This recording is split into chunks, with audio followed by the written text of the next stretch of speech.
have all three players upstanding. They also have the clash in an active position. Now we walk in, Alpha against the first into Jobe. Operators being brought. We're not seeing a lot of Thorn. We're not seeing a lot of Legion.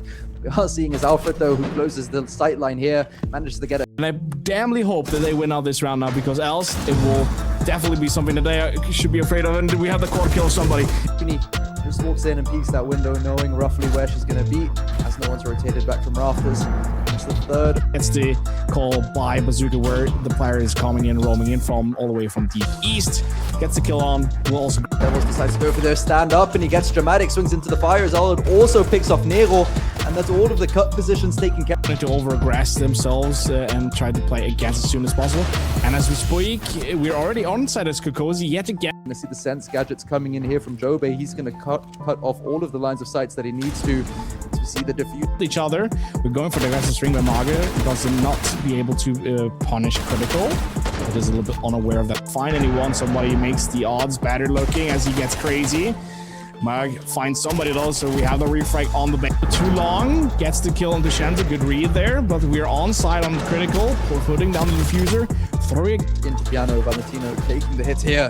Spliz with a swing around, gets both. That's a 5-5. Committed by Clav. This way here, we're concentrating ourselves fully onto Valentino being blindsided by Gwent. Yet again, that way we have a double good read on Allred as he finds Nero. Nero yet again quick on his feet, but walks straight up into the round as we see another aggressive jump out. Now it's Bond and Aslaw as he gets taken out as well by Alfred, and let's see him on side while we start seeing the utility clear coming in as well, while Valentino manages to pick off Mirix outside of bathroom. So you have the cross side towards the bomb side. You're already on it. You just pretty much need someone to hold your 6 so you can go for a plan. But Shenzo, he's just the one. He's kind of trapped outside here. The Blitz has pings on him. It's going to make it an easy kill for him to pick up. The last 2 kills are traded out as well, and it's going to be a very barely possible. Exactly, and that's what we see right at the beginning as well here with Mag going for the aggressive run out here to Mirix. Before going into they commit into a final bomb set take. Archery with a wall bang. Comes through from Blunted. He's going to be dancing around the bar here, and he just has to find the right angle, but he won't be able to see him here, and so the plant will be able to go down the Devils.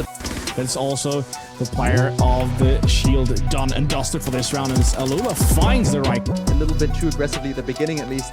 I think he realizes now there are 10 seconds left, and Rooney does still have his clash shield. Spotted up by the Blitz, blindsided, and now has regrouped with his teammate, but his teammate will go down as Lord finds one more kill on Solar, but will down be that way. We have a double kill coming in here by the Bluesy player. Critical finds an answer into maybe Crazy, finds the second one into Mager. Couldn't quite get into position just in time as Monty now stands on the diffuser. Will be spotted out as well. The Yin Candela coming through and flashing him. There's also no for a fact that they will have 2 players that will be low on HP, and everything that he has to rely on is only if he can be able. Somebody gets Valentino. Will get swung here by the Deimos. Track is going out, so it's Bazooka alone, and also here once again through and flashing him. He's going to be sandwiched out here on the stairs, but Marantz gets dropped out on by Dramatic. Gets the first pick here. By the plant from above, Archery with the kill on Valentino as well, and it's all up to maybe Crazy, the star performer of Alula. He's on the Monty, he gets one onto Trico. Just kind of walk in, but he does it anyway, and so Hebu is gonna pick off Any here, showing that he doesn't need the shield, and just being betrayed a little bit there by the recoil of the F2 as he swings around with the pistol. Doesn't quite manage to get the shots, but he does connect in the end on the critical. Now they've got the 2 Phantom Eye operators left. Valentino with another beautiful shot. Somebody alone against 4. And somebody troubles between the 2 of them in these 8 rounds, and another one for Blunt to make that 14. They have to pick up at least another 4 to be able to. The base on the first floor by Gwins. Next gun kill is coming in. The next gunfight is coming as Krebs gets maybe Crazy in the next. Manages to pick out the ace, but Helamob and Marat to pick out 2 of the defenders as well. That means the flank can be reset. Now the shots just do not like each other, and that's what happened. What we're seeing here is some more chaos with MJ1 doing his best. Rooney cosplay running in, picking up 1. If we have a Clash playing there in Cloak's Boxing, she will take away so much time, and also there's only a few. One of the key things here that just will need to wake up upon to be able to strike back against G15. Meanwhile, Alfred gets charged there into the fire. Fall back with Valentino picks 2. GW picks another. That's the Clash gone, and they have all the control that they need. It's on shields because they are so strong in the meta at the moment. But I think having those be removed, or at least a counter for them being put into the game, is going to. These double angles, we know for a fact where Clav's player is coming from, and we try to isolate it onto multi-angles. Yeah, Here you see the perfect example by Alula. We have intel, we know for a sake where the persons are going in, and we're going after the intel and trying to act upon somebody very soon. It makes not any body out of him, but somebody that is dead. Alive finds Solar. The first kill coming in here by just building, but Classy can punish that straight from scratch as Osler also finds Alfred. Kokozi the space they need. They will definitely make it very hard for you to take these retakes on, and especially if you're just trying to bring some force against. But Mager is there, rocks into the room as he did privately, and gets the eye onto the Echo. Echo has nothing he can do, and just walks straight up into the lobby control and somebody being down by Crazy. Valentino being pushed there by the Blitz. It gives him a little knife to take along with him. That you wanted to do so far. And here the reads are coming in. It's a live drone coming in, and Cloudy will most likely suffocate to his own. Gets dropped out on by Dramatic. Gets the first pick here. The Monty is still alive to kind of protect the diffuser. Dramatic gets picked off by Heller as double claim was being placed. Whatever, man. This is Heller getting ready to play that drop onto the hatch. The firebolt's coming out now. Trying to catch the rotate away, but Ian, he's just... The kill that fell on somebody on the smoke, I think that was meant to be the Warden, as they pretty much just lined up and comfortable for the buck here. See also Nordis dropping down to support him, but BW with the pick here and Valentino onto Blizzard. To go, he won't have the time to put down the diffuser. Shenzo finishes it off. And it's the most It's going to be interesting to see what comes through here, but Marat's managed to get the first pick out onto Dramatic as well. So we see the contest now here. Hella finds 1-1 Blontella, but Cooks is there to go for that refrag. Perfect timing, goes up the stairs, and they will try to do so as Valentine just pretty much blatantly rushes up but gets a kill with a pistol. Has nothing to lose. He said, oh, we will win this round either way. Timing with the nade coming through. Great pick here onto the Blackbeard as well as the Nomad. It's all wall here to swing around from Maga, manages to get a pick, but Shenzo trades out BWZH while Valentino picks up Draco. And whilst Blunted is indeed the player of top fragging position for the guys of Zack Gaming. Neo can't poop yet for Team Nymph. Unfortunately, somebody's taken out by GW. Now it's only Merrick's left here on the top floor while the Jaeger's being cleared. They play these shields. They have a really set identity. Now the teams are a little bit more flexible with the way that they want to do it. And we can see here that Alula is making a very cheeky position here, being taken by Mazinho, as well as we have the next kill of Cloudy with a deep angle all the way. Lolo, a little bit offensive there, needs to be aware that there are two guys in rafters. Shows himself a little bit too open for Clef Academy. Down the Krebs on the Blitz. Gassing that one out, and that way it is all alone Nordis against 40 players, and it's all towards the site, working towards the plant here. Heller drops, I don't know if it was intended, but it drops into a great crossfire here from Blunted, who gets refrag. Overgrass into the Zine. We have all defenders falling back onto site now. Critical finds a triple kill. We can now go for. And here you just see the masterclass of Kokozi. Kokozi, they're walking around, they're switching positions with their teammates that have the better weapons. As well as the Nomad. It's all down to Blunted, who has to clear him out here, but there is info on him with the bulletproof Gammon here, but with another one, a triple kill. The attacking second half. And that is some stress on the shoulders that I would not underestimate, but I will also say it doesn't get you far. The retake, so they're going to try and force into these blue stairs here. Foxer being the first point of congestion, Heller being... Big problem is that Enil is left alone by himself already on a take, and that way we have Bohubat that get the plant in their first kill. Welcome in everybody to the MEISTERSCHAFT. We have a full set of people here to bring you this matchup. I'm Erebos yet again, hosting here with Travi. We also have Max and Herker joining us on the cast yet again. Now, Travi, we have a long day today. We have 3 best of 3s, and it's gonna be interesting. Starting in the upper bracket quarterfinals, and Travi, why don't you go ahead and tell everybody what our first matchup is going to be? Yeah, so our first matchup of today is one of our quarterfinal matches. We've selected to go with MEISTERSCHAFT versus Panahone. If you've been watching the T2 circuit in the last year, you will know both these teams are absolute giants here, the latter of which, the Finnish roster, just recently taking home the win in Dusseldorf for the Combine Finals. So 2 really incredible teams. It's going to be a great way to start the day because, like you say, Erebos, we're in it for the long haul. So if it's going to start with the matches, we may as well choose bangers from the get-go. Yeah, I definitely agree. But let's go ahead and take a look at the bracket and see exactly what these matchups are, what's going on, and who's going to be playing. We see Good Intentions already up above Alula. Fortunately, Alula did not have the ability to play because they are at EWC. So if you want to check them out, definitely EWC is going to be the place to go to watch them later on. But the matches today, Turini Karpus up against Kokosi. It's going to be a good one. Our match here in this first set, MEISTERSCHAFT up against Panuhone. And then the next match in that upper bracket, if you just go back there, is going to be Piston Cup winners. It looks like going down to Spanish Inquisition. Not entirely sure what ended up happening there, but the winner of this match going to be up against Spanish Inquisition, loser down against Piston Cup winners. And just as a reminder, we're going to have round 1 and 2 of the upper bracket today and round 1 and 2 of the lower bracket today. But we're only going to be taking part of 3 of these best of 3s today, Travi.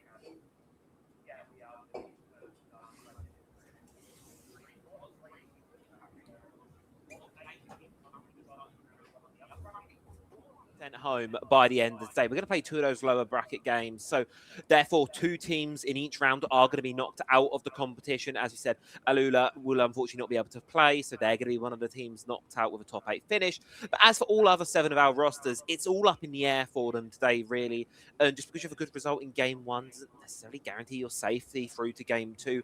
There's a lot of great stuff going through. For me, I've got my eyes on the upper bracket round number 2. It's going to be Good Intentions versus Tabini or Kokosi. Whoever goes forwards to that game, that one, I think that might be match of the day in my books already. I definitely agree. But enough from the hosts.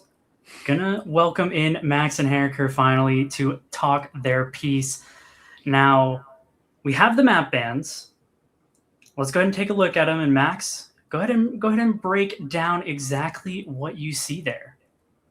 I think for the map bans, it's quite nice and interesting because obviously, as we see here, Cafe, Clubhouse being banned out, Bank and Border following them, Fortress and Chalet being the first 2 maps to be played here, being picked out, Nighthaven Labs and Lair being banned, with Consulate being our decider. And I think these are very familiar maps when it comes to a lot of these teams. Both of these teams have shown that they have quite wide map pools for sure. But I think that especially Chalet and Consulate really are 2 maps that quite strongly favor Panuhone when you look at their kind of historical performance on these maps. Fortress is a little bit more up in the air, but we've seen both of these teams perform quite strongly on them as well. So I definitely think it's going to be a very close series here. Obviously, 2 teams that made it incredibly far in Combine very recently, and also showing off that they have the potential to really play out of their skin on these maps. They have strong individual performers, they have strong team performances, and I think these maps really lead us into playing some really interesting matches.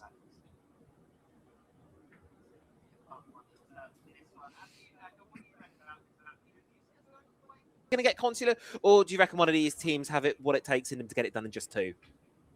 Well, that's a really tough question. I mean, Panuhone, as we have established, already went all the way in Combine. They got to the finals. They won the entire event. So we have a very, very strong showing from one of these teams very recently. But MEISTERSCHAFT is not a team to be counted out by any means.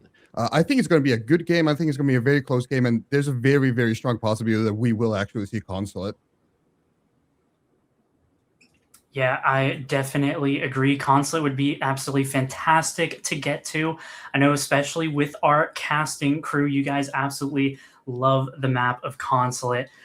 But speaking about this specific matchup, these 2 teams have come up against each other. And let me just go ahead and take a look at the head-to-head that these 2 squads had up against each other. If I can just manage to find it. Looks like most recently, Panu ended up losing to MEISTERSCHAFT. Both of the last 2 times these 2 teams played up against each other. So MEISTERSCHAFT definitely feeling good into this matchup. So really can go either way. But talking about this first map of Fortress, Max, we've seen this map go to overtime a couple of times. We've seen it be very, very defender-sided. And we've also seen teams be able to adapt later on into the halves to try and pull it back. what are we expecting? More of the same, or are we expecting these two teams to bring out something a little bit different on this map? I think Fortress, it being one of the newer maps in the map pool, is one where you can still expect to see some slightly different things. Maybe not quite the level of innovation that we might see in some of the T1 events coming up, but definitely still not necessarily only the defaults that we see a lot of times when we play, especially in group stages and stuff like that. You have to bear in mind, obviously, we are in a playoffs now, so teams do have a lot more incentive to really show off what they've been working on. Panu Hornet also kind of historically are a team that starts slowly into tournaments sometimes. So obviously we've been through the group stage already, but they do still have that safety net in some way of the lower bracket. It's obviously something they made really good use of in Combine as well, ending up winning the whole tournament. So I'm quite interested to see how much of that balance they're going to strike here between showing off some new things, but also kind of maybe holding back a little bit in terms of what they want to show off on these maps, and kind of work more on adapting dynamically and on the fly to the things that the opposing team brings. And I think it's a very similar story for MEISTERSCHAFT as well. They are a very strong attacking team. So especially when it comes to their attacking side, they're definitely something to behold. They know how to adapt. They have a lot of IGL experience with players like Den and with Evan. So they do have the ability to really adapt to a lot of defenses, even if Hanohana throws something slightly more out of left field at them. And so from that side, I think it's going to be quite a dynamic game, I would say, as a nice little buzzword to throw in there. It's going to be a lovely little first half, isn't it? You've got these attacking giants over on the side of MEISTERSCHAFT, and then Panahone, who can work these incredible defenses out for themselves. I think this first set of Fortress, because it is Panu starting on the defense here, it's going to be a really, really interesting one. How much momentum do you think is going to be important inside of this first half? You've got 6 rounds to go, really quick in towards this one. Do you think it's going to set the pace for the best of 3, or do you think the game's still wide open after those first half closes?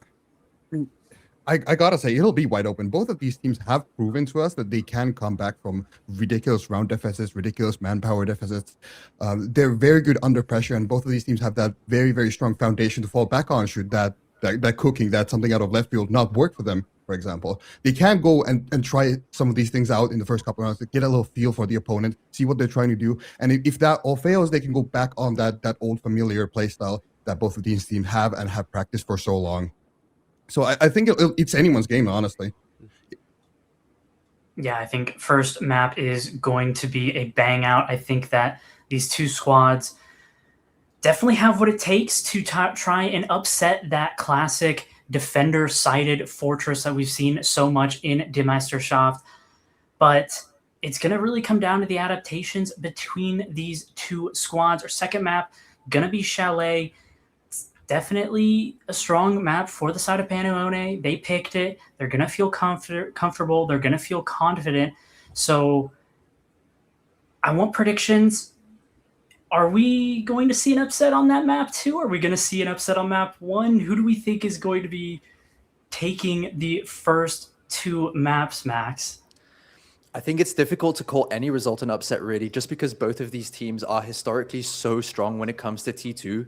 You can really quite confidently and quite comfortably say that these are 2 of the top 4 teams in EU at this current point in time. So I'm not sure that there's per se going to be an upset and the way that we would expect it or call it. Obviously, there's a good chance that Panahone takes the first map, even though it's MEISTERSCHAFT's map pick, but I can also see it happening on the flip side. So I do definitely think we're going to see a map 3. I'm just honestly not quite sure which way we'll be, what way we'll be getting there, to be honest. Fair enough. It's understandable, that, isn't it? I think these two teams are so narrow in this gap between the two of them, and that can fluctuate day by day basis. One day, one team shows up better. The next, it's the alternate option. Herka, your predictions for this game? We going all to 3 maps, you reckon? Probably. I think it's a safe bet to say that we'll see Concert one way or another.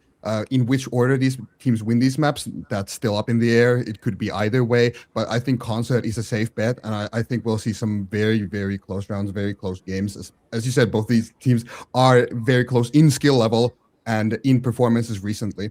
So I do hope we'll see something interesting. Yeah, I certainly agree, but it's going to be coming down to what happens in the server between these two squads. Panu, can they go back after such a fantastic combine? Will MEISTERSCHAFT be able to take it? Casters, go ahead and take us away.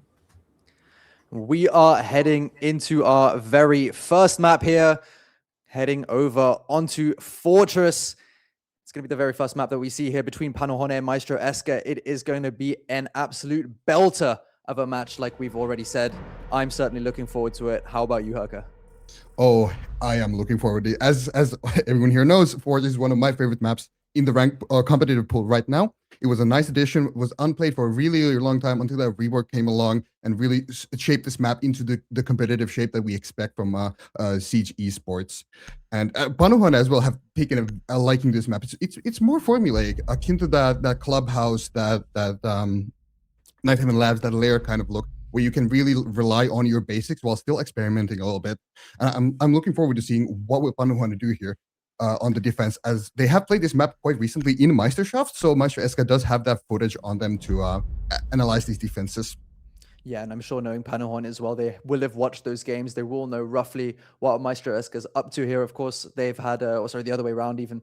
MEISTERSCHAFT will know what Panohana are up to here. But obviously, they've also shown that they are able to adapt when they need to.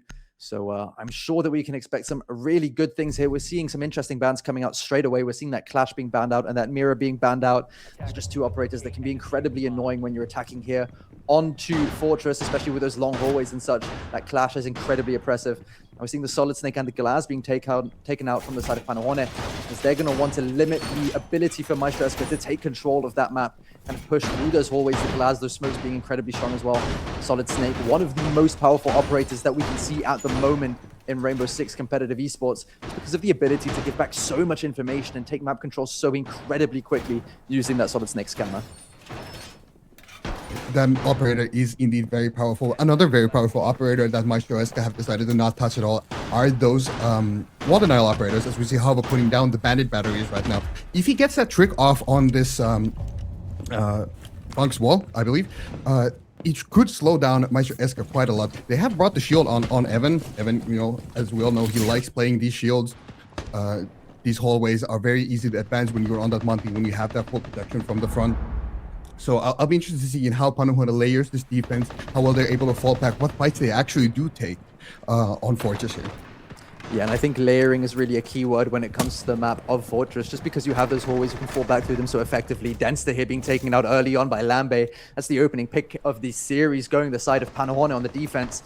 And that's the Maverick taken out early on as well. So that's that wall denial. It's going to become incredibly important here. The Bandit Nifty taking a good amount of damage there as well, getting aggressive on the shotgun close to the window. This Riddick not quite managing to find a refrag there. 50 HP gone on the Warden as well. He will be able to use his goggles late through the round, of course, the Glass being banned out. So he doesn't quite have the utility to work against anyway. As we see the Monty of Evan here advancing up on the Thorn, we do have that bandit on the flank of Halva, getting another kill onto Mateen, with the Monty also falling. A nice, very nice flank, and we have a three-person man advantage secured onto the side of Panohana. What an excellent flank! And now all they have to do is fall back on the bomb side. The attack of MEISTERSCHAFT can no longer get through those walls, and as I say that, Lampeter says he wants to get even more aggressive, secure the lead, and a 1 versus 5 ace or bust for Ranker. Yeah, there's a really good swing there coming out from Lambe. A fantastic flank as well from Halva. A really good pinch coming out there. Halva with a jump out here. It's going to be a 3K for him in the round. And they're starting off this defense with a flawless round onto the side of MEISTERSCHAFT. It doesn't seem like they're quite awake just yet. They're going to have to step it up here if they want to get some rounds in on the attack. Obviously, like we've established, it is a defender side of the map, so MEISTERSCHAFT won't be too disheartened by the fact that this first round has gone to the side of Panohana. But it does show off that Panohana are definitely up to the task today. They can play nice and aggressive. They're going to get into the faces of MEISTERSCHAFT. It's going to be up to them to adapt to that kind of playstyle as well. And we're seeing that Monty coming out once again. So powerful. Good round coming up from Denster as well. A little bit of recognition for the Finnish side as well. It's always nice to see a little bit of friendly chat between the two sides.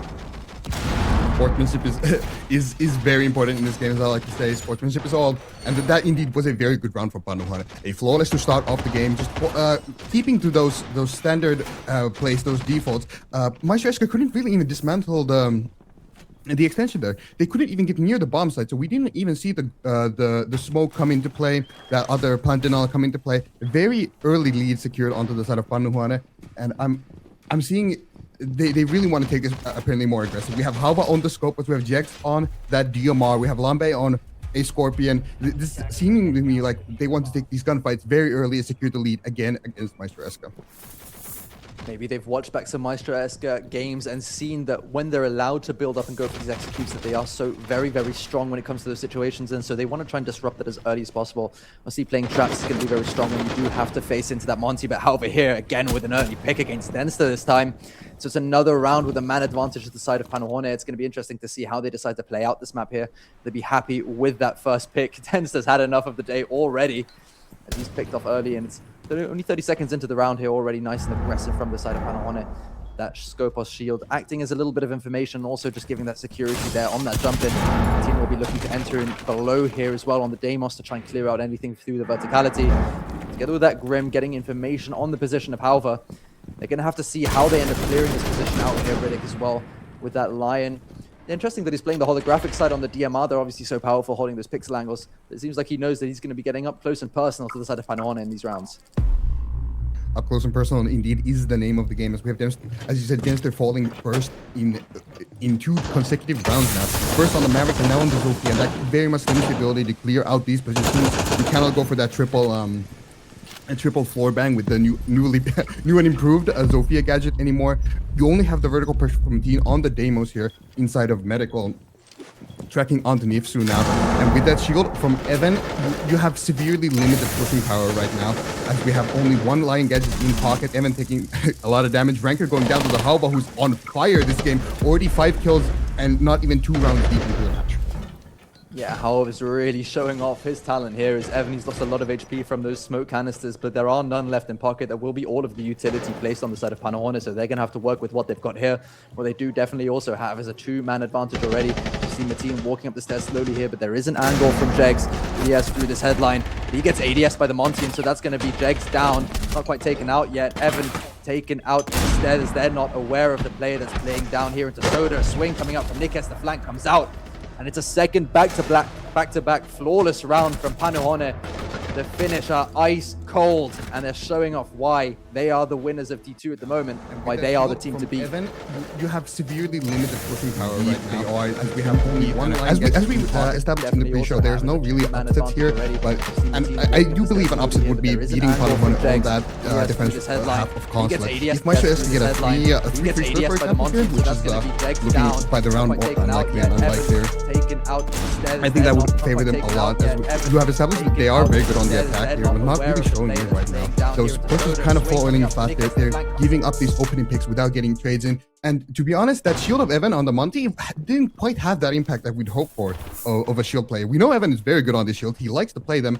And Panahoane have elected to not ban out any shields, instead taking out that glass that is very good on a map like Fortress, and the snake to limit information gathering. So all the shields are up. They're not really having an impact that MEISTERSCHAFT would wish for. Like, they're not really forcing Panahoane to give up space. And not to even mention those 2 flanks that we have seen. Twice these old tower stairs have given picks to the side of Panahoane. Twice it has been the backstab that is the nail in the coffin for MEISTERSCHAFT on the attack. Absolutely. While they are trying to push through these hallways with the shields, especially when they're going for those direct takes, they do allow them to even get into the building.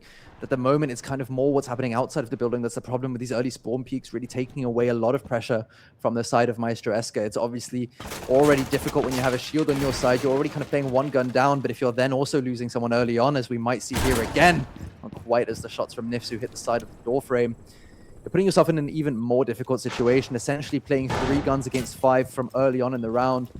Working your way through that when they're so aggressive on the side of Panahoane, it makes it so much more difficult. We're going to be seeing MEISTERSCHAFT electing to go for a top floor clear here to try and get control of that top floor, secure those flanks here as well with the gridlock, play some verticality onto the site of Panahoane. And they're going to try and hold on with plenty of C4 denial coming through from Halva. They're going to have to try and hold on through this push. This is quite classical for the tertiary side of Kitchen for Fortress. We see that lateral roam coming up again. Panahoane has actually elected to give up the entirety of the top floor, I do believe, here, because there are no Panahoane players on that top floor. They're all spread out on the first floor.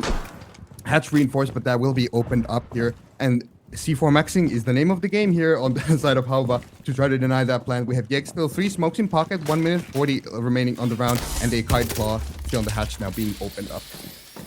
And the Thatcher being brought to deal with those Cade Claws and any other throwable utility that might come the way of Maestro Eska. Obviously now also able to deny the plant, deny utility.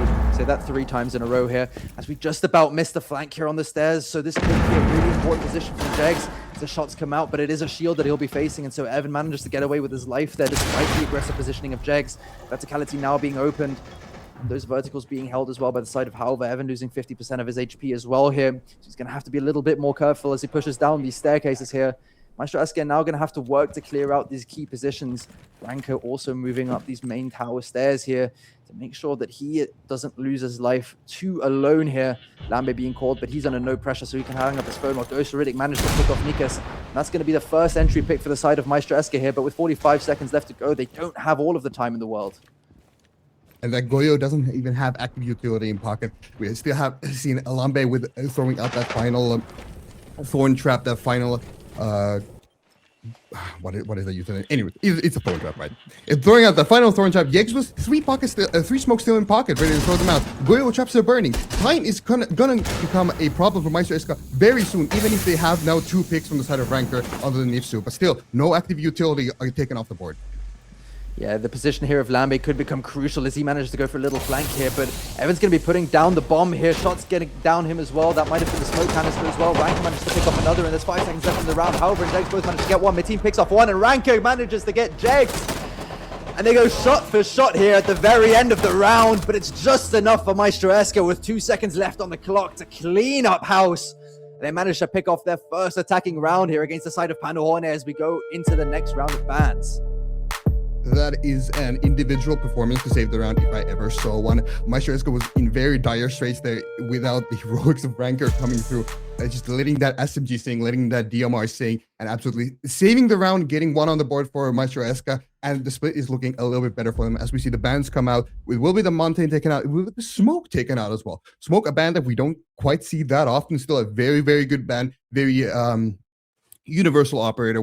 Sort of like that as Zombie. Very good on almost nearly every site on the map, almost nearly every site on the game, and that Montaigne also being taken out now, so less options for Evan to play those shields, most likely going to see the Blitz, or as we see now, he moving onto a gun and playing the Grim. Evan, of course, does prefer those shields just because it gives him a little bit more security, but I think after 3 of those rounds where he's been kind of hung out to dry a little bit, he might also have been a little bit sick of them, obviously. Managing almost to get that plant down there, doing his best Nifsu impression, but not quite managing to get that through in that round. Saved by the heroics of Ranko, who will be picking over to Flores here to deny those shields that are being placed, only bringing 1 of the 3 possible for the lineup of Panohorne. They'll be playing that around Horse, trying to hold on to that as well. He's so strong, the Denari as well, being able to cut off a lot of these entry points around Horse, around this hallway, which we're seeing Nifsu places Mew Jammers in. So it's just a strong operator to kind of delay the pushes here. Nice Mew Jammer placement, also seem to deny that window here. That's definitely one that you can copy for your ranked games, everyone.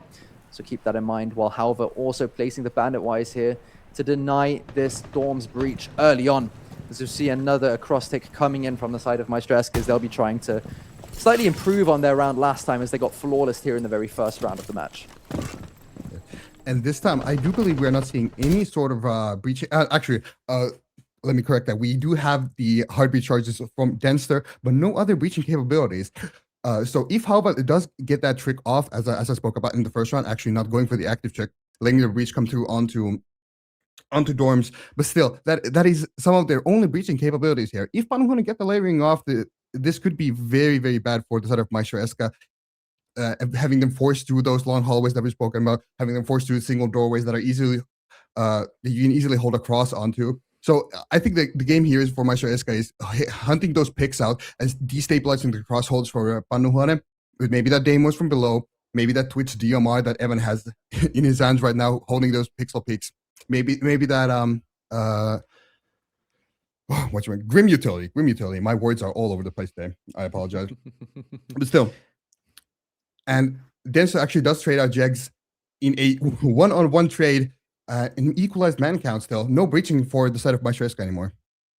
No, the breaches may have been denied, and that makes that layering ever so strong again. Halva is still alive, and he does still have 2 bandits in pocket as well. So that means that if they decide to fall back through bathroom, they'll be able to keep those walls completely closed as well. So Maestro Eska are going to have to resort to pushing through these hallways, fishing for picks wherever they can. That doesn't necessarily mean that the round is lost, but it is definitely going to make things a little bit more challenging as Evan tries to get a cheeky little pick here. Someone else who's getting a little bit cheeky here is Halver, who's close on this window here, maybe hearing the Flores running through there, and not quite peeking around at the right time to find him as well. Lambe holding on to this horse position as well. Ghost Riddick going to be close outside of that window with his Grimbees, trying to spot out the location of Halver, but he doesn't quite have the information on him there. Grimby's coming in now to that left side to get the information and the pings onto him. Another Deimos track coming in from below as well. Shot's going to come through from a team, but not able to find him quite at the right point. Lambe forced to fall back all the way into the hallway. C4 is coming out. He's close on the shield, but he won't be able to hit him. So Lambe is going to be under a little bit of pressure, especially as the winner's being pushed here. Halver does manage to pick off Ranker, though, on the other side. Nitsu's also all the way back on the stairs. Aggressive positioning here from Lambe onto the window as well. Ghost Riddick is going to be holding on to that to make sure that he can't swing out. Evan manages to pick off Nikus as well. While the swim comes with the Grimbees, he doesn't quite get it. Nifsu picking off Mateen. Lambe getting Evan. And he gets a second onto Ghost Riddick as well. Cleaning out a round. It was more promising from the side of MEISTERSCHAFT, but it wasn't quite enough towards the end. No, not quite enough. And I think we have, usually you have 5 players on the team. We have the 6th on the side of Panuhan at this game. That clock really running against MEISTERSCHAFT. These executes coming in very, very late in the round with that C4 capability still on the side of Panuhan. Even if Lambe hadn't gone absolutely hog wild and gotten all of those kills, we still have a C4 in the pocket of, I believe, Nifsu, and I believe in the pocket of Halva still. So if that execute had gone down to in a maybe 2 versus 2 situation, C4 still on board. I don't think that round looked very good for MEISTERSCHAFT towards the end. So I think they really do need to speed up. They need to recognize what are these holds, what utility do we need to bring, what is it that we need to do to dismantle these holds and speed up their game if they want to go for these executes, or just give that up entirely and go for the kills as their primary game plan, and then maybe execute if that ever becomes necessary. We'll be seeing a lot more of that utility as well coming up from Panuhan. They're usually quite strong at identifying what their win conditions are. And so they've decided to bring even more fire this round. Both the Goyo and the Tachanka was able to deny such vast portions of the map for so long, as we see a double spawn peak coming out here from Halva and Nikes. 2 different angles being held with the same spawn exit. We see Mateen here, I think it is, pushing in slowly, and he doesn't see Nikes above. Nikus below, sorry, and Halva above, and so he's picked off early again. And it's another entry pick for the side of Panuhone as they look to get a 4th round on the board here quite early on. The Twitch drone coming through, going to be trying to clear these Goyos, but he won't be able to get an angle as the Tachanka is also close and waiting, and so Evan's utility will be denied early on. That's another strong start to a round here from Panuhone. Mateen's life was forfeit there either way. If he looks up, he might get Halva, but then dies to the TCSG of Nikias. And if he looks down, he might get Nikias, but then dies to the LMG of Halva. That is a very, very unfortunate position for him to be in, and a very, very unfortunate operator for MEISTERSCHAFT to lose very early. That is the Deimos out. That is all vertical pressure that you could ever apply to Panuhane, just completely gone in one fell swoop. And with two Twitch shows now also gone for the side of Evan, and Halva having that Shumicha launcher in his pocket, this is looking quite bad for the side of MEISTERSCHAFT, as we also get Denster falling down onto the ground with 2 breaches still in pocket. That is all breaching that he could ever do outside. No, Nikias also getting 1 on the ranker. Just a ridiculous performance for the side of Panuhane, getting these entry picks, getting these round wins, and it's going to be looking like a 3rd flawless round for the side of Panuhane on the defense. Absolutely phenomenal performance from Nikias here on that top floor side. Yeah, it is indeed a 3rd flawless round here for Panuhone. But at the end of the day, it is only a 4th defense round. MEISTERSCHAFT will be hitting their timeout here. We'll get that coach to talk a little bit about what is going on here as we see that spawn peak coming through again, that double spawn peak, which was so lethal here, taking out Mateen early on in the round. And Denster getting a little bit unfortunate if he faces against any other gun than the Boss G there. Just have a really good chance at trading back at least 1 kill. Ghost Riddick left with it all to do, and he couldn't quite finish out that kill to deny the flawless round. But obviously, expecting that he would clutch the round was maybe a little bit too much regardless. And so I think this is a good time for MEISTERSCHAFT to take their timeout. They obviously have 1 more round on the attack, and it's going to be crucial that they manage to win it. They will be going back to the kitchen site, which they did win out last time. They're just going to have to be very aware of this aggressive play from the side of Panuhone early on in the rounds. Make sure that they don't lose the man advantage. And if they can get back down to that execute onto the site, it looks like they will have a good chance as well to get a second round here. And if they do, it doesn't matter that there were 3 flawless rounds on the side of Panahonet, because they will have fulfilled their quota of 2 attacking rounds, and they're going to be going into the defenses feeling pretty confident on those round swaps as well. Actually, the site will be Hammam of all places. Those tactical timeouts going 2 ways. Remember, if MEISTERSCHAFT calls for a tactical timeout, that also allows for Panahonet to talk in between themselves. I'm not quite sure if they do have an active coach right now, as their previous coach got transferred to Elevate of all teams earlier on in the year. But still, even if they do not have that coaching support right now, they can talk in between themselves, and they have decided, okay, we're going to throw a curveball to the side of MEISTERSCHAFT. We're going to go onto that fourth site that nobody plays, that's on paper very bad, and we're going to see how MEISTERSCHAFT can adapt on the fly to our strategies that they've probably never seen before. Because who plays this site? Let's be honest here, Max. Yeah, and a big advantage that you can get out of this is because those aggressive plays have been working out so well, you can still play those aggressive plays, and MEISTERSCHAFT won't quite be as aware of the positions that these plays will be coming out from. They might not be quite as aware of any of the angles and the verticality that could be played. And so that surprise factor might be very strong here for the side of Panahonet. We see Evan out on that blitz as well, looking to maybe make an aggressive play through that window directly onto site in Hammam as well. Only 1 player on site, and the rest of Panahonet looking to deny the site vertically. I'm going to be very interested to see how they decide to play out this round. There is obviously that deny from the Goyo on the board. They do have the crouch wolf deny as well from the Melusi of Lambe. Nifsu close on site as well to be able to deny any kind of smoke executes that come through. The Twitch drones will be tasked with clearing out those Goyo canisters. It manages to clean out at least 1, while Denster's already made his way into bathroom here as well.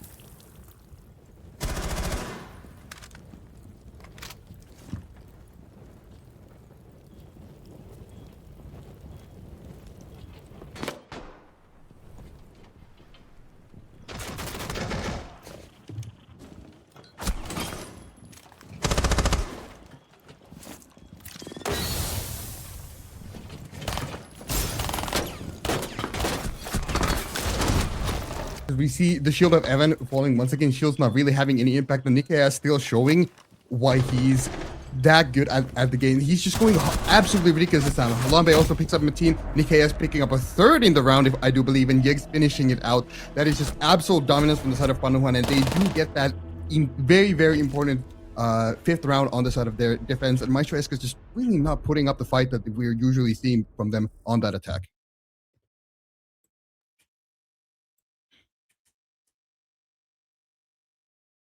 It out early on, that shield pushing in. It did lose its life early on, but did get refragged by Denster. They're pushing through as well, but at the end, Panahonet just able to collapse on the attackers pushing in through that Hammam window. That Warden, obviously the one operator you don't want to be facing down as a blitz, and so Panahonet managed to pick that round up. MEISTERSCHAFT will be moving to their defenses now. They will be feeling more confident on this side, at least because of how strong the defense on this map can be. But obviously Panahonet have a very big advantage going into the second half. Only 2 rounds required for Panahonet to win this, and it's not uncommon or unheard of that they could get these 2 rounds on Fortress. If we were looking at a 4-2 half for MEISTERSCHAFT on the defense, that would outright just give Panahonet the victory, and I don't think they're looking for that. They have to get 5 rounds on this half. Repeat what Panahonet just did to them on Fortress, only for that to go to overtime, and then it's anyone's game, honestly. Panahonet obviously having just 1 combine, showing that they are currently, right now, as of this moment, I would venture to say the best team in Europe, just off of that win inside of combine. But MEISTERSCHAFT not trailing very far behind, also vying for that best title in Europe. And we'll see how this actually goes. I think this is a very pivotal round right now. Can Panahonet keep up that momentum, get that 6th round, and get them onto the match point, or will MEISTERSCHAFT stage a comeback from now and get these rounds in and aim for that overtime victory? It's definitely looking...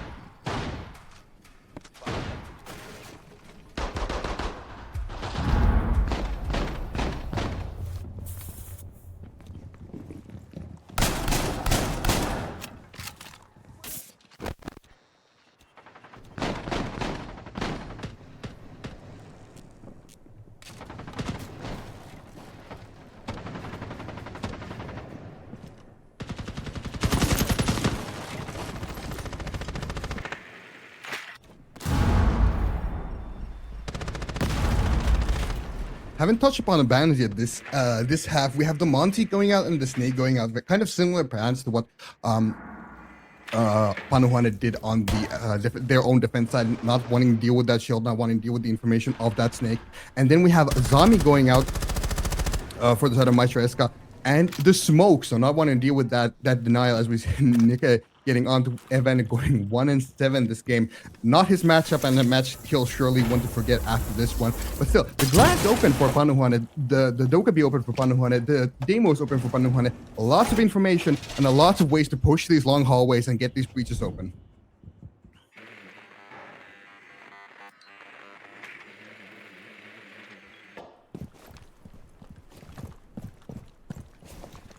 Wars as well. Denster managing to pick up Jegs here. Nipsu struggling a little bit to put down his Flores drones here, finally managing to do so. So we see Denster rotating all the way back through the Altau here, through Igor, after picking up a kill onto Jegs.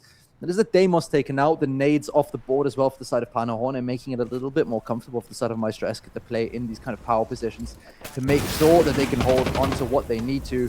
The final breaches come through, and Mickey S and Lambe will be pushing through this central stairs hallway. Mateen and Denster working to hold on to office here. It's going to be a 2-2 split from the attacking side, while the defenders need to make sure that they can hold on to their key positions. You see the horse push materializing here. There's a lot of pressure from all sides of the map, except maybe that Eagle side for MEISTERSCHAFT. We have to see how they deal with this still. 4 versus 4, very much even, as we see Ranker getting flashed out and Ghostly taking one on the Alpha. Ranker killing Lambe through the flash, letting that DMI and getting that getting a bit closer to getting a second one with the C4 onto Nifsu, and we have Nifsu left to do it all by himself. 3 people to kill. Not looking particularly great for the side of the Finns right now, and Denster getting the opening pick, I do believe, and closing out the round as well. Yeah, good swing coming through there from Denster at the end, shoving off his frustration there with maybe a few bullets more than needed to secure that final kill. But it is a first round for the defending side of MEISTERSCHAFT. That's exactly the start that they needed, because if Panuhane win that round, it looks really, really difficult for them to get back in. Riddick and Ranker here holding onto that horse position so well, and another C4 coming through to finish off Nikes. Nifsu did manage to hit a very nice shot as well to pick up an extra kill there onto Mateen, as we see, but couldn't quite find the heads of the remaining 3 players. At that point, it was just a little bit too much for him to do. MEISTERSCHAFT picking up that first round. They will be heading out across into that secondary bomb site now, into that bunks and games site. They'll also be extending through into bathrooms. They know that they can't just give all of their map control to Panuhane. If they give away too much control early on, it's going to be impossible for them to hold on to the rest of the map, because they'll just allow Panuhane to hold on to everything. So that layering is going to be so important. Again, like we've already discussed, Evan playing with an aggressive shield here as well to hold on to that top Eagle hallway. It looks like the Ying is being picked in on the side of Panuhane, so they might be going for something quick onto the site here. Yes, this lineup screams to me that Panuhane, we want to go direct. We want to use the utility dump to get on the site, and my eyes turn over to the 2 Ranker actually on that Tachanka, mainly denying the push, going out for a little cheeky spawn peek as his teammate of Mateen did die to this earlier on in Panuhane's defending half. But we'll see. Spawn peeking on the Tachanka is inherently a very risky thing. If you lose out on that spawn peek, if you get picked off first, that is a monumental operator to lose so early into the round, as we see Panuhane going for the breach here, with Yegs covering EKS as he's breaching it. We do have the standard foot line and the runic gate with Denster holding the fort down, so to say, from games onto the breach. Good pre-fire coming through from Denster there to open that up, but that combination of a smoke together with a throwable breach is so very, very strong, because it just allows the attackers to open up that extra line of sight when usually it'd be pretty easy to shoot it off. But obviously, if that is smoked off, it does make it so much more difficult here. Flores drones also coming in to clear out some utility, but those Deimos charges are placed far enough, or sorry, not Deimos, Denari charges are placed far enough away so that they aren't impacted too much by the explosion. Twitch drone will be coming through to try and clear any utility. Now that that breach is open, it becomes incredibly difficult for Denster to play around this position. And also, obviously, the Tachanka needs to be aware of the fact that there is a long angle that is open onto the breach from him now. Also, another from the window here, as Nikes almost catches him through on his rotation. Drone will be coming up from Lambe now. He will be able to burn out that position close.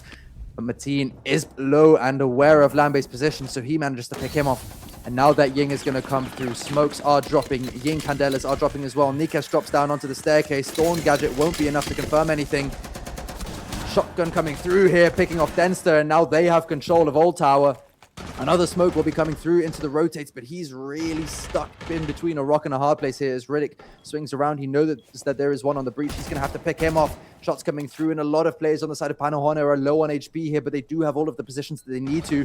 They have information on the positions of the players of Maestro as well, but Metin manages to pick off Nisu. That's a shotgun off the board. Nick is taking damage as well.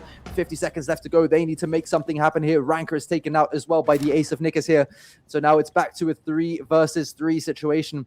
The HP advantage definitely on the side of Maestro and it seems that we've reached a bit of a standstill. HP advantage on the side of Maestro Eska, but that Tachanka that I talked about earlier is now gone off the board, being picked off.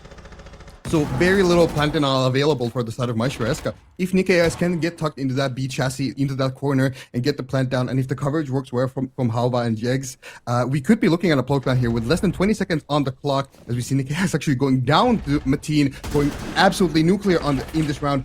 Jegs trading back on the Ghost Riddick.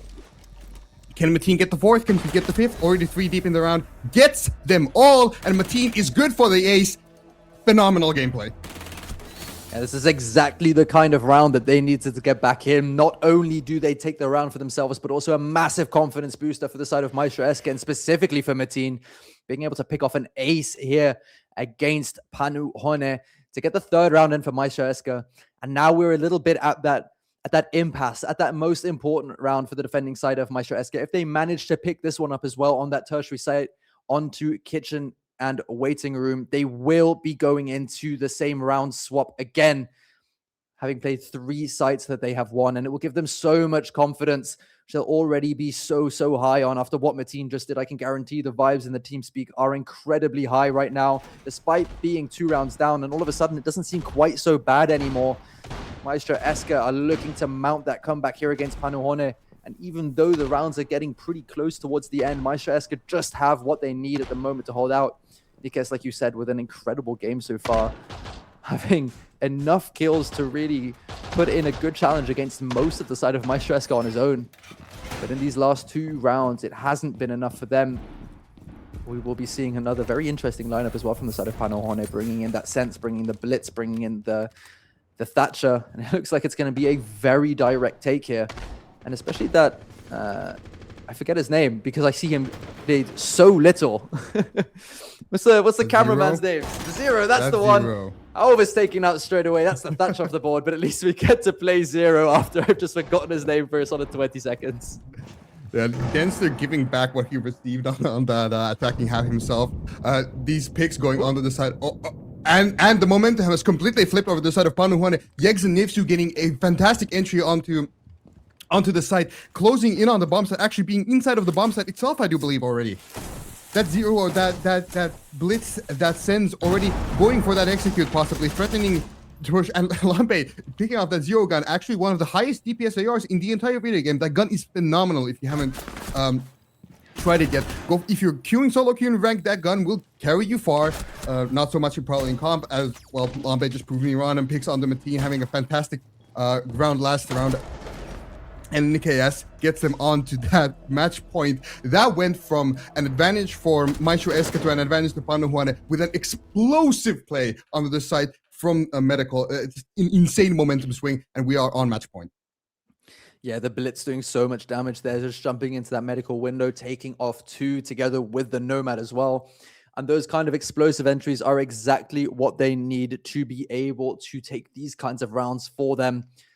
While we were still trying to figure out what that operator, or I shouldn't be taking you along in this. It was only me that forgot what Zero was called.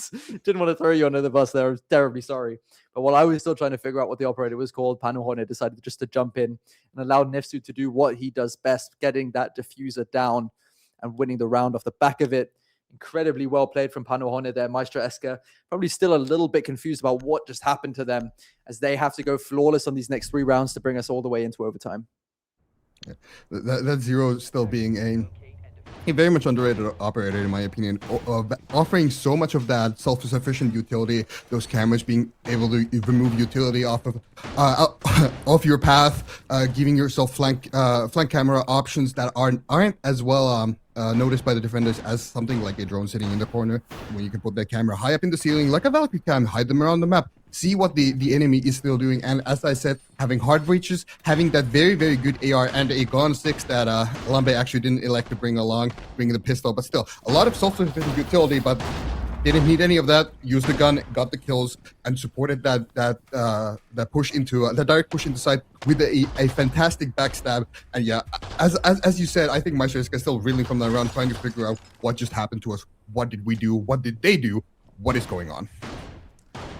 Yeah, they can't be wondering about it all too long because they need to figure it out here as Lambe picks onto one of his favorite operators here. They're not going to be a dangerous X factor here for the side of Panahoné that MEISTERSCHAFT need to be aware of one way or another.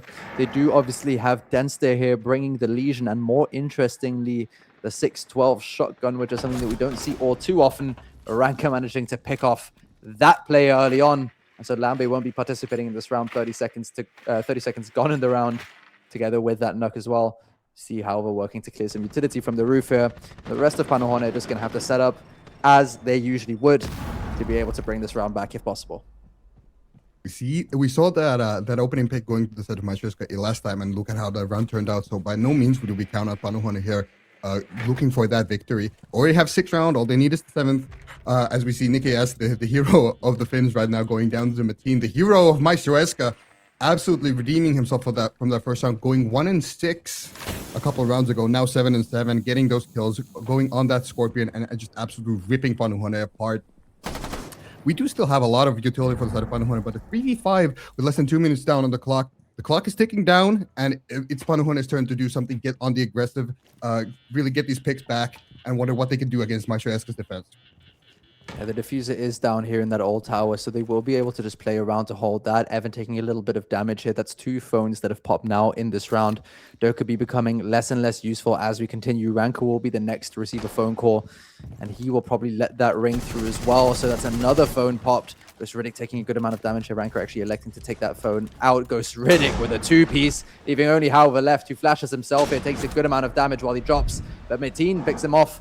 And while Panahoné had 3 of them, MEISTERSCHAFT respond with a flawless round of their own. Mateen with 1 ace and a flawless round for MEISTERSCHAFT. They have 2 more rounds to win here, to bring it into an overtime, and it's starting to look more and more likely by the round. So MEISTERSCHAFT clawing back that round advantage round by round, but I do remind all of you that Panahoné is still on that match point. All they need is the 1. MEISTERSCHAFT here having to go flawless for the next 2 rounds to bring themselves over to that overtime. And they still have that tertiary site in front of them at some point here, and they're electing to go into dorms right now. But should they win this round, they still have to go down to that first floor that Panahoné won so handily last time, and having to prove that they are indeed capable of winning that round, indeed capable of curbing the aggression of Panahoné even more so. On this, as we see Nipsu picking back onto that blitz, we see the ace that Nikias is so comfortable with. We see that Deimos on Halva. And we see the Capita of Lambe going down very early in the last round that they attacked this top floor site. Now hoping for a little bit of a different result as I cast their curse that, and Lambe is switching off to the Flores. I think we're both forgetting all the names of the operators today. Max, unfortunately, dementia strikes early. But not on the side of MEISTERSCHAFT, as we see a very similar lineup. Mateen on that Scorpion again, Evan on that information gathering tool of Solus. Not having a great game himself, but still hanging in there, providing that experience, providing that that leadership that he's well known for. And we have Ranker on that Tachanka again, seeing if he can stay alive for a little bit longer than last time they tried this site and go for that plant denial that plant that Panahoné also loves to do, as they are known for. Particularly Nipsu that does have the kit in his hands right now.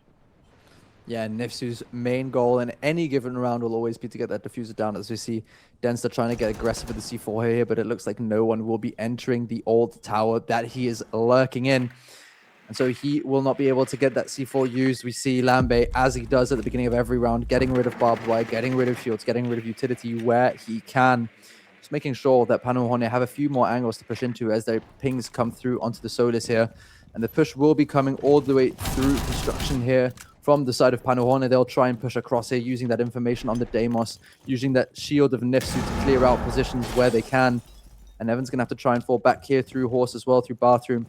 as he sees that door being opened, but can sprint across, just getting away with his life in time.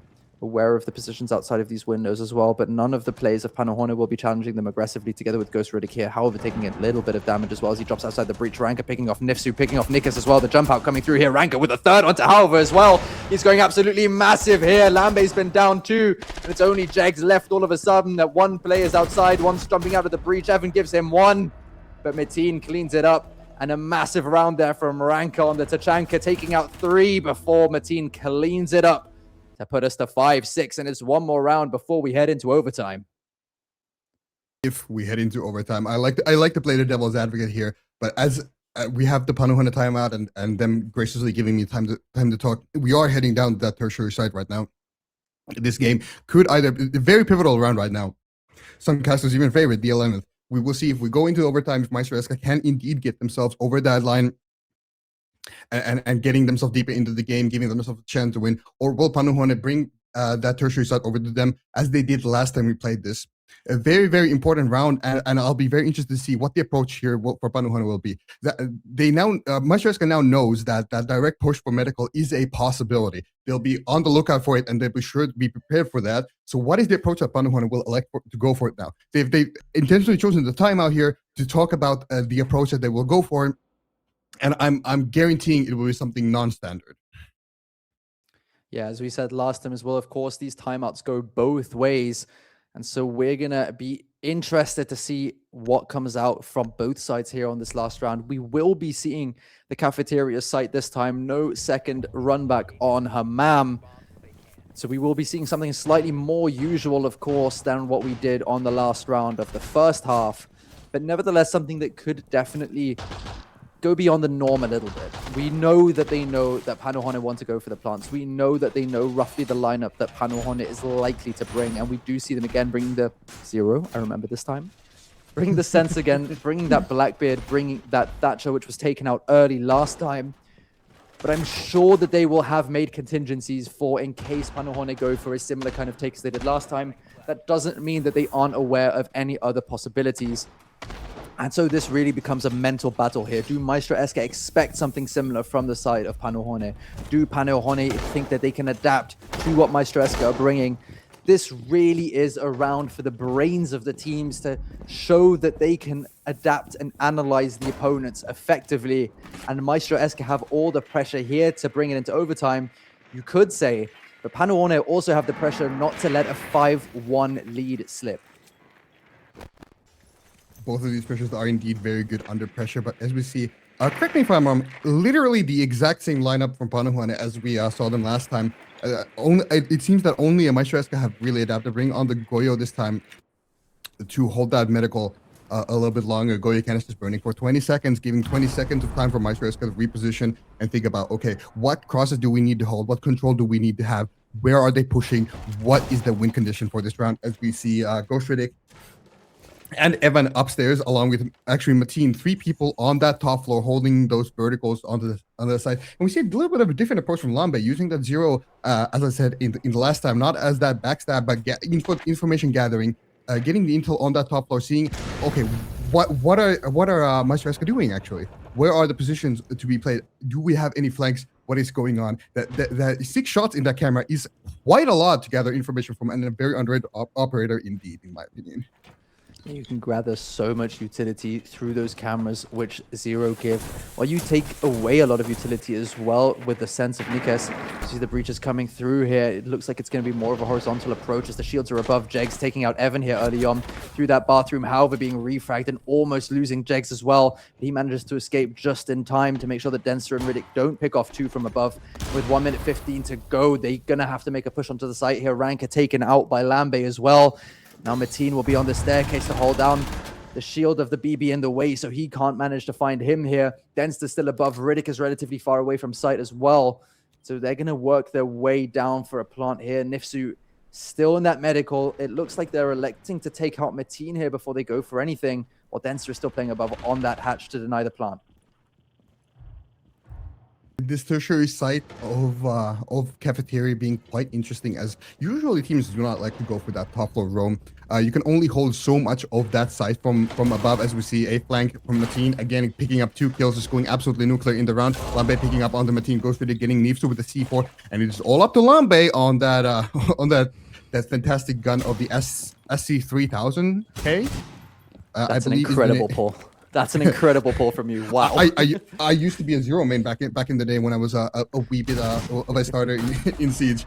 Can't quite get it over the line, even with that fantastic gun in his hands. Seriously, it is statistically one of the better guns on the attack as a whole. But Maestro Eska does get themselves over to overtime, even with a seemingly fantastic push from Panuhane, going for that similar kind of game plan, but not quite getting it over with, not quite washing the flanks, even with those zero cams, and letting Mateen just off the hook and onto those players. That Scorpion in his hands being absolutely fantastic for the entire game. He's not really gone off the Ella for a long time, as I remember. Again, picking it up here in the 13th round.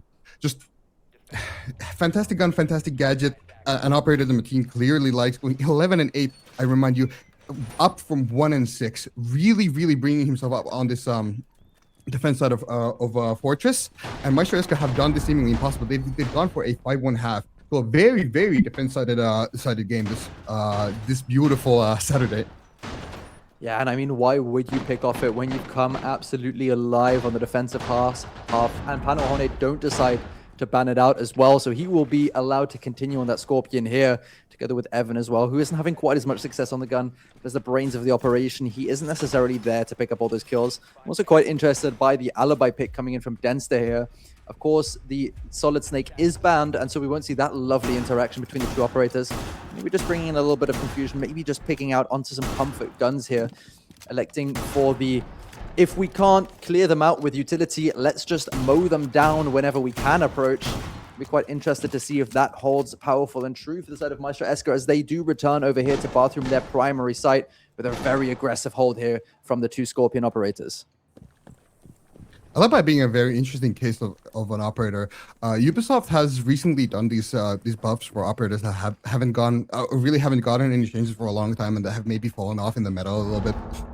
Look towards characters like Thatcher, like that Thorn recently, and I think Alibi is very much on that list. An operator that used to be very, very popular because of that gun, because of the 1.5 that you used to have on that gun, but really falling off in the meta recently. That gadget not being quite as impactful, and while that gun still remains quite good, the question on Alibi is, what are you not bringing if you're bringing that that gun that she has? As we see Ghost getting Nipsu and then getting one with that gun, as we talked about, and Lambe also falling a 5 versus 2 for the side of Maestro Eska again. Make that a 5 versus 1 as Ranker gets himself into the mix, and it's all for Halva to do. East or bust. Yeah, Halva's left all the way alone on the roof as he swings into the clock tower here. And he's going to go for a little bit of a party. He's playing with the thought of dropping off the edge, but there is a repel option for him here, so he's gonna choose the safe way down, or I guess go back into the tower here. As we see some lovely gameplay here, a beautiful trick shot from Halva as he meets a very unfortunate end to the round there. And we go into overtime with a, I believe, flawless round for the side of Maestro Eska. I don't think we saw it there because the last death was a little bit of an unfortunate misadventure, as they say, as Halva meets an untimely end in the round. But a very strong round by Maestro Eska. They didn't over-rotate. They could hold on to exactly what they needed to. And then when Panuhane decided to go for the jugular, Maestro Eska knew exactly what they had to do to hold against it. And so they will, for the very first time in this match, after being down 5-1, will have their very own match point on their own map pick, bear in mind. But one thing that is important to say here is that they did only win one attacking round when it came to their original split.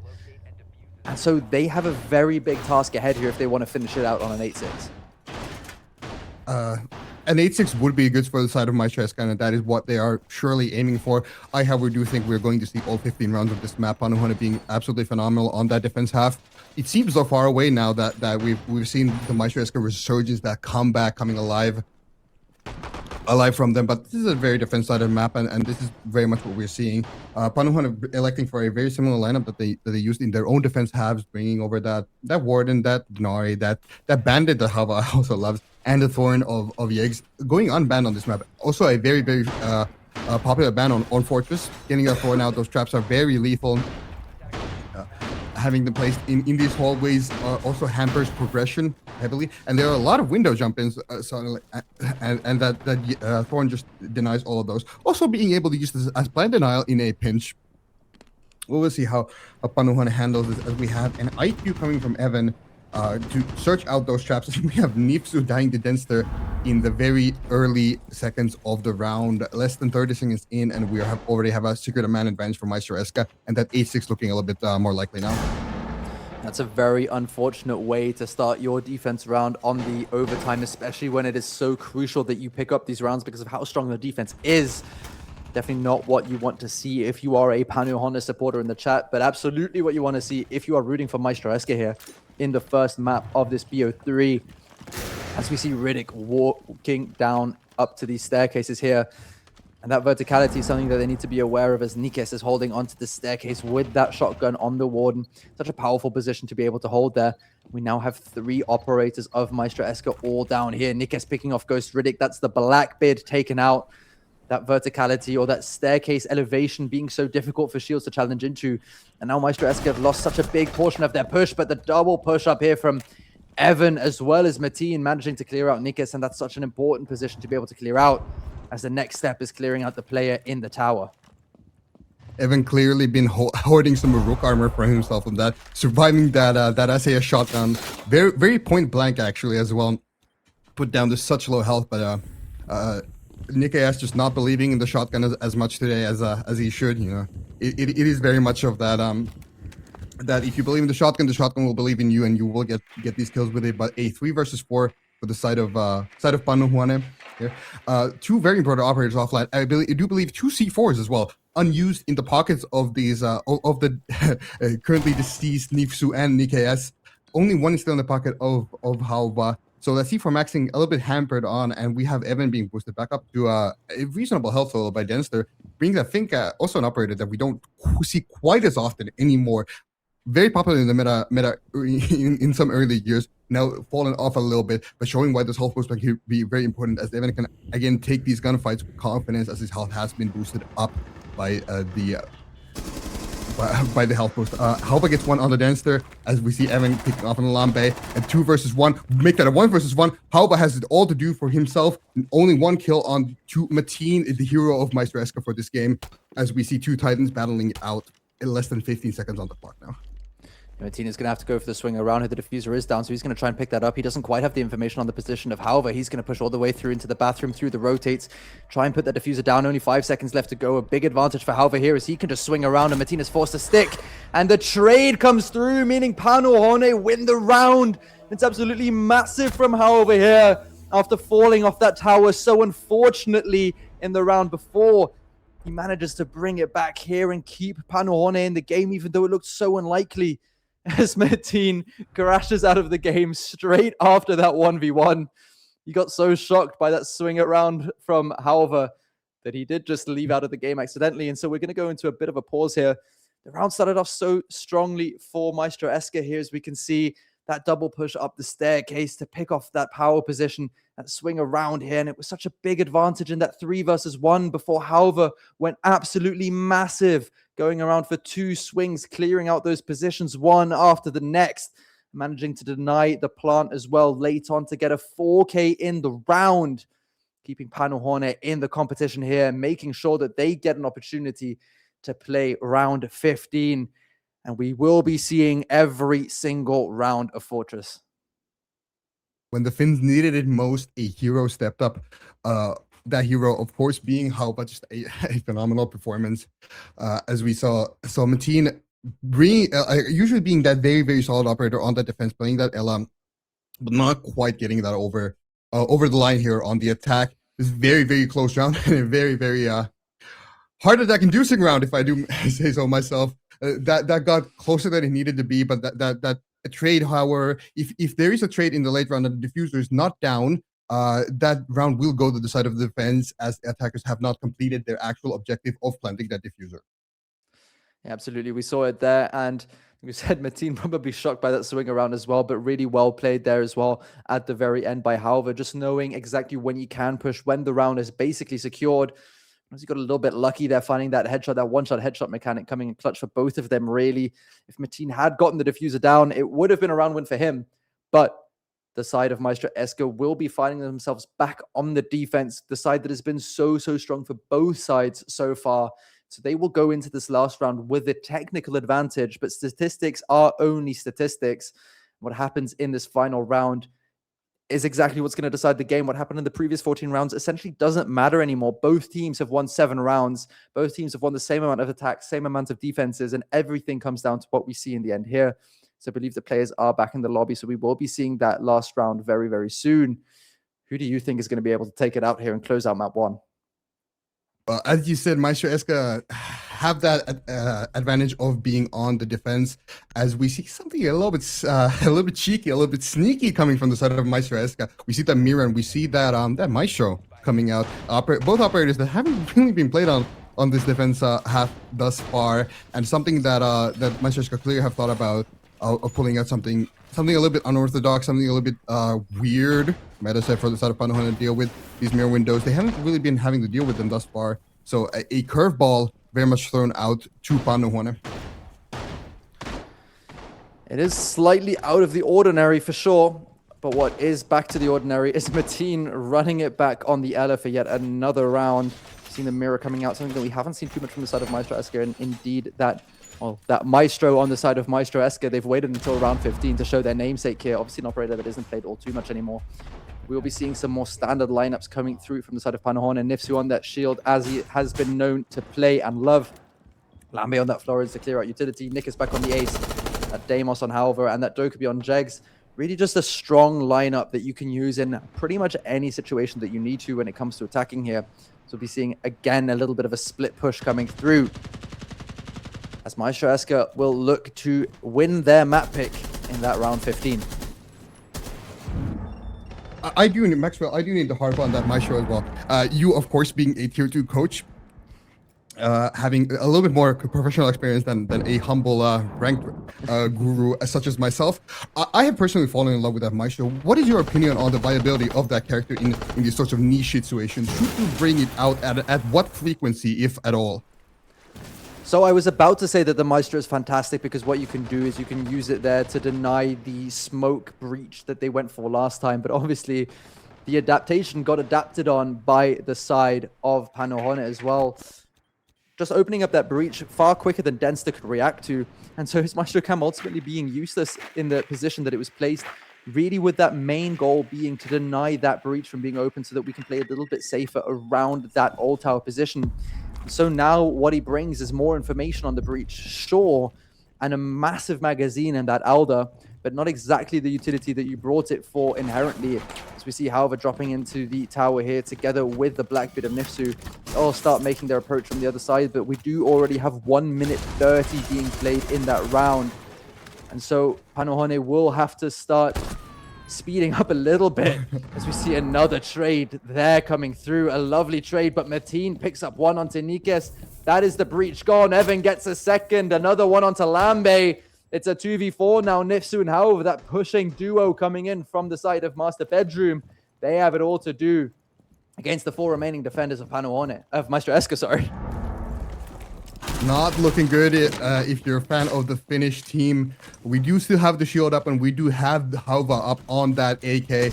A very powerful operator of Deimos and with that revolver as well. But Ranker still has that C4 in pocket. We still have Mateen going again, absolutely hog wild on this defense half. He hasn't let that Scorpion go, and for good reason. He's just absolutely phenomenal on it.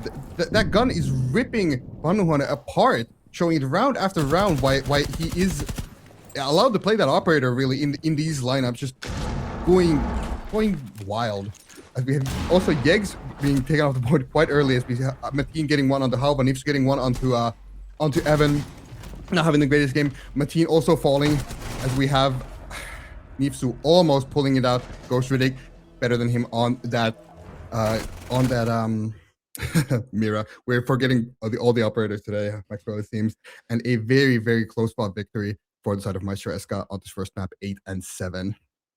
Absolutely. It got really intense towards the end. It looked like it was one for Panahonen already when they were 5-1 up on their defensive split, but MEISTERSCHAFT came back and showed exactly that they can do what Panohone also did, managing to bring it all the way back, all the way into max OT, winning it out at the very end, 15 rounds of Fortress, leading us to a 1-0 map advantage for MEISTERSCHAFT on their very own map. Wow, wow, wow. Still only a 1-0 advantage and a 1-round advantage overall in the series on their own map. So I'll be very interested to see what Panohone can do on that chalet. And that one was a good one, wasn't it there, guys? The fragging prowess of both of these rosters on full display there as Fortress goes the entire distance. 15 rounds required on map number 1. But I think we've got to talk about it, haven't we? It was defender-sided as it gets there on that Fortress. 2 really dominant splits, followed by an overtime. That really went in the way of that defender side. Erebus, what did you make of that one? Yeah, that was... I mean, classic Fortress, right? 5-1 into 5-1, go to OT, and maybe, just maybe, one of the teams will get an attacking round, and that'll be the difference maker. But too often, it is just the defense. Only 2 rounds were won by the attacking team on Fortress, and that's pretty much par for the course. And Travi, you can attest that when we swapped sides and it went 5-1, I was like, well, we are perfectly on par for overtime. We are ready to go to overtime. And I mean, it really was just defense. 3 flawless rounds for Panu on defense and 2 for MEISTERSCHAFT. And it looked like Panu was going to be able to do it. They had the kills. They had 3 players on double-digit kills, maybe 4 players on double-digit kills. Meanwhile, on the side of MEISTERSCHAFT, they had significantly less kills, but it just comes down to the fact that Panu stat padded in those 3 flawless rounds, and MEISTERSCHAFT, when they lost rounds, they lost them hard. Oh, yeah. And the First Bloods were very, very decisive. I believe it was 11 out of 15 of those rounds, First Blood equaled the round win. And, I mean, Max, what did you make of the way that these teams played the defense? I think especially on the side of Panohone, we just saw absolutely ruthless aggression, and that was really troublesome for the side of MEISTERSCHAFT. They just couldn't deal with it with the spawn peaks, with also that kind of mid to late round aggression. Whereas I do feel like the side of MEISTERSCHAFT was slightly more structured in the way that they played their defenses. They allowed a little bit more leeway to the side of Panohone, but especially in those late rounds, they really managed to kind of clutch up, box out Panohone out of the sites, and really just deny the entryways to that final part of the execute. We did see them getting onto site far more often than the side of MEISTERSCHAFT, obviously also being a little bit more plant-oriented, the side of Panohone, when you compare it to MEISTERSCHAFT. But very different approaches when it came to how they want to defend the map, but with very similar results ultimately, showing that no matter how you play it, if you do it well enough and if you do it as a team, you can really get very, very far here. And for MEISTERSCHAFT, it was, well, not lucky, of course, considering that they picked the map, and so they managed to pick overtime as well. But fortunate for them, in the very least, that they managed to pick that overtime defense side. It really was lucky for those guys. They're able to get there. A big thing that for me was inside of that one is the clearing of the power positions there. There's so many stairways, so many corridors on Fortress where they become a little bit of a choke point, and they can be a bit of a nightmare to clear out those positions. And the big issue both teams encountered on their attacks was it got very one-dimensional when you're picking them. And that really surprised me. You've got operators like the Deimos being brought along where you can apply vertical pressure, perhaps from underneath or from above. You've got options to try and dislodge these players, and you're not really getting the value, I think, that you're anticipating to get outside of that one there. And it just kind of became a funneling in a situation where eventually you get things happening like that Huava 1v4 we saw all the way at the end of round 14 there. Going through from that one, do you think Panohone are going to be able to make the comeback on towards Chalet, or do you think this one's a 2-0 for the MEISTERSCHAFT boys? Well, it is Panohone's map pick for next. They did pick onto that Chalet, and they almost very nearly won that on their opponent's map pick as well. So if you're MEISTERSCHAFT here, I think you're kind of worried because you only very narrowly won your own map pick, and now you're forced onto Panohone's map pick. And Chalet is a map that they do play quite a lot. So MEISTERSCHAFT does have the footage on Panohone, but still, that Chalet is a very strong map for them. There's a reason why they chose to play it in the grand finals of Combine. Got that map quite comfortably, if I do remember correctly, as well. So I think we'll see Constellate, to be honest here. Yeah, I completely agree. 3 maps is on the cards, but Panu gonna have to bounce back on Chalet. But Gonna have to go to a quick break, and we'll be back with map 2 very shortly. We see a flank from Mateen, again picking up 2 kills, just going absolutely nuclear in the round. Lambe picking up on the Mateen. Blitz that sends already going for that execute, possibly threatening to push, and Lambe picking up that zero gun, actually one of the highest deep Eska. We have to see how they deal with this still. 4 versus 4, very much even, as we see Ranker getting flashed out and Ghost picking one on the pinch. We'll see how Panuhane handles this, as we have an IQ coming from Evan to search out those traps. Here in this round, Yeggs trading back on the Ghost Riddick. Can Mateen get the 4th? Can he get the 5th? Already 3 deep in the round. Gets the, all they have to do is fall back on the bomb side. The attack of MEISTERSCHAFT can no longer get through those walls, and I'm gonna choose the safe way down, or I guess go back into the tower here. As we see some lovely gameplay here, a beautiful trick shot from how have Denster here bringing the Legion, and more interestingly, the 612 shotgun, which is something that we don't see all too often.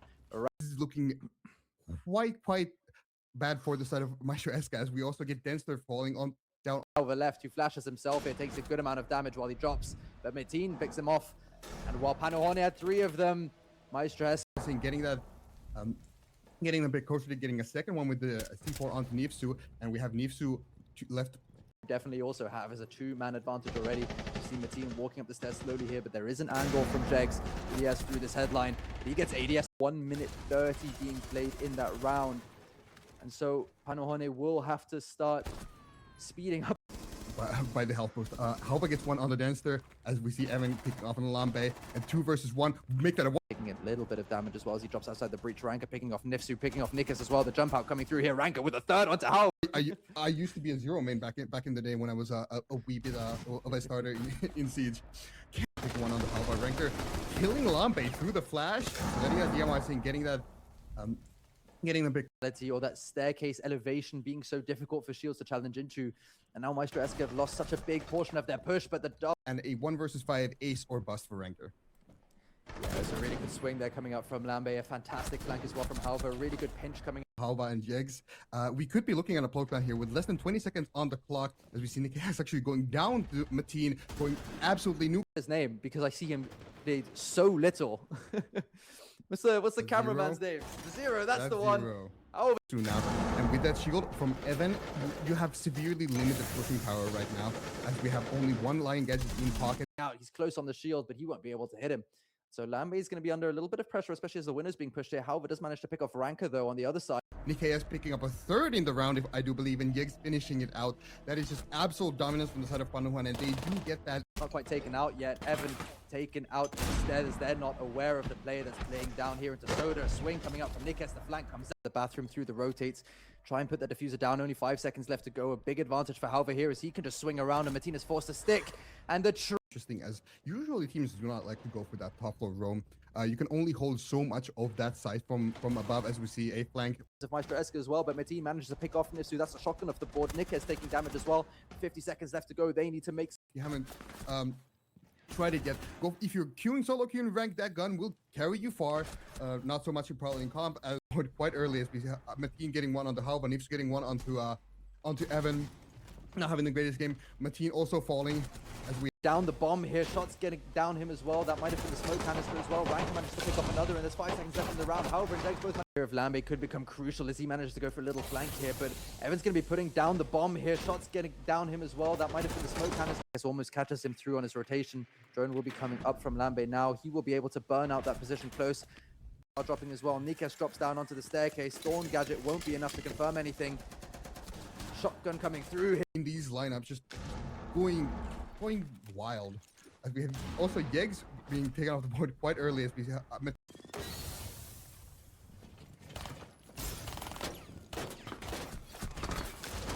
himself 3 people to kill. Not looking particularly great for the side of the Finns right now, and Denster confidence as his health has been boosted up by the health boost. Halva gets one on the Nikas, 2 different angles being held with the same spawn exit.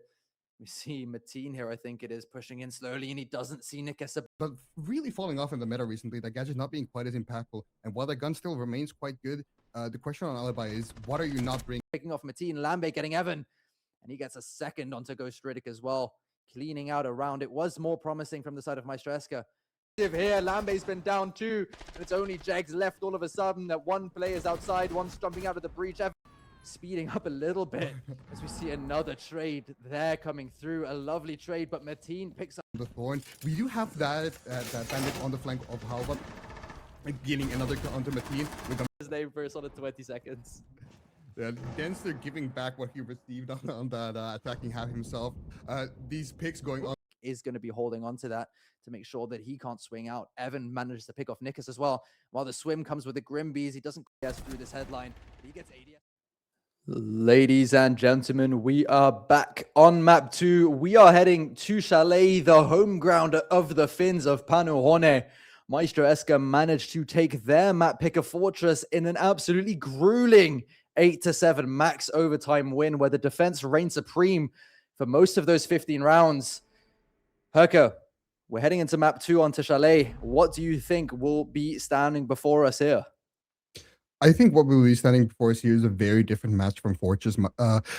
Chalet itself is kind of attacker-sided at the competitive level. It plays very differently from the Fortress, wherein Fortress is kind of more formulaic, it's more structured, it's more step-by-step, whereas Chalet is a lot more free-form. There's a lot more cooking that you can do. You can skip steps.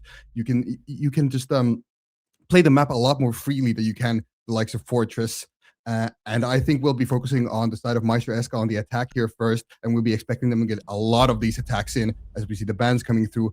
A Mira and a Castle, so double Architect ban, and we have the Montaigne and the Grim also coming out. Monty not seeing the light of day again for a very long time here, accepting that MEISTERSCHAFT attacking half on that last map of Fortress.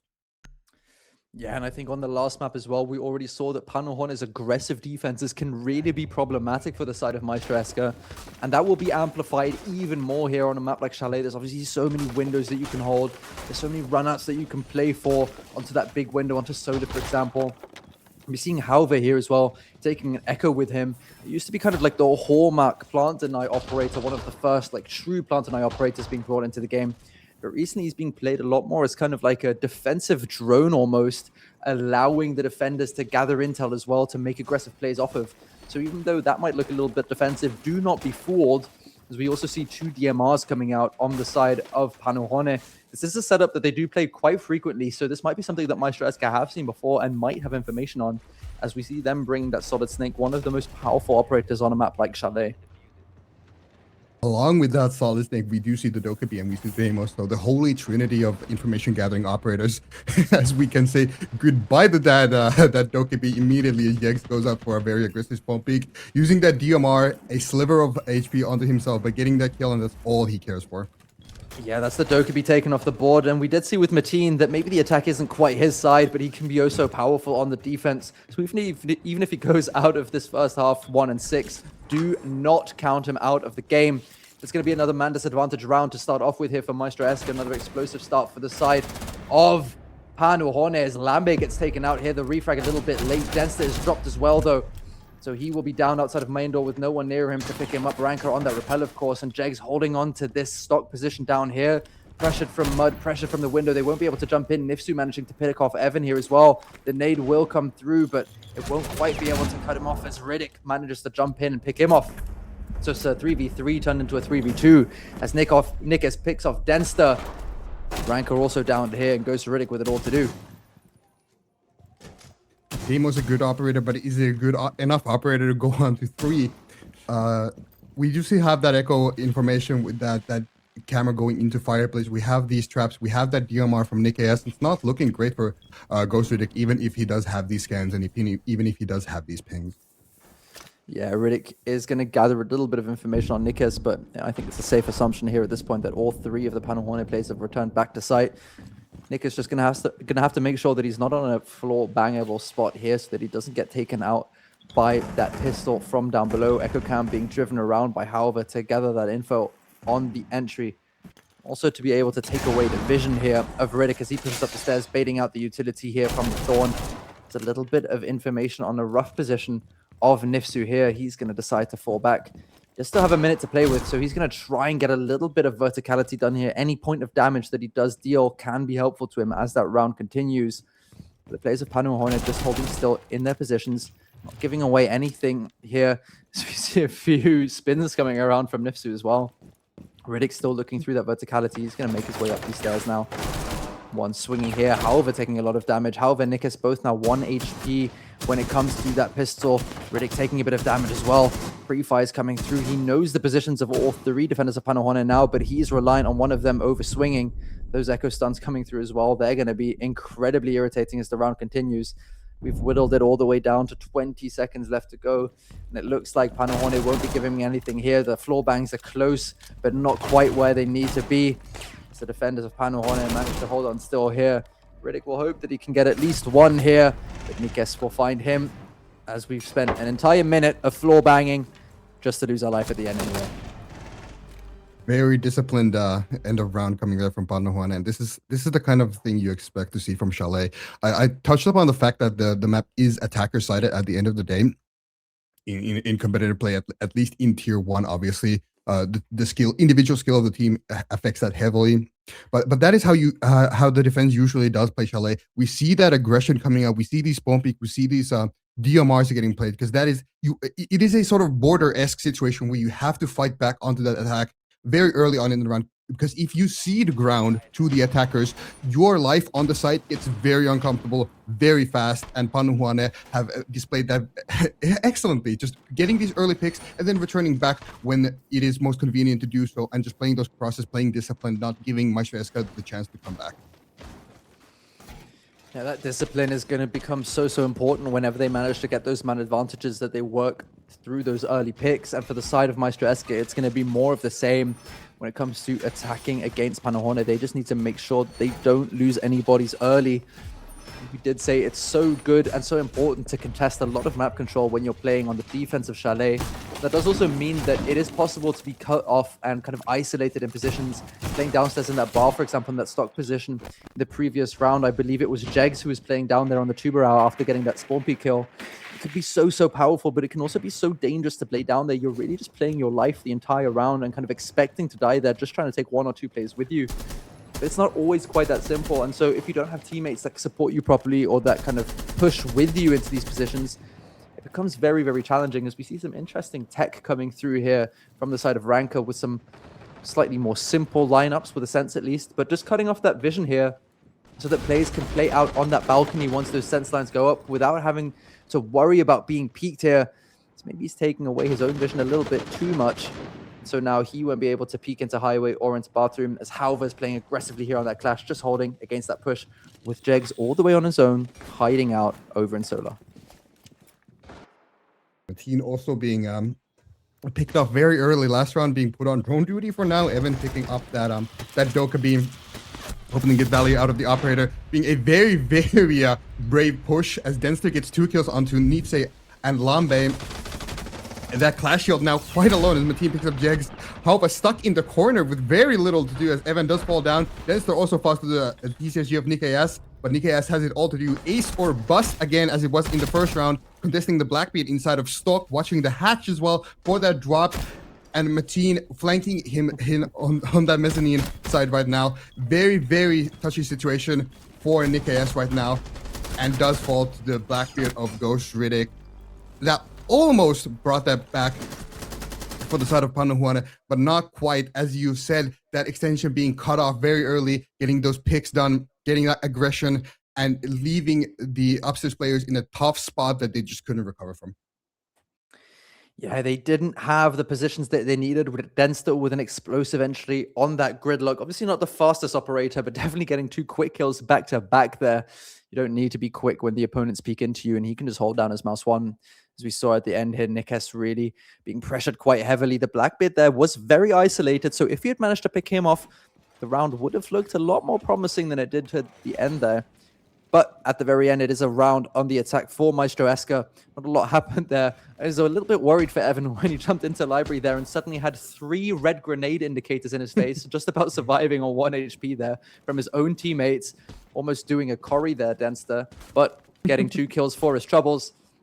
as we see the side of Panohone now moving down to kitchen, they will be bringing back that Echo and those double DMRs that were so successful them on that top floor hold. It looks like they'll be going for a very similar approach when it comes to defending the site, obviously being able to defend kitchen largely from the verticality as well.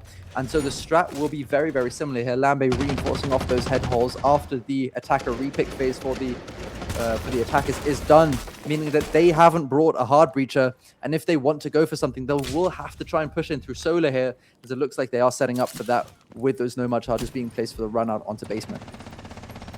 And again, that holy trinity of information gathering operator. We have the Doka, we have the Snake, we have the Deimos. So position should be known here as well. But information is also on the side of Panohone. As we have mentioned, that Echo, interesting, both players playing the Echo. First, it was, I do believe, Nifsu bringing that Echo in the first round, and now on Halva. Both players bring that shotgun as Halva gets one on the Gens there, Mateen gets one on Nikkei S, and we have an even mankind right now, 3 versus 3. Make that a 2 versus 2, actually. Yegs demolishing on that DMR, and we have Lambe and Yegs still left, with Evan and Ranker on the side of Maestro Eska. That Dokkaebi still up and alive, along with that Nomad. No Deimos tracks, no Snake Scanner, no Brava cams available for the attack. It's another quick and explosive entry from the side of Maestro Eske here that ends up in a 2v2 situation. Jake's holding some long angles here with that DMR, manages to down and confirm onto Evan as well. And so now it's only Ranker left alone against 2. Doesn't have the diffuser in hand, but will be able to go pick that up. The defenders of Lambe and Jake's both a little bit split as well. He doesn't quite know the position here that he has to worry about Ranker, and so he's going to get the diffuser back to him. And they do have information on the positions of both defenders, it seems. So the wallbang will come through here, picking off Lambe. He has side control now. That does mean, though, that he gives up top floor control, allowing the DMR of Jegs to retake the top floor, retake that verticality, and he needs to be careful now. The bulletproof cam will feed back some information. It won't quite be enough as he tries to set down the plant there. The Melusi will give away his position. Wallbangs coming through as well here from Jegs, leaving Ranker on 1 HP. He will need to find a safe position to try and go in for the clutch here. The Tuvarao canister will play C4 as well to create some extra verticality, and Ranker knows roughly where Jegs is here.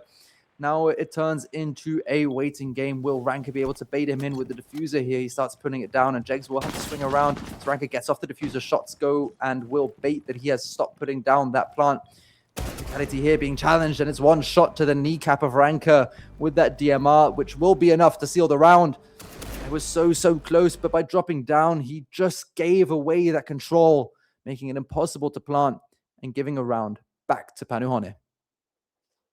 Back to Panohone, indeed. Nikkei S and Halva being the heroes of last game. Now Yegs turning up on Chalet, having a very phenomenal performance on that DMR. Beautiful purple skin, by the way. Lucky man, as we see the second ban phase coming out here.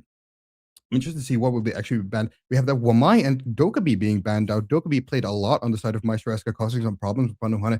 Wamai, I do not believe has been picked even once for Panohone. So that's clearly that VOD prep. That's clearly that scrim prep coming in clutch, knowing that they will play the Wamai if it gets left up on the rest of this defense half.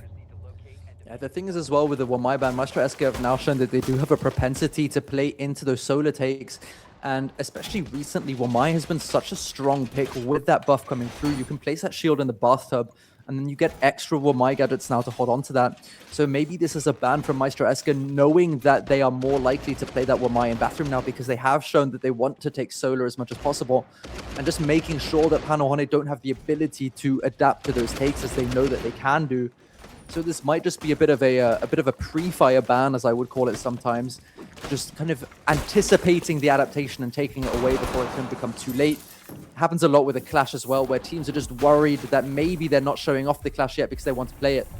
Nika will be going for another spawn peek here, placing the Aruni gate from the outside and some barbed wire as well, so no spawn peek there actually. But just a nice, interesting placement. They're allowing you to place that Aruni, or to reactivate that Aruni from that K9 door, just meaning that you can reactivate that and waste a little bit more utility as that round continues. That is indeed some very nice tech coming from Panohone. And while Nikkei S did not go for the spawn peek with the DMR, Yegs thinks differently. He goes for that, getting another one, going 6-2 in the first 4 rounds right now. Absolutely demolishing on that Tuvarao, showing what the ACOG can really do on the defense. Yeah, I remember when I was doing my own prep for Panohone in Combine, The one thing I said when I was prepping this map is we need to take away at least one of these DMRs because they are so difficult to challenge into. Smoke coming in here to allow Denser to jump through as he manages to jump into Kane, and that barbed wire doing some serious damage as well. As he takes an aggressive position on the breach, the Thorn Gadget coming through as well to do some extra damage, and Halva swinging through to pick him off. Nifsu getting another one onto Ghost Riddick, and now it's only Mateen and Ranka left. One player in lobby here on an aggressive position. He's going to be the next challenge here for Ranka as he doesn't know that he's crossed to the right yet. Shots coming out there beautifully onto Lambe. It's a 2v4 situation, and they're going to have to try and find kill somewhere. The DMR still aggressive on this doorway. He's going to think better off it and fall back as Mateen tries to make a little bit of progress here on that balcony. But the positions of Panohone are so strong. Those DMRs able to hold the long angles as they also play close contacts. And it's going to be a difficult problem for MEISTERSCHAFT to solve here. Very difficult indeed. They have a minute 15 on the clock, a 4 versus 2 with an Echo Cam up. We have those Runi Gates, we have those Thorn Traps. We still have Yegs with a C4 in his pocket, 3 Tuberar gadgets. Time is getting very low for the side of MEISTERSCHAFT if they actually want to win this round here. He's holding crosses, hoping to get some picks out, almost catching Nick AS, not quite allowing him to retreat back into piano. Mateen does get close to that K9 door now. Time keeps on dwindling down. And the side of MEISTERSCHAFT really just trying to fish for some kills somewhere now. Doesn't know that there's no one on that shield, and so the pre-fire comes out. But he will be able to clear that out with the Maestro, or with the Ace charge even. As Mateen has made his way into Master here, so he does get a bit of an aggressive position. As MEISTERSCHAFT fallen back completely into the site. Panohone is still playing off of that Echo as well. Those DMRs of Jags. Nice shot from Mateen comes through. Nikes does manage to pick off Ranka.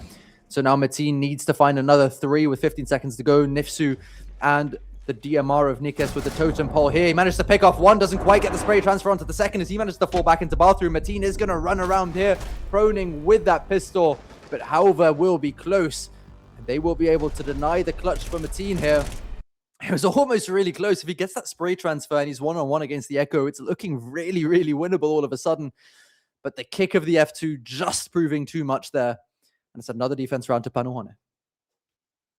Another defense round indeed. And I do remind you that this is a very attacker-sided map, at least at the pro level. I don't think we actually have the stats for tier 2, unless some genius saint has put it all together. But referencing tier 1 stats, this map does fall to the attack quite often. Is one of the only attacker-sided maps we have, along with Bank and Border.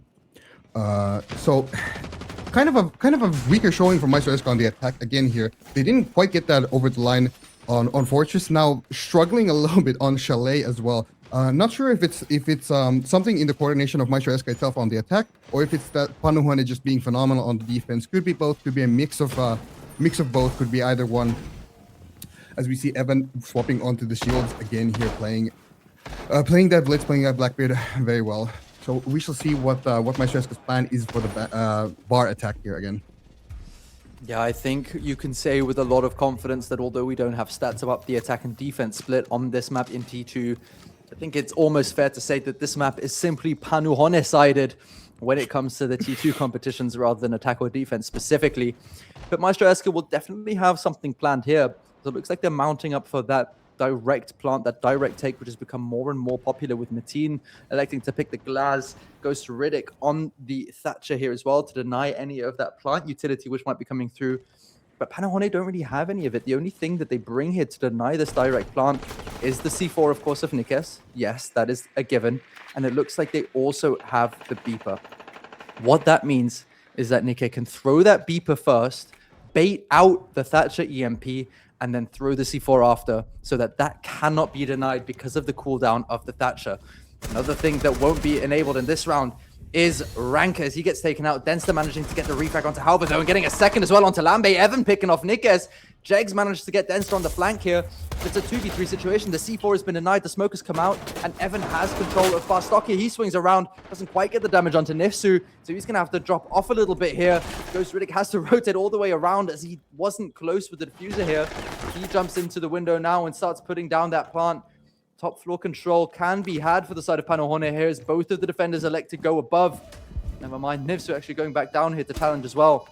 That shield still in bar stock to deny any positioning above as that hatch is retaken now, but they've all evacuated the building except for the Shield of Evan. He was playing alone. Mateen holding the cross for him. That's Nifsu taken out. And now it's only Jegs left alone against 3. He needs to swing through, doesn't manage to find any as Evan confirms the kill. And it's an explosive entry and that lurk through the basement of the Ace of Denster, which ends up confirming the round for them.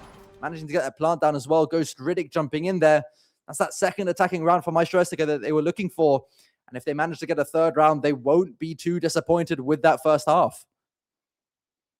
Phenomenal direct take coming from MEISTERSCHAFT. They're just jumping into that bar window, getting the plant down, getting that blitz deep into bar stock to control that space. As we see the Melusi challenging onto that blitz, but the shield just staying in front. Melusi cannot advance onto the blitz as we have the cover from the bar window. And the blitz just holding the ground freely. They're disabling the retake entirely for the side of Panahoane. They had the idea to go top floor there, but it was a tad bit too late as we already had the plant go down. And at that point, it is very much a given round to the side of MEISTERSCHAFT unless Panahoane pulls off some ridiculous heroics that they just couldn't do at this particular time.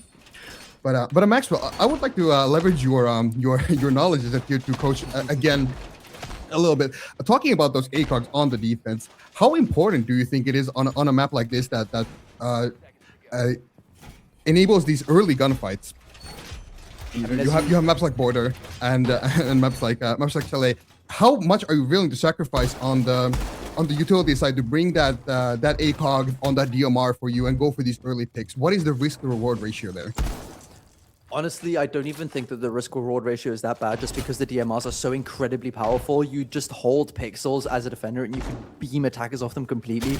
It's so difficult to challenge in, especially online where you have that ping kind of consideration that you need to make. Ranker being taken out here early by Nifsu as well, another advantage to the side of Panahoane. But you can open up these long angles and hold from so far back that it makes it so difficult for the attackers to clear out their positions. And it also just makes it really uncomfortable to push in. So it will slow down attackers a lot as they kind of set up to try and clear out angles wherever they need to or wherever they can.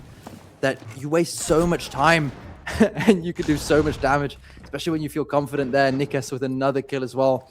This run is just very quickly slipping away from the grip of MEISTERSCHAFT. Panahoane looking like they will be taking a 4-2 split into their attacking half here. And just the definition of confidence at the moment, I think Jegs with an incredible game, Nikes with an incredible game as well. And you see Lambe 0-5 is not something that you'd really expect when the team is performing so well. Panahoane will be looking to get another flawless round here as well. A flashbang coming through, but not being able to find an angle here as well. As Riddick and Mateen will see if they can boost their KDs any way, shape, or form. The floor bang's coming through, but Mateen gets floor bang back. Lambe managing to get his first kill of the game here.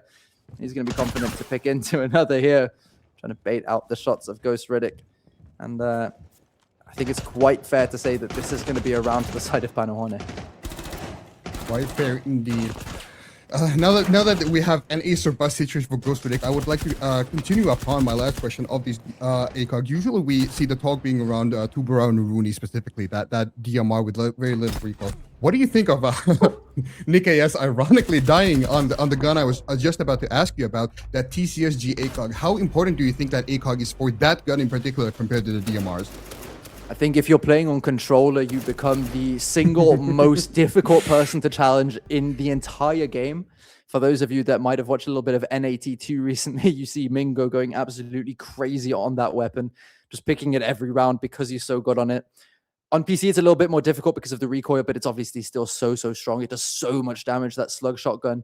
It enables you to make rotations on site as well, so it has a double function in that. And really, the thing is with those guns as well, both of the operators have such strong utility. Obviously, Goyo being able to deny so much time and Cade being absolutely pivotal when it comes to keeping breaches closed, such a big part of the game, that you have even less of a trade-off with those two guns. If you have someone that is strong on the TCSG, you really can just fit them into any strat that you want because of how strong the utility is together with that gun in the right hands. They're such strong operators regardless of who plays them. Maxwell, now don't forget about the humble sentry that also brings that TCSG, of course. as we saw Mingo being using that in the tier 2 finals as well to very great effect. As we see Panahoane going onto the attack half, bans coming out a little bit similar than we saw on Forces as well. We have that Monte being taken out.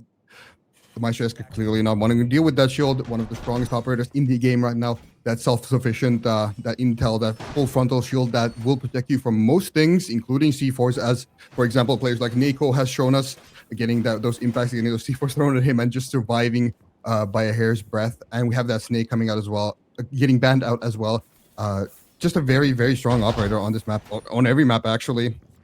So no surprise on the side of the attacker bans. But then moving on to the defender bans, we have that Thorn, and we have that Azami. Azami very good on Chalet, particularly very good on every map, actually. And just the Thorn being banned out as well. Something that you would never have thought about maybe a year ago, seeing a Thorn ban, but now becoming very good after those changes a little while ago.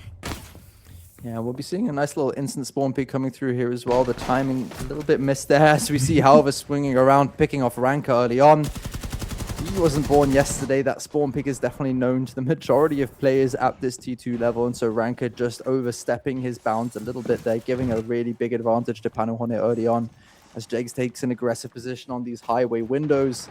That Thorn, like you said, so incredibly strong, because if you completely deny jump-ins on windows, Jegs just about missing another kill here onto Evan, who will be close with a shotgun. Riddick also getting close on the window. Denster managing to pick off Nifsu. That's the hard breach gone on the side of Panahoné. Denster locked into this position a little bit because those long angles are so difficult to challenge with him DMRs. He managed to get away, but the track will come through from below together with that call onto Evan, who does need to fall back as well a little bit. That is solo control established for the side of Panahoné with only a minute off the round. Still an equal man count, but I would argue that Ranker losing the gunfight on that DMR, while it does kind of hurt, what hurts more is losing that Hibana. No more breaches for the side of Panahoné, so they will have to funnel in these doors, funnel in these windows, and look for picks. As Nikas gets a kill on the Mateen, and Lambe gets one with the phone, and Halva picks up his second in the round. As we have Evan with it all to do against a Panahoné roster that he gets 3 more to go. Yeah, Evan with the first kill here, and now he will have Deimos tracks coming through. No more Dokubi calls for the side of Panahoné because his phone has exploded, but he will be cornered here. Jags with that DMR on the long angle manages to cut him off while the other two Panahoné players push him from the other side, and Evan won't be able to find a way out of that. Full information for the side of Panahoné as they go 5-2 to the good, and only 2 more rounds that they need to take this second map to bring us all the way over into Consulate. Looking like a similar score actually from last the last map. Fortress also having a identical, yes, 5-2 lead for Panahoné, but we did see what MEISTERSCHAFT couldn't do on that map on their own defense half, and so we have to wonder here: can we expect the same kind of heroics from players like Mateen, players like Ranker, or will Panahoné actually take the lead with the momentum here and secure that match point for themselves? As we have a kitchen defense. From MEISTERSCHAFT, them electing not to go to the bar that is typically the secondary site, as we do not see basement getting any favor, but instead going to kitchen.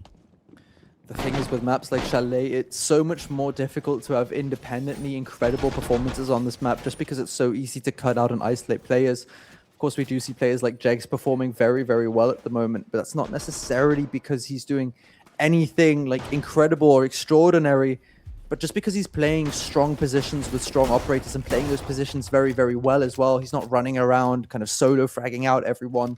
He's just doing what he needs to in the positions to make the strats work. And that's exactly what you need to do on this map here. As we see Mateen on a very aggressive angle as well here early on, placing those Fenrir mines to try and catch off any of those rotations. This time, no aggressive spawn peak from Ranka, which will cost him his life early on. Allowing MEISTERSCHAFT to stay out of 5-5.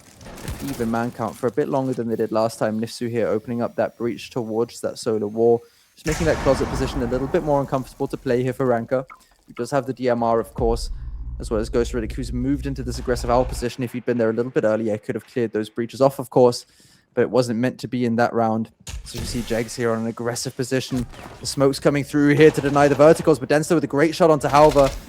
Interesting to see if they're aware of the push up the stairs. Ghost Riddick on that bathroom vertical to be able to look through the smoke. Jake swinging through to pick off Denster here, but he gets refragged from the verticals of Ranka. Nifsu is down as well, so essentially it's a 4v2 situation. They do have site control here as well. Nifsu getting confirmed at the end here. Nikas and Lambe, the last 2 attackers alive on the side of Panahoné, both here in dining. Call of Dokubi is going to come through here onto Ranka. He will have the opportunity to turn his phone off. 1 minute 40 left on the clock as well as the smokes go down here. No diffuser in hand for the side of Panahoné. That has been dropped inside or outside of Trophy. And now MEISTERSCHAFT need to be passive here, but Mateen swings around through those head holes into lobby to swing and confirm those 2 kills. It's going to be a 5-3 round here. It means that MEISTERSCHAFT need 2 more to bring it back to evens, while Panahoane need to win out the map.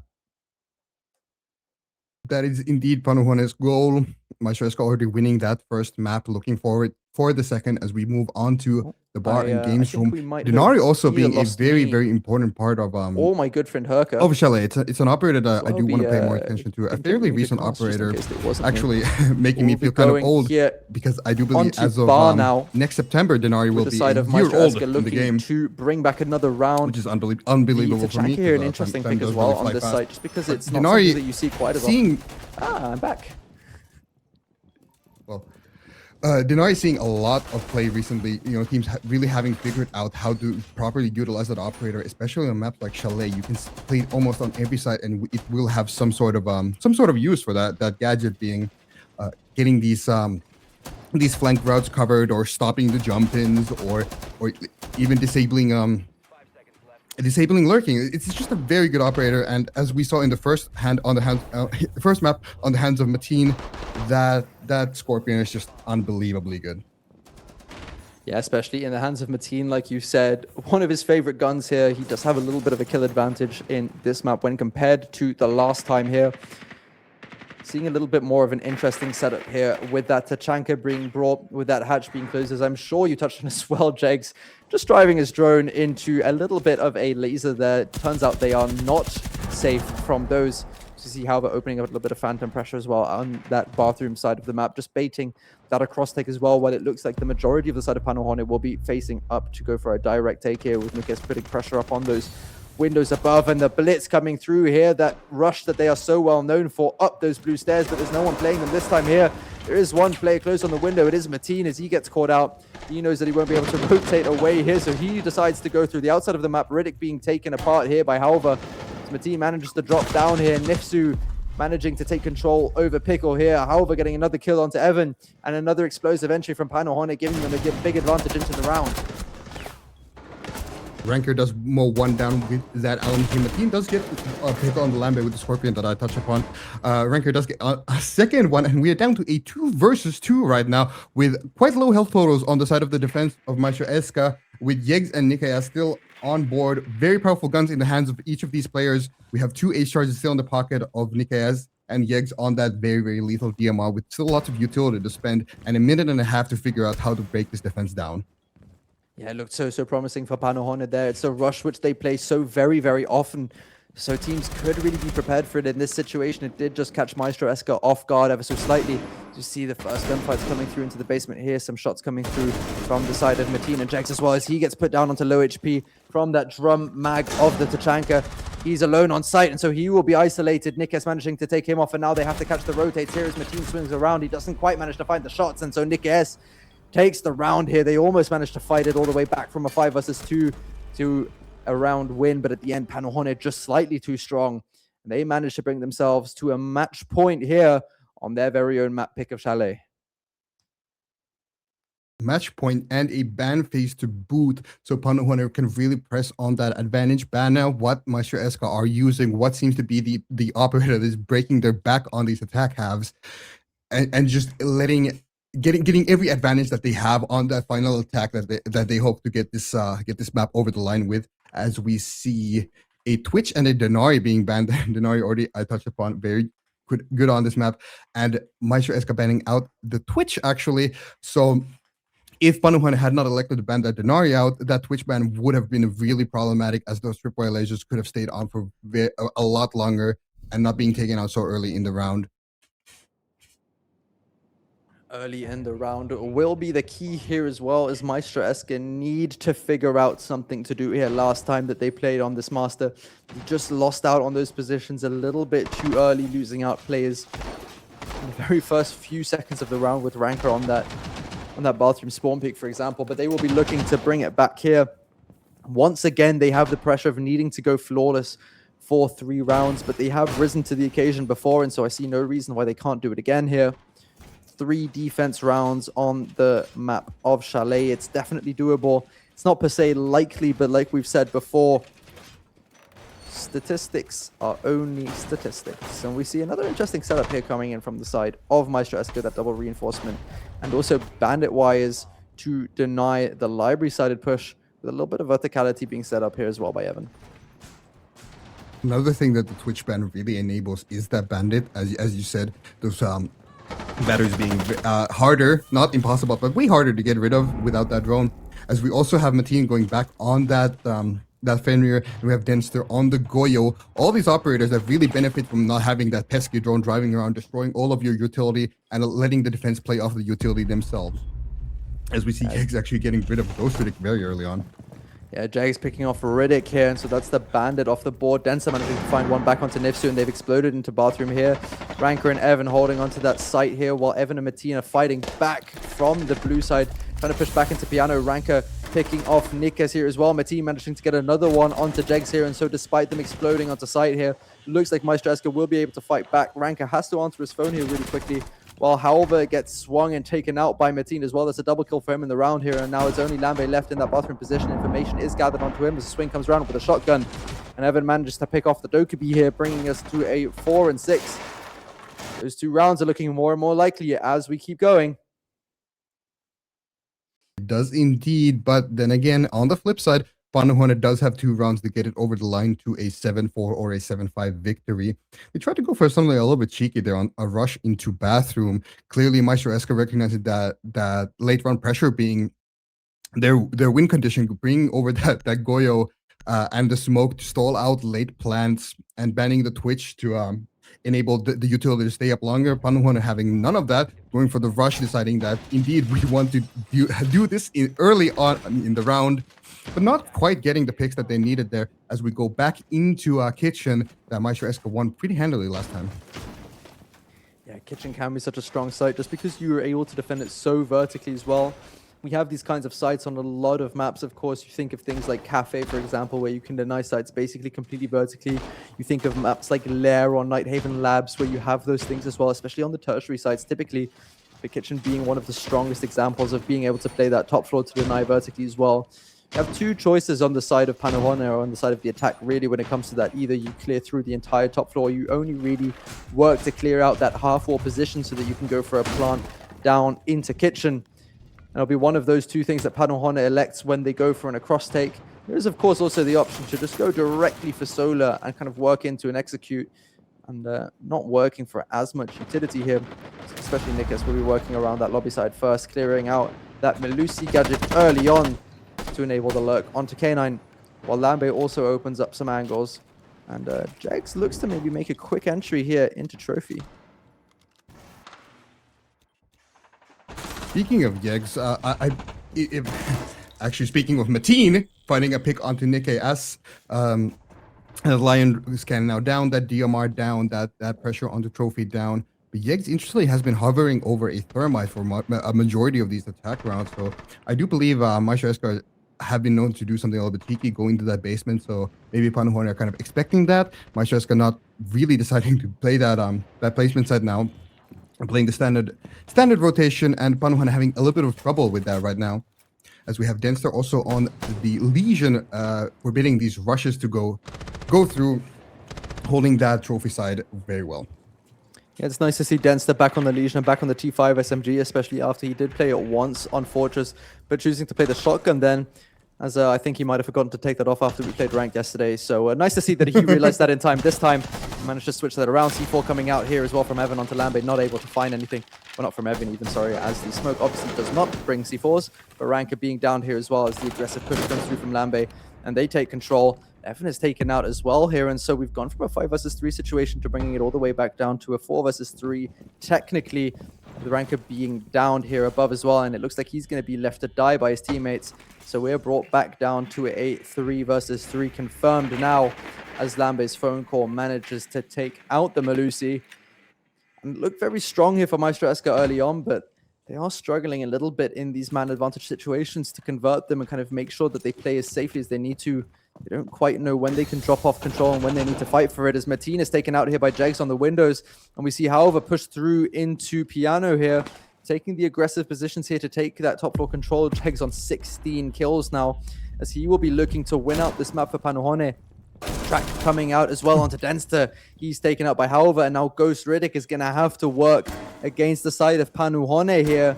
27 kills of the 3 players on Panuhone to the 3 of Ghost Riddick so far in this map. You'll have to do the incredible, the improbable, the unlikely here as he confirms the first kill onto Lambe, and he has that vertical control that we spoke about last time. The plant will start to go down. He doesn't have information here. The sense gadgets are going to be enough to deny the vision. It's going to scare them off a little bit here. The plant is going to come down on the bomb chassis now, but he doesn't have the verticality to be able to deny it, and so the plant will be placed down. Ghost Riddick on low HP, and the track is there from Halver as well to confirm his position. He's going to choose to go down the fireplace here to try and contest, to try and confirm anything that he can. But he's going to have only 30 seconds to do so. A long angle to contest here, and Jegs confirms the 17th kill of the game. He gets map 2 for Panuhone. Panuhone indeed are the reigning champions of Chalet. It seems this map indeed being Panuhone sided. Not defense, not attack, Panuhone sided. Just a beautiful game, and while they did falter in the mid-round, in the middle of the game, conceding over some rounds onto the MEISTERSCHAFT, they did get it over the line in regulation. Yeah, absolutely. Panuhone once again showing that the Finns are not to be underestimated on the snowy scenes of Chalet in the sauna room, turning up the temperature here. They will be taking us to map 3 onto Consulate as we see those last shots from Jags coming through here, which were enough to confirm an incredible game. Very, very close between the two on some of the rounds here. Not quite as close as it was over on Fortress. We will be going to a map 3. Hucker, what did you think of that one? The dreaded map 3, of course, being Consulate, a map that we both are very familiar with due to that one game that shall not be named. But I'm still very excited to see Panuhone and MEISTERSCHAFT battle that on Consulate. It's a map that they both know very well, and I'm excited to see what they can do with it, what new strats they can bring out. Yeah, I agree with both of you there, and what a map that was. And you said that it was Panuhone sided, but let's be real here. That was kind of a defender sided map because Panu 4-2 on the defense, and then for the side of MEISTERSCHAFT 3-3 on their defense basically. And so we could call it maybe little defender trending, but Panu definitely the better team on that map. And we got to talk about the trades because this map was very, very aggressive. There were a lot of trades, but it came down to Panuhone on their defender side, playing aggro, making it uncomfortable for MEISTERSCHAFT, and then backing off, playing smart, playing safe, not giving anything to MEISTERSCHAFT. And they've shown that on both of these maps so far. And we're going to Consulate next map, and that's a map where we can say it's maybe a little bit defender-sided. And I mean, other than the match that you guys are absolutely in love with and talk about all of the time, are we going to see anything different here, Max? I think Consulate is a really interesting one because obviously Panuhone is very well known for being incredibly strong on this map, and it's not one that MEISTERSCHAFT have shown quite as often, but especially historically, MEISTERSCHAFT have also always been very strong on it. So it's difficult for me to say which way it will swing. I think the advantage is ever so slightly with the side of Panuhone, especially because I think they do start on the defense, although I might be wrong there. And I think that's really what it will come down to. Whichever team starts on the defense, yeah, has the advantage going into this map.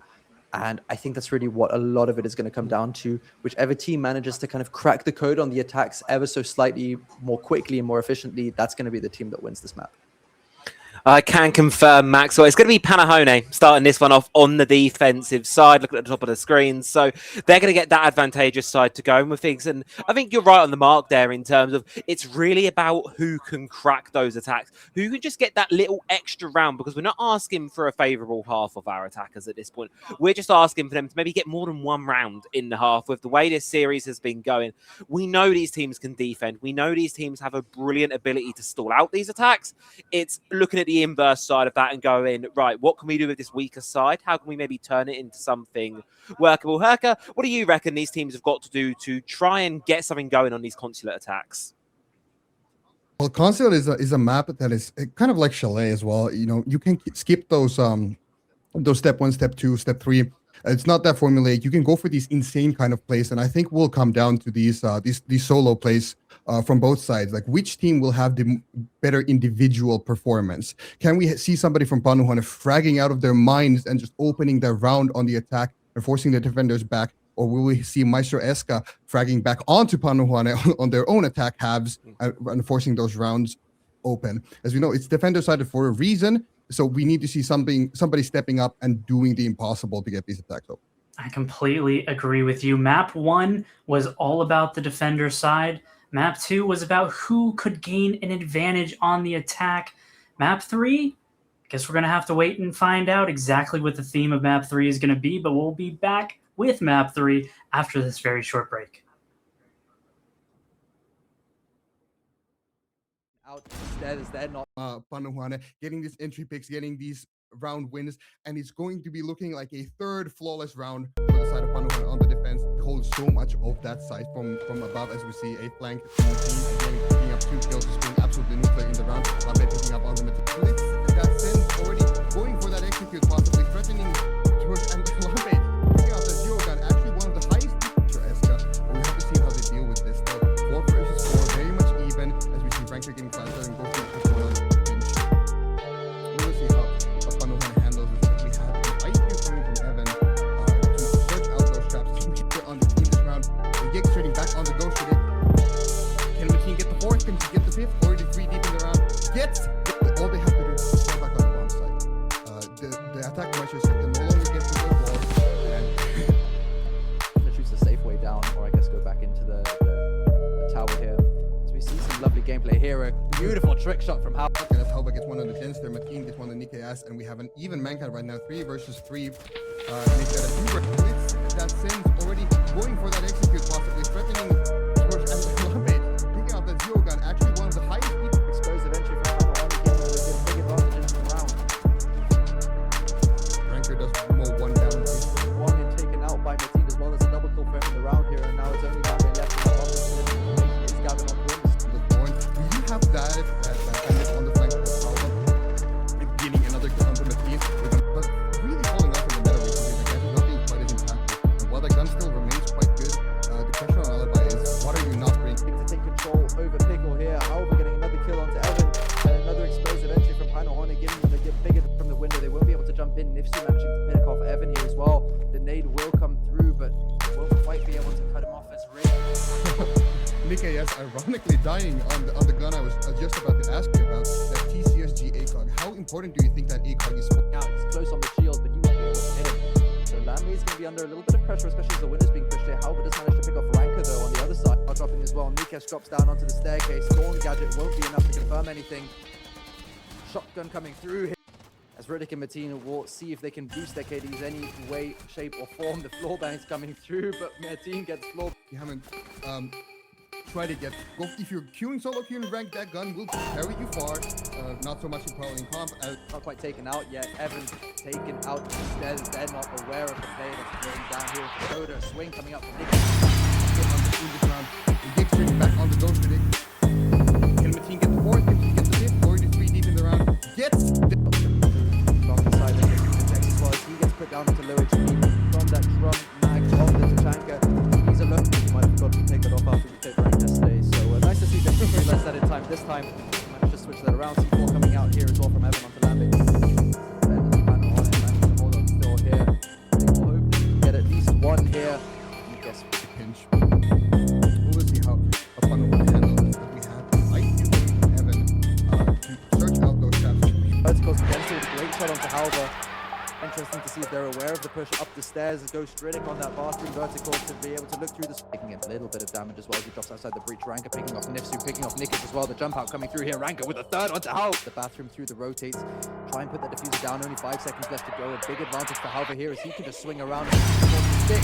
And the and Lambe is that clash shield now quite alone in the team of Jax. Halva stuck in the corner.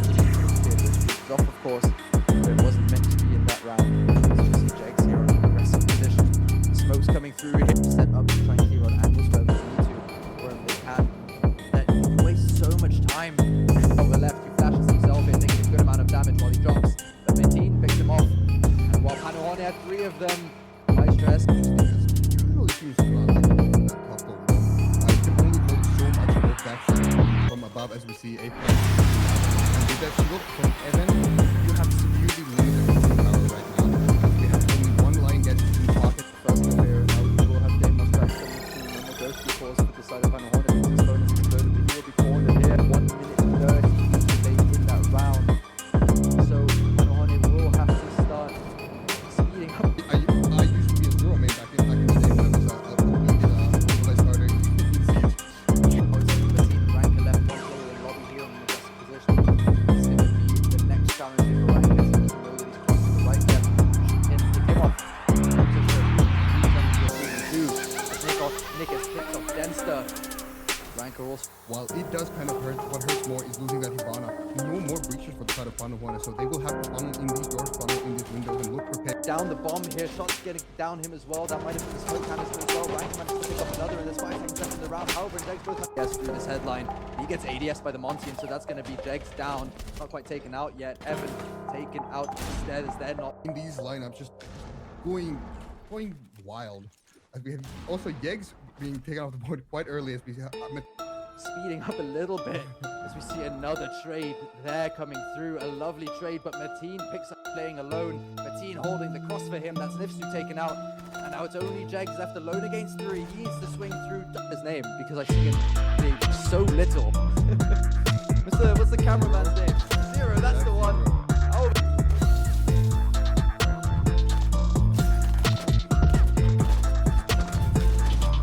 As well, but Mateen manages to pick off Nifsu. That's what Ladies and gentlemen, we are back for map 3 of this incredibly intense series so far between Maestro Eska and Panohone. Maestro Eska managing to take map 1 of Fortress with an 8-7 maximum overtime win. And Panohone being slightly more convincing on their map pick of Chalet, winning that out 7-4, I believe it was. Now we will be heading to Consulate, the final decider, with Panohone starting on the ever-powerful defense side, unless, of course, your name is Good Intentions, who managed to do some nice things. No, they're starting on the attack. I was wrong. I was lied to. I was lied to by our hosts. Unbelievable. We will have something interesting in this game as well, as we have a late round side swap apparently with the bans coming out, and we are getting rid of shields apparently. Neither team wanting to deal with that Mountain or that Clash that both teams are known for playing. Very, very heavy shield teams both here. As we see what the second ban is as we get deeper into this phase. Yeah, the shields can be so powerful, especially that Monty. So strong for really a variety of takes. So we see Dokubi and Mute taken out here. Quite interesting bans. Mute, a very powerful operator when it comes to that roam, when it comes to that deny on this map as well. Obviously, he doesn't do quite as much when it comes to the breaches anymore. That's why the Bandit will be picked here on the side of Evan as well. But the Dokubi being ever powerful and ever present in many of the rounds in the series. And so those are taken care of very early on here. As we see the first defense round for Maestro Eska on that top floor here, bringing out the ever so popular fiery operators into Tachanka, opening up that entire wall here so that Ranker can deny the potential fast plant that comes in on that CEO window ever so often. Mute, a band that we don't really see that often, quite seldom banned actually, with a very powerful operator, denying specifically that Snake, denying specifically that Dokubi, and that Deimos, along with the drone operators, which we have Panahuana electing to bring Lambe swapping onto that Snake, and we did see a Twitch on Lambe electing to go for that Snake instead, but still that information being very readily available for the side of Panahuana, as we don't see an alibi out from Denster this time, as he did on Fortress a game ago. Yeah, I think Mute is a really interesting ban because he's obviously such a strong operator that gets played so much, but he's not quite as oppressive as other defense picks, and so he doesn't get banned out too often, even though he probably is one of the most used operators across every single map because he just brings so much. But I can understand Panohone banning him out here, especially if they want to rely on that Solid Snake, because that is one of the main counters that you can bring. We saw it a while ago with Tabini Kapos, I believe, who were playing the Mute with a solo roamer in bar on Clubhouse and really doing so much damage because the Solid Snake was trying to enter quickly but just didn't have any info on the positioning because of that Mute jammer. And so a really interesting ban to be seen here coming up from Panohone, very clearly fitting into their playstyle, and what also fits into their playstyle, these early picks with Evan being taken out here. by the Zafir of Halver as well, forcing Riddick now to fall back as well, and giving up control of that coffin side early on as well. They don't have the information on that as the nades come through and almost take out Nifsu on the shield as that bounces back in the wrong direction, but they will be taking care of these bandit wires to open up that long angle here. Hatch being opened by the grenade as well. It is enough to open up the long angle, meaning that that shield on that split desk here is going to become ever so important to deny the push later on from the side of Panahonet. Very important indeed. Part of the reason why Consulate is so defender-sided is that clearing these areas for the attack is quite challenging if the defense plays them well. Obviously, both of these teams know the meta, know what is hard to clear, what isn't, what you are supposed to do on these attack sides. In theory, it's a very much different thing than executing it in practice, however, as one of the operators that we see very readily on this map is that Denari going for this checker's hallway, denying that walk-in from admin, being very tough to clear. If you do not have that twitch that Lambe hovered over earlier, but chose to pick off him. Yeah, they do, of course, have nades on their side as well, so they can use any of that explosive utility to clear out those positions as well. No more nades on Nikis, no more nades on Nifsu, but he does still have that shield, and they do also still have that sight denial of the sense, but he gets taken down by Denster and Mateen swinging out around as well. That's Halver and Nikis off the board as well, as they now aim to take that long desk. 2 frags flying back for the side of Panahonet as well, taking back the man advantage here with Nifsu and Jegs taking out Mateen and Denster. And so now it's only Ranker and Riddick left here to deny the rest of the pushes here. Nade coming through, not quite going to find the Tachanka of Ranker here, who can dance around that explosive utility, has some fire of his own to deny the push a little bit. 20 seconds to go here. They're fighting fire with fire as the Capital Bolt forces him out of his position. Shots coming through as well. Another bit of fire to deny the position here. Nifsu being down by that as well. And now it's only Lambe left here against 2. A 3 versus 2 clutch situation as Ranker stands in his own fire here. They both get spotted out by the solid snake sensor, and so now there's information swing around from Ranker, manages to get picked off by Lambe here, but Riddick, he closes it out here in the first round on Consulate. Is an explosive one as both teams really turn up the heat, but it goes the side of Maestro Eska here, the first defense round being taken on Consulate. Very close round to start off, and I think Maxwell, we are in for a bit of a heart-pounding game if this first round is anything to go by, because that was close and that could have gone either way at any moment in the round. We had some comeback potential coming from Panahonet picking up those 2 people in a long death. That was a very, very close round, and it just wow. I think that's a pretty good summary, actually. Just wow. I think there's really not much more to say there. It was so well played by Panahonet throughout the round to be able to get that entry pick onto the Bandit, such an important operator to take out as well. But then being able to fight back after Maestro Eska, getting 2 picks of their own, bringing it into that 3v2 situation. But so well played there from the side of Ghost, Riddick, and Ranker. You know, that Tachanka putting in so much work on that fire, just denying all of the entry points that Panahonet were trying to gain onto the site, while Riddick was dancing around on that Scorpion, which has been so influential throughout the defense so far for both sides, managing to pick off 2 kills for himself there. As we see Maestro Eska now going onto the basement, one of the most difficult sites to attack pretty much in all of competitive Siege. As we see Mateen here on this aggressive roam as well with the Scorpius and Operator. We're seeing more and more on these kinds of solo roams just because of the ability to move yourself back to site. And Denster also picking a Vigil here, another aggressive roam operator. It looks like they really want to bring the fight to the side of Panahonet here. Panahonet is still having a lot of those infill operators online. We see a cheeky Swampy coming from Denster, not quite getting the kill. But as I was saying, we have that Dokkaebi being banned, but we still have the Deimos and we have the Snake up. That Vigil counters both of these operators. Actually, you cannot track a Vigil if he's in his gadget. That's basically Ghost Rig actually going down to Halva. And we have Nikke already on the site.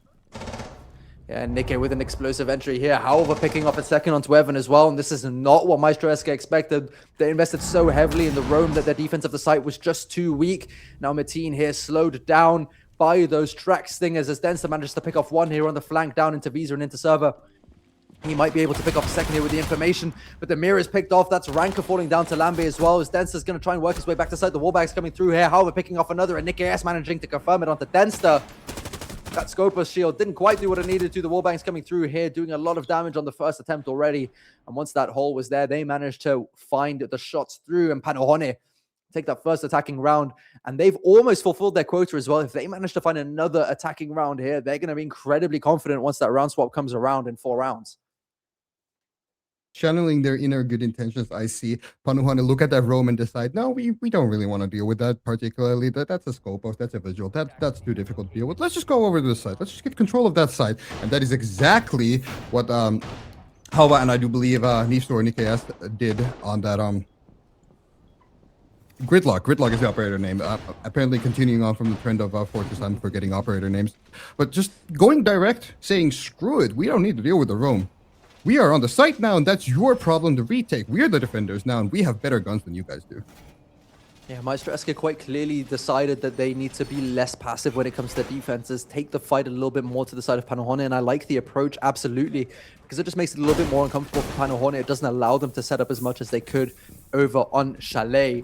But it does obviously make the side hold a little bit weaker, and especially when you have operators like that Solid Snake who can spot gaps so easily.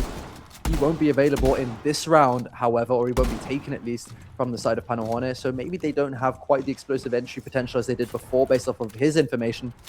But of course, that shield, that blitz of Nikkei is going to be so dangerous as he starts preparing the window, the jump-ins here around Closet and around Yellow Stairs. Looks like that main take is going to be coming through the yellow side push as the info is being gathered. And that push is being mounted up by the side of Panuhane as well.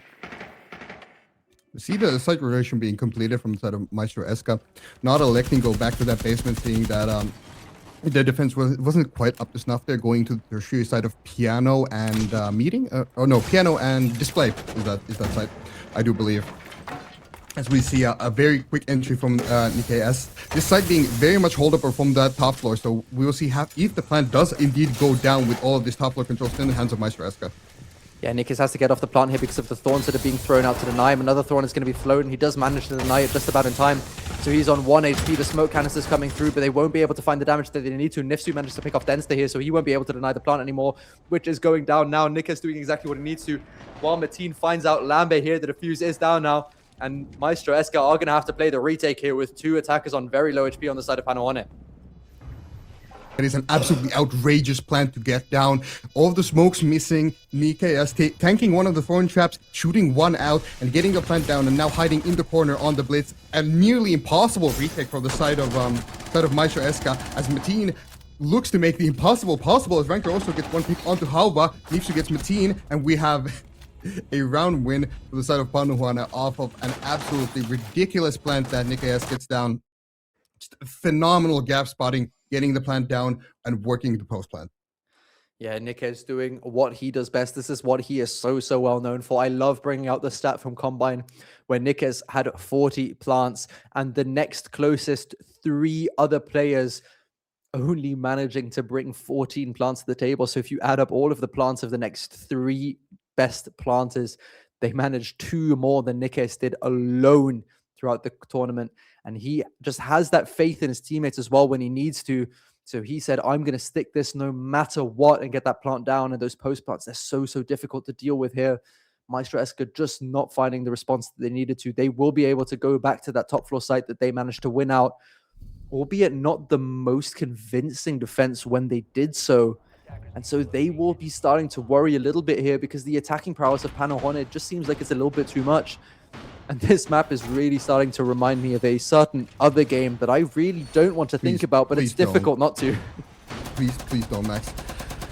As much as Consulate is a very nice map, I do personally like the map as a whole. It is very defense-sided, but seeing these anomalies as we had that one good intense game and what Panuhane is threatening to do to our mental health at this point is is a sight to see, as we have. And as you said, another top floor defense. So we have the thorn being taken out, so a little bit of protection from these traps coming from Panuhane and not having to clear as much of the trap utility as they had formerly, not having to deal with that. Sorry, as I swallowed my very dry mouth.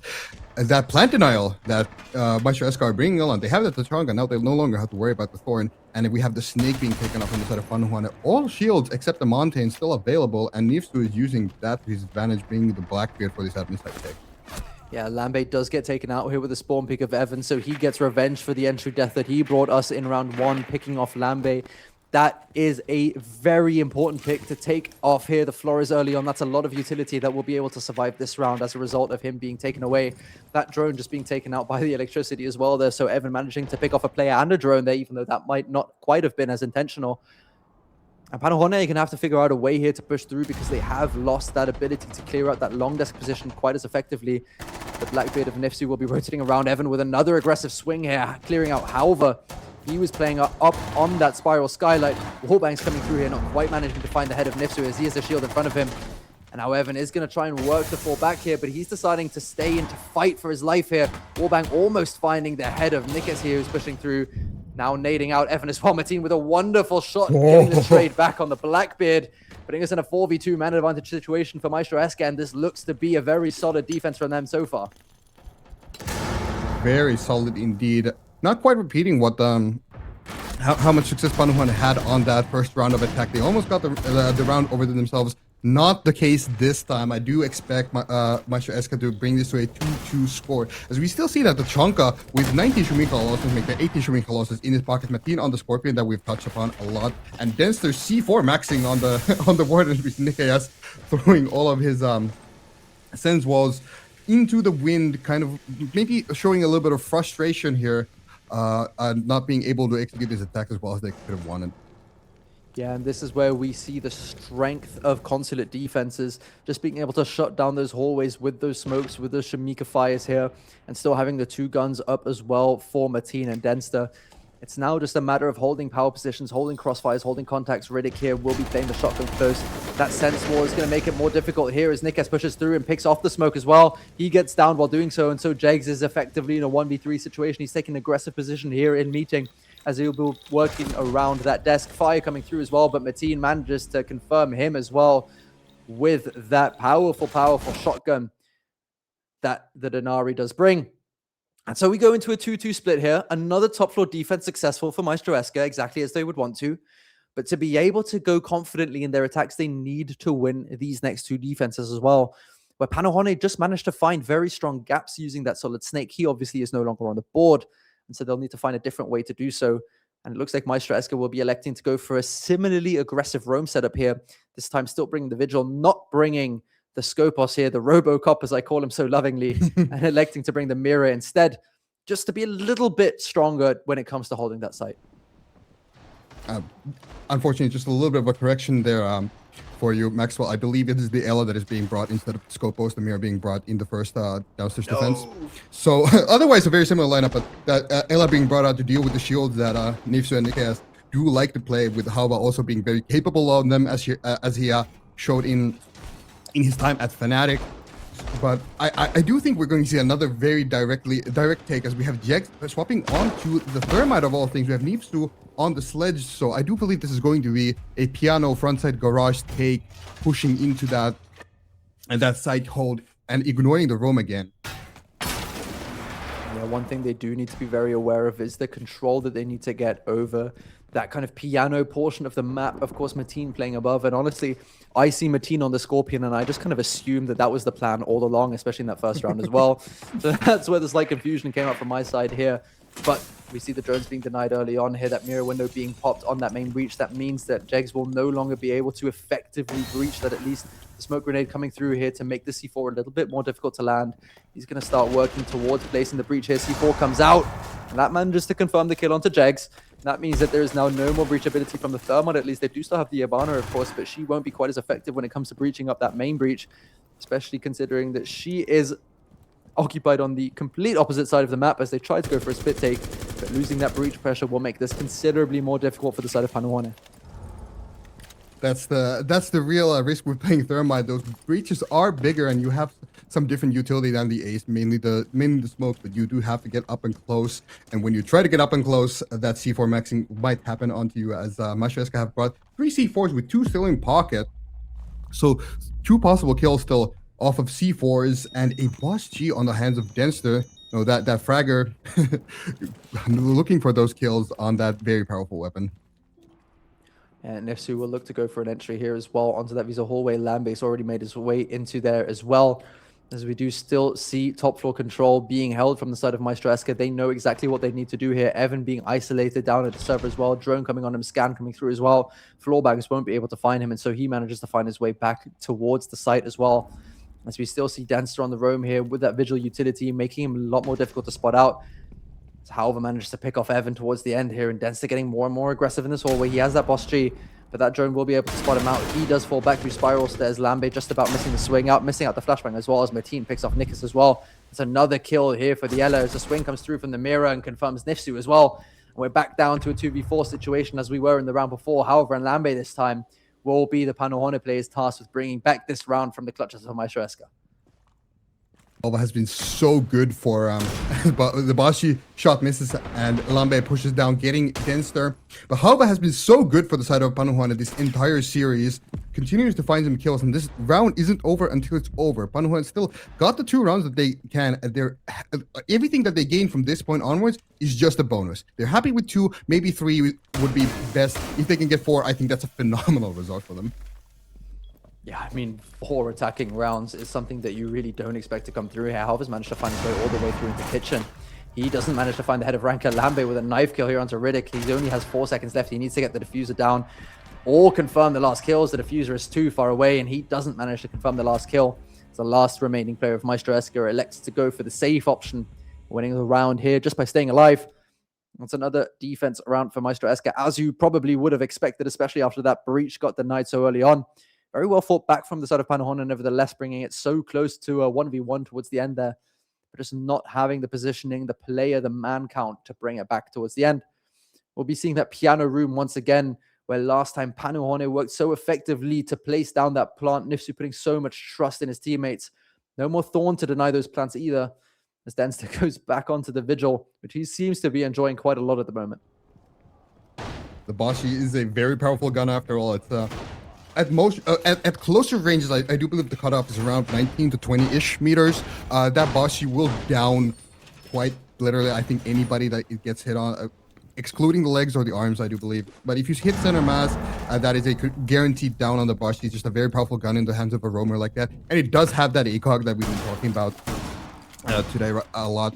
So you can take these kind of longer gunfights as well. We'll have to see what Panohane do here on the attack. As I said, 2 is fine. They're looking for the 3rd. This is the tertiary site for a reason. It's a little bit weaker than the other 2 sites, and it's been a close game. I don't think the scoreline really reflects the closeness of the game thus far. That last round was down to very inches, and it could have gone either way at the end.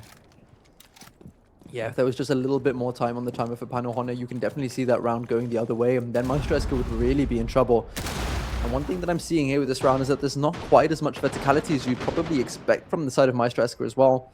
So they'll need to be careful that they can't just allow for another quick execute here with the Blitz taking control of the site and just going to put down that diffuser as early on in the round again. However, and Co will just be working to clear out some utility to put some pressure on that top floor, while Evan decides to let admin drop and barricade that off, just so that they don't have to worry as much about the flanking potential from Panohane later on in the round.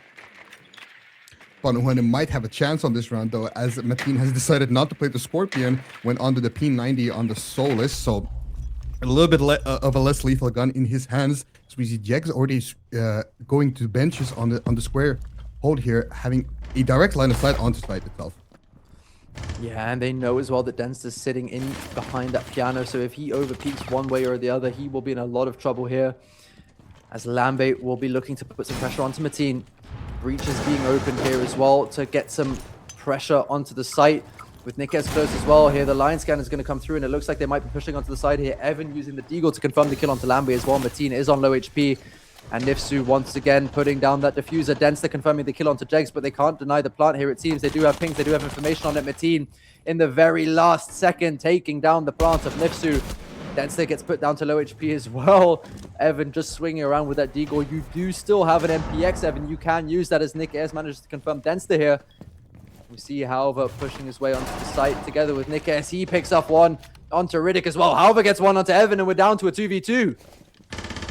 This is very much winnable for the side of Panohane again. It was a 5 versus 2. They've brought it back down to equal numbers and very low health on the side of MEISTERSCHAFT. Mateen on quite literally single-digit HPs. That is one single shot from either of these attacker weapons, and he's going down. Ranker with not much more in his health bar. Still one smoke in pocket, possibly getting Nikias as he downs Nikias, and only Halbo with 2 kills to go. Yeah, over here we learn on the side, the Gridlock does have a very strong weapon here. Martin is very low on HP as well, only 30 seconds left to go in this round. The verticality is there for the side of MEISTERSCHAFT. He's going to try and plant in a safe position here, but they do still have the solar scanner to bring the information back. They won't be able to deny the plant here, so they're just going to wait for him to swing around here. He knows the positions, manages to get one onto Martin here, and it's only Ranker left. However, manages to escape all the way to yellow here. So Ranker's going to have to go for the drop here. He does have the reinforcement to protect him as he drops down. He's going to sprint across here to try and go for the defuse here, as however gets spotted out as well by the Fenrir, but he's retaking the verticality, so he's going to be able to go for the drop here. He's going to manage to get the swing onto Ranker, and it's a third attacking round for Panuhon as Ranker doesn't get off the defuse. That was seconds away from being a 4-2 half for the side of MEISTERSCHAFT, but Panuhon miraculously managed to bring it down to a 3 versus 3. And as I said, they're happy with 2. 3 is very good for them. They're very happy heading on into this defense side of Panuhon, and now they only got 4 rounds to go. That 4-2 defense half on console is very much a possibility. It is almost expected on this map. So should they get quote-unquote the default, Panuhon might outright win this in regulation unless MEISTERSCHAFT bring back those heroics that I talked about in the desk before this match. We definitely cannot discount MEISTERSCHAFT's attack. They haven't quite shown it yet in this series, but that doesn't mean they don't have the potential to do it. We've seen Panuhon win 3 attacking rounds here, and MEISTERSCHAFT will have to prove that they can do the same. We see the double breach deny ban coming through here from MEISTERSCHAFT. They will want to work these breaches as we see the Monty and the Ying taken out from Panuhon as well.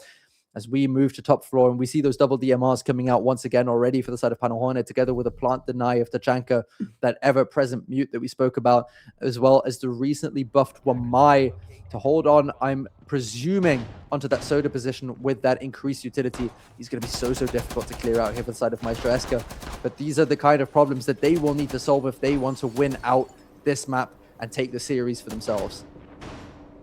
Yegs being the absolute demonic reaper that he was on Chalet on that DMR, now picking off on the Tubara again, as you have touched upon.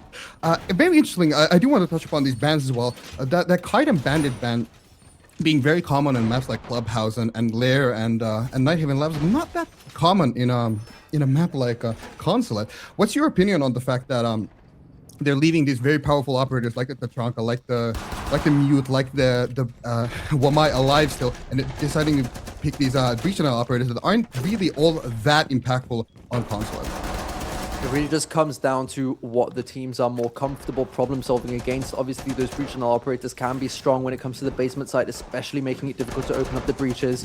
When it comes to the top floor side, it makes it more difficult to take in through admin because you can open up those long angle breaches, for example.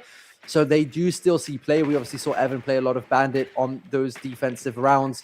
We didn't see the Cade quite as much, of course, but we do see it quite often in general on the map of Consulate.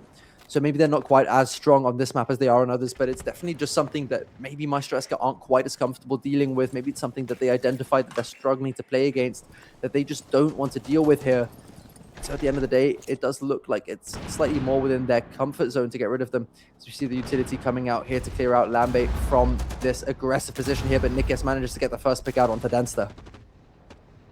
The DMR singing on the Denster, as you said. I do remember you saying that when you were doing your prep for Combine against Panuhon, you said that on Chalet you have to get those DMRs out. That story kind of rings true for Consulate as well thus far, as Nikias gets a beautiful pick and Jeg's still on that DMR. These angles are very difficult to, as Evan actually gets one on the Lambe, these angles are very difficult to challenge even if the defense doesn't have a DMR, let alone an ACOG. So having that combination is very dangerous for the side of MEISTERSCHAFT. And even if they have equalized the numbers now, still, the clock is ticking every second of the round. It's transforming into that 6-man for Panuhon. Of course, Evan does also have the DMR, so he managed to find one back onto Lambe. And that is a fantastic operator to take out early as well, just because the longer Wamai stays alive, the more dangerous he becomes. You see the Fire Shumika coming out here as well to deny that entry point, as it already did for the side of Panuhon. The shield aggressive here as well for them. He's going to have to fall back here, Jegs, because that shield is being cleared out. The last Wamai discs being cleared as well. Jegs' position here is going to be completely pivotal here, as he has some nice angles through to that site door. And a long angle here as well for Halva, which he can use his gun to deny as well. There's only 50 seconds left here for the side of MEISTERSCHAFT to make their move. Nikes takes a little bit of damage on that long desk as well. Mateen does too. A little bit less here than Nikes. That desk is so difficult to fight around as well from the attacking side. Fire just keeps on coming out. Still 11 Shumika pellets left in that launcher of Halva here, as his phone is exploded, but Jegs taken out by Ghost Riddick. Ranka pushing through as well, managing to pick off Halva. That is the deny gone. Ranka with a nice shot here onto Nikes as well. And it's only Nifsu left here along on that long desk. Ghost Riddick manages to get that plant down. The diffuser is now placed. The verticality is being contested, but he manages to fall off here. The diffuser being placed down. Some shots coming through onto Ranka, but not quite enough to confirm him. As Nifsu moves into the site here, verticality being made below the diffuser here to make the diffuse even more challenging. C4 coming out here. Nice shot onto Ranka as well, managing to pick up a double kill in the round. 28 seconds left to go to find the last two attackers here of MEISTERSCHAFT as they look to get their first attack round as well.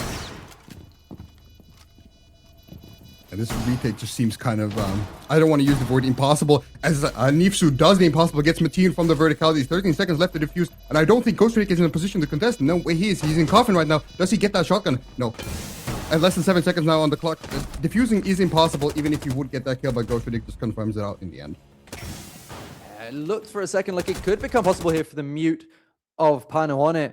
A 3 versus 1 post-plant situation, managing to get 2 lovely kills here. MEISTERSCHAFT choosing to go for the slightly more split approach when it came to denying the post-plant there.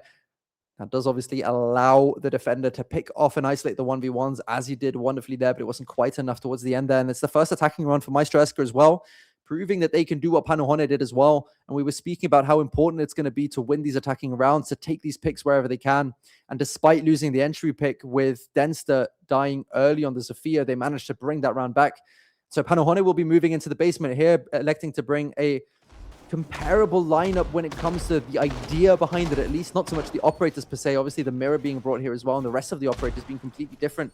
It looks like they will be looking to play a little bit of a roam as well here, contesting that top floor, contesting around Visa side here, it looks like as well, just to make the push for MEISTERSCHAFT a little bit more uncomfortable, who will also be bringing the Thermite, they will also be bringing the Blitz, they will also be bringing the Solid Snake, the Deimos, and the Ram. So it looks like they will be going for a bit of a vertical clear, as did Panuhone. I do like the defending lineup of Panuhone here more than that first round on that top floor defense. They've brought out the Echo, they've brought out the Mazi on Halva, so we have a lot more intel to play with, and we also do have those traps coming from Lambe. Last we saw Ranker just being able to walk on the side completely unopposed, getting 2 kills off of that. So now they'll have more information to deal with these lurks, deal with these players, maybe stop them in their tracks before they become a problem, before they get near the site, and go for these lurky plays. Panuhone wants to get a quick entry in here. The C4 will come out, but it's going to be able to down Mateen, actually, as I was about to say that it's not going to find anyone here. Roam being contested early, but however falling back as well, so that C4 is not going to be able to lead to a kill at the end. As Mateen is brought back to the realm of the living. Nikes' his Echo Drone here, giving back some information as well, as Evan decides to push down the hallway, down the staircase here. They know that the roam is being played here, and they have chosen to clear out as well, as they want to get as much control as they can before working towards that breach here. Evan clearing through the top floor with that shield. One more C4 left here, but Nifsu managed to pick off Denster. So that's the first pick towards the side of Panuhone here, as they look to mount up their first defense win as well. Nifsu here just about getting away with his life. That Dokubi call needs to be taken care of, and he manages to do so just in time before that takes his life. That's going to allow Riddick to take an aggressive position here into lobby as well, as they clear out that first layer of the roam. Ranka picking off Nifsu here at the end. And so they bring it back to a 4 versus 4 man count with 1 minute 30 left on the clock. We still have this blitz coming up from Evan, as we see EX beautifully layering off that server hold with Nikias actually barricaded inside of server on the Echo, maybe going for a backstab later in the round. See the Deimos working the tracks here, and it is an equal man count, but the time is still ticking for the side of Panuhone, and we have Mateen on very low HP. That F2 is a deadly monster, but doesn't take much to clear him out of the game right now. Maybe a bullet or 2 to make him go down again, or even fully out of the game. Doesn't even need to hit the head. Halva's going to feel that pressure of Evan pushing up behind him on the blitz, so he's going to try to run away here, but that blitz is going to be able to find the flashbang onto him. It's a bit of an awkward gunfight here as the nade comes through as well to clear him out. Some pre-fires, he's going to have to prone. He's dancing around here. He's going to try and open up the outside breach, but however is cleared out here by Evan, as Ghost Riddick is taken out in the meanwhile as well, so we do stay at a 3 versus 3, but now that is top floor control here for Maestro Eska, but they only have 30 seconds left to work with. The Sudoku B call is going to come through here onto Lambe. Nick S's phone has been exploded. That means he will no longer be able to make use of his Maestro drones to deny the plant late on. As Jegs here in the kitchen position, he's going to try and worm his way through, but he's taken off by Mateen on the prone angle here. Nick S taken out by Ranker as well, and it's a 3 versus 1 here as the last defender of Lambe doesn't manage to confirm. He does actually hear onto the blitz of Evan. 15 seconds left to go as the drops come through. He's going to have it all to do here. The pre-fire's coming through. The prone angle here does a little bit of damage. Lambe picking off 1, and now it's only Mateen left. He is stood alone here. The F2 swinging around, and Lambe doesn't know where he's coming from. The sound betraying him there, just fading around, jiggling. A second attacking round back to back for the side of Maestro Eska, and they got incredibly close there, but they're looking to run away with the map here. A very nice lead for the side of Maestro Eska. That C4 from Halva, not getting the kill, coming back to bite them in the end. That F2 low HP, but it's still an F2 in the hands of a snake. And in the hands of a player like Mateen, that is a deadly combination. As we see, Maestro is kind of running off with these attacks. This is a very, very bad spot to be in if you're Panahuana right now, because one more round and you're having to be on match point on consulate defense. These are the sites, as you said, top floor and basement. Basement being one of the hardest to attack sites in the entire game right now in the competitive scene of Siege. You should be winning that site on defense, yet you're not. And Panahuana needs to bring this back if they want to win this game. They cannot allow Maestro Eska to go onto that match point, because then they would be under tremendous pressure to go basically flawless for the rest of the half. Maybe we've honestly just missed the memo.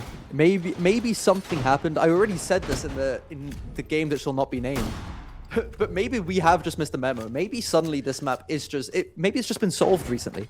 Maybe there was 1 or 2 changes that just makes it suddenly attacker favored. Although I definitely would be the first to hear of it. Panahuana here, they're going to have 3 more rounds to try and bring it back. Maybe it's just us. Maybe it has something to do with a curse the higher powers have placed upon us, that every time we spectate or cast Consulate, it's just going to be attacker sided, and there's nothing we can do about it from now on. So what we need to do next time there is a best of 3 where we play Consulate, we just have to sub in 2 different casters for that map specifically and see if it changes anything, is what I'm hearing. I like the scientific experimentation that we would have going on there. Maybe we'll need to try that, but for now we're stuck with the map we have. We're stuck with Evan going very deep into long disc already, getting Nifsu, but no, Halva coming back with the date, getting another onto Denster. That is saving a person, getting a third onto Ranker. SMG12 just going absolutely wild. Yeg's getting 1 more, and this is exactly what Panahuana needed. A 1 versus 5 off the back of heroes from Halva. Mateen gets a shot with the shotgun. Nikkei has not getting it twice, and Nifsu cleaning up the round. What the hell just happened? I wish I could tell you. I actually really wish I could tell you. For those of you that obviously aren't privy to the Discord chat that we have with all of the production, Travi and Erebos also have no clue what's going on. So the 2 of us aren't on our own here. This is honestly incredible here. What we just saw coming through from Halva is absolutely incredible. Just the perfect timing and the perfect positioning to swing around to confirm that blitz there. We thought for sure that Evan was able to get the entry pick there onto long desk, onto the Fenrir, but no. He was there to deny, and he was there to do more than just deny that pick. He was there to pick up 3 of them and almost get a 4th as well at the very end there on Mateen, who was stuck all alone in closet fighting away with a shotgun there. An explosive round, and it's fantastic positioning from Panahuana really to fight back against the aggression, be able to pick up those, well, I would have said refrags, but they never even really managed to pick off any of them on the side of Maestro Eska. So we go back to the top floor here, the site that wasn't quite so successful for Panahuana at the beginning. They did manage to win the tertiary site, and so they will be filled with confidence, bringing back the momentum here. Remember, there is still the ability for both sides to play for timeout as well, should they need it. The verticality being played here from Nifsu onto that yellow hallway, in case we see a lurk down from Piano. This map could honestly go either way at this point. All predictions are out of the window. Yes, they are. I have no idea who is going to win this. It could be both teams at this point. Like these rounds are getting so close, except for that last one off the heroic Halva swooping in like Superman to save the Fenrir's life, getting kills with the SMG12 and single-handedly bringing that round back. As I said before in the desk here, This will be a game of single performances. You will need some hero performances here to crack these attacks open. And currently we have Halva and Mateen fighting for who can put their team harder onto their backs and carry them. Both on 12 kills right now, looking to get some more in this next round. Yeah, both of these players have been performing out of their minds, not only on Consulate, but across all 3 maps of the series so far. MEISTERSCHAFT need 2 more rounds to bring it their way, to swing this map 3 into their advantage and progress to the next round of the upper bracket. Here is, of course, we are in a double elimination, so whichever team doesn't quite manage to win out this map will have another opportunity later on in the day to continue playing in this tournament. Does of course mean that they have a few extra games that they need to reach the grand final, but both of these teams do have that security net yet to go. As we see MEISTERSCHAFT working this admin and this Visa side early on here, with Denster being already on low HP, so he's going to have to be very careful as he progresses forwards here. Breach being opened as well from Ranker. Ghost Relic losing a lot of HP on that shield. Not what you really want to see when you are playing those kinds of operators, because it does just make it so much more difficult to push forward. You have to be so much more careful, which is the main advantage that these shields bring, of course, being able to be a little bit more reckless when they go for the pushes here. Nice drone spot being brought out from Ranker as well, just to feed back some information about this closet position, which has been so pivotal for both teams as well. Denster's verticality here, clearing out some key positions, as well as Halva needs to fall back, and he's going to look to challenge Ranker on this breach here. Some quick peeks coming out. He's going to manage to get away with his life for the time being. Dex and Halva both very close, so they will look to go for a refrag here in case Ranker tries to make any progress towards the site. And another play here of Nixus as well with an extra long angle onto that breach. This could become very dangerous for Ranker if he decides to peek in here. And with 1 minute left to go, the side of MEISTERSCHAFT will have to start working on pushing into the site. Narrowly missing those DMR shots on the Ranker. We haven't touched upon the bans yet. We have Deimos and a Solus ban coming out on Consulate. Solus ban being a little bit more interesting, and Panuhani using it to very good effect. Solus a little bit more of a niche character, but very good on those roams after that gadget got buffed a while ago. And the Deimos, of course, being used for the verticality, now being substituted for the buck by Denster, as Mateen gets a one on the Nikkei, as DMR against DMR violence, as Halva gets one on the Evan. Goodbye those Dogabi calls, and we have a 4 versus 3, make that a 4 versus 2 effectively with Jegs on the ground, and now Lambe on the ground. Nifsu has it all to do again. Kills are traded both ways here, as Nifsu with a lovely shot onto Mateen, who was already low HP. Ranker's going to try and put the plant down here in the default position. C4 comes out, and it's not quite enough to confirm him, so that plant will be able to put down, as Denster is down here. So now it's a 1 versus 1 situation. Nifsu on full HP against Ranker. The ace here, the shot comes out from the shotgun, not quite enough to confirm him. Pre-fire's coming through as well, and he is down as well. And so Nifsu on the mute with the shotgun. He did trust in it, and he will be able to get the defuse here to bring us to a 5-5. Doing what he could in a couple rounds prior. This glow stick plant is definitely the place where Nifsu wants to be.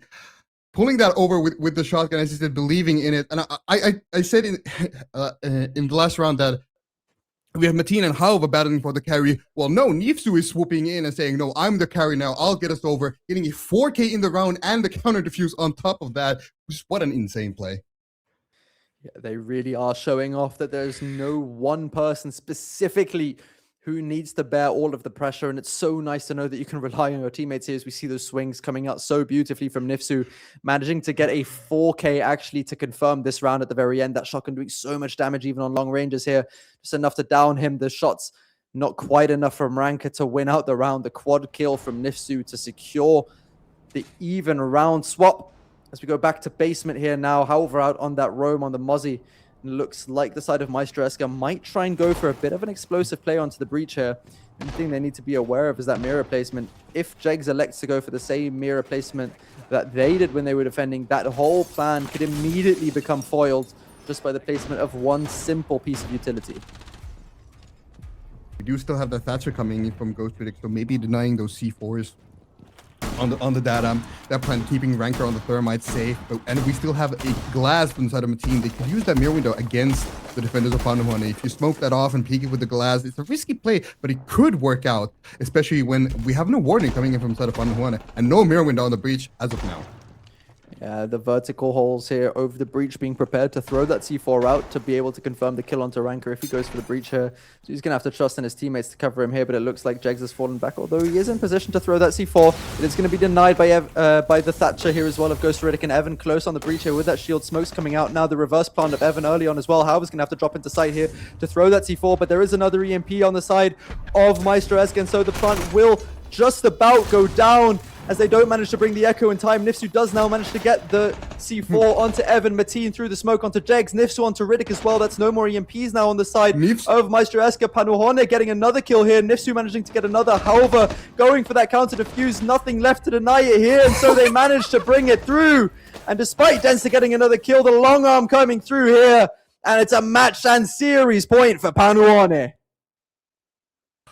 Maxo, I don't know what to say. I have no words for what we're witnessing right now. Panuhone really put the vehicle in gear right now and just going full on. We see a very aggressive play coming from Maestro Eska. We see Evan getting that plant down with a beautiful cover from the Thatcher and the glass. And then Panuhone, that is a ridiculous retake. You should not be able to win that retake.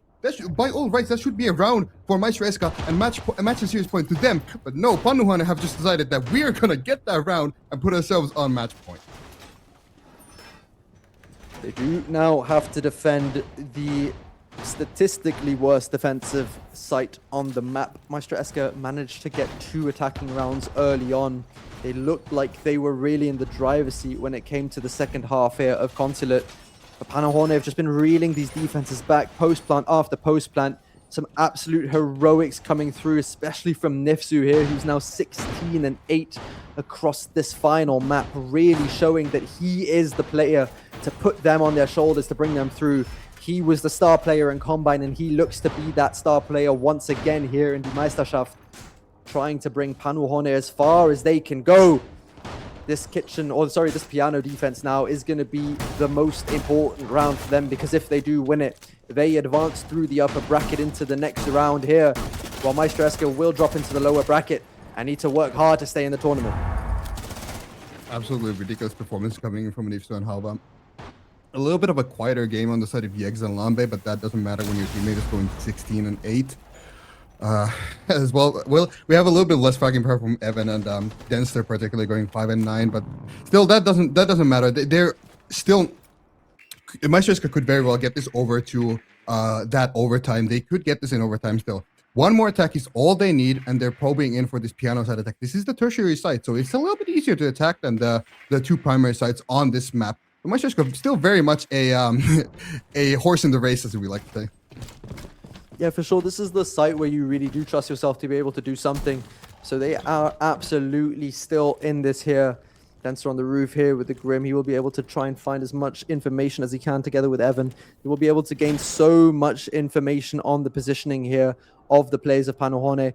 No one currently playing on that shield on Soda, which is such a powerful position here, although Nifsu is very close to it as well, while Halva will be working to deny the meeting side here. This breach is already open, a few shots coming through as well. The cross does manage to come through here. Ranker just not being able to find Halva as he falls back.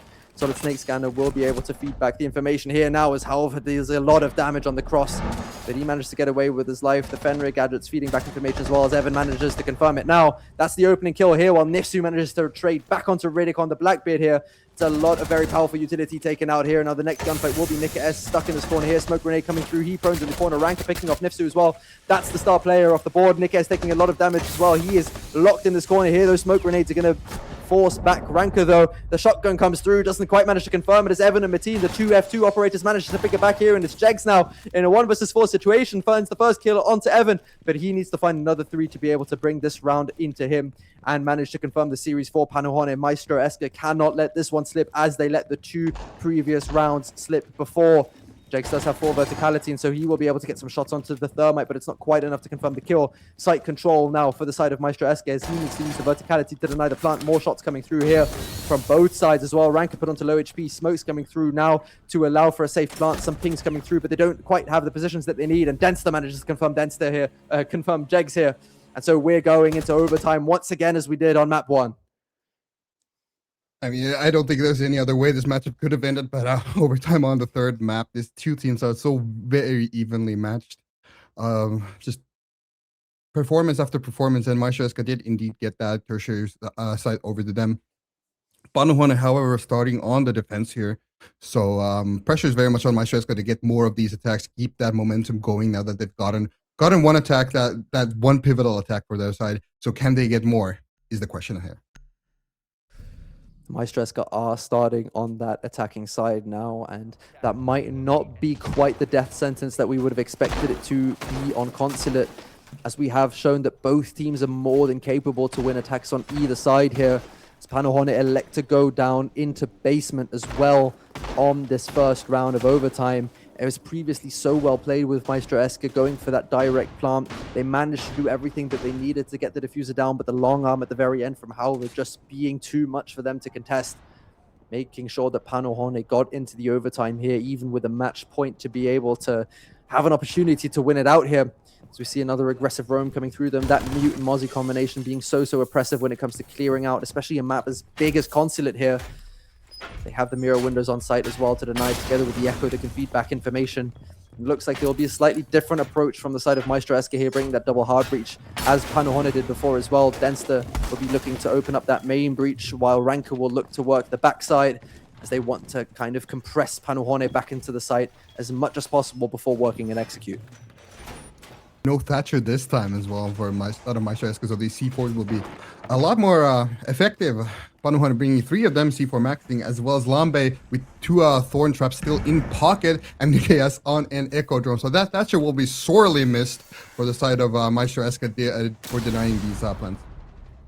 Yeah, Evan here with the first pick. That's the Blitz finding Nifsu. That's one of the performance carries of Panuhone, taken off the board early here as Evan turns his back just at the wrong moment. But Lambe is down and finished off by Mateen as well. Now Evan's going to be pushing his way down into the site. Mateen is down here. He doesn't quite see the hiding Echo. That could have been another free pick here, but he just pushes through. He doesn't know about it. Riddick finding However as well. Denster getting Jakes here, and it's only Nickes left with the shotgun close here.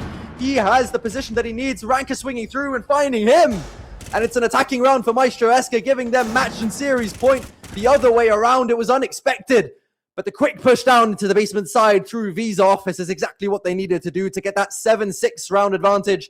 And now they will be defending the typically stronger side as well. But as we've learned so far, nothing is to be expected.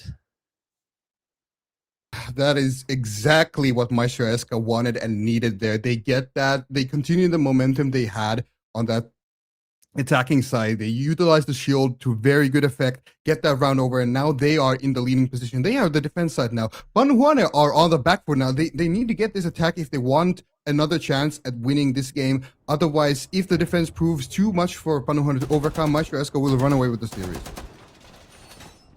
Yeah, MEISTERSCHAFT only need out 1 extra round, and they will go to the top floor instead of the basement, which Panuhone elected to play for. Obviously, the bans reverting to what they were earlier on in the match as well. We see Denster extending out here into Visa once again, playing the Azami, an operator that we haven't seen all too much so far in the series, or not too much on this map at the very least. Ranker opening up all of these long angles on line of sights down in Piano, also all the way into basement, and that's just going to make it so uncomfortable for the attackers of Panuhone if they want to play any verticality on the site here, because it just allows players like Mateen to drop down and contest Piano from so far back that not even flank cams will be enough to deny that. Ranker, of course, as well, with the Tachanka looking to deny the plant, as they have done so successfully all the way back in that first round when it was him and Ghost Riddick on these exact same operators, needing to face off against 3 attackers from Panuhone. They will be looking to attack over from the admin side, that across clear that we've become so accustomed to within the series here, bringing ever-present operators like the Blackbeard, like the Sense, like the Zafir as well after her recent buff. As we see Mateen being the first point of contention here, and a mirror window nice and aggressive here all the way into Visa. Now that is something Panuhone very much did not expect, I bet, because we haven't seen that aggressive of a positioning from MEISTERSCHAFT towards admin yet. We have the Azami as well. We have Evan being taken down by Neepstu, the absolute hard carry of Panuhone thus far. We have Capital Bolts going out onto this mirror window position. But still, this is an absolute pain to clear for the side of Panuhone. Yeah, we say that, but they do manage to find 2 kills. Luckily, Riddick and Metin managed to find 2 back as well. And so MEISTERSCHAFT invested so much into this Visa hold and almost got punished for it massively as Panohane brought so much utility to clear it out. But that's Nifsu, the carry, taken out once again as Metin is still alive on the side of MEISTERSCHAFT and kicking. So he will be able to continue on the round despite being on low HP here. It'll be Metin, Ranker, and Denster against Nickes, Jegs, and Halver to see if we finish our series here or if we go all the way to round 15 once again. The angles have been reinforced off now, and the defenders of MEISTERSCHAFT have fallen their way all the way back into sight as they look to hold off this final push from Panohane. 3 versus 3 situation, but we do still have Ranker on the Tachanka, as you said. That Tachanka still having 18 Shumichalos in pocket, or a little bit over a minute left on the clock. So should Panohane stall out here for a bit, the Tachanka will become a very, very large threat. Metin and Denster still on these also fragging operators, but quite low on health, so gunfight's a little bit less advantageous for them right now. They're relying on those headshots very heavily. No Zami Kiba barriers in pocket. That Polish gadget is still up though. As we don't have a shield for the side of Panohane, but we still do have Capital Pulse left. Yeah, those Capital bolts could be enough to confirm 1 kill at the very least, but the smokes are going to be used here to deny the entry points. Long angles being contested as well. Sense gadgets being thrown down. As we see Denster here trying to hide all the way into Spiral, giving away that long desk control, but maybe being the surprise factor that MEISTERSCHAFT need to bring the round over the line here. 25 seconds left to go in this round, and Panohane have to go through a push here, but that fire is going to be able to deny the default plant spot. Rank is still in that position here. However, trying to get the plant down, but there's going to be so much fire utility that burns him out of that spot. Ranker here, fire with fire once again. Denster swings around out of his hidden position, manages to get 2. Jegs alone here as Ranker is down. He manages to confirm him. 5 seconds left to go and 2 defenders left to find, but Metin is going to swing around, and that's going to be a series win for MEISTERSCHAFT against Panohane. What a series indeed. That went all the way, and it could not have been more exciting. We saw absolutely everything on this last map. We saw clutches, we saw tactical play, we saw good setups. Like, there's just nothing else to describe this other than wow. Congratulations to MEISTERSCHAFT. Absolutely, MEISTERSCHAFT take the series here. As we see, Denster was under so much pressure here, but they were fighting back. They were fighting for every piece of control. Ranker does get downed eventually here, but it wasn't enough as Jegs in the 1 versus 2 at the end with only 5 seconds left to go, not being able to confirm those final kills. And so it is a map win for MEISTERSCHAFT, and we're back with Travi and Erebos. I saw you guys typing fanatically in the chat. Talk to me, guys. What on earth did we just see? Anything, everything, honestly, Maxwell. That was one of those series that I think you can put down in the history records. We had just a little bit of everything there towards the end of it on that consulate, though. I think it was a scrappy game. You could tell both teams just wanted this one done with. You've got at minimum 1 more best of 3 to play today, if not a second one as well, should you fall to the lower bracket. It's going to be a long day for these guys at the office, regardless of how things go. They wanted this one done quickly. It still wasn't the case. Still go into overtime, but MEISTERSCHAFT just prevailing slightly more at the end there. I think overall, in terms of where these teams were, the ceiling for both these teams, it was all over the place, the floor as well, but on average, the floor for MEISTERSCHAFT certainly felt a little bit higher. Even their worst rounds still felt better than Panohane, who fluctuated quite a bit this series. I don't know about you, Erebos, but that's kind of the vibe I'm taking away from this one.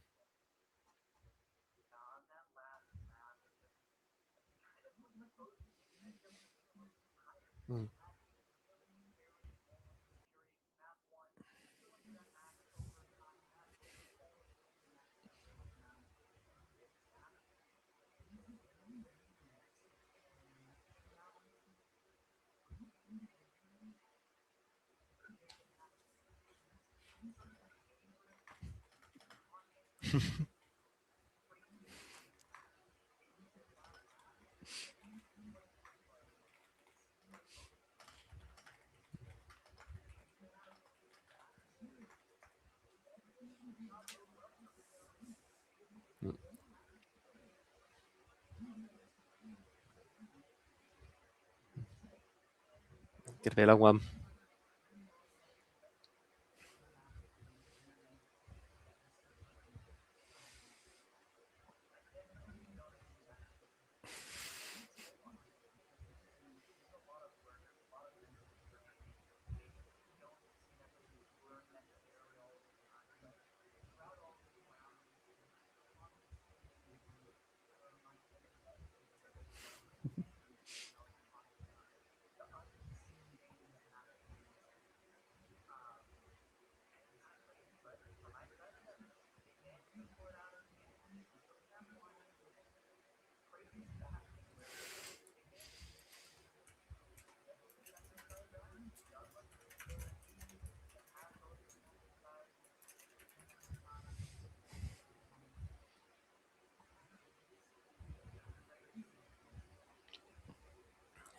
Well, but Mm.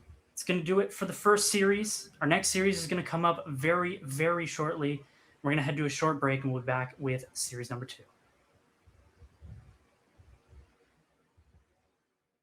See Mateen walking up the stairs slowly here, but there is an angle from Jegs. ADS through this headline. He gets ADS. A little bit of a longer break here, or walk one.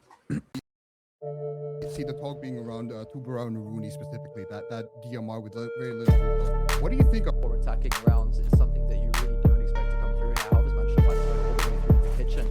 He doesn't manage to find the head of EMPs now on the side Nifs? of MEISTERSCHAFT. Panuhone getting another kill here. Nifsu managing to get another. Halva going for that counter defense. now Ranker with not much more in his health bar, still one smoke in pocket, possibly getting Nick as he's down. All they have to do is fall back on the bomb side. The attack MEISTERSCHAFT can no longer get through those walls, and stuck with the map we have, we're stuck with Evan going very deep into long disc already, getting The shotgun comes through, doesn't quite manage to confirm it. It's Evan and Mateen, the 2F2 operators managed to pick it back here, and it's Jegs now in a 1 versus. Could have cleared those breaches off, of course, but it wasn't meant to be in that round. So you see Jegs here on an aggressive position. Smokes coming through here. too effectively with Jegs on the ground, and now Lambe on the ground. Nifsu has Dole do again. Trades it, kills him. Ranker gets off the diffuser, shots go and will bait that he has stopped putting down that plant. Penalty here being challenged, and it's one. Confidence is up by the help of Halva gets one on the net. Fire utility that burns him out of that spot. Ranker here, fire with fire once again. Then just swings around out of his hidden position, manages to get 2. Jegs alone here as Ranker is. We haven't seen how they deal with this still. 4 versus 4, very much even, as we see Ranker getting closer and holds so much of that side from above, as we see a flank from the team again picking up 2 kills, just going absolutely nuclear in the round. Lambe picking up ultimate. The plant 4 shots coming through here from both sides as well. Ranker coming to low HP, smokes coming through now to allow for a safe plant. Some things coming through. For now, Evan picking up that Joker beam, taking good value out of the operator, being a very I used to be a 0 main back in the day when I was a wee bit of a starter in Siege. Down the bomb here, shots getting down him as well. That might have been the smoke canister as well. Ranker managed to pick up another in this 5 seconds left in the round. However, Jegs goes back. On the Mateen, and Lambe gets one with the phone, and Halva picks up the second in the round. And so we have Evan with it all to do again. While it does kind of hurt, what hurts more is losing that Hibana. No more breaches for the side of Panuhone, so they will have to funnel in these doors, funnel in these windows, and look prepared. Effectively in a 1v3 situation. He's taking an aggressive position here in meeting as he'll be working around that desk. Fire Gamma to bring the information back. They won't be able to deny the plant here, so they're just going to wait for him to swing around here. He knows the positions managed. First kill here, and he will have Daemon strikes coming through. No more Dope be caused for the side of Panuhone because his phone has exploded, but he will be cornered here. The bathroom through the rotates. Try and put that diffuser down. Only 5 seconds left to go. A big advantage for Halva here. He can just swing around, and the team is forced to stick. And the control over Pickle here. Halva getting another kill onto Evan, and another explosive entry from Panuhone. Giving him the biggest 3 of Ghost Riddick so far in this match. He'll have to do the incredible, the improbable, the unlikely here as he confirms he's going to be holding on to that. So that he can't swing out. Evan manages to pick up Nix as well. While the swim comes with a grim beat, he doesn't. Not looking particularly great for the side of right now. Looking quite bad for the side of MEISTERSCHAFT, as we also get Enster falling on down. This is an absolute pain to clear for the side of Halva and Jegs. We could be looking at a plug plan here with less than 20 seconds on the clock, as we see Nick actually going down to Mateen, going absolutely new. One on the Halva Ranker, killing Lambe through the flash.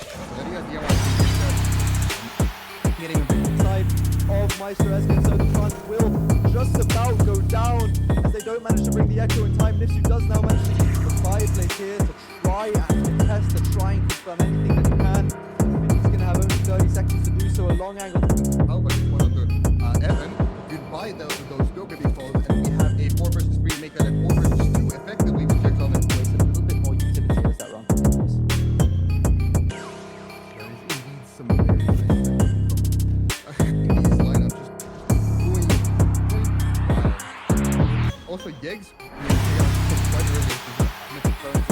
Jegs taken out by Ghost Riddick. Ranker pushing through as well, managing to pick up Halva. That is to deny God. Ranker with a nice shot here on the Nick. So good for the Bashi shot misses, and Lambe pushes down, getting Enster. That's coming through from the side of the team. Jegs as well as into that drum mag of the Tashanka. He's alone this round. Is Ranker. He gets taken out. Denster manages to get the refrag on Calvin though, getting a second as well onto Lambe. Evan picking up. We'll see how Panuhane handles it. We have an IT coming to Evan to search out the Picking up Nikas as well. The jump out coming through here. Ranker with a third onto Hal. Nipsu to bring that echo in the first round, and now on Halva. Both players do bring that shotgun as help. Because they have lost that ability to clear out that longest position quite as effectively. The Blackbeard and Nifsu will be rotating Here in this round.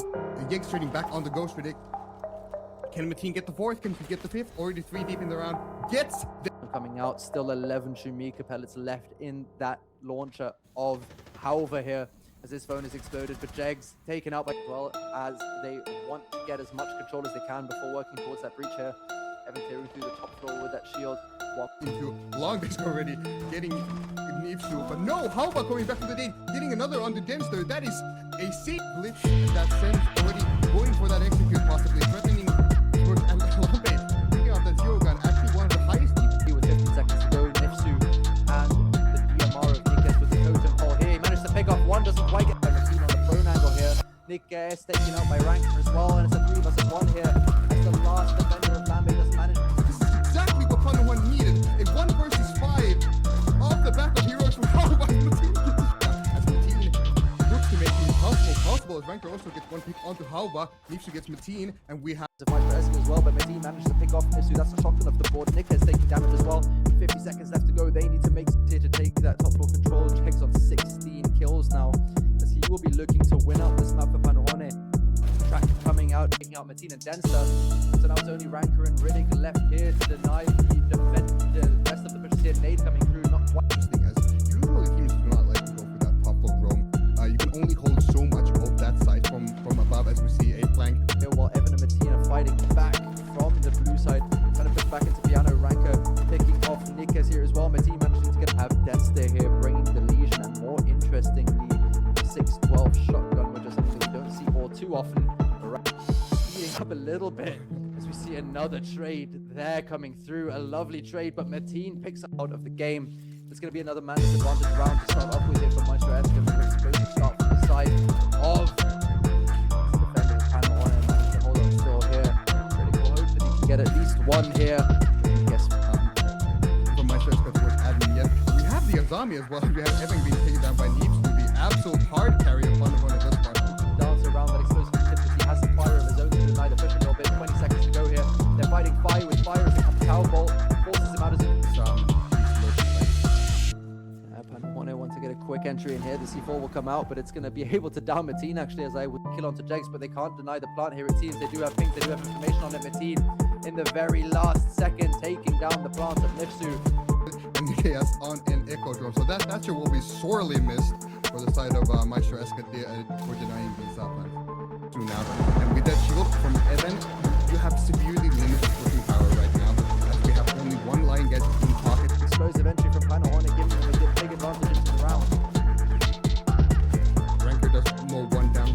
Banker, he's alone on site, so he will be isolated. Nikas managing to take him off, and now they have to catch the rotate. Swings around, he's off the board. Nikas taking a lot of damage as well. He is locked in this corner here. Those smoke grenades are going to force back Ranker though. The shotgun comes through, doesn't go, the drop comes through. He's going to have it all to do here. The pre-fire's coming through. The prone angle here does a little bit of damage. Lambe picking off one, and now it's only... Welcome back, everybody. This time I am not muted. Thank you, our wonderful producer, TD, for making sure that I can be heard by all of you. We have up our next matchup, and it is going to be in the upper bracket, round 2. We have Turbinicarpus up against Good Intentions, and we have a very, very familiar map that we're going to be going to first. If our wonderful producer can just go ahead and bring up these map bands so everybody can see them. We are going to be going back to Consulate. Back-to-back consulates. And this one's going to be a very, very interesting because Turbinicarpus, they have in fact just recently in their previous series played this map and in fact lost this map in maximum overtime. So we might just be able to see maximum overtime to give our casters their favorite wish. Max, how are we feeling about these map bans? I think these map bans are very interesting because they play very differently than especially the first two maps that we saw of the previous series, where these maps they're a lot bigger when it comes to the maps. They focus a lot less on kind of the aggressive plays and a lot more on the kind of team play. They're a little bit more step-by-step, a bit more strategic, especially once we get to Bank into Lair. So I think we're going to see a slightly different series in terms of the style of play of the teams, but I think it's going to be just as interesting as the last one was. Yeah, it's going to be such a great game, this one. I think in terms of, like you say, Max, the real changes in between these maps, how they play, it doesn't really follow maybe as fluidly between maps as the previous series did. So I'm personally expecting to see quite a bit more of like back and forth in terms of this series, just because, let's say, good intentions clear out on one particular map doesn't necessarily mean they're going to be able to replicate the results in the second, so on and so forth, vice versa. I think there's some real potential here for a good bit of back and forth, and on top of that as well, some really more interesting siege that goes beyond just the individual rounds there, and you can really start to perhaps look at the wider picture, because these are two more Titan T2 teams, aren't they, Herc? Good intentions to Beanie Carpers. They are phenomenal sides with great track records throughout this year.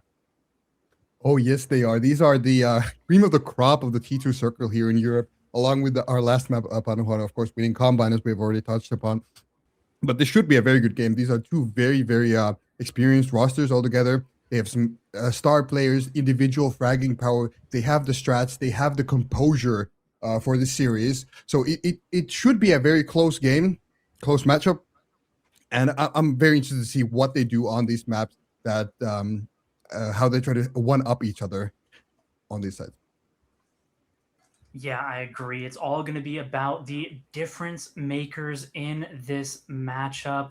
And speaking of difference makers, for Trabini Carpus, the big names, Packbull, Croxon, Hungry, are they going to be the difference makers, or is it going to be the likes of Pozor, Cusick on the side of good intentions? Max, who is going to be the difference maker in this matchup between these two squads? And is it just going to be one, or is it going to be multiple from these teams? That's a hell of a question, Erebos. I think it's always difficult to say with these teams. I said obviously before the last matchup that we're probably seeing comfortably two of the top four teams in EU, and that they have so much ability to spread kind of the performances across one another. And I think we're actually seeing the flip side. We're seeing the two other top four teams, in my very humble opinion, at least in T2 at the current moment, at least if you kind of look at the power ranking, so to say.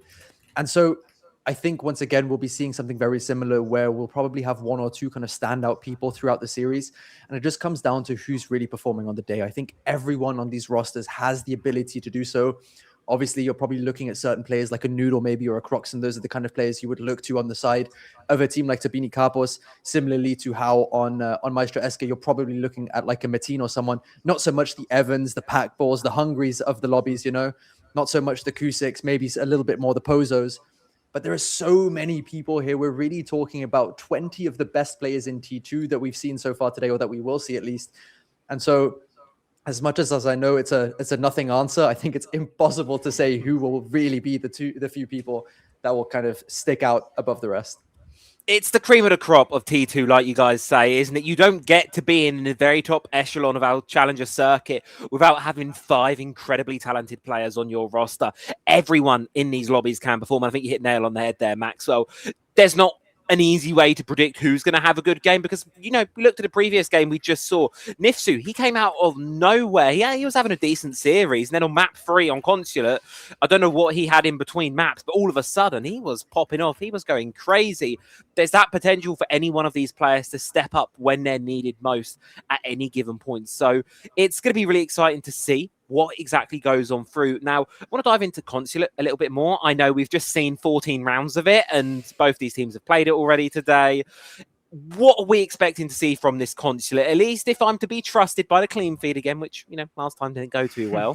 It's going to be Tabini starting to stem themselves off on the defense. Okay, you reckon they're going to go in towards this series looking high up on that one, or you reckon it's going to be a case for good intentions to try and steal some rounds off of them? I don't know what I think of console anymore. That map has shattered my perception of Siege altogether. I truly like as we touched, like these are the cream of the crop of the entire T2 circuit. Either of these teams could take the map. Either of these teams could drop the ball on the map. Like I have no idea what is going to happen, and I think that is going to make it so exciting that both of these teams have an equal shot. And as we've seen some insane things happen on console in the past and just in the last game. So anything could happen. Yeah, I definitely agree. But while we're waiting for this lobby to get up and going, let's go ahead and take a look at the bracket and see exactly where these teams have shaped up. As you can see, the winner of this goes on to the grand final. They don't have to play tomorrow. They'll be able to play Monday, so they'll be able to get some rest. They'll be able to scout out the rest of the matches, see who they're going to play against, and maybe, just maybe, I guess it's the upper finals, so they will have to be playing tomorrow. But either way, they get some rest for the rest of the day. They don't have to play in that lower bracket round 2, and they'll be able to get a little bit of time to see who they're going to be playing up against, Spanish Inquisition or MEISTERSCHAFT, which we saw MEISTERSCHAFT. They had a long series. They're going up against Spanish Inquisition, and Spanish Inquisition, they didn't have to play in their first match. So Spanish Inquisition are going to be coming in fresh. But MEISTERSCHAFT, they might be a little bit warmed up, so it's going to be interesting to see what the outcome of that match is. We go ahead and take a look at the lower bracket and see exactly what's going on down there to see exactly where those teams are going to end up.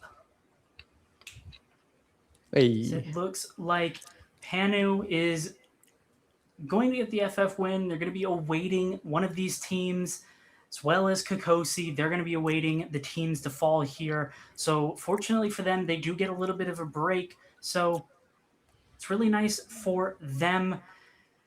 What do you think is going to happen in these matches, Max? Who do you think is going to go down to the lower bracket in this series? And who do you think is going to go down to the lower bracket in the other series?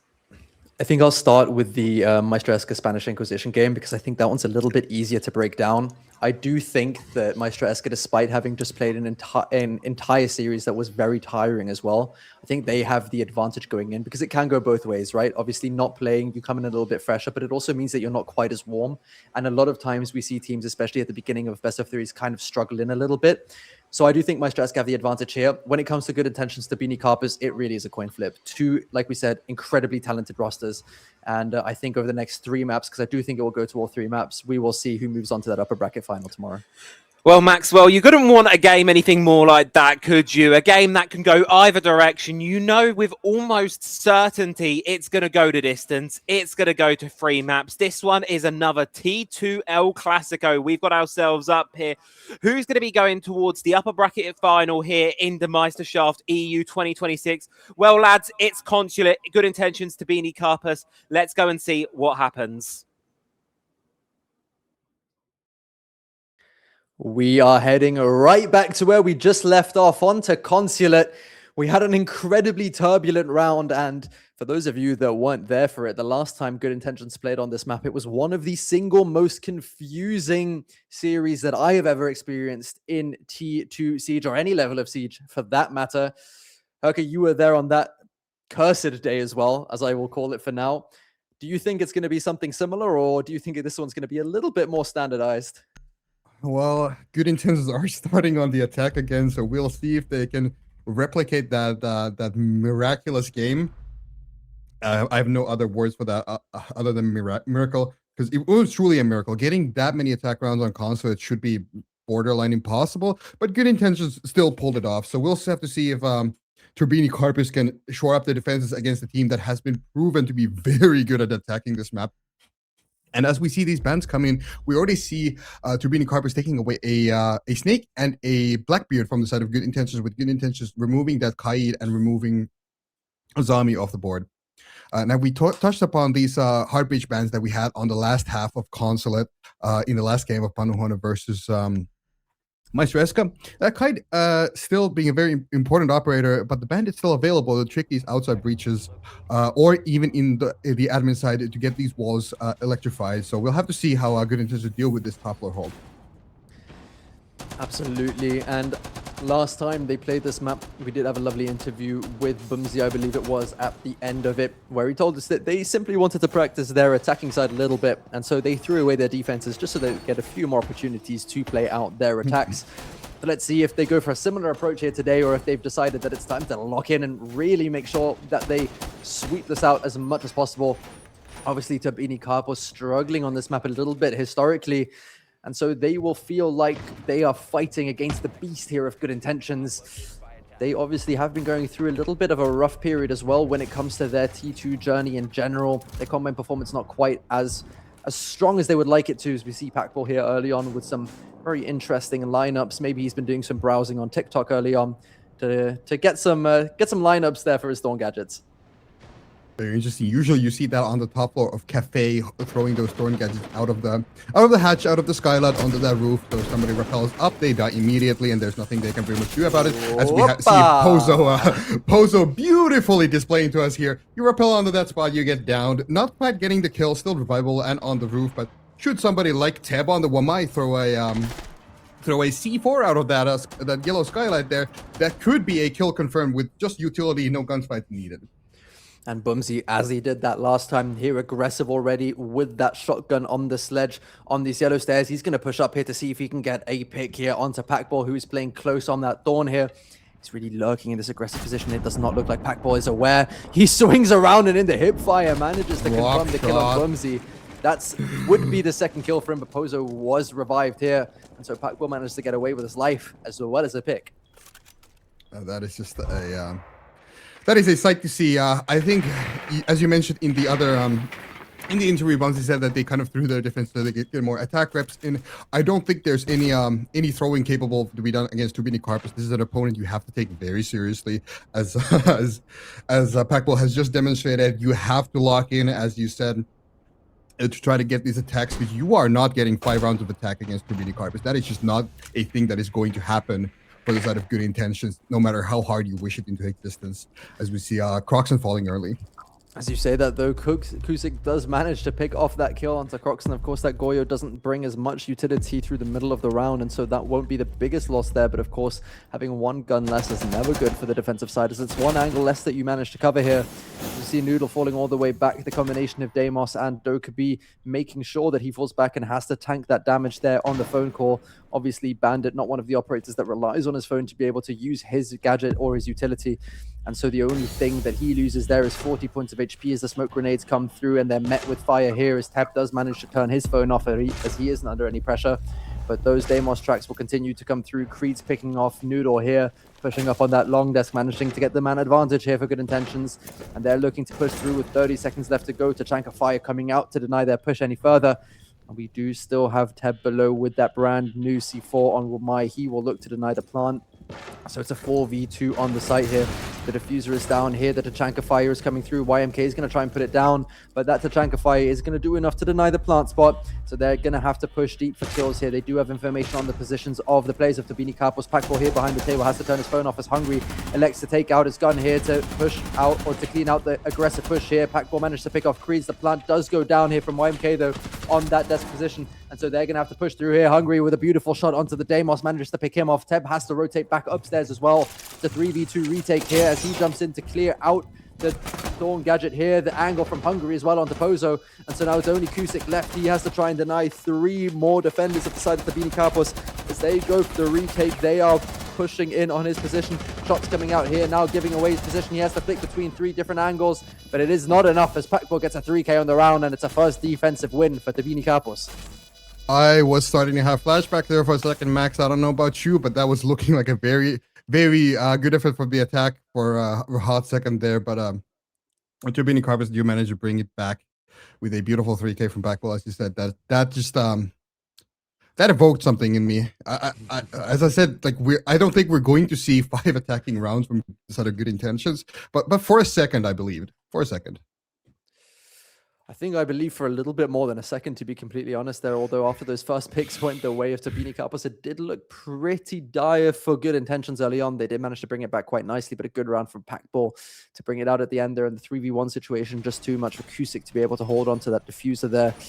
So now we will be going down to the basement side for Tabini Kapos. They will be bringing some extra focus on Breach Deny, which we didn't see in the last series, as we see Noodle on that Bandit once again, and Packball bringing the Tuber out as well to make sure those breaches stay closed. We're also seeing a Valkyrie for the first time in quite a while, just feeding back some extra information and utility there. 3 C4s as well on the side of Tabini Kapos. Haruka, we are C4 maxing, baby. Indeed, we are. Always love to see it, as CSK is swapping off to the Thermite instead of picking on the Iana.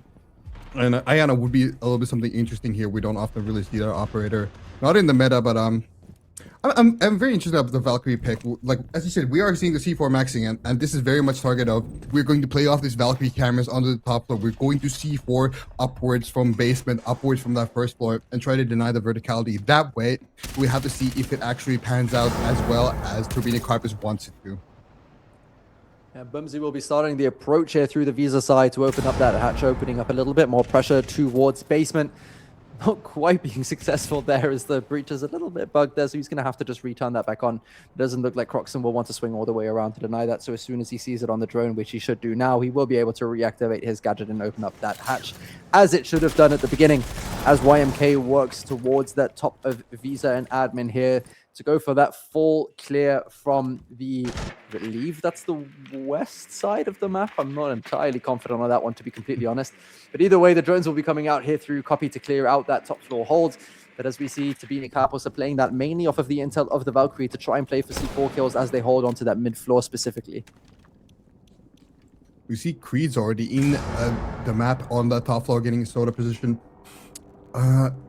We see Good Intentions really working these breaches, but they're not quite in the side already. Like, the clock is running down for the side of Good Intentions. If they don't get a move on here, Turbine Carpus could be in a very good spot. We still have 3 C4s in pocket. We have Goyo devices. We have those 2 barrel slows, and we have these bandit charges to help trick the wall. Like, this is a very much a game where it will come down to the clock.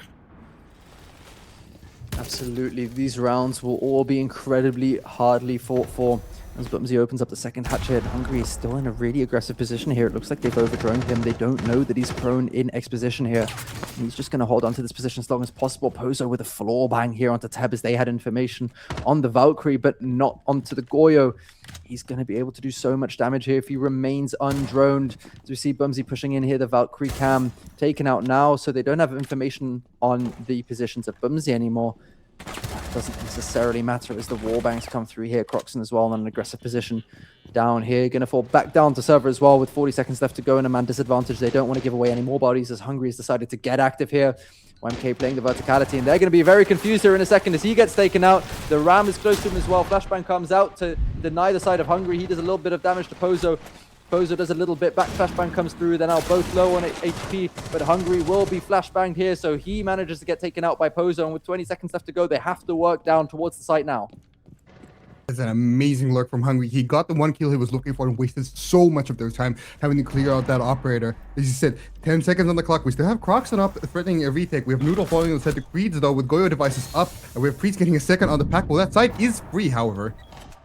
Yeah, they're taking to the site here. Croxon managing to retake 1 kill above, but Pozo holding on to that verticality. Those extra holes that were open there allow him to hold all the way into Spiral there.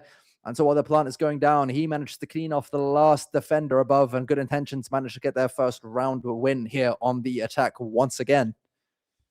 I think it's going to be a long day, Maxwell, if these teams are as evenly matched as these starting rounds would lead us to believe. 1-1 score on a map like Consulate. Like, these are very, very tough rounds for both of these teams. They're fighting tooth and nail for map control, for kills, for these rounds. Just such a high level of gameplay, honestly. I think if my heart doesn't give out because of how close these rounds get, my heart might end up giving out because of the amount of caffeine that I have to intake to be able to cast through 3 best of 3s today. If they all end up going to map 3, maximum OTs, all of this good stuff. But at the end of the day, we get to watch so many rounds of the game that we love so very, very much. And there's nothing that I would rather be doing right now than watching all of these teams duke it out for the Meisterschaft European season. Honestly, it's a privilege to be here, as tiring as it might end up being. If the rounds end up going like this, I'm more than happy to be here for all of it. I can fully agree on all of your points there. I know it's going to be tiring, but as you said, there's nothing more I'd like to be doing, and this is just an absolute privilege to be here, testing these games, seeing these fantastic matches, getting to witness these firsthand, and being able to talk about these games. Like, these are very high-level players that we're seeing here, duking it out against each other, showing off their strategies, and these are playoffs, as we have established earlier in this day. This is the time where teams do bring out their A game if they want to actually make it all the way, as we saw in the last round. Like Panahoane not quite getting it done in the upper bracket, falling off to the lower bracket. That's not a thing that teams want. They want to go all the way on the upper bracket. They want to win the event. They want to get their prestige and fame. Absolutely, and it's not only prestige and fame, of course. There is a sizable prize pool to be won here, along with some very important T2 points as teams work towards that T2 calendar to try and bring themselves into Challenger League and eventually Pro League here, as we see Croxon taking out Creeds and being immediately refragged by the Thermite of Kusik here as well. Bunzi getting a second onto Noodle as well as the Repel comes in. Teb and Packball finding 2 kills, trades flying both ways with Tabini Kapos coming out the better of the two sides from it. We see Kusik pushing into that breach here, but this is not the site. Remember, we are defending Piano currently as the floor banks come through here as well. C4 comes out, doesn't quite manage to find Kusik completely. A little bit of damage is done. And another impact coming through here from Packball as well, but he manages to get away with his life. Shotgun in hand. So Pozo and Kusik will have a lot to do here, but they do still have 1 minute and 30 seconds to work towards the site. As we have Hungry, Teb, and Packball, the last 3 remaining defenders, trying to fend them off. A little bit more of an interesting game inside Kabini Carpus. Teb and Croxon have been quite quiet on this map. It's still quite early in the game. You know, that can change. Maybe they're just getting warmed up. But usually Hungry and Packball aren't the guys that you see that are getting these kills, that are fragging out. It is Croxon pulling out these monster performances. It is Teb leveraging his T1 experience with teams like Mako and Makers to get the kills done. But now Hungry and Packball have thoroughly stepped up and gotten into the fracking department, turning back that clock to say into their younger days, getting the round done. We are down to only 45 seconds now, and so Kusik will be working on playing a little bit more vertical before they make their push onto the site. They're just trying to fish for kills here wherever they can, because if they can bring it back to a 2 versus 2, it is going to be so much more manageable when it comes to playing that execute here, but it looks like they have decided to make their way towards the site now. Grimby's coming out here to clear out the positions of Packball and Hungry. As he's spotted out here, the double drop coming through. Hungry's going to have to swing around here. He's going to be picked off by Pozo. The shotgun of the Echo close here as well. As we see Teb on the verticality, retaking those positions here. He manages to confirm Kusik now. Pozo managing to swing him, but Packball close with a shotgun ready for the refrag. And so it's another round win here for Good Intentions on the defensive side of Consulate.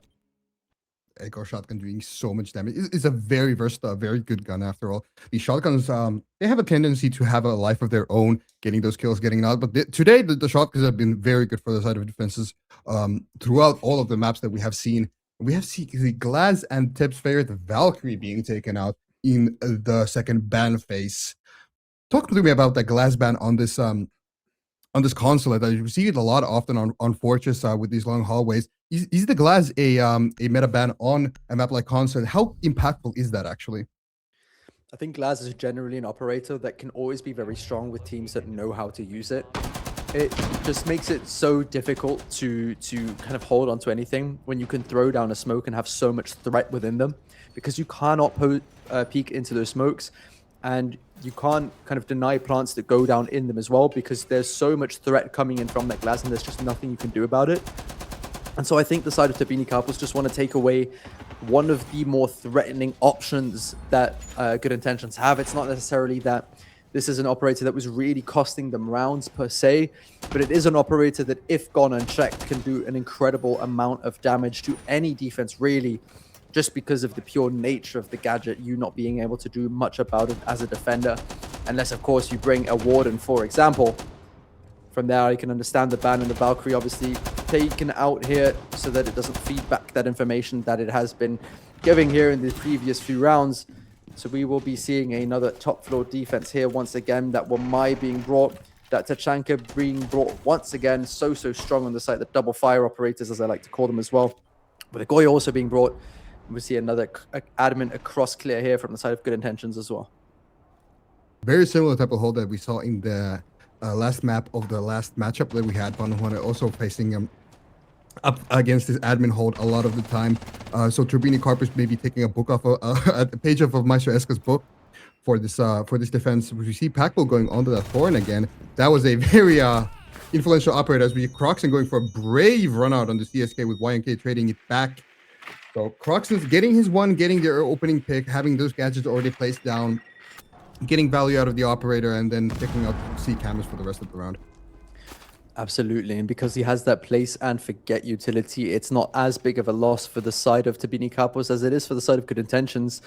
Those Twitch drones obviously becoming so powerful, especially late on in the round when you can clear out so much utility and really enable a lot more positions, especially when you are playing against operators like a Wamai and also a Thorn.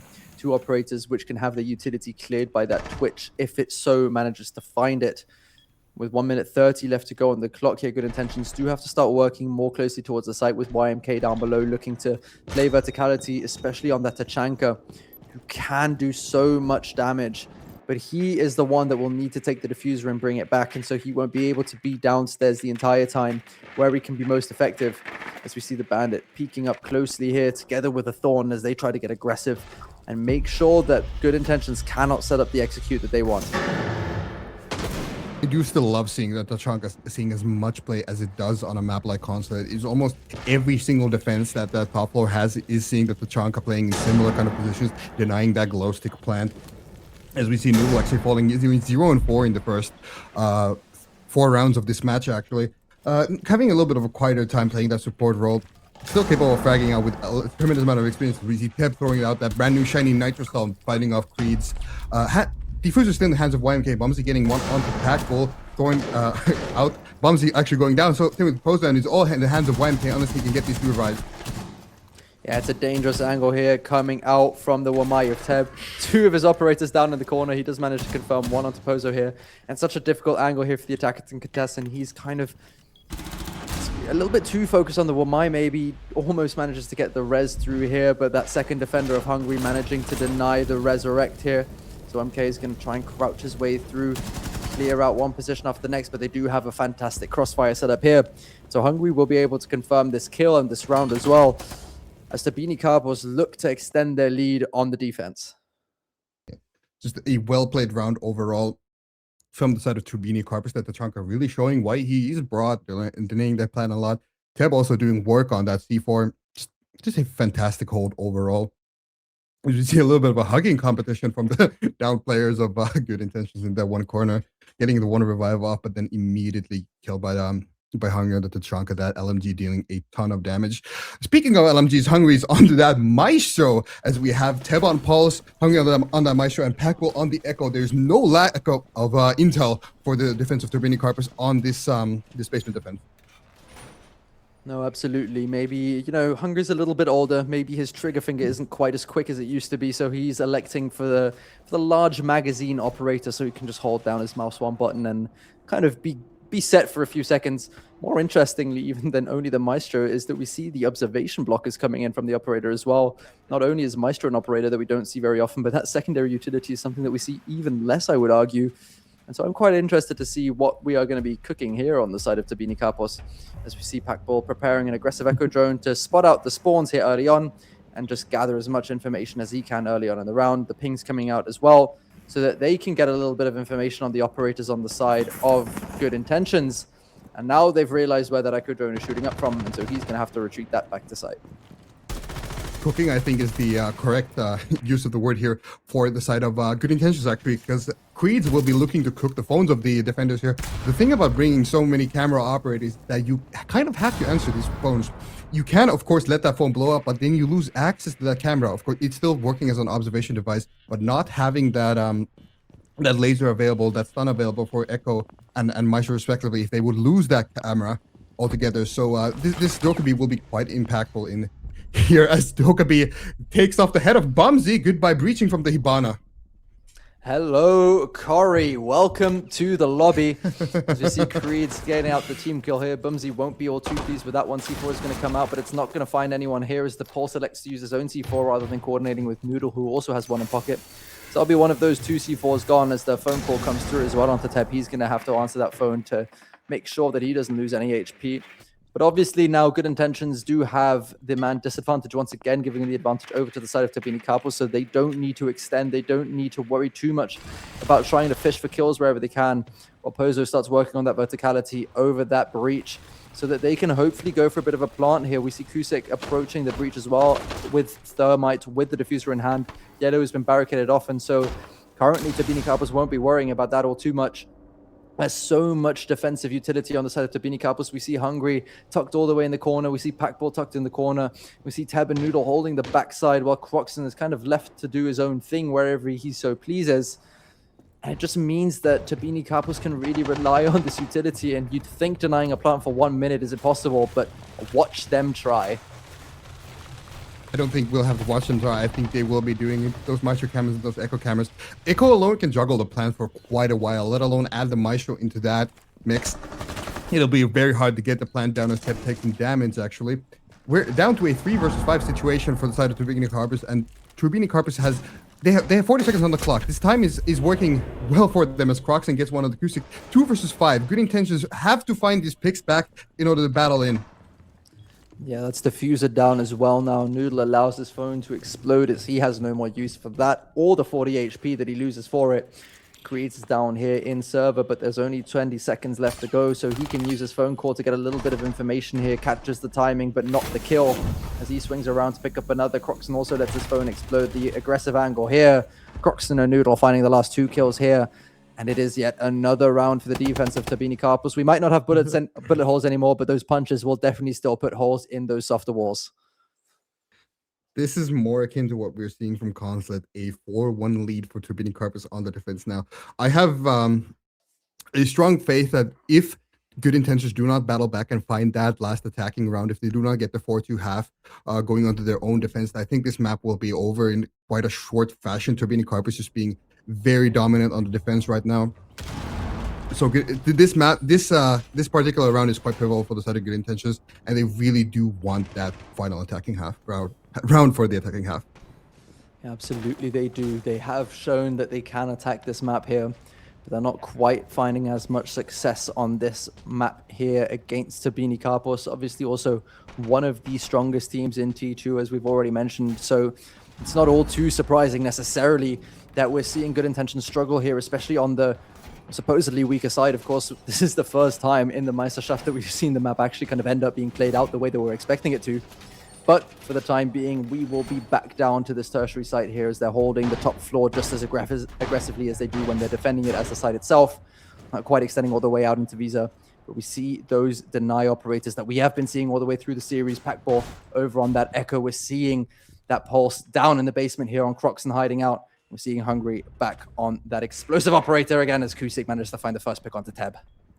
Really important pick as well. Legion, an operator that gets stronger as you play the round, generating those ghoul mines, that flank watch, that lurking stoppage from those mines, that information that Turbine Carpus could gather from those mines on where these operators are, or maybe slow down or rush, is just completely gone now. That is a very pivotal operator to get this early on in the round. But Teb has the benefit of watching the cameras now for example, Packball, should that Echo drone not be an active uses Croxon gets one with the C4 maxing and gets one onto Bumsy. This is what we're expecting from Croxon. He's starting to heat up in the lobby. That's what we like to see. Hungry also manages to get back one onto the line of YMK, and so although it looked so promising for Good Intentions at the start, they will be finding themselves here in a 2v4 situation.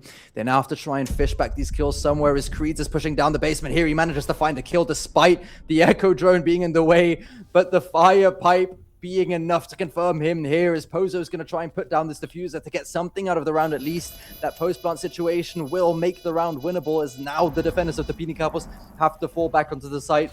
We see here Packball getting straight back onto those echo cams to get information on the location of Pozo. He's going to go for the drop now as Pozo has pushed his way back into lounge here. That barricade being shot open for a little bit of extra pressure.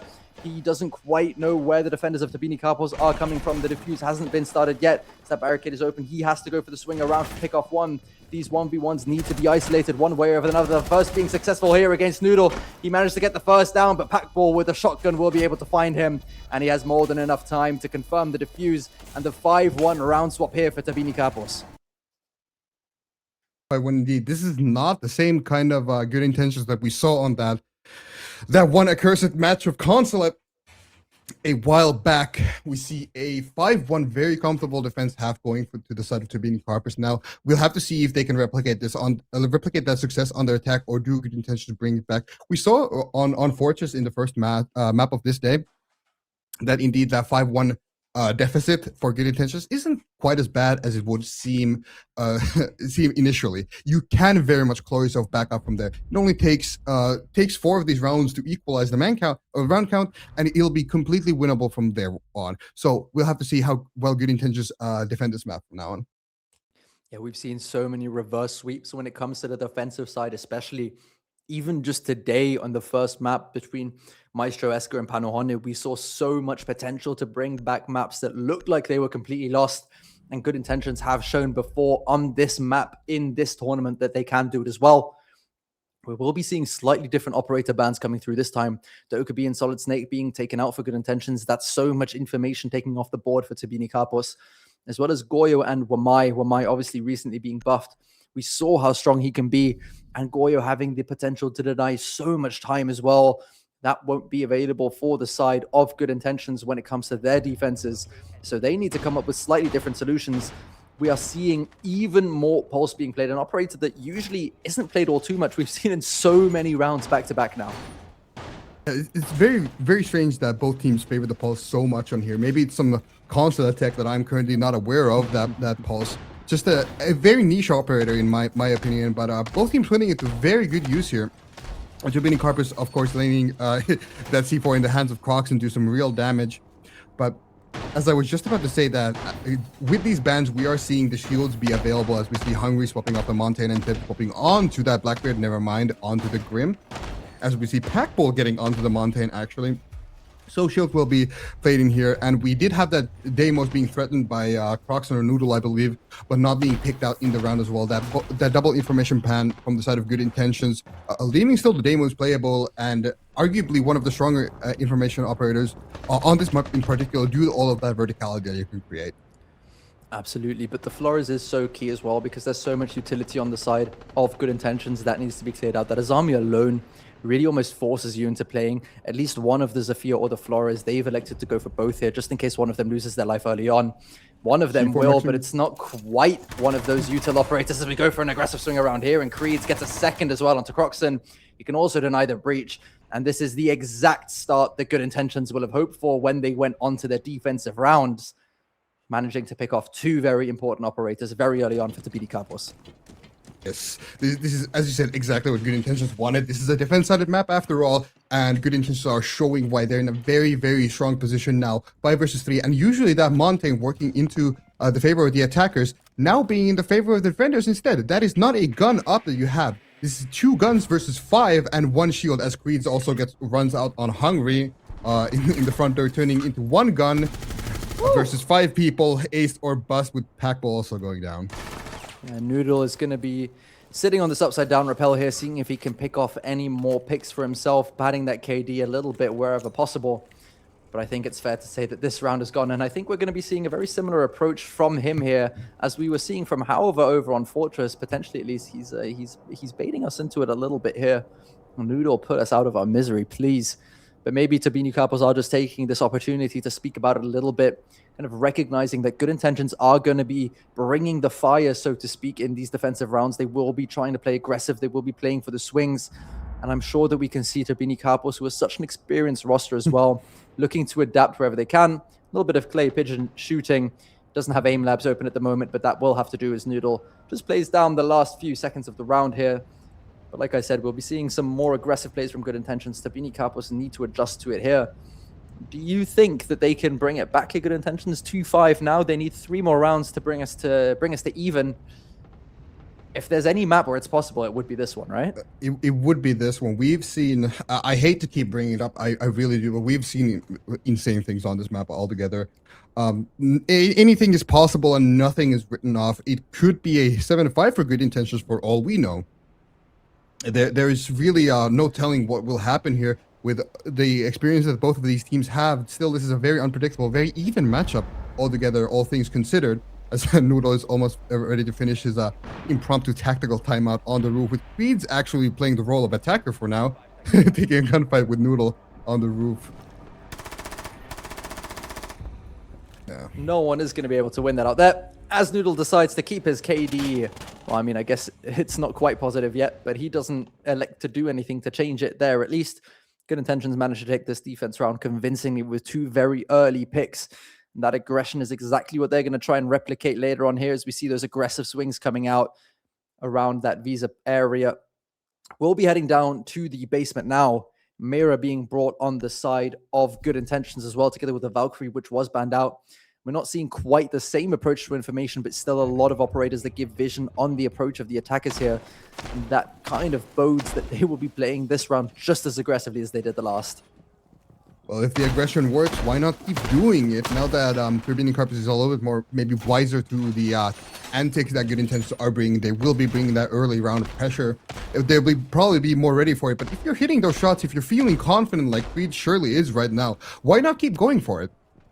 You have a good day, you might as well press the advantage that here we have. And as we do see a Thatcher coming off from the side of Turbine Carpus, we see a heavy emphasis on breach and the shield. So this could possibly be a direct take, as we don't have much verticality from the side of Turbine Carpus coming in.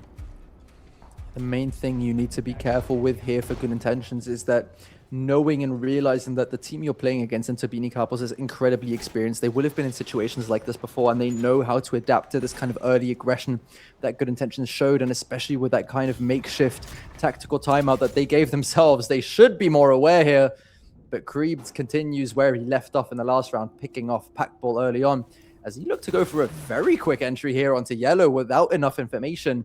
And so that's the Thatcher taken off the board here, and while there isn't any plant or any breach now coming in from Good Intentions, you won't be able to deny the C4s either. It's a very, I think in my mind, kind of questionable play from Packball there.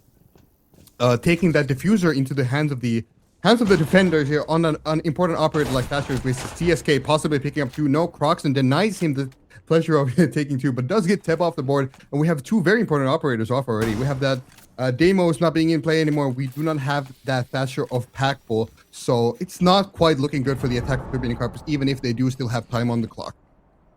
Croxon does eventually manage to get that hatch open, but it isn't going to be able to be used that much all at the end, because Bimsy is below, lurking with that shotgun as well as a C4. So Hungry, he's taking a little bit of a break here on the drone. He's going to make sure that no one is flanking outside of the map there. As Croxon gets taken down, now it's essentially only Noodle left. Hungry has joined us back in the lobby as well. Pozo takes out Noodle. And so now Hungry still in spawn. Maybe he was getting a little bit of a snack. You never know. These are obviously very intense games, and I would be hungry too at this point. He's going to be alone in a 4v1 on that Monty Shield. The AFK call comes out.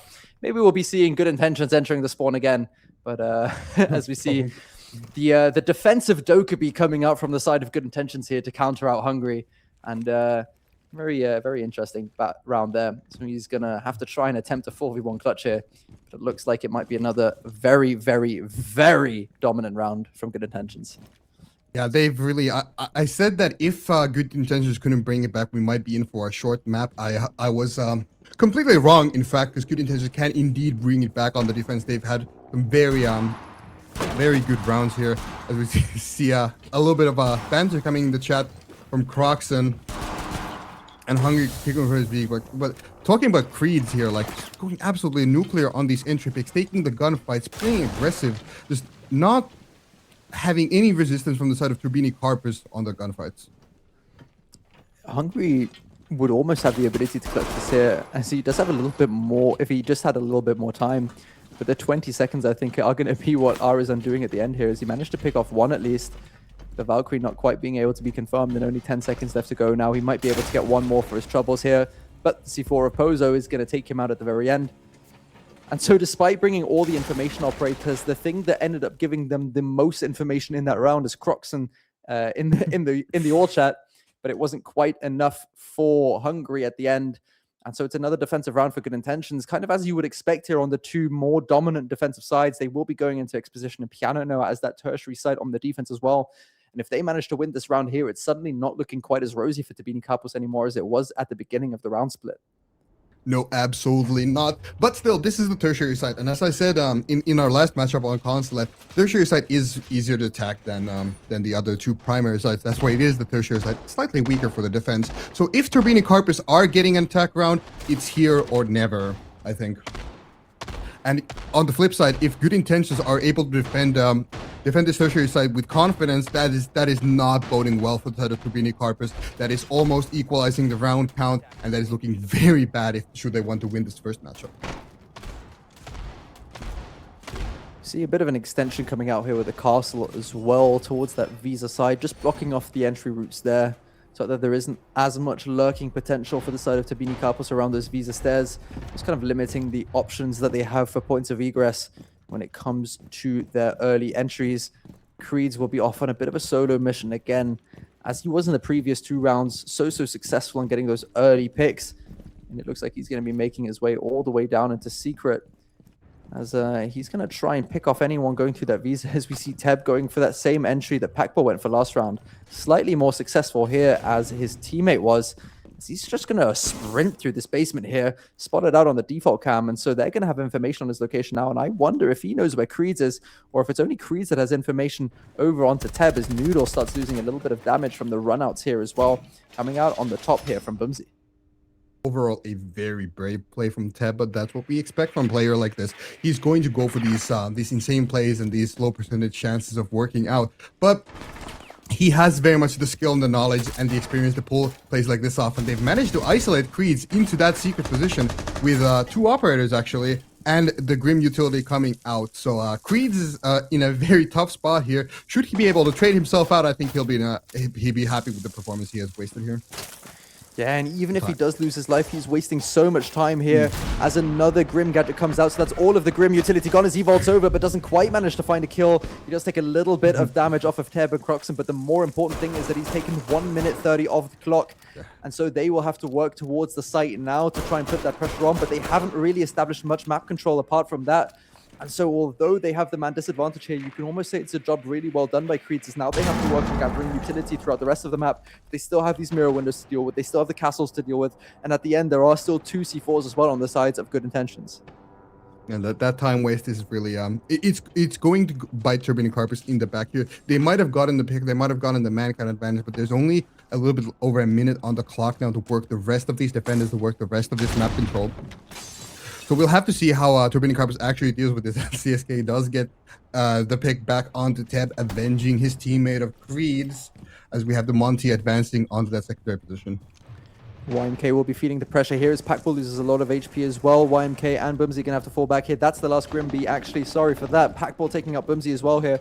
And so now Kusik and YMK gonna have to fall back as they see the pressure of the Monty coming through. Pakpo with yet another kill here onto CSK, who was trying to fall back through those yellow stairs. Those long angles just becoming too dangerous for him. There's only 2 defenders left on the side of Good Intentions with 30 seconds left to go in the round as well. Poser being taken out by Noodle through that verticality. And even though they had so much time to work with, now it's only YMK in a 1v4, and he won't manage to find any either, as Croxon has taken the position here into Lounge, managing to pick off that last kill onto the castle on site. And even though there was so much time wasted and a refrag as well, Turbine Campus managed to win the round out here, as I'm hearing that we will have to go into a little bit of a rehost in a second, as there are some slight difficulties here.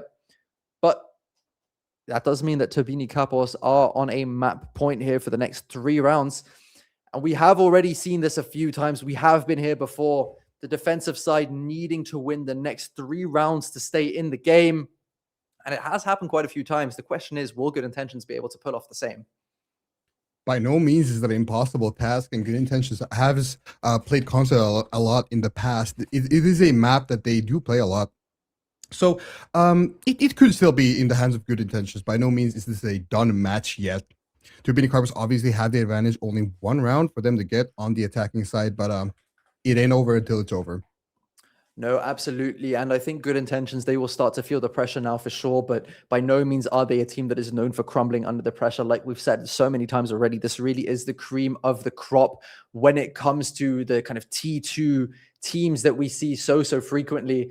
And so I am expecting there to be something very strong to come in here. And I think while we wait for that rehost to come through, we might be able to bring in our host as well a little bit in a second while we wait for that to be confirmed out here. But for the time being, what are you expecting to kind of be the culmination of the next few rounds, Herka? Well, looking at the performance that both of these teams had, I'm fully expecting Good Intentions to get these 2 primary sites as the defender, and then Turbine Carpus having a very nice advantage going into that tertiary site. So we might be looking at a 7-3 type of 7-5 scoreline. I mean, but that overtime is still very much possible, very much even probable still, looking at the track record of Good Intentions. They've come back from much worse situations. Yeah, it's been very, very interesting to watch. And I think that Turbine Carpus have just kind of let their foot off the gas a little bit here, and Good Intentions on the defense have managed to take over so far in this second half. And I want to go back to that first half because we have a little bit of time here during this rehost. I want to talk about the bans, specifically the second round of bans. Turbine Carpus banning Glaz on Consulate, which was very interesting. It's something that we don't often see, but I think that they were banking on the fact that they can win that top floor and then go down to the basement and not have to deal with the Glaz and come away with that 5-1 half. And they managed to pull it off. It worked, and it's not something you see very often, but banning for that bomb site that you think maybe this is a kind of flip bomb site where we could win it, we could lose it. I don't know what's going to go on here. Let's ban something that's good on the attack, good for the attack on that specific bomb site, and now we don't have to deal with it. Now we kind of have a leg up on that specifically. Travi, I mean, what have you thought about this first half, or this first map rather? It's been quite an interesting consulate, though. Like you say, I think Turbine really have just kind of started to separate themselves. You know, we were going into this match talking about these teams being, you know, neck and neck and that higher echelon of T2. But here, first and foremost, you've got to say in this second half, especially, Turbine have just looked completely like a different machine there. Really strong defensive split to start themselves off there. And it feels more so for me than anything, they've just carried momentum forwards entirely inside of this one. They've just taken that wins that was kind of getting underneath their sails, that gusto powering them forwards. They've just been able to build it up here, and Good Intentions, I feel, are struggling to just kind of get it looking, just try and get a way to get that door open for themselves and really find themselves way back into this map here. So I've almost in a way inclined to say this tech pause, this sort of moment of absence from the game, it's going to work in their favor slightly. It gives them a time when they're sitting there sort of in silence waiting to get back in the match, reset their heads, reset their mental. It's only 3 rounds to go till overtime. It's not impossible. It's going to be a hard road. It's not going to be an easy one for sure, but these guys, there's lots of experience on this roster. You've got players like Hungry who have been in this position countless times. If anyone can do it, it's probably going to be these guys. Yeah, I definitely agree, and it's going to be interesting. Are we going to get that max overtime? Are we going to get overtime at all? I'm not sure. I think that Good Intentions have looked really strong, but is their momentum going to be halted here by this rehost, or are they going to be able to take the time? Okay, how do we close this map out? What do we need to do in these final rounds to close this one out and come away with map 1 win? Yeah. Remind everybody that it wasn't too long ago that Turbine Carpus, in their first series of the day, played this map. They went to max overtime and they lost it. So Turbine Carpus need to try and get this back going. They need to try and find something to actually close this one out. Otherwise, Good Intentions are definitely going to feel confident that they can come back into this and win the map. But looks like we're back into this one. So, casters, good luck with the rest of this match. Thank you Thank very, you. very much. And indeed, we are back into it here. Tabini Couples being 6-3 up, attacking onto Consulate here. Obviously, this slightly less favored map in general, I guess. I don't think that holds true too much for the Meisterschaft specifically. But we will be seeing them replacing these third bands just for a second here. As we go into round 10, Good Intentions need to get the next 3 rounds to be able to bring us into overtime here, as Tabini Couples will look to close it out early on. Herka, do you have any predictions? Do you think we will be seeing a, as we say in German so wonderfully, a hashtag Sagt zu or a hashtag comeback? Well, as we've talked about a lot, Consulate it's Pandora's box to me, and probably to you at this point as well. Nothing is counted out, nothing is impossible. But as we see the bans coming out here, Turbine Carpers have elected ban a Warden and is the Montaigne being taken out in turn. And as we see immediately Hungry playing that Ying, an operator that he's quite well known for. So I think we'll see something a little bit cheeky from Turbine Carpers. I think we'll see something a bit fast, a little bit cheesy maybe. And this round will definitely be one for Good Intentions to keep their head up, held high in that early round, listening around what is going to happen. Are they going to get taken off guard by what Turbine Carpus is most likely going to attempt to do?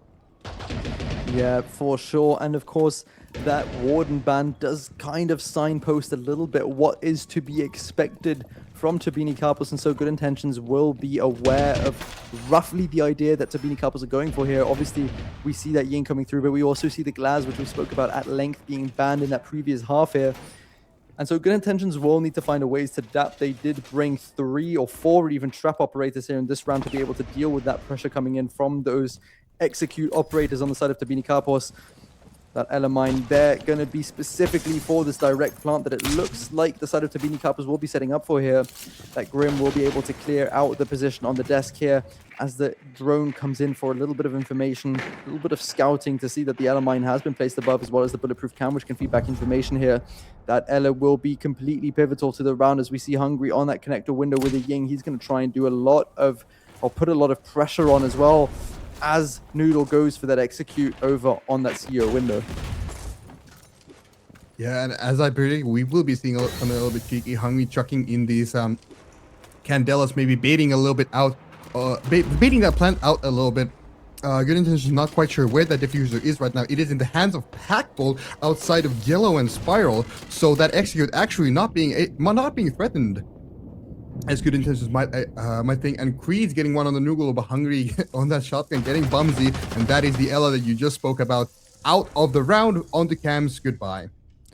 Pozo manages to pick off Packball here as well, so that's 2 of those Chaos operators gone as Croxon manages to get the refrag here onto Pozo, and so we're down into a 3 versus 3 situation. The positions of Turbine Carpus are nice and aggressive, so they do have a little bit of a point of contact here as Creed's thrown out on those yellow stairs, and so now the positions are known as Hungry gets down here as well. Teb also taken out by YMK, and so the plan was right there from the start from Turbine Carpus, but they don't manage to execute it properly. It's now Croxon is alone in that 1 versus 3 situation here. He will have to find YMK, Creed's, and CSK to be able to win out this round and to bring us out onto map 2. The Fenrir gadget here is going to give away his position as well, together with the Denari gadgets that are placed on that double door, making his entry point just that little bit more complicated. He's going to just about find that gadget there and take it out. Bulletproof or default cam is gone as well here. Packball with a good half com as well, with a lot of faith in Croxon here to get this clutch going, but he does not know about the position of YMK, and so he can swing around and confirm this round, bring us the 4-6 here. Never mind coming out from Packball. Maybe he was a little bit too eager there with that com. Faith into Croxon well placed, however, that we know what Croxon is capable of, showing his talents off in tier 1 and in tier 2. That player is just a monster on nearly every weapon, nearly every operator in the game. Just couldn't get it done that round, but he had a very tall task in front of him, to be fair. As we see the Ying being picked again here, I'm not quite sure what the plan indeed was for Turbine Carpus on that round. They kind of tried to bait out maybe utility and then backstab with the glass, but that diffuser was still outside of bathroom when the glass died, so it was a bit confusing. So they didn't really go for that plant indeed. They just tried to get some utility out and then clear out the other side of the map, but still no success coming from them off that play, and we have a 6-4 with Good Intentions needing only 2 rounds to go to overtime. Those 2 rounds are going to be pivotal for them here, and I do think we're going to be seeing a lot of those execute operators in the coming rounds now that that ward has been banned away. There's nothing really that the side of Good Intentions can do to directly counter the Ying, at least as we see Hungry playing her again with that shotgun coming out as well. Never mind, I should not have said anything as we see Hungry pick out onto the Blitz, which he loves oh so much as well. As we see another pick onto the Valkyrie as well from Good Intentions to feed back that information and that utility for those C4s on the side of Good Intentions as they look to defend mainly horizontally with that ability to C4 up. As Kusik is out on that solo roam. Hungry droning into yellow stairs here, looking for any potential entry paths onto the site for a bit of a faster execute. They see that Cade Claw there. It's so difficult to clear unless you have specific control of piano. Maybe you can get a bit of a nice angle here, but I don't believe that there's an angle that you can get on the Cade Claw if it is placed properly. And so Noodle won't be able to find it here, and that breach won't be able to be opened, but Hungry does manage to open up something, and that is the round, fighting off Creeds early on here. A shield doing some work. Hungry also known for these shields, and now that you have the warden being taken off the roster, there's nothing really to oppose that Blitz in terms of straight head-to-head gadget usage. You know, those glasses do block out the flash. No glasses on the side of Creed, and he's going down. He's been so wonderful for this entire map, but now falling short in this not the first round, second round after the rehost, not getting his opening picks as he would probably want to. No, that early aggression that Creeds was bringing early on has been stumped here with Hungry on that shield being able to find him out. But we won't be able to see any hatches being opened as we do still have Kusik out on that solo roam here. The drones will find him out, but they are denied as well. And so while Teb can drone him out here using his utility, it's going to be a little bit of a challenge to clear him out as he looks to fall back to the side as well. So while Tabini Kapos do have the advantage in man count, they only have 1 minute 20 to go. But we have seen before that they can make a lot happen with a little bit of time. Indeed, we have, and the Thatcher finding out the utility now, getting some verticality on one C4 out from Bumsy, I do believe, not connecting onto players. Noodle taking just a little bit of damage, but so Kite Claws live onto that mirror bridge and that hatch not being opened yet. They cannot really find the Kite Claw without the Thatcher. Packball coming in clutch here in a second, probably disabling that Kite Claw as we see the hatch finally being opened up. Yeah, and the more interesting thing that I find here is that we see all of Good Intentions really just bunker down onto the side here. The verticality is being open, the breach is open as well. And so Tabini Carpus have all of the entry paths that they need to make this round work. And with 30 seconds left to go, they will look to start formulating that execute plan. Pozo managing to find one onto Croxton. And so that's the man count brought back to even Stevens. See Noodle out here, the pings coming through on that player on Yellow Pillar. And even though they have the information, this is one of the most difficult pushes to play. C4 in hand of the Valkyrie already, as Hungry gets a little bit of damage taken, but Teb manages to nade out the Valkyrie from that position. No trade possible here as Teb is down and confirmed by Kusik, who's retaking the hatch here. Hungry will try and put that plant down, but he does see his toesies here as Bumsy swings around with that revolver to take out Hungry, and with only 3 seconds left to go, they have to retake the diffuser here. Packball is trying to put it down here. It's 0-0 on the clock, and so the down will be enough to win that round for Good Intentions. And they only need one more round to bring us to overtime here. What a nail biter. Turbine Corp is getting that early pick onto the Fen rear of Kreese, but not able being to convert that out. Just by the tiniest of margins, getting that down from the verticality that the Solis retook. Inside of piano, just beautifully played, knowing that you don't need to get the kill, you just need to deny the plant. That is the objective of the game after all, and that did indeed happen. Plant did not go down, and they win on time. Absolutely, and so Good Intentions working their way back here. Like we said, they have shown that they can do it before, and they by no means want to give up in this series. They want to show that they will fight for every single round, for every single map that they can. Now they will have to defend that tertiary site that we've spoken about so many times. We've seen it go both ways for the attack and for the defense. But Good Intentions will need to show that they can defend it just like they did before to be able to bring us into an overtime here. And that question, if we're going to see a Zaktu or an overtime, it looks more and more likely by the second that we'll be seeing Good Intentions bring it all the way over, at least past 12 rounds. And I don't know how many more of these rounds I can do before my heart gives out. Me neither, Maxwell. Me neither. But if you're a fan of short games, then we hope that Turbine Carpus can replicate what they did earlier on, getting this tertiary round. But still, good intentions.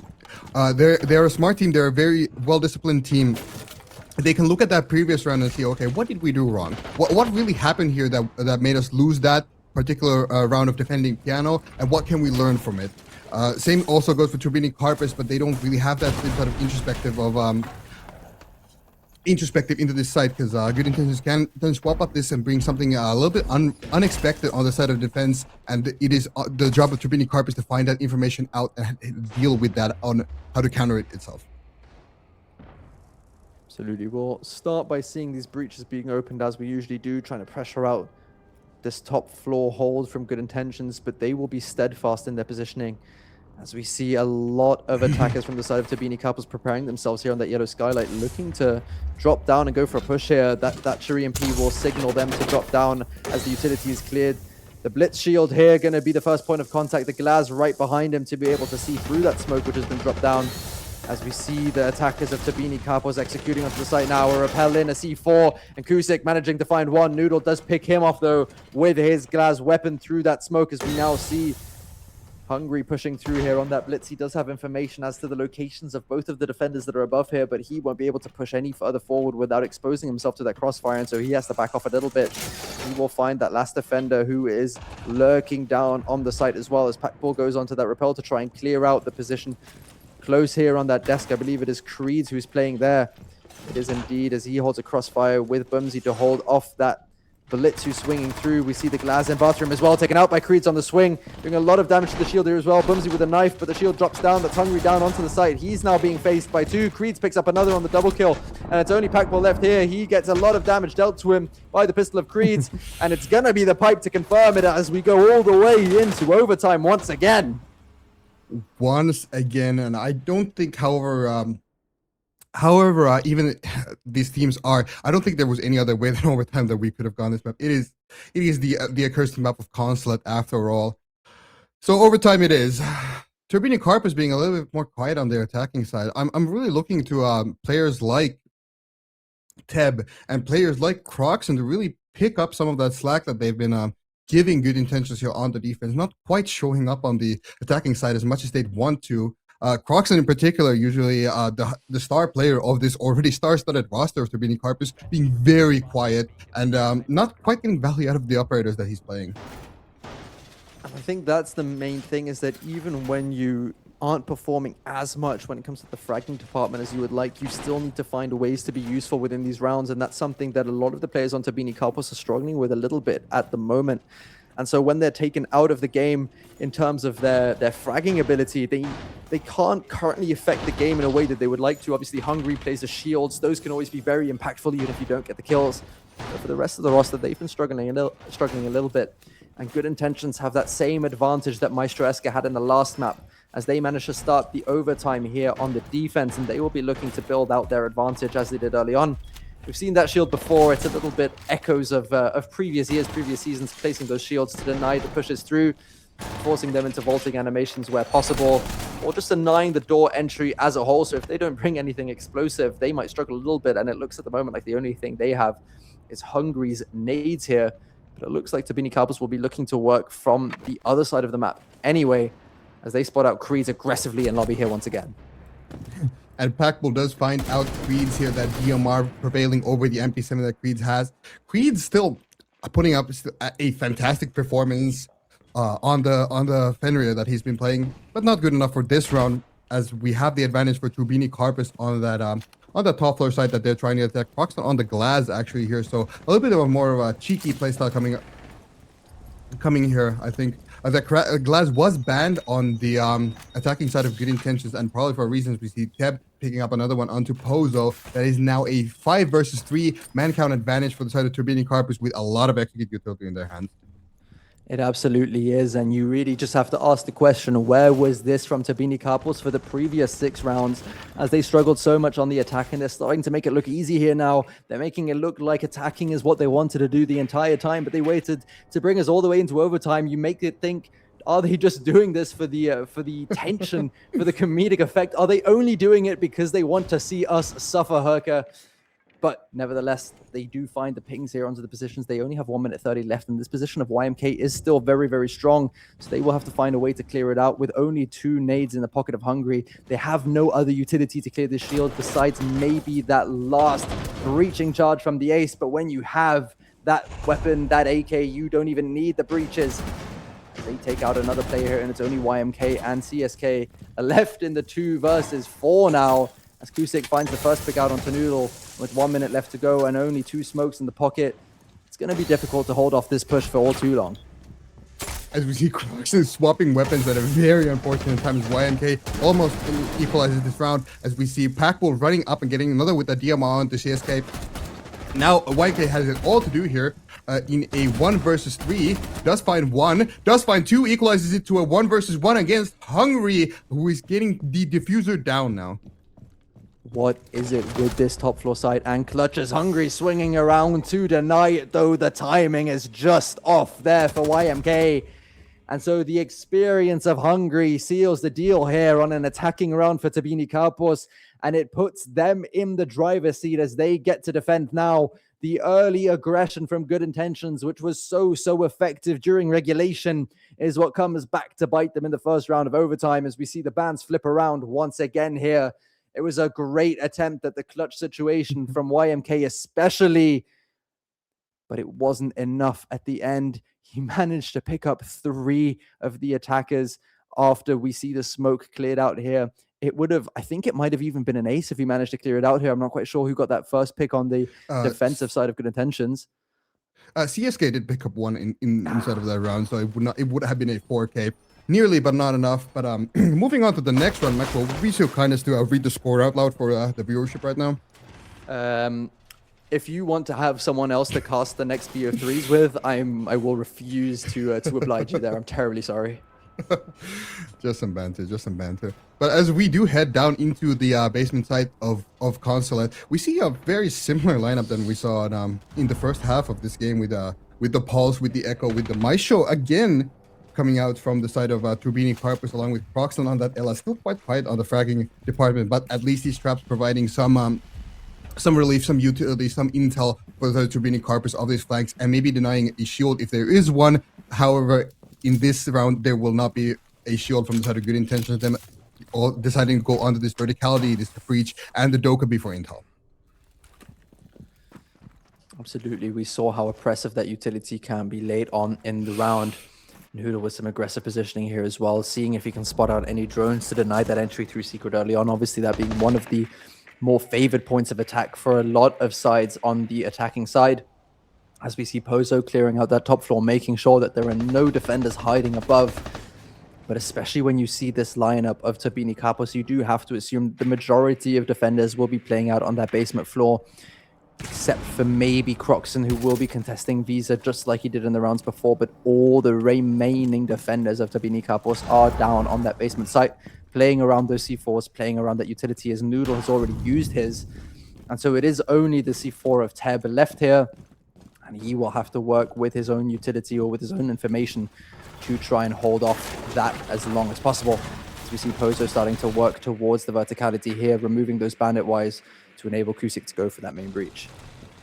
Very early verticality onto Piano, not really getting contested from Turbini Karpus, allowing that garage breach to come live, not allowing any players of Turbini Karpus to play inside of that breach. So should the plant go down from garage side, as CSK does have the diffuser in his hands as he's opening the wall, that will be a very hard retake from the side of Turbini Karpus. However, they do have that plant denial of the C4s and the Maestro camps and the Echo cam on the top of that, as we still have Croxon top floor going for the flank possibly later in the round. Yeah, you can almost just keep on going, and so can Croxon with his Scorpion here as he finds Bumsy as the opening pick of the round. And it looks like it's going the way of Tabini Karpos' Creeds. He's going to have to try and make his way down the spiral staircase. The call comes out to Teb, who has information on his location as well by using his pulse scanner here. Obviously, that increased range coming in clutch for him here to gather that information here. They still have so much utility and information on the defensive side of Tabini Karpos that it's going to be so uncomfortable for Good Intentions to push down here. With only 45 seconds remaining, those Maestro cams already putting in absolute work. Smokes coming through here to deny the line of sights from Kitchen, and they are going to go for a drop, but those Maestro cams, they can see through the smokes. The flashbang here missing the mark as well from Pozo. So Kusik is going to drop with Pozo still on the hatch. He's going to drop in right behind him. YMK on yellow pillar as well. And the flank coming through from yellow here as well. Croxton finding one. Teb finding one as well. Pozo with a refrag. Kusik onto another. It's a 2v3 situation. The disadvantage still for the side of Good Intentions as that Maestro continues to do work here. Pozo, he's going to have to push it to security to try and find one. He finds the Echo. He spots him out on a cam, and it's a 2v2 situation. 10 seconds left to go on the clock here. Kusik will be putting down the diffuser. Hungry still available with those Maestro cams. Kusik on low HP. He managed to find one onto Hungry, and he's refragged immediately by Teb. Can he find it here? Can he win it out for Tabini Kapos? The shot's coming through, and it will be enough to win out map 1 of the series here in 8-6. Not quite maximum overtime, but Tabini Kapos managed to win out Consulate. What a round to finish that map off. That was a nail biter through and through, as we see Croxton getting in the fragging department, getting those getting that flank out, and we see a 1 versus 1 to finish it out. I'm excited to see what we will have our hosts on the desk to analyze this map. Absolutely. This last round here, this clutch coming through from Teb as well, showing why he's here for one last dance. Travi Erebos, wow, these maps are just staying intense all the way through. Travi, talk to me. Yeah. It's flying by the day. It's weird. These maps are so long, so back and forth, but the games, they just feel like they're going on and on and on so quickly, so on through. But Turbini there getting the win. Most importantly, I think, and the real talking point for me on this one, it's their opponent's map pick.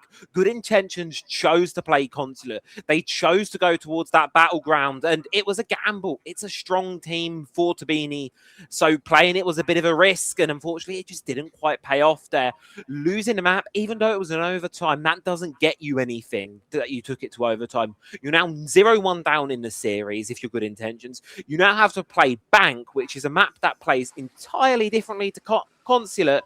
And on top of that as well, if you lose it, you're going straight down towards that lower bracket, and you know who's waiting for you in it. It's Panahone. These teams are going through the gauntlet today. What a great map 1 to kick off this series. Erebos, what was your take on it? Yeah, it was definitely interesting. It kind of felt like Turbini Carpus let their foot off the gas. They didn't want to give anything too much away to other teams, perhaps. And they played this map earlier today as well. Maybe they were just tired of the map and they got a little bit complacent with how much of a lead that they had in that first half. I'm not entirely sure, but we can say for sure Good Intentions do enjoy a good comeback on the map of Consulate. And unfortunately for them, they couldn't take it all of the way. We almost got that max overtime that Max and Herkurt love too much. They're just attracted to max overtimes on Consulate. They just seem to always cast it. But map 2 of Bank is going to lend towards Turbini's aggression. It is their map pick, so it's going to take a lot for Good Intentions to try and slow them down, whittle them down, and bounce back and take us to a map 3. And I'm really not convinced that they're going to be able to do it because, yes, this map of Consulate was close, but Turbini don't entirely look all too comfortable on that map, specifically on the attack. I mean, Eriker, what are you taking away from Turbini's attack? What I'm taking away from it is that they actually did manage to attack Consulate. Even if you said that it was kind of shaky for them, they did, however, get those rounds in, and they did win the map overall. So going onto the map of their opponents that they're not that comfortable on, but still managing to win it in overtime, not even max overtime, just regular overtime, and then onto your map, I think Turbini do have the lead in momentum here. And I do believe, are they starting on defense on Bank? Bank is a bit of an attacker-sided map, so we'll have to see how those round splits go. But still, I think Turbini has the momentum. They have the experience, and they're on their own map pick from now. So it's looking like a very strong start for them. It's going to be a really, really tough start for these guys. We'll wait to see whether Good Intentions have what it takes to bring this series back, to take us all the distance on the way through. For now, we're going to throw things off to a quick break, but don't go anywhere, folks. Map 2 of our upper bracket semis coming back in just a few. here. Halver's managed to find his way all the way through into kitchen. He doesn't manage to find the head of Deimos, manages to pick him off. Teb has to rotate back upstairs as well. The 3v2 retake here as he jumps in to clear out the Thorn gadget here. You haven't tried it yet. Well, if you're tuned solo queuing rank, that gun will carry you far. Not so much in probably in comp. Coming out, still 11 Shumika pellets left in that launcher of Halver here. As this phone is exploded, the Jegs taken out by the Challenger League and eventually Pro League here as we see Croxon taking out Creeds and being immediately refragged by the Thermite Acoustic here as well. Boomsy getting a second set up to try and clear out angles wherever they need to, wherever they can. That he wastes so much time. He just pushes through, doesn't know about it. Riddick finding Halver as well. Denster getting Jegs here and it's only Nick's left with the shot to close here. He has the position that he needs right. While it does kind of hurt, what hurts more is losing that Hibana. No more pushes outside of funnel corners, so they will have to funnel in these doors, funnel in these windows, and look prepared. Though they have the information, this is one of the most difficult pushes to play. C4 in hand of the Valkyrie already. As if he does lose his life, he's wasting so much time here. As another Grim gadget comes out, so all of the Grim utility gun is evolved over after, so that cannot be denied because of the cooldown of the Thatcher. Another thing that won't be enabled in this round. Longest already getting Nipsu, but no, how about going back to the date, getting another on the Dempster? That is a seat. Side of Hungry, he does a little bit of damage to Pozo. Pozo does a little bit, flashbang comes through, they're now both low on HP, but Hungry will be flashbang here, so they are pushing in on his position. Shots coming out here, now giving away his position. He has to pick between three different angles. 17 on the phone angle here. Big gas taken out by Rank as well, and it's a 3 versus 1 here, as the last defender of Lambe doesn't manage to The plant down and now hiding in the corner on the blade, and nearly impossible retake from the side of MEISTERSCHAFT. to take control over Pickle here. However, getting another kill onto Evan and another explosive entry from Panawan, giving him a bigger effectively in a 1v3 situation. He's taking aggressive position here in meeting as he's working around that desk. 5 Holds so much of that side from above as we see a flank from the team again picking up 2 kills, just going absolutely nuclear in the round. Lambe picking up on the verticals, but Denster with a great shot onto Halver.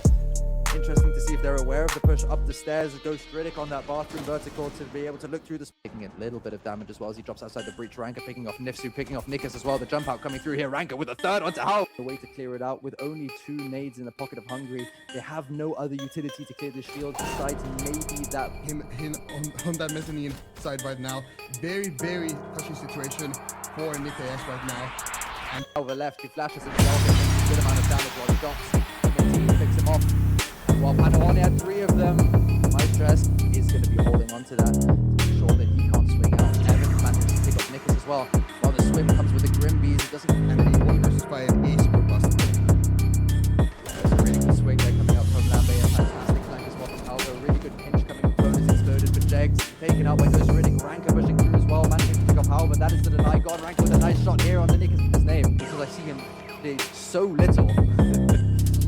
What's the cameraman's name? Zero, that's the one. Oh, at the start, they will be finding themselves here in a 2v4 situation. They now have to try and fish back these kills somewhere as Creed is pushing down the. But really falling off in the meta recently, the gadget not being quite as impactful. And while the gun still remains quite good, the question on Alibi is, what are you not bringing? Explosive entry from Pano Hornet, giving them a big advantage into the round. Ranker does more one down. I don't want to use the word impossible as in these lineups just going wild. Also, Jegs being taken out quite early. As we see the attackers of the BB Combos executing on the site now are repelled into C4. Kuzik managing to find no longer be able to make use of his Maestro drones to deny the plant laid on. Jegs here in the kitchen position, he's going to try and work. It's now just a matter of holding power position, holding crossfires, holding contacts. Riddick here will be getting shot to close. That sensible is going to make it more difficult here. On the team this round, the Jegs shooting back on the goal. He gets forced to get the hit, already 3 deep in the round. Gets the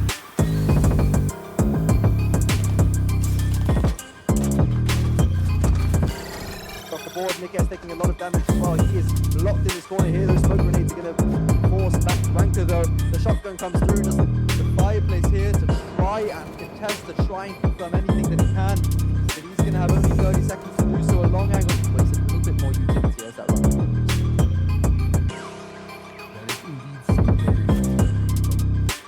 Clark picks up the thorns that are being thrown out of the knife. Another thorn is going to be floating. He does manage to deny just about a time.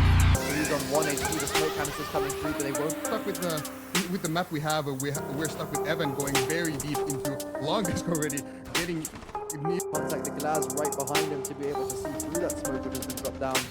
As we see the attackers of Tabini Cup, the plant, more shots coming through here from both sides as well. Ranker put onto low HP, smokes coming through now to allow for a safe plant, some pings coming through. Very little to do as Evan does fall down. Leinster also falls to the DCSG of NickAS, but NickAS has it all to do. Ace or bust again as it was. Onto him, it's a bit of an awkward gunfight here as the nade comes through as well to clear him out. Some pre-fires, he's going to have to prone, he's dancing around here, he's going to try and open up the outside To pick off one at least. The Valkyrie not quite being able to be confirmed and only 10 seconds left to go now. He might be able to get one more for us. goes, the drops come through, he's going to have it all to do here. The pre-fires coming through, the prone angle here, just a little bit of damage. Lande picking off one, and now it's only the team left. Back on the defense, they've had very good rounds here. We see a little bit of a result, 3 people to kill. Not looking particularly great for the side of Finns right now. Could have cleared those creeps off, of course, but it wasn't meant to be in that round. Ladies and gentlemen, we are heading back to Bank, baby. Map 2 of this best of 3 series. Tabini Karpos managing to win out on Consulate. The second time that we saw it on the day. Good intentions. They will have to look to fight back here on the map pick of Tabini Karpos. That is Herko. Talk to me, baby. What are we expecting from this fantastic little map? Well, Bank, very much unlike Consulate, is a bit of an attacker-sided map, of course, pulling from Tier 1 statistics, but I do believe that translates very much to Tier 2, as these are very experienced players, and they know the ins and outs of this map. The attack is favored for Bank, and Good Intentions are starting on the defense. So what we're looking for Good Intentions here is getting those defense rounds, even 3 defense rounds. If they can get the 4th, that would be very good for them transitioning onto their own attack, and vice versa on Turbini Karpus. Can they get these attacks that are very much expected of them on Bank? As we look forward to the bans, we have the Ace coming out, and we have the Kaid coming out, as we have Montaigne and Warden being taken off the board as well. Yeah, these are bans which aren't necessarily the standard, but they are to be expected as well. Typically, if you see one of those range breaches banned, you will see the second gone as well. But Good Intentions picking the Monty here instead. And obviously, the Cade being so strong when it comes to those basement defenses especially, but also that top floor for that Kanto wall, for example, while we have the Warden being taken out as well to enable those explosive plays which we've already seen come out from Tabini Karpos. They have kind of shown their hand there a little bit already on Consulate, and so they will continue to do so. We will be starting out on that basement despite the Cade being banned out. We do still have a lot of very powerful operators to be able to hold onto that site here. Yeah, a little bit more of a non-standard hold from Good Intentions. We don't see that the Chunk are coming up. We don't see an operator like Pulse. We also don't see an operator like Goyo coming out here to stall for that server side execute. We're seeing a very heavy roam coming from Good Intentions. We're seeing Bumsy on that module going top floor. We're seeing an Azami. We're seeing Creeds on the Thorn. So this will be a very much a roam clear for Turbini Karpus, and we'll see how they handle it. We have a Blitz and a Glass coming out from Turbini Karpus, so a little bit of cheese on the board. Honestly, once we see Tabini Karpus switch over to that defense, I don't think we'll see any other operator than Tachanka for a few rounds from Hungary at least. He's really picked 3 maps here where he can play that operator every single round. And as our God Emperor of this league as well will attest to, that is one of his favorite operators to play as the Blitz is on attack. And so we will see him bring that out again here. Looks like there will be a heavy focus of Garage here for Tabini Karpos early on, as they see that there's not a lot of utility holding on to that here, with a bit of a roam setup coming up from Good Intentions as well. So they will work early on to push through here. They've got the Blitz here. They've got the Glass here. 3 attackers pushing through this Garage side here. Very interesting indeed coming from Turbini Karpus, electing to mostly ignore that roam, ignore these operators playing on the top floor and the first floor, and just going directly for Garage. Not something you see very often on Bank. No, absolutely not. But we see the Osa shields being placed down here just to put a little bit more pressure onto those players there. They do obviously have hatch control as well, so they won't be able to just push in through the Garage as you would like to. But they are mounting up a bit of an interesting attack here, with Noodle slowly lurking in through server as well, as he gets the all clear on his scanner to know that the server side is clear, so he can push in if he would so like to. Obviously, there is still Bumsy on that top floor. All of the hatches open. So now Tabini Karpos are going to have to carve a way into the site despite that vertical control, which Good Intentions do still have. I'm going to be very intrigued to see how they plan to execute this onto the site here. Definitely some cooking coming in from the mind of the God Emperor himself, as he said, hungry. Just a very non-standard attack, and I don't think Good Intentions are expecting something like this. It may well as well catch them off guard, but I do think the jig is up, and I do think Good Intentions are starting to figure out, hey, this is where the attack is going, as we see Bumsy picking up Noodle, so no backstab pressure, as we see Hungry just sprinting on the side, hoping to get that death down. Yeah, Hungry tries to go for it here, but Pozo manages to find the headshot onto him, and so the plant will be denied here, as we now have 3 attackers of Turbini Kapos all bunched up into Garage here. They're going to have to try and find a way to brute force their way into the site here, but none of the defenders of Good Intentions are giving them the opportunity to. As we see here now, Packball on the service stairs, Kusik picking up one, Croxon getting the refrag onto him. He's slowly pushing his way up, but the beepers are going to give away his position, so Pozo can swing around and pick off Packball, and now it's only Croxon left here in a 1 versus 4 situation. Some of the defenders are still above, some of them are down on that same level as him, so he's going to have to go fishing for kills wherever he can find them. But it looks like he's going to be unable to do so as Creeds picks him off here, and it's a first defensive round for the side of Good Intentions. Getting that server around is very crucial here. That's one of the only sites on this map, actually, do correct me if I'm wrong, that is defender sided. You are very much expected to win that if you are on the defense. Turbini Carpus is going for something a little bit cheeky, but doing a pocket play like that requires more speed, in my opinion. They really let that defense, that roam, adjust to what they were doing and get these angles in order to counter the garage side push that Turbini Carpus were going for. Just quite not fast enough to catch them off guard. And failing to push off of that, but our eyes turn to that top floor side now, which is very much attacker sided. The top floor side has been falling out of favor for defense recently, at least in professional play. So this side is hard to hold on, and we'll see how Good Intentions handle it. We do see that Tachanka coming out now, even though we didn't in the round before. Probably a little bit surprising that we didn't see him out on the basement side, but we do see him now that we go up to that CEO, to that top floor site. We are also seeing some more standardized operators, I guess you can say, on the Azami, for example. Also see that Wamai, who has been buffed recently. No utility brought here to deny the breach of that counter wall, but also no operators on the side of Turbini Kapos who threatened to do so. And so that won't come back to bite anyone in this round.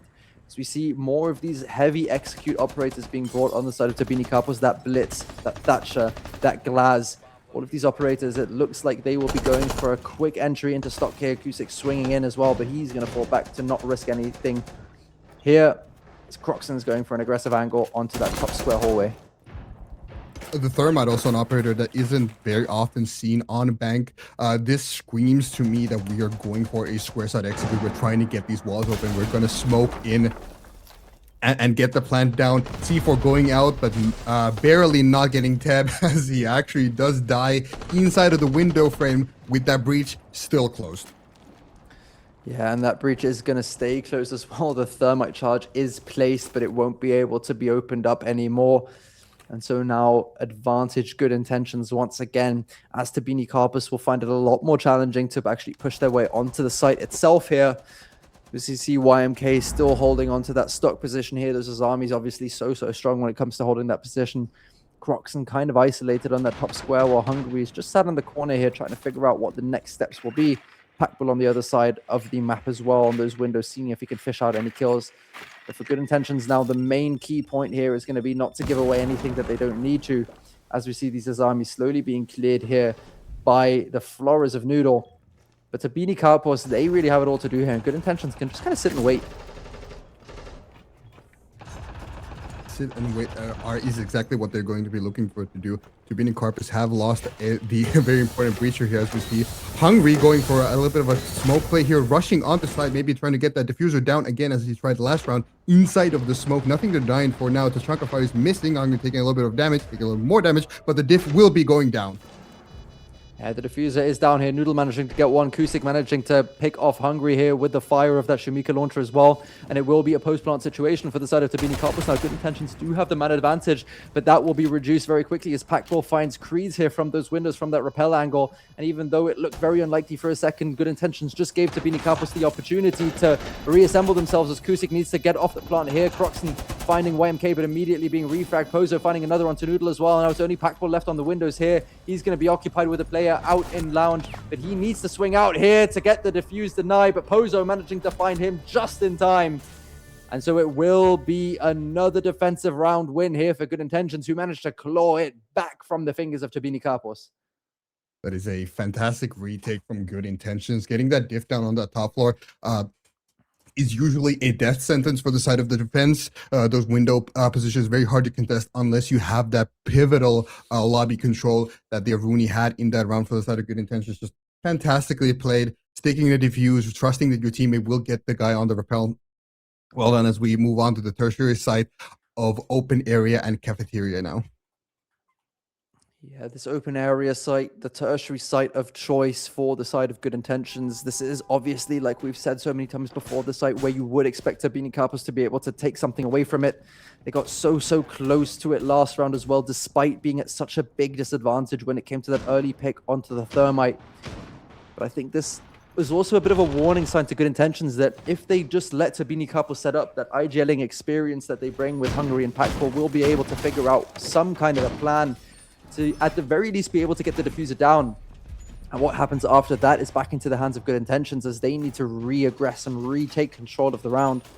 But it does mean that Good Intentions can't let off the gas too much, which puts them in a dangerous situation because it means that if they do overpeak in those mid rounds, they will...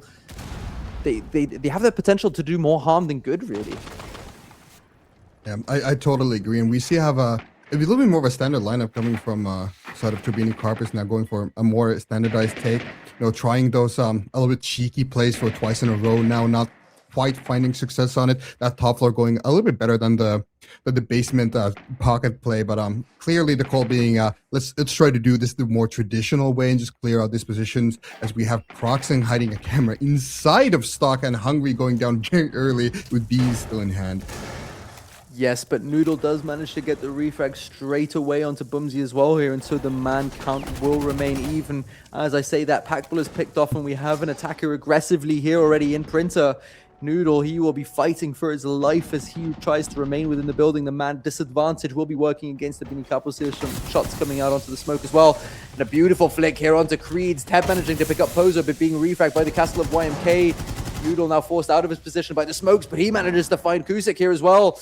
And so despite Turbini Carpos being down early on, it's now only YMK left here. He's going to have to go for the drop here. Doesn't quite have the information on the location of both of the attackers as he goes for the swing around here. Can't quite find the head of Noodle as he starts putting the plant down, but Croxon has that cross covered.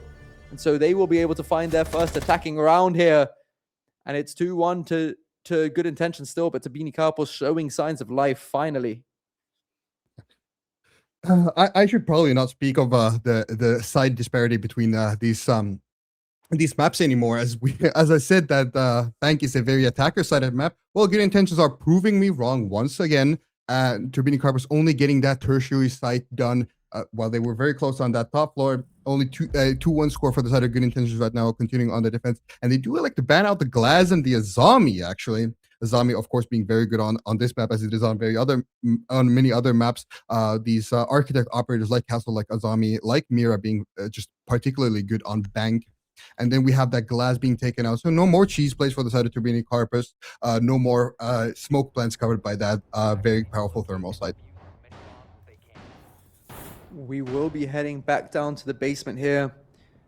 And it will be up to Good Intentions to maintain their good record on the site, although Turbini Carpos obviously bringing out that pocket play the last time, which just didn't manage to find what they needed it to. They'll probably be going for a slightly different approach here, though we do see those double intel operators being brought once again. That Deimos, that solid snake, so powerful. Make it 3, as we do see the Doku be picked into as well. We still don't see some of those more expected defensive operators when it comes to the side of Good Intentions. We still have no mirror on the board for basement. We still have no Tachanka, for example. But we do see them bringing some more kind of aggressive operators out onto that room. You see Aurora once more coming from Proxon. I do believe it was Packball who played that operator in the first round. So electing to bring Aurora once more. Not quite getting value in that first attack, but we'll have to see how Croxon deals with this operator now, as we have Noodle with the diffuser in hand on Deimos of all operators and Teb on a shield. Noodle, he will be making his entry point here through ATMs early on in the round. trying to put a little bit of pressure through that lobby side while Packball will be working towards that garage side once again. There's no direct contest coming in from Good Intentions here. So he will be allowed the leeway to push up all the way to hold that aggressive angle with the DMR lurking forward slowly. There is no information to feed back here for the defensive side of Good Intentions. As Noodle starts getting the tracks out here onto Creeds, he will feed back information for the defenders falling back. As we see the Shields of Hungary dropping in here through the rappel and running all the way at the player who's playing all the way back down into Archives and Tellers here. That will be CSK. Smoke here, just putting in the pressure here. C4 will be thrown out and wasted. Not able to find Hungry out here, who plays his aggressive position here. He is alone, and so Creeds will be able to find Noodle, and while Bumsy swings around to try and confirm the kill onto the Blitz, he won't be able to do so, as Kusik does manage to find him eventually. And it is another man advantage situation for Good Intentions here, defending that basement site. Yeah, the roam clear just not working out in the favor of Turbini Carpus, as we see also Croxon going down to Bumsy. On these blue stairs, I do believe, or dirt position. So it's only in the hands of Teb on that Blackbeard shield and Packwell on the DMR to bring this round back. But we still have over a minute left on the clock and a 5 versus 2 looking quite bad for the side of Turbini Carpus. And I do think Good Intention will be looking for that third defensive round on bank. A few shots will be coming up from Teb here. They do just need to try and isolate 1v1s wherever they can, but there is no information really on the side of Turbini Carpus. So they will struggle to get those picks where they need to. Bumsy picking off Packball here. It's only Teb left to deny the flawless round, and he cannot do so. So it will be a third defensive round indeed for the side of Good Intentions, who managed to really show their dominance back here on bank. The map pick of Turbini Carpus, and it's all backwards, upside down, whatnot. As we see the Blitz here, he was trying to push in and take that aggressive control, but there was just so much explosive utility around. You had that fire pipe, you had the Goyo, and obviously the flank from behind as well from the Mute, who he didn't manage to clear out earlier on in the round. And it just proved all too much. At the moment, Turbini Carpus's pocket plays aren't really working out. They're trying to find some aggressive positioning. They're trying to find aggressive picks wherever they can, but Good Intentions just aren't really giving them to it.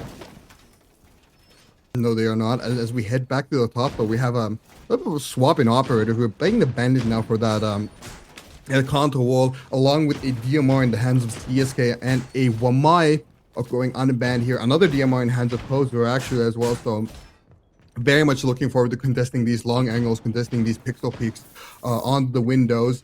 And we see Turbini Carpus swapping onto a little bit more cheese. They hadn't had enough of that in the first couple rounds. Looking forward to getting more of these smoke plans, more of these Ying type plays out, as we do not have the Warden in play. No, and that Warden being banned out is something that you would expect to be playing massively in the favor of Turbini Carpus. But so far, Good Intentions have had all of the answers that they needed to. This kind of pocket plays not really being able to find the mark here. And so despite bringing the Ying, despite bringing the Capital, Good Intentions seem to know what they need to do to bring it back here. A nice little pixel angle to hold into stock from all the way on that square rappel. But CSK does have that DMR to be able to contest the angle. And it's a dangerous one to do so. Dangerous indeed. And we do have the Hibana of Packball here. Going over to on the roof right now, maybe hoping to open up that counter wall, not being able to do so as there are bandit charges on it and a two barrage should that be needed. Swapping over to help on this stock side push now. Opening up the wall instead of go ahead, Max. The utility coming out to clear that stock position here, a long angle as well. Croxon has already found his way into stock as well, so he'll be laying down there waiting for someone to peek out of Janitor Closet. They do have information on here himself, so they will be feeding that intel back. There is no footline as well, which enabled him to go for that jump in. Just gonna wait his time here, make sure he doesn't overpeak, make sure he doesn't give away that control that he's worked oh so hard for. You see Packball taken out by Creeds here, another aggressive swing. It's what he's been doing all series so far, and he finds yet another one this round. The C4 is going to be placed here from Creeds as well. He's not going to pop it just yet, although we see Croxon slowly working his way towards the placement of that C4 as well, and there it is. Boom, it goes as he manages to take out Croxon, and it's another 5 versus 3 situation here for Turbini Carpus, as Noodle is also downed, and it's only Hungry and Tab left to go.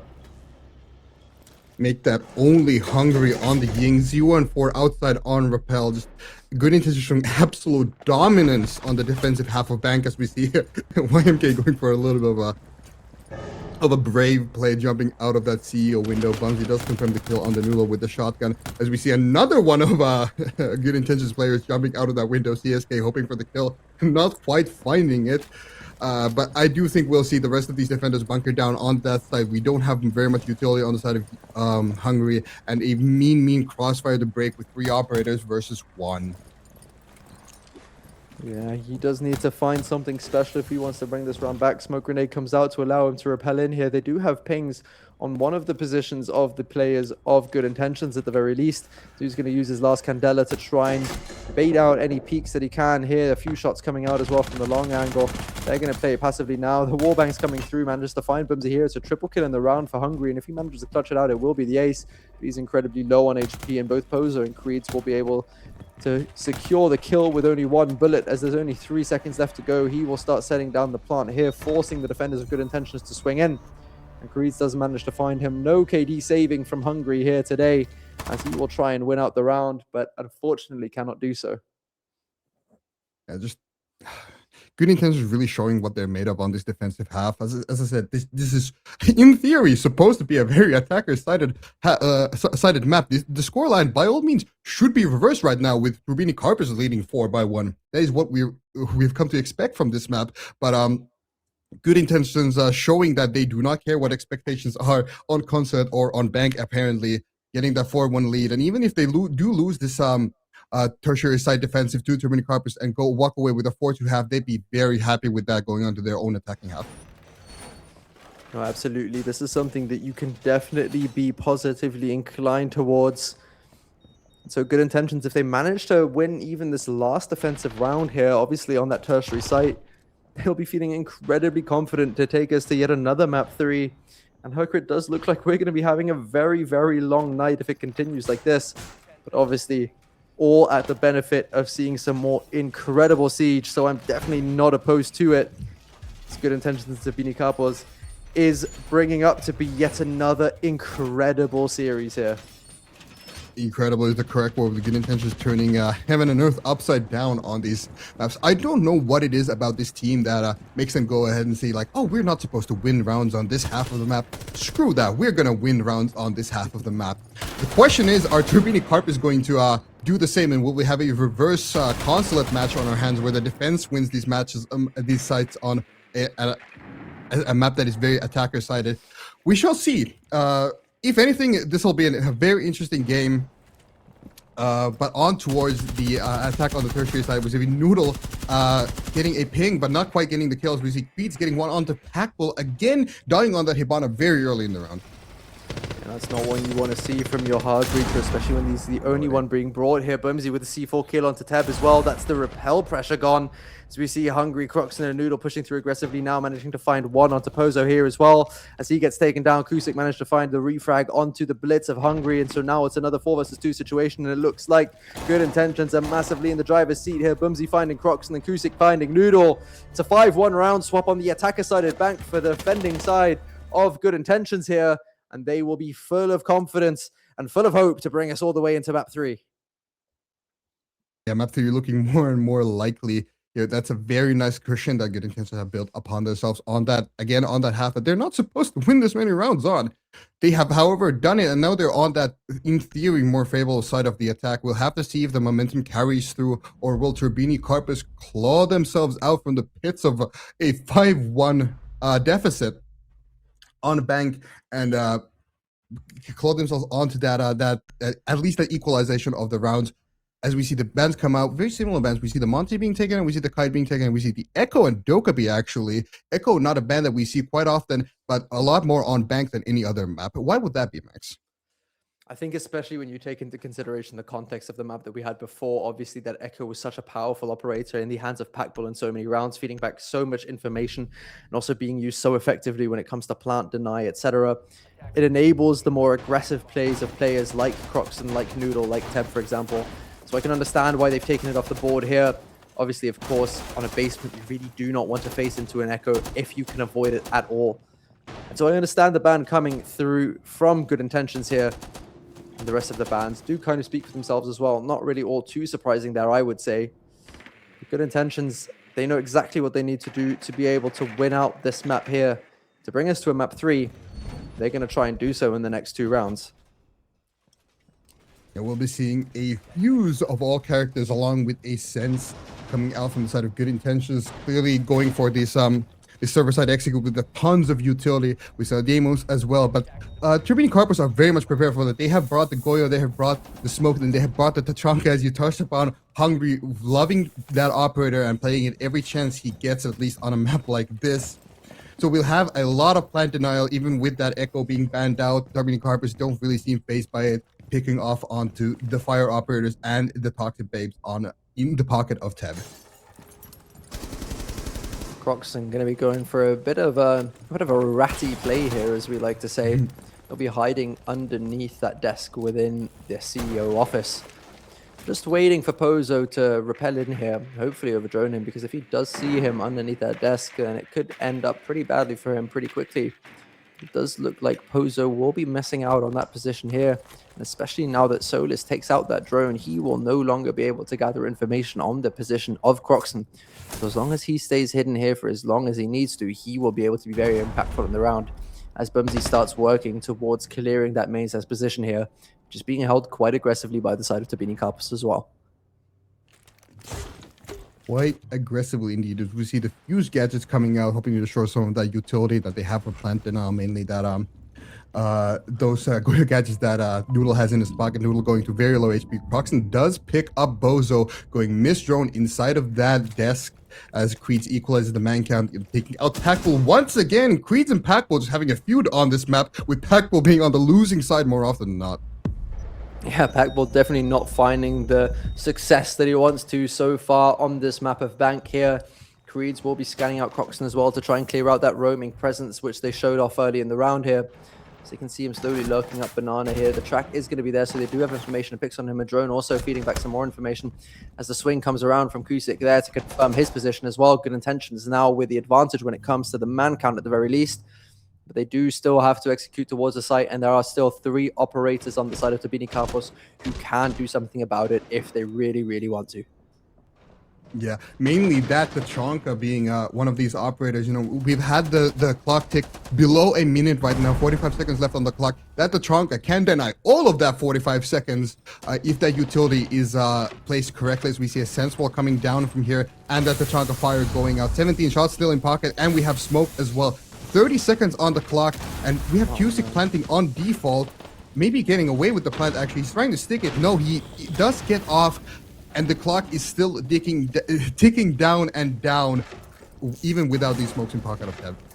Yeah, and I think he could have almost stuck it there, because those fires of Hungry just weren't hitting the right spot at the very beginning, but it looks like they might have to go for a deep push here, because they just can't do anything against the fire here. Creed's pushing through that fire, now planting in a bit of an off position. And so if the side of Turbine Carpus don't have a read on it, it will be unsuccessful to go through. They go for a deep push here. Noodle and Teb finding 2, and that will be enough to deny the plant. So despite the man advantage situation for the attacking side, they won't be able to put the diffuser down. That's Tachanka doing exactly what he was brought for. And so despite having all the control that they needed, the round will be going towards the side of Turbine Carpus. Yeah, that basement going down to the wire as well there, but not for kills, it's for time, as we did see Croxon wasting quite a lot of it up on the front floor, up on the top floor of Bank, getting a pick, and then forcing that Good Intentions attack to hunt him down from there. So just playing that very, very well, as we see Turbine Carpus going up on the top floor, being a very quite similar lineup to what we saw from Good Intentions, actually. Bringing that Wamai, bringing that Azami, bringing that Bandit for the Kanto wall. We have Croxon on the DMR here, looking to take these early picks on these long lines of sight, and I'll be sure to fix my eyes on him to get that entry pick that Turbine Carpus needs. Those entry picks, they will be crucial for Turbine Carpus if they want to win the remaining defensive rounds, as well as they need to go essentially flawless, as I've said so many times today. But we've seen such an incredible amount of comebacks. We've seen such dominant side splits that I just don't feel confident enough to be able to say that a team is running away with it or whatnot, because we've just seen so much back and forth between every team that we've seen play so far. It's exactly what you want to see when it comes to a playoff series like this. Teb here now with an aggressive position. into stock, managing to retake their position, but he does fall back out of it as well.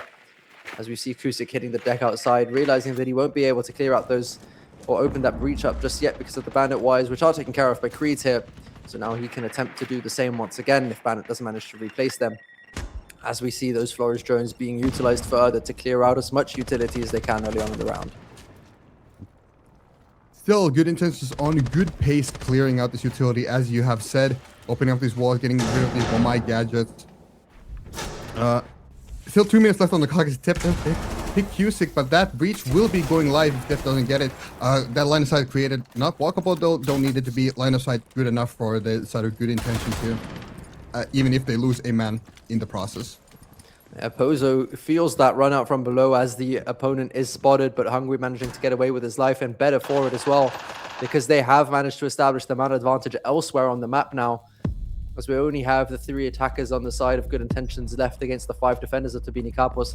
And once again, if they don't manage to give away any city picks here, they should be in the driver's seat, but Creeds manages to pick off Teb, who is driven out by that scan from the Deimos from below. And so even though YMK hasn't been so successful on the scoreboard so far, he still has a massive impact in this round, clearing out that his army of Teb. Now they'll be able to work on clearing out the next position wherever they need to. Hungry will be the next to be found by the scanner here, as he's playing downstairs on those basement stairs here now, with Packball coming out from the top to support him. They need to try and find at least one more pick to even it out here if they want to have any chance of bringing back this map, or this round, sorry, with 1 minute left remaining. And Noodle going down to very low health, but Teb playing his life inside of stock. That's a position you don't expect to walk away from. But he did what he was supposed to. He wasted a hell of a lot of time on that position, forcing away the utility and even getting a pick on the ace of all characters. You know, CSK being very good for the side of Good Intentions this map, going 9-4 with a lot of utilities in pocket. As we see Creeds getting a double inside of the round, getting one onto Croxon, and it is equal man count here with Noodle low on HP, but the time does work against Good Intentions once again, as it did on that basement deck. There is only 25 seconds left to go, but Creeds will be putting down the diffuser. Noodle managing to deny that plant as well, and so it's advantage back to the hands of Tabini Kapos. 20 seconds left to go here. They're going to have to try and get into that building to re-pick that diffuser. Nade coming out to clear out the bulletproof camera as both of the attackers are in sight now. YMK will be trying to replant that diffuser here with the cover of Pozo, but he gets taken out by Packball, and so it's a 3 versus 1 situation. Hungry from below manages to clear him out as well. That Solid Snake scanner doing exactly what it's brought for. Sorry, not Solid Snake, of course. But either way, that scanner doing exactly what it needs to clear out that plant position. And so it's another round for the side of Tabini Kapos. That run out there, threatening to do so much more damage than it ended up actually doing. But Hungry getting away with his life is exactly what won the round for Tabini Kapos at the very end.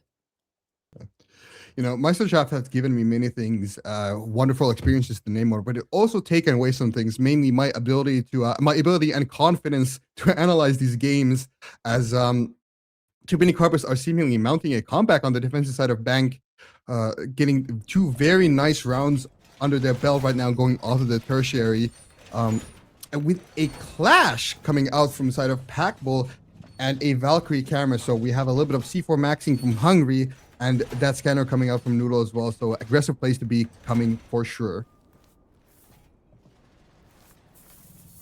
And like you already said, that clash is going to be so pivotal. And picking into the Blackbeard as well for YMK, he's probably going to have a pretty miserable experience in this round if he's faced up shield to shield, as that electricity which will be coming out from Packball will be so difficult for him to deal with. They don't really have any utility to clear that clash shield as well. The only thing that they have is the nades of Creeds and YMK himself. Other than that, they have absolutely nothing to deal with this clash. So that is going to be incredibly difficult for them to deal with as this round continues. Yeah, I think Packball will be the pivotal point of this defense, seeing how well he can utilize that shield. If Tabini Kapos do get value out of that shield on Packball, I think they're in a very good spot here. But even if they don't, we still have the Valkyrie cams of Hungry feeding information on that top floor clear. Good Intentions are very likely to go for. We have traps from Croxon. We have a scanner from Noodle, and we still have the Kiba barricades from Teb. So there's a lot to work through if you're on the side of Good Intentions here on the attack. They will be working their way towards it here. Packball getting nice and aggressive on the clash as well. Going to be making life difficult for Good Intentions early on as well. Not giving them any space to breathe as we see them making their approach from these windows here. They have already established a little bit of verticality, and Creeds has already taken an aggressive position down here in Archives. So they are clearly working their way close towards that site with 1 minute 40 left on the clock. CSK needing to punch that Azaman barricade to clear it out as Bimsy is taken out by Noodle here early on. That's the first pick falling for the side of the Bini Kapos. As we see Tab needing to fall down here as that long angle is open as well onto the hallway. Noodle here now, he will be faced by the Blackbeard, but it looks like he's not quite aware of the positioning of the Solus here. He knows it now, he's seen him fall back. And Tabini Kapos relinquish control of that top floor. Only one C4 on the side of Tabini Kapos, with Hungry being able to play that there. Top floor control has been given away. And so that C4 could become so important. And a little bit of C4 maxing, like you said, might be coming our way pretty soon. Top floor control indeed relinquished, but the Buck being off the board, we still have the verticality from the Ram. And those boogie drones opening up large swathes of the map. But 50 seconds on the clock. Good Intentions do get that control, but they spent a lot of time trying to get it, and a body on top of that. So becoming harder and harder to clear the shield of Packball, as we see maybe some C4 maxing coming on later in the round, as Tep gets another onto Cusick as Croxon picks up the shield. No clash required for that one, and Pozo and Creeds have it all to do in 30 seconds left on the clock, as Creeds does get one back onto Croxon. Creeds does manage to get that first pick, but this is Army Fort is going to become so dangerous here for Pozo as he's cleaned out from behind. Noodle with a 2K out of elevator. That nade coming to put pressure on him, but he manages to find it there as he gets down by the nade at the very end. A nice and interesting POV there as Tabini Kapos only need one more round on the defense here to bring it back, and Good Intentions will be kicking themselves that they lost that first attacking round onto the basement, which looked so posed to go their way to put them on to match point. But Tabini Kapos looking to fight back now. They are doing their very best to prevent us from going to a map 3 here. They're doing what they can to give us a little bit of an evening after this. But boy, oh boy, do I want to see more of Siege, especially if these two teams are playing at it the way that they are at the moment. Yeah, I think the reason that we all are here right now is that we love this game to pieces, and seeing this at this high of a level of competition, because like as we have established on the desk, this is the tippity top, the cream of the crop, the cherry on top of the cake of that tier 2 competition. These guys are as good as it gets inside of tier 2, and some of these players actually, especially on the side of Tabini Kapos, have been inside of tier 1. They know what the actual tippity top of competition in this game is, period. So getting to witness the talent that these players have and the strategies that they have, it just reignites my passion to play this game and go on a 10-game losing streak inside of ranked right after this cast. However, we still have a lot of seeds to go in this evening, and Tabini Kapos, as you said, are trying to claw that lead back from Good Intentions. We see a very defense-sided bank, just a ridiculously weird matchup coming from, as Good Intentions are defying all reason and logic getting these defense rounds in. Obviously, Bank, like we said, a little bit more attacker favor typically. But if there's one thing that we've learned, especially from Good Intentions, is that map statistics are not to be trusted when they're playing in the server here. So I think we've both learned something from these past few series involving them, as we now know never to trust statistics and just go purely off of the vibes that we are seeing in the server, which honestly it keeps it a little bit more interesting, right? It's a little bit more fun. Otherwise, it becomes so formulaic, so boring. It's not what we're here for at all here. As we see Hungry with a nice little angle here. Usually you'll see this held by a DMR, but that dinner plate doing so much damage as well. A few hits being enough to take someone out. As Croxon is still holding on to this roam for as long as he possibly can. As Bimsy is starting to make his approach down from ATMs here to push out and clear that elevator position. An incredibly split attack here from the side of Good Intentions, trying to put pressure on from as many different locations as they can early on in this round. Another thing that we haven't really touched upon yet are these bans, with the Valkyrie ban coming out, and of all operators, the Sense being taken off the board. That's not a thing you see very commonly, but Good Intentions have proven that they use that operator to good effect, being still very versatile, bringing that over that DMR and that new assault rifle that was just added to their loadout not too long ago. Also with these walls that are very impactful, blocking its lines of sight from the defenders of Tabini Kapos. So they just selected to get rid of that operator altogether. We don't know what to deal with that whatsoever, and some information being taken off the board for Good Intentions being replaced by the Solus of Packball. Absolutely, that Solus can bring back so much information at the moment. The only thing he's seeing is those beepers that are being played there. As we see one of the attackers dropping into side here, Kusik with an aggressive play, managing to find Teb as well, getting that opening onto the site. As Pozo is above, he'll be tasked with cutting off that rotation through red. There's now Good Intentions working on that first attacking round on Bank here. Utility will be coming out to enable the plant in just a second here. See Creed's opening up that wall with his revolver.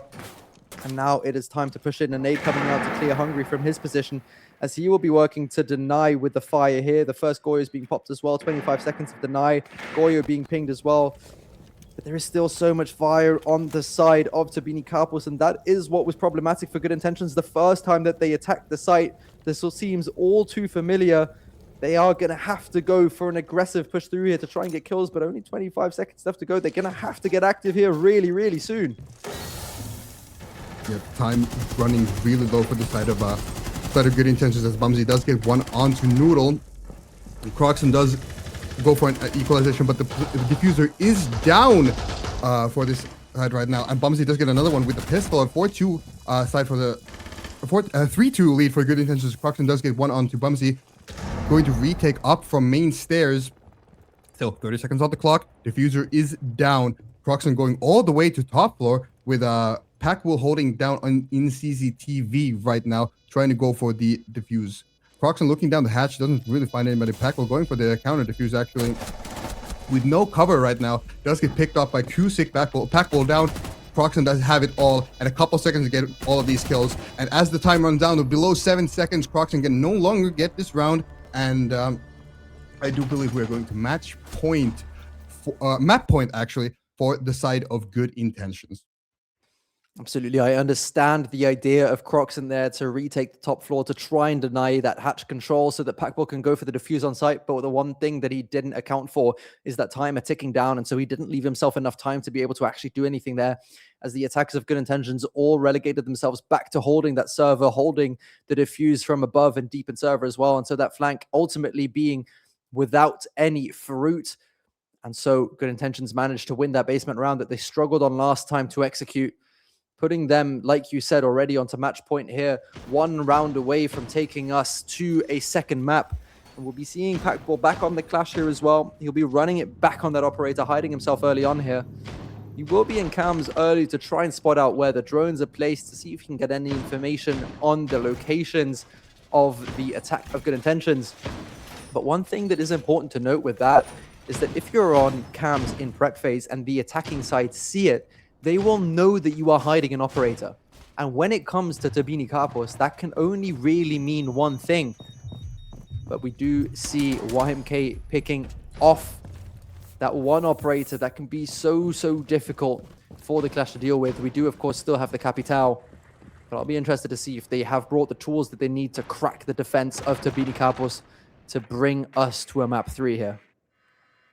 As we see YMK placing a drone inside of cafeteria here, I do think the approach to deal with that clash will be the Deimos, should the clash play in a position that the Deimos can actually get a vertical access to. So maybe those Capital balls forcing the clash into a suboptimal position and then cleaned up by the Deimos, as we see Creed's lurking inside of open area. He will have to contend with Hungry on the roam, I do believe. No, Hungry has gone back up the conference room, was down below in the first couple of seconds of this round. Packball does get one on the CSK, an ace off the board, and a very early aggression from the Clash. That's one way to announce yourself on the shield there. Obviously not really what you would expect the Clash to be bringing to the table. As we see now, Bumsy with the EMPs and Pozo on the Hibana here, though he is being contested quite early on.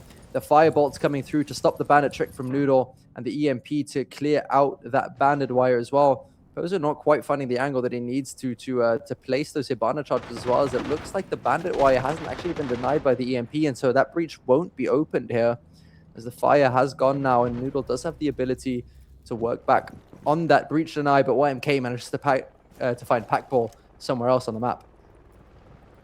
I do believe Noodle in his brilliance actually did get the Bandit trick off after the EMP got placed down, but before the Capital fire came through. So there were in fact 3 Bandit batteries on that breach. So I must imagine the only a possible explanation for that was that Noodle did get the bandit trick off. If so, well played from him, denying the control of that contour wall. We are in a 4 versus 4 situation here with the clock once again running down for good intentions. We're below a minute. We're just now figuring out these positions on site, trying to move these players out. And as we see Teb falling to the angle of Bumsy on that DMR, getting a pick from the windows.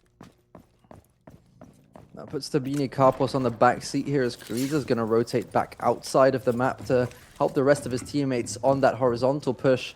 So we're going to see the defenders of Tabini Karpos pushing their way into the top floor as well to try and hold against that attack here. Plant will be going down from YMK. A swing around here from Noodle finds Creeds as well, as the plant is almost confirmed here. Now they have nothing left to deny it, but Croxon will swing around. He will pick off one. Bimsy manages to get the refrag here. That does mean that the diffuser is down and the last 2 attackers are outside on those repels. They will have to find some way to get in. Noodle picking off Bozo as well here. And even though it looked so strong, we see a little bit of a freaky deaky repel action here as Tabini Karpos managed to confirm this round as well. And we have one more round before another overtime here in this series. Good Intentions need to find the solution now. All rounds of regulation needed between these two teams on the map. Pick of Turbine Carpus. I don't think we've touched upon that too much. I do believe the desk talked about it, but Turbine Carpus did in fact pick Bank, and they went down very hard on their own attack half. So seeing them bring it back on the defense, it's giving me flashback to that constant game of Good Intentions. This is just not something that we are expecting from this map. And Good Intentions do have to attack now the tertiary site of that cafeteria, that open area, and we see a clash again. Very similar lineups to what we saw last time from the side of Turbine Carpus, but Good Intentions were not able to crack that defense open, if I do remember correctly. No, they weren't, and that clash is going to remain such a big problem, such a big thorn in the side of Good Intentions here, as they once again pick off the Nomad and don't bring the Capitao either this time, so they really do have no utility to clear out this clash specifically. They do obviously have the nades on the side of YMK and Creeds once again, but that will be all that they have to deal with it, not electing or not identifying it as enough of a threat to bring a dedicated operator to deal with it, as so many teams do. We'll see now if that is a good choice for them or if that will come back to bite them later on in the round. Packful obviously managing to find that opening kill early on last round, not exactly what the Clash is typically known for. But nowadays, she does bring a gun with her, and she does have the ability to go for a nice little cheeky pick here or there, considering she can place her shield down these days. Much more of a threat that Clash is before than compared to before her rework. We'll see Good Intentions do go for the CEO side take, going for the verticality. Now, much more of a refined drone game, trying to hunt down Croxon on the Thorn, as he did play that same operator last time they defended the site, getting a cheeky kill inside of by hiding inside of that CEO desk. Good Intentions much more wary of that sort of rat play now, as we do still see the janitor defense staying strong from Noodle on the smoke, ready to deny time on that top floor and then fall back should he need to. The layering from Tabini Karpos has been so strong throughout this entire series, really. Just showing off that they have the experience to play these strats the way that they need to be played. And that clash here is now going to be holding against the push of Good Intentions aggressively on that top floor already. We've already seen half of the round be played here, as Good Intentions haven't really made a lot of progress towards the site. They haven't even been able to clear out Janitor here yet, as YMK gets a little bit of damage. That Blackbeard shield not working quite as well when you're on the repel to clean out the damage of any shots coming in. Croxon with another aggressive here, and a wonderful shot from Noodle here onto Pozo, as he's had enough on the top floor, and he's going to fall back down here. The Clash as well, they've got their pick. They've got 2 minutes off the clock. They're going to leave Croxon on his ones here. And if he manages to find another one, it looks like we will be going into overtime, as YMK is finally taking control of CEO here. With 1 minute left to go, it's looking like it's going to be tough, and Croxon gets another before it gets refragged, but it's going from bad to worse for Good Intentions. From bad to worse indeed. I don't think Noodle is a player that we've touched upon too much inside of the series. Obviously a person with so much experience, so much talent, and finally bringing that fragging power that he is so very much capable of, hitting some beautiful shots on bank here, going 12-6. The hard carry in terms of kills for the side of Turbine Carpus, with Croxon following not far behind, but having far more deaths than Noodle, trading himself out more on these death positions as that he does like to play. shield of Packball here is going to be so pivotal in these last 20 seconds. We see Bumsy on the hatch here. The C4 is taken care of, but so is Bumsy as Teb peeks out from his position. Creeds with a refrag, Kusik with another one to Noodle. It's Hungry finding Creeds though, and now it's only Kusik left here against the clash. +1, Hungry slithering his way through the site below the hatch. And Herka, we are once again going to overtime. Regulation was not enough to find a winner between these two teams. We are going to go back into overtime with Tabini Karpus on the defending side here on Bank. I don't know what it is, Maxwell, about the games that we cast, but they tend to go to overtime more often than not. I don't know if it's some curse placed upon us, but we are seeing a lot of Siege today and every other day, to be frank, actually. But Turbine Corpus on the defense now, normally not the favorite side of this particular map, but then showing that they can indeed do it. Both teams getting a 5-1 half, I do believe.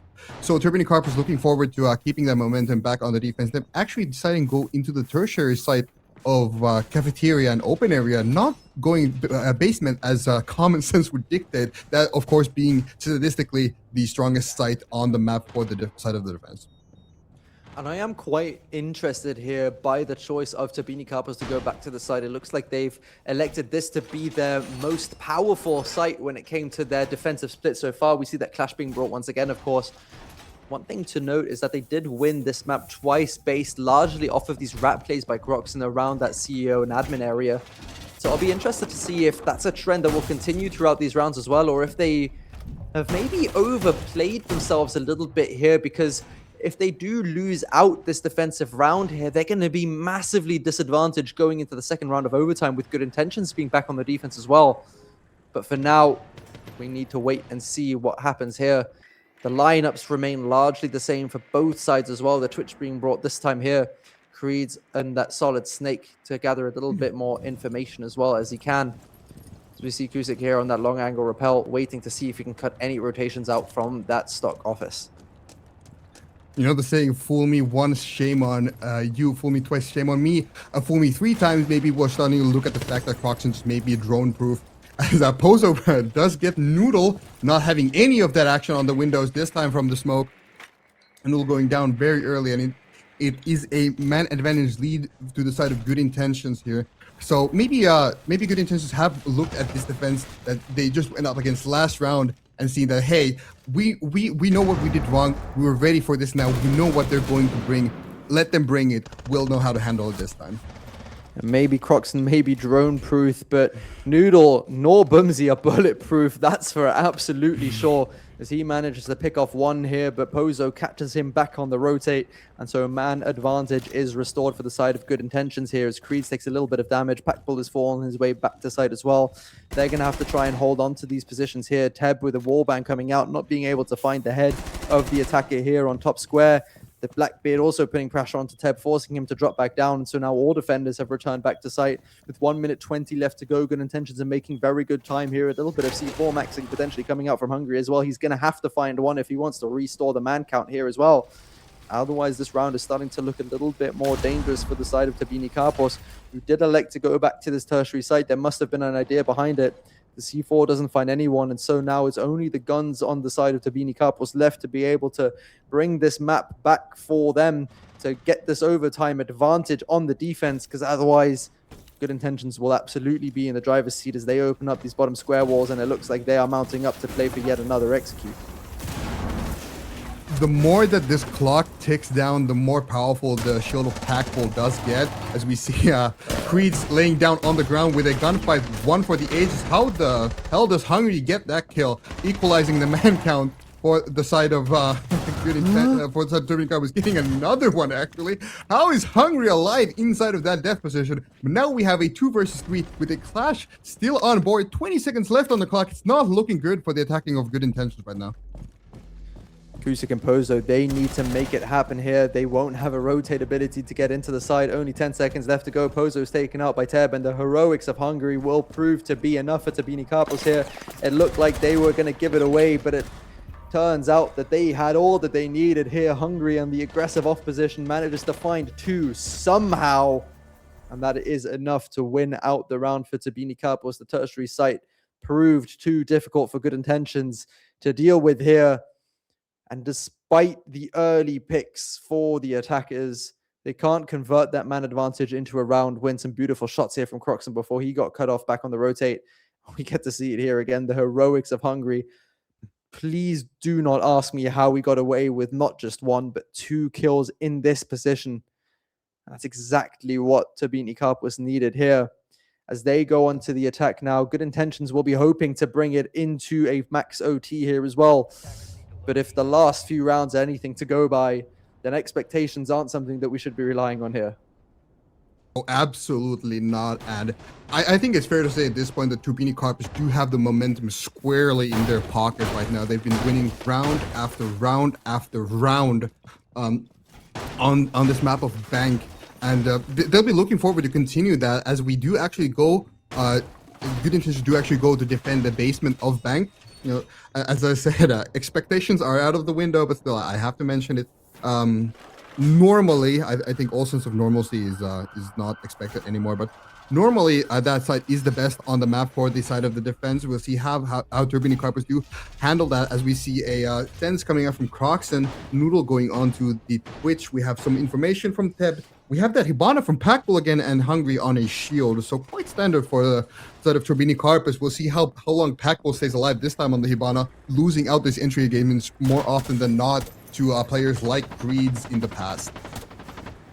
We spoke before this series about which one of the players on either side will be able to kind of carry the load here for their team and really make the difference. And what we're seeing here is exactly what I touched on, is that no one player is going to be the standout that we see on the side of Good Intentions. 4 players on double digits and 3 for the side of Turbine Carpus. They really are sharing the glory between all of them.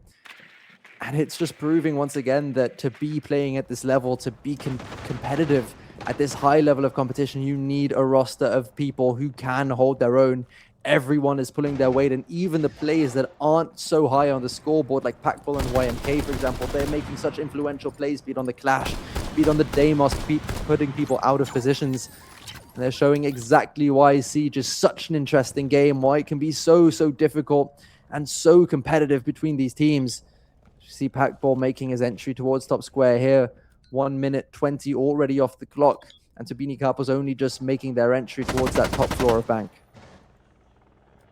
Interesting indeed. And I would argue for, I don't know your take on this, but a team really needs those kind of more supportive players. Not everybody can be a fragger, as G2 has proven to us this past stage.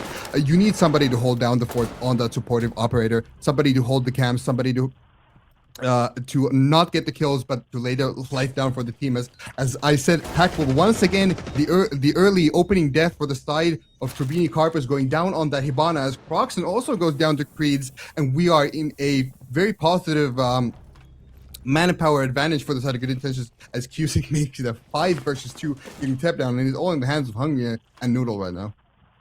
It's those 2 left for the side of Turbine Carpus. If they want to close it out here without going to max OT, they're going to have to be absolutely massive here. The lineup that Good Intentions brought doesn't allow that much for late plant deny, but they won't need it if they can confirm all of the kills out on the roam here. As Cusick manages that down, Noodle Hungry with the refrag here, but now he's alone and will have to ace with 30 seconds only left on the clock if he wants to win the round. And it's looking incredibly unlikely here. The Blackbeard trying to clear out through open area. He's going to have to go through a drop. But the crossfires will prove so strong now for Good Intentions as he drops, misses the fire extinguisher, and drops into a 4-way crossfire. Creed's managing to close that one out.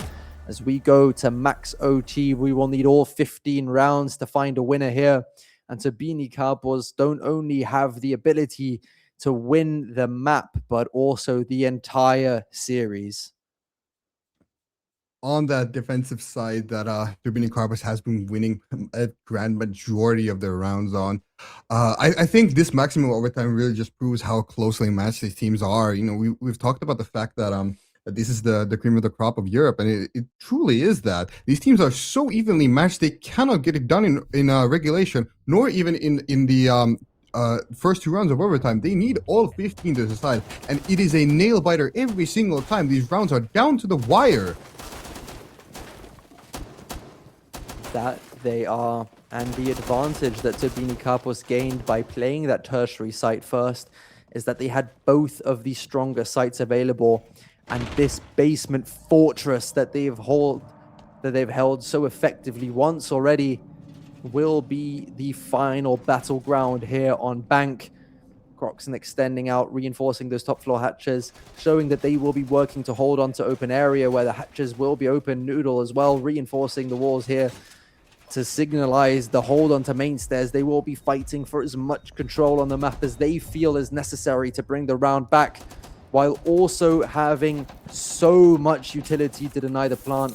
We have that C4 on Croxon, we have that fire on Hungry, we have the fire on Noodle as well, and we can even have those Thorn gadgets from Packful as well, if so needed.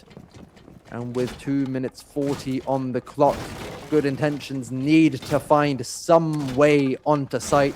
They need to be successful in placing that plant, as they did once already, as we see Bumsy going for an aggressive drop here into server, but he will be caught out by Packful immediately. Noodle getting one onto Creeds as well, and it's going from bad to worse to Good Intentions. YMK on incredibly low HP as well. Waifu buff indeed activated for CSK, but going down very low. They do have the thinker to bring some of that HP back, and unfortunately we didn't see it pan out in this round. But Teb on that Denari that is not seen that often on a map like Bank, going for a little bit of a cheeky play, putting that Denari wire on the main stairs, the marble stairs leading downwards next to a thorn trap. So should anybody walk in there, they are slowed down and they will get hit by the thorn trap, 100% guaranteed. But we are in a post-plant 5 versus 3 situation here. This is getting very stressful, very interesting indeed for both of these teams. So only 20 seconds left to go here. No single point of damage on the defending side of Tabini Kappas, but they do find themselves in a disadvantage here somehow. The C4 is coming out, the Tachankafai coming out as well. It's not going to be enough. There's only 10 seconds left to go. They need to go for a defuse now or they won't be able to win the round. 2 seconds left. You have to start defusing, guys. Will they be able to get it? Hungry on the defuse here. All of the attackers have been eliminated. Will the time be enough? Hungry with the defuse. Half a second left to go and they win the series out here. Tabini Kappas will be progressing to the upper bracket final. Oh my word, the aggressive drop early on in the round, making it so unlikely for Good Intentions. And then the fight back from Tabini Kappas, the plant being put down, fires flying, C4s and everything. And ultimately it was enough with only half a second to spare. The defuse coming through from Hungary and not a single point of damage on the side of Tabini Kappas. That was something, okay. Insanity. Absolute insanity inside of that one there. Maxwell, Herker, give yourselves a pat on the back, lads. That was a phenomenal cast. As for us on side of this desk, though, I'm going to be serious for a second because I need to put this out there. This has to be on air. Of the 10 halves we have seen so far on this stream today, 6 of them have been 5-1 to the defense, and then games go to overtime. And like the one we've just seen, whoever starts overtime on the defense gets those 2 defensive rounds.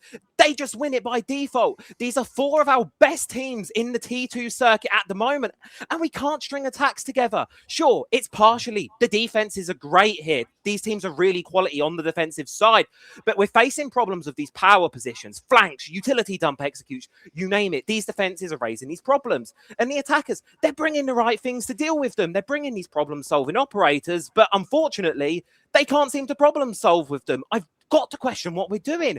There's one more primary T2 tournament this year, then it's T2 finals, then it's Challenger Series. These are the best teams we have, and ultimately, right now, from what we've seen tonight across all 4 of these teams, we cannot perform on this attacking side. We cannot perform on the half of the game. It's just not good enough. Over to you, Erebos. I've got nothing more to add. Yeah, it's just been... I don't want to say a lack of trying on the attack, but I'd like to see some sort of creativity because, like you mentioned, there are aspects of the attacking sides that we've seen that have been good.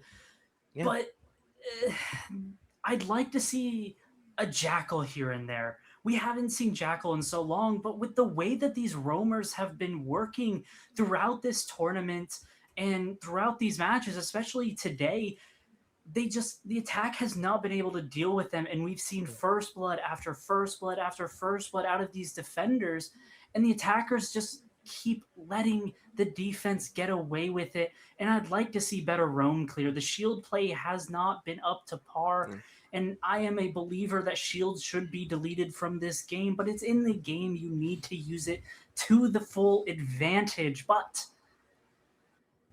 enough about the attacking sides, because Vinny Carpus take the match. They take the series 2-0. They're going to the upper bracket final. They can rest today. They don't have to play another match. They get to rest, and they're going to be going up tomorrow in that upper bracket final, and it's going to be interesting. I'm really curious to see exactly who's going to be winning that, because it's going to be Turini Carpus up against MEISTERSCHAFT. Two teams that have had interesting matches so far. Turini Carpus going to 3 maps up against Kokosi, then winning 2-0 up against Good Intentions. MEISTERSCHAFT 2-1 against Panahoné, and then in their round 2, winning 2-0 up against the Spanish Inquisition. And it's been interesting to see both of these teams' trajectory, and hopefully tomorrow we see some better attacking rounds and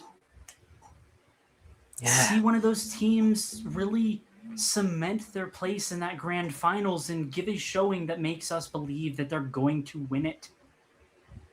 Our next match is going to be coming up soon. I believe we have the Spanish Inquisition up against Kokosi, and the winner of that's going to end up playing up against Good Intentions versus Panahoné tomorrow in that round 3 of the lower bracket, and they're going to have to run the gauntlet tomorrow to try and make it through that lower bracket to get to that grand finals. But I'm going to head to a short break so these casters can take a little bit of a breather, because they have been going absolutely crazy with these long matches here today. And we'll be back very shortly with our final best of 3 of the day. Kill onto Evan, and another explosive entry from Panahoné, giving them a bigger And a 1 versus 5 ace or bust for Ranker. That's a really good swing there coming up from Lambe. A fantastic flank as well from Halva. A really good pinch coming. A lot of very powerful utilities taken out here. Now the next gunfight will be Nick S stuck in this corner here. Smoke grenade coming through. He throws to the corner. Ranker picking up Nipsu as well. That's definitely also has a 2-man advantage already. You see the team looking to test slowly here, but there is an angle from Jegs. ADS through this headline. He gets ADS. Induced for the verticality now being substituted for the buff by Denster. And the team hits the one on the NKS. DMR is I used to be a 0 main back in the day when I was OP starter in Seed. Gets through this headline. He gets ADS by the Monteam, so that's going to be Jegs down. Not quite taken out yet. Evan taken out of the stairs. They're not picking out Martin and Denster. So now it's only Ranker really left here to deny to defend the rest of the pushes here. Nade coming through, not quite. Right now, does get picked up by Cusick. Pack ball down. Proxen doesn't have it all, and a couple seconds to get all of these kills. And phone is exploded, but Jegs taken out by Ghost Riddick. Ranker pushing through as well, managing to pick up Halva. That is the deny. Gone Ranker with a nice shot here onto Nick, effectively in a 1v3 situation. He's taking an aggressive position here in meeting as Ubu working around that desk. 5 picking up Stuffman as well as the team picks up Nicholas as well. It's another kill here for the Yellow as the swing comes through from the mirror and confirms Nifty. MEISTERSCHAFT falling back completely into the site. One is still staying off of that echo as well. The DMR for Jegs. Nice. This is an absolute pain to clear the side of The team Ranker left 1 player in lobby here in an aggressive position. He's going to be the next challenge here for Ranker as he doesn't know that he's crossed to the right yet. He's down and finished up by Martin as well. Now Evan's going to be pushing his way down to the site. Martin is down here. Doesn't quite see the hiding echo. Verticals, but Denster with a great shot onto Halva. Interesting to see if they're aware of the push up the stairs. Goes Riddick on that Martin vertical to be able to look through the pinch. We'll see how Panahoné handles this, as we have an IQ coming from Evan to search out those traps. Even though they have the information, this is one of the most difficult pushes to play. E4 in hand of the Valkyrie already. As into long disc already, getting Nipsu, but no, Halva coming back from the date, getting another on the Denster. That is a safe. Dropping as well. Nikesh drops down onto the staircase. Thorn Gadget won't be enough to confirm anything. Shotgun coming through. Hick is going to drop with Kozo still on the hatch. He's going to drop in right behind him. YMK on yellow pillar as well. And the flank coming through from yellow here as well. Croxon finding one. Nipsu bringing the echo in the first round, and now on Halva. both players bring that shotgun as well. Brilliant the team will see if they can boost their kidneys any way, shape, or form. The floor bang's coming through, but Medine gets floored. Means that the diffuser is down in the last two. The outside on those repels, they want to find some way to get in. Noodle picking the poser as well here. And even the Okay, that's how I get one of the Denster. Medine gets one of the Nikkei Acid. We have an even Manka right now, 3 versus 3. Make that a 2 versus. and he is down as well. And so Nipsu on the mute with the shotgun. He did trust in it, and he will be able to get. Let's try and bait out any peaks that he can here. A few shots coming out as well from the long angle. They're going to play passively now. The last question of these usually we see the talk being around Kubura and really specifically that DMR with very little recoil. What do you think of Gannon to bring the information back. They won't be able to deny the plant here, so they're just going to wait for him to swing around here. He knows the positions. Managed could have cleared those breaches off, of course, but it wasn't meant to be in that round. So you see Jegs here on an aggressive position. Smoke's coming through here, swinging out around as well. That's Halver, and he gets off the board as well as they now aim to take that long desk. 2 frags. 17 shots still in pocket, and we have smoke as well.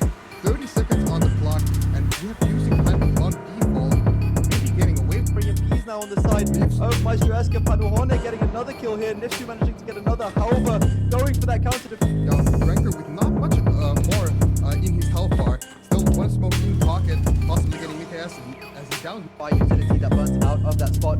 Ranker here, fire with fire once again. Denster swings around out of his hit position, manages to get 2. Jegs alone here as Ranker is. Two swapping weapons that are very unfortunate time to try and take almost equal at the ground. We see Packle running up and getting. That's a 1 versus 1 situation. If one put it through against Ranker, the ace here, the shot comes out from the shotgun. Not quite enough to confirm it. 3 fires coming through as well. The fireplace here to try and contest, to try and confirm anything that he can. And he's going to have only 30 seconds to do so. A long angle. The second defender of Hungary managing to deny the resurrect here. Ronke is going to try and crouch his way through. Clear out 1 position. That has been so good for the Bashi. Shot misses and Lambe pushes down, getting against her.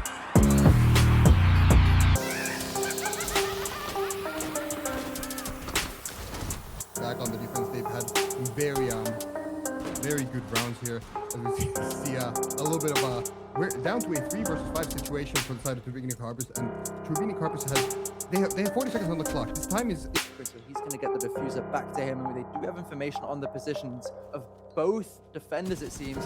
So the wallbang will be with 15 seconds to go. Nipsu and the DMR of Nikes with the totem pole here. He managed to pick off 1, doesn't quite get or that staircase elevation being so difficult for Shield to challenge into.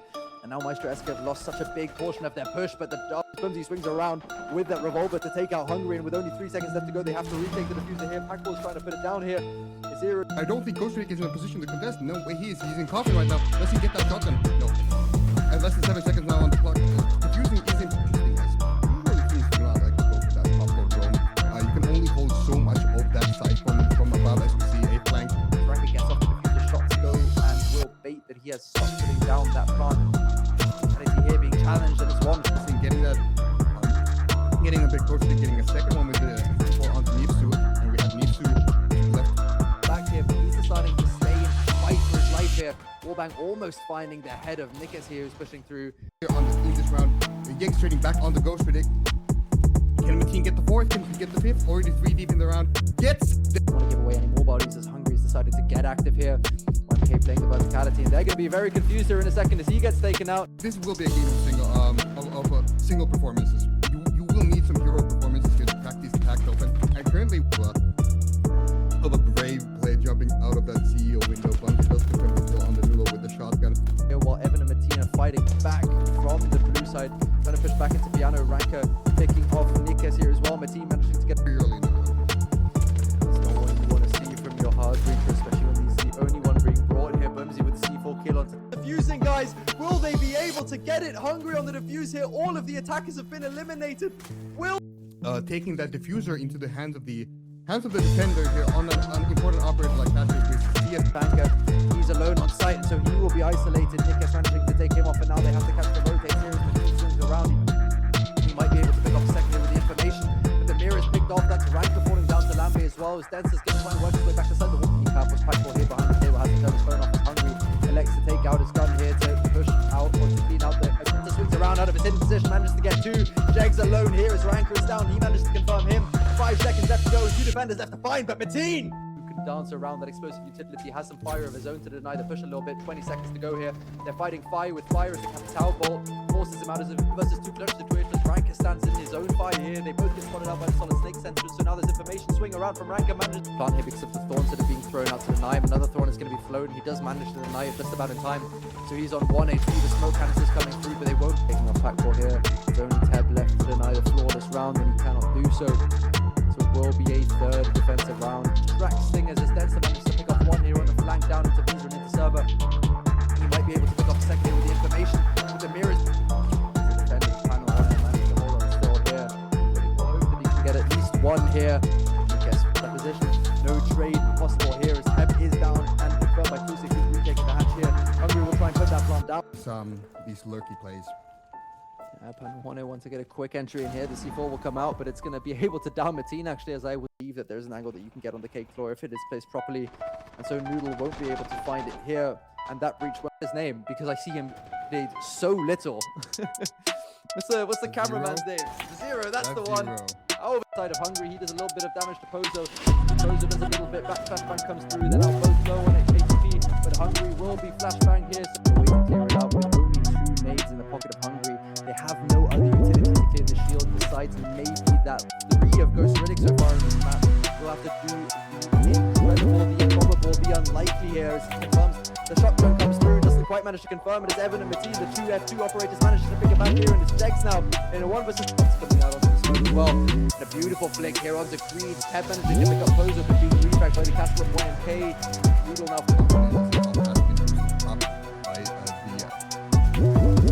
by the help. Helpa gets 1 on the 4 rounds of this match actually. Having a little bit of a quieter time playing that support role. Still capable of fragging out. It's now just a matter of holding power positions, holding crossfire, holding contact. Riddick here will be playing the shotgun first. That sense wall is going to make it more difficult here. A minute left to go. It's looking like it's going to be tough, and Croxon gets another before it gets refragged, but it's going from bad to worse for contention. MKS on an echo. So that matchup will be sorely missed for the side of MEISTERSCHAFT EU. Taking 1 on the power ranker. Killing Lambe through the flash. Getting that DIY thing, getting a big go for it. Equalization. But the diffuser is down for this right now. And Bobsy does get another one with this. Kill off the Jegs, but they can't deny the plant here. It seems they do have information on them. Mateen in the very last second taking down the plant of Nifsu. Off to Beanie Carpos pushing their way into the top floor as well to try and hold against that attack here. The plant will be going down from the plant. More shots coming through here from both sides as well. Ranker put onto low HP. Smoke's coming through now to allow for a safe plant. Some pings coming through to pick off 1 at least. The Valkyrie not quite being able to be confirmed, and only 10 seconds left to go now. He might be able to get 1 more for his div here. Lambe's been down 2. It's only Jegs left all of a sudden. That 1 player's outside, 1's coming out of the breach. Just 2 effectively with Jegs on the ground and now Lambe on the ground. Nifsu has goal to do again. Trades it. Kills it. For now, even taking on that kill could be looking to get Valley out of the operator. Being a very of Packball and Hungry. He's spotted out here. The double drop coming through. Hungry's going to have to swing around here. He's going to be picked off by Pozo. MEISTERSCHAFT ironically dying on the gun. I was just about to ask you about that TCSG ACON. How important do you think that ACON is? He gets a little bit of damage. That black vigil not working quite as well when they're on the rappel to clean out the damage of any shots coming in. Croxon, he manages to take out Croxon, and it's another 5 versus 3 situation if it's Beanie Carpos. As Noodle is also downed, and it's only Hungry and Teb left to go. Onto site. They need to be successful in placing that plant as they did once already. As we see Bumsy going for an aggressive drop here. They see the smoke canisters coming through, but they won't be able to find the damage that they need to. Nifsu managed to pick off Denster here, so he won't be able to deny the plant anymore, which is going down now. Nick is bringing that first kill here, and now he will have Deimos tracks coming through. No more go to be paused for the side of Panuhone because his phone has exploded, but he will be cornered here. A while ago. We'll be seeing a nice little instant spawn peak coming through here as well. The timing a little bit missed there, so we see however tight position on the side here. Evan uses the eagle to confirm the kill on Lambe as well. Mateen is on low HP, and Nifsu once again putting down that diffuser. Deimos manages to pick him off. Teb has to rotate back upstairs as well. The 3v2 retake here as he jumps in to clear out the Dawn gadget here to out of the game. It's going to be another man disadvantage round to start off with here for MEISTERSCHAFT. Another explosive start to the side of we see here now Packball on the service stairs. Who's picking up 1, Croxon getting the refrag onto him. Slowly MEISTERSCHAFT as well, but Medine managed to pick off this two. That's the top of the board. Nick is taking damage as well. 50 seconds left to go. They need to make Bumsy going for an aggressive drop here into server, but he will be caught out by Packle immediately. Noodle getting one onto... Absolutely, that Solus can bring back so much information at the moment. He managed to find one onto Hungry, and he's refragged immediately by Teb. Can he find it here? Can he win it out for Tabini Kapos? The shot's coming off the board. Nick is taking a lot of damage as well. He is locked in this corner here. Those smoke grenades are going to force back Ranker though. The shotgun comes through, doesn't go down here. No diffuser in hand for the side of Final Hornet. That has been dropped inside or outside the trophy. Now, MEISTERSCHAFT will have a little bit of a point of contact here. He's thrown out on those yellow stairs, so now the positions are known as Hungry against Demon. You fully pressed him on me. Only 3 times they do go stunning. Look at the fact that Fox's maybe blown through. But really falling off in the middle with the catch is not being quite impactful. And while the gun still remains quite good, the question on Alibi is, what are you not doing? Contact the glass right behind them to be able to see through that smoke and drop down. See the attackers of the Tabini Kapos. All the few in the first second, that's on the clock. Priest does get one back on the box. Reeds does manage to get that first pick, but this is Army Fort is the swing. Doing a lot of damage to the shield here as well. Bumsy with a knife, but the shield drops down. That's Hungry down onto the side. He's now being faced by Duke. We know what we did wrong. We were ready for this now. We know what they're going to bring. Let them bring it. We'll know how to handle this. Maybe quite early as McKean getting one on the half and he's getting one onto Evan. Not having the greatest game. McKean also falling. Choose the safe way down, or I guess go back into the tower here. As we see some lovely gameplay here. A beautiful trick shot from Happens there for the sort Giving back what people and attacking Happy himself. These picks going up. Here, no single point of damage on the defending side of the Kapos, but they do find themselves in a disadvantage here somehow. The two balls coming out, they're trying to find the As we have said, oh my god, but all they have to do is fall back on the wrong side. The attack measures can no longer get through those walls. Out of the hatch, out of the skyline, up they got immediately, and then nothing they can really do about it. As we have seen pose of Alba and Jegs. We could be looking at a program here with less than 20 seconds on the clock. But going down the team, absolutely So Lamby is going to be under a little bit of pressure since the wind is being pushed here. How will they manage to pick up Ranker though on the other side? I suppose eventually from Pano on again, when they get big advantage in this round.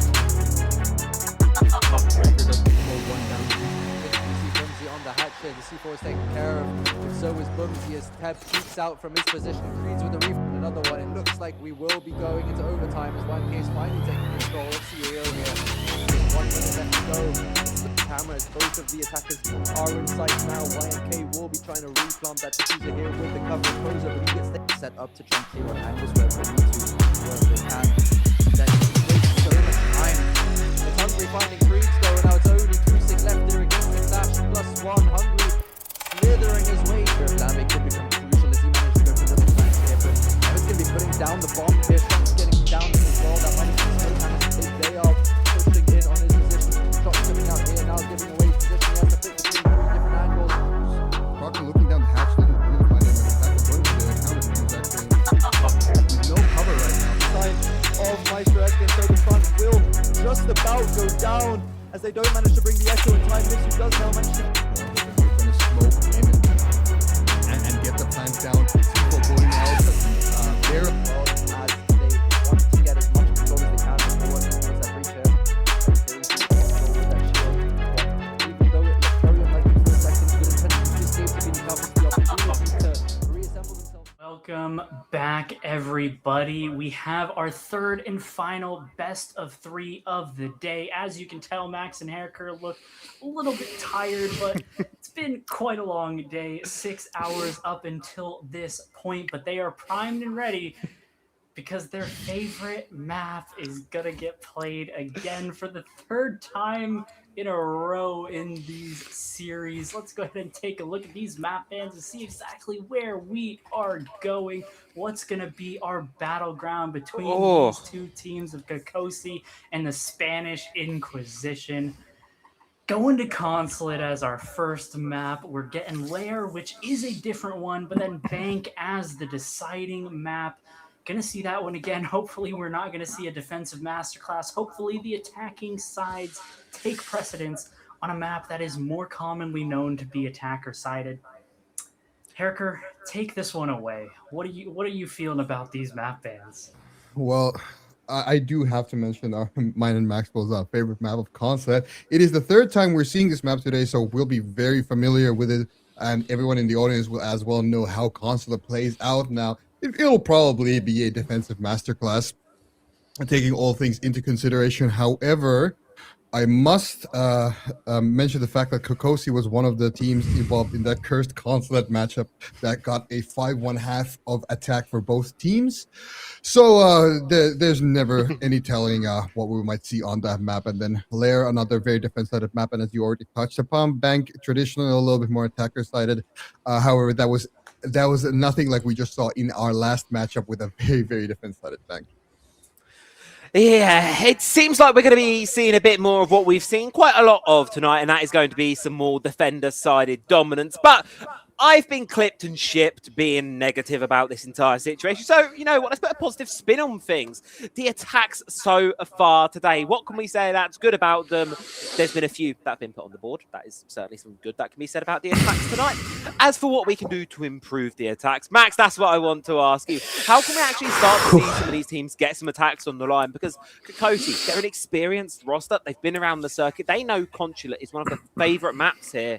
They're starting on this attacking side. What can they do to get it off running? I would say not bringing Jackal is probably my number one piece of advice to them, contrary to the belief of my lovely host, Father Erebos here.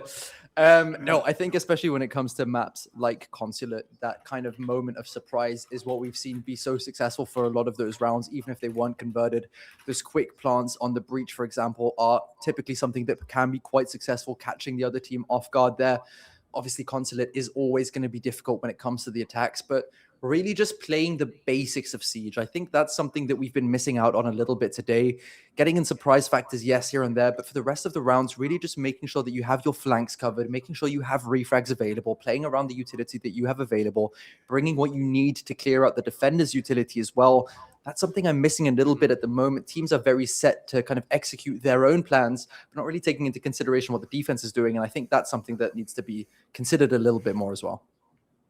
Definitely think that the hate on Jackal's a little overbearing there, considering the fact that it really has been the roam game for these defensives that have been so strong. But specifically talking about Consulate here, it's going to come down to who can adapt on these attacking sides. It's going to come down to who has the gas in the tank, because Kokosi, they've played one match today. They've had a little bit of a break. Spanish Inquisition, they've also played one match today because of an FF, but they've played their match more recently and have had a little bit of a break. But it's going to be interesting to see who comes out on the front foot. We're going to see Spanish Inquisition starting out on the defense here. So given today's trend, we should see them start out on the attacking foot, or rather on the front foot, on the defender side. And it's going to be interesting to see exactly, can Kokosi come out strong and break the trend of today? But going to go to the map fly-throughs because we're getting into this one. Maxwell, Herker, good luck. I think good luck is exactly what we'll need here. As I already touched upon, Kokosi proven to be capable of attacking this map. Spanish Inquisition is starting out on the defense, but we'll have to see how they handle these operator bans on this map. We've had a couple different approaches to playing Consulate today, especially with these maps. So we'll have to see how the Spanish Inquisition actually does it. What do they want to play against? What do they not want to play against? We have Kokosi taking away the Azami, and a Montaigne being taken out in turn. We will be seeing those also known operators being taken out, like you've already said here. So even though we have some slightly different teams facing off against each other, the bans continue to seem very, very familiar. Not all too surprising with those first ones coming out here, as we see the second round of bans coming through as well. Here now with the Cade and the Deimos being taken off the board. So we will be seeing that roam game be denied as much as humanly possible, as we will expect that to be that kind of key point, as we've already touched on. and of course the defending operators. Once again, just two very strong operators when it comes to defending this site. Now, one thing that I am very confused but very excited about at the same time is our opening site pick. What are we seeing here? What are we indeed seeing? We're seeing something a little bit non-standard, which is that Teller server split site. Not something you see quite often, and we've seen two matchups of Console today. We haven't seen it even once. Now that Spanish Inquisition are deciding to bring out in the first round of this game. And I'm quite interested to see how they will hold into this. They do, of course, have the Pulse on board, bringing a shotgun as well to make the vertical deniability a little bit stronger as well. And the 3 C4s, they're really paying an homage to you here, making sure that you get everything that you want out of these games with that C4 maxing being tested out to the very most here. So you see Kokosi as well bringing out a little bit of a interesting operator lineup. We see that Maverick being brought in, not an operator that we see all too often. No, it indeed is not an operator that we see too often, and we have to see how Kokosi do handle this. Maybe going for a little bit of a cheeky play with the Maverick, going into secret wall, maybe going in the garage, trying to lurk around. You know, this site is a little bit of it's an anomaly, even when it comes to anomalous maps such as Consulate. But I'll be very interested to see what these teams actually do here. Try to crack the split site.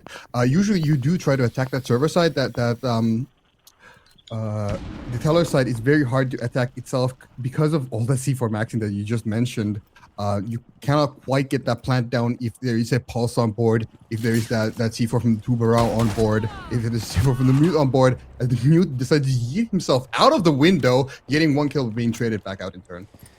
That is the opening pick here for the side of the Spanish Inquisition, but immediately traded back for Kokosi as well. That does mean that the Hibana is off the board now, and with that, the majority of the hard breach ability, of course, that Maverick still on board as well. More importantly, a C4 taken out as well for the side of the Spanish Inquisition, making that C4 maxing just a little bit more difficult as the Nomad is taken out here by Mighty Might with that verticality on the rappel in, but he will be able to resurrect him and bring him back into the game. So the Nomad on a little bit lower HP than she probably would have liked here.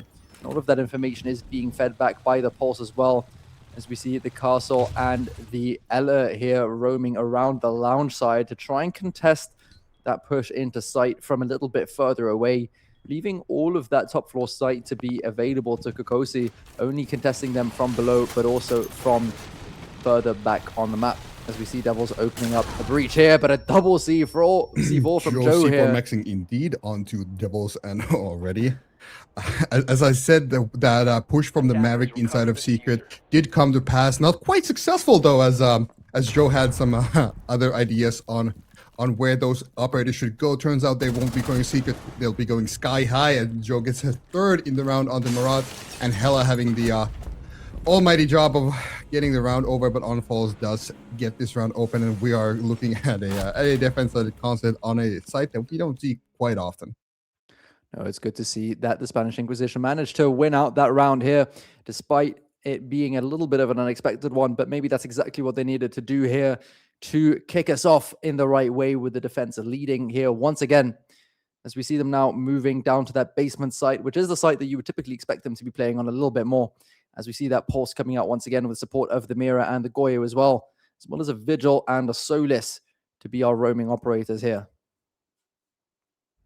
That's definitely an interesting thing is that that top floor is often considered the primary site. So Spanish Inquisition clearly wanting to throw Kokosi off of their game, playing these different sites and going back down to the basement. Also maybe looking forward to getting another ban in before they try that top floor. Something clear that the Kokosi do play that the Spanish Inquisition wants out before they go up there. We'll have to see how this defense hold goes, as we have, again, a bit of a C4 maxing situation going on. Absolutely. It looks like those C4s on the side of Spanish Inquisition is going to be what they will be relying on for as much as possible to try and get advantages on the defense here, so that they don't have to struggle as much when it comes to the actual gunfights. Maybe that's something that they identified as a possibility to just make these rounds ever so slightly more easy for them. As we see VOD extending out here once again, opening up as much of that roam potential on that horizontal plane as they can. And we see that mirror window once again being placed here on the breach. The Goyo canister being used to deny any drones or utility that might be thrown in, and that Pulse really putting in the work here, feeding back so much information for the side of the Spanish Inquisition.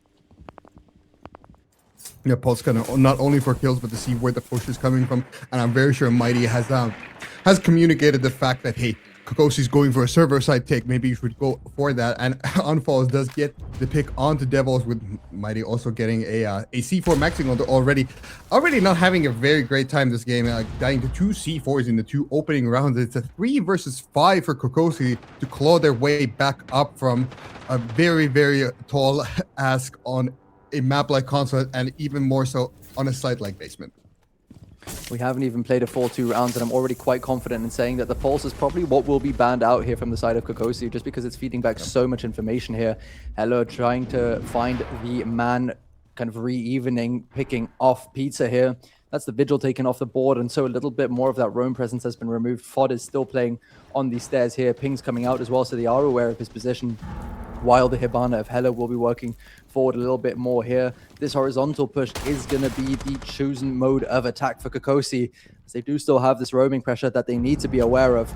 They can't ignore it here too much, otherwise the flank from Fod is going to come in and be so powerful. Tries to get some vertical pressure from Fod, as you said, not quite getting that pick, but still applying a lot of that pressure. Hella does get a pick on the Fod instead, and we are equal in man cam once again, with over a minute to go for this execution of Kokosi.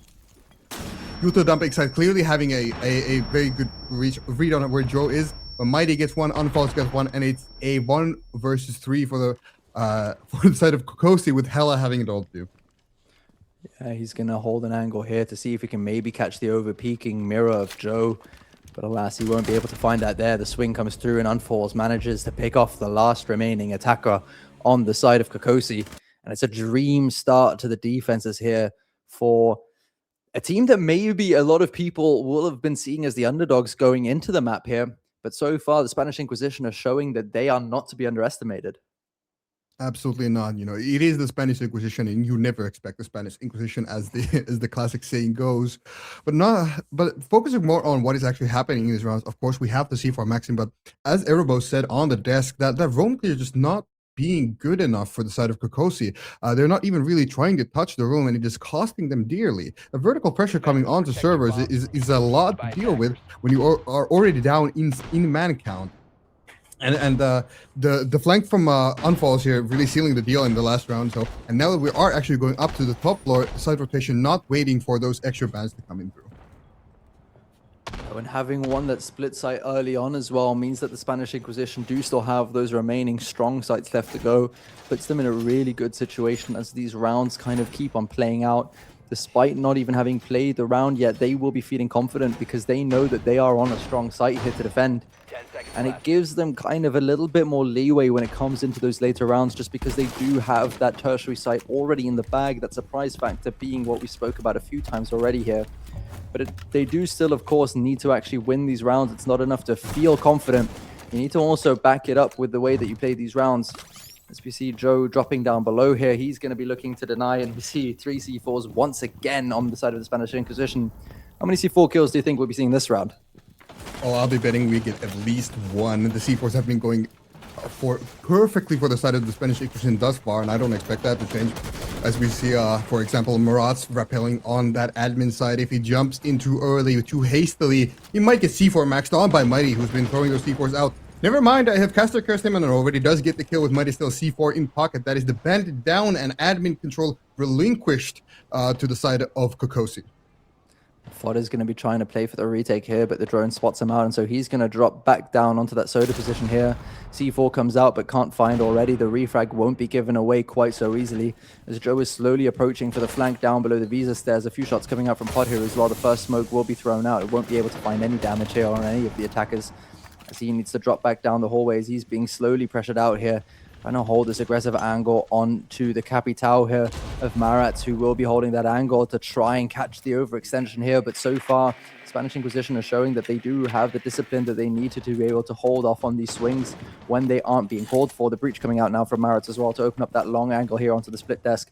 while FOD will be continuing to fight for that front desk position. Joe falling back through the basement now as well, as he's being hunted out by Devils, giving up a lot of control here over on this side of the map.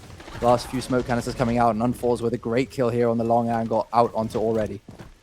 Unfalls just having a fantastic beginning to this series and equalizing the man count. That's a very important operator as Unfalls gets a second very important operator, that is the Sins and the Snake off the board right now. Execute potential very much lessened as we get Hella fighting on one pick onto FOD.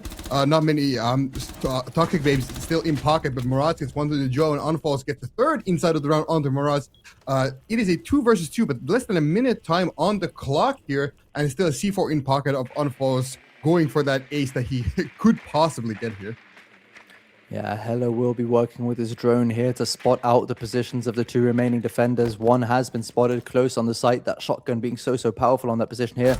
Unfalls is going to go for the swing around. That's the quad kill for him, and he's going to want to go for that ace, but he knows that he has Diffuser down as well, and so swinging through might not be the play here. Smoke comes out to try and deny him here, but he's just going to push right into that smoke here. Some shots coming around, and that is the ace for Unfalls here. The Wamai proving just way too powerful for the side of Kokosi, and it's a 3-0 split on the first few defenses here for the side of the Spanish Inquisition.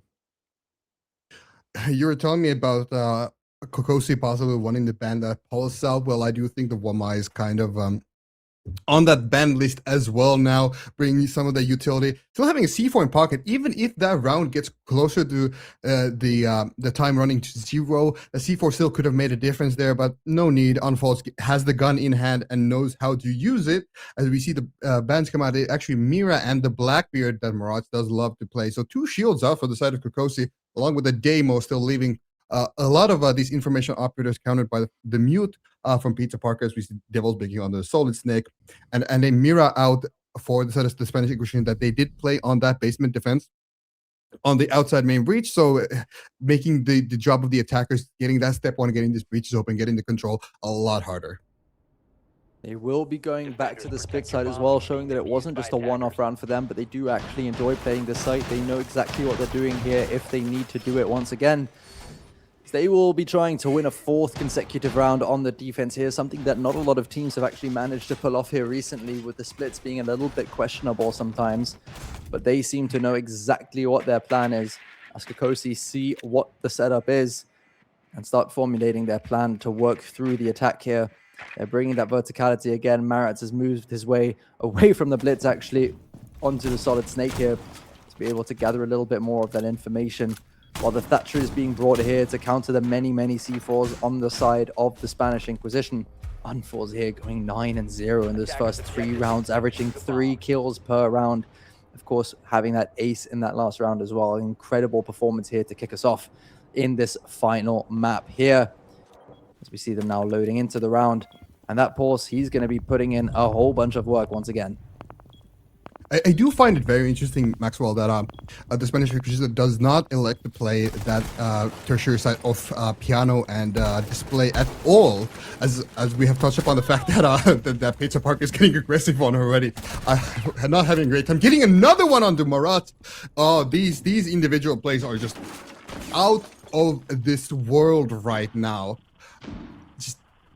Absolutely phenomenal playing from the side of the Spanish Inquisition, and it's looking like a 4th consecutive round right now, as Kokosi are in a very devastating man disadvantage right now. Swing going to be coming through on the upside down repel here from Devils, but Pizza Parker, he's happy with the 2 kills that he's already managed to find in this round, and so he's going to stay tucked here and coffin on that mute jammer to disable any kind of utility coming through. Unfalls with a swing here as well. He sees the upside down repel.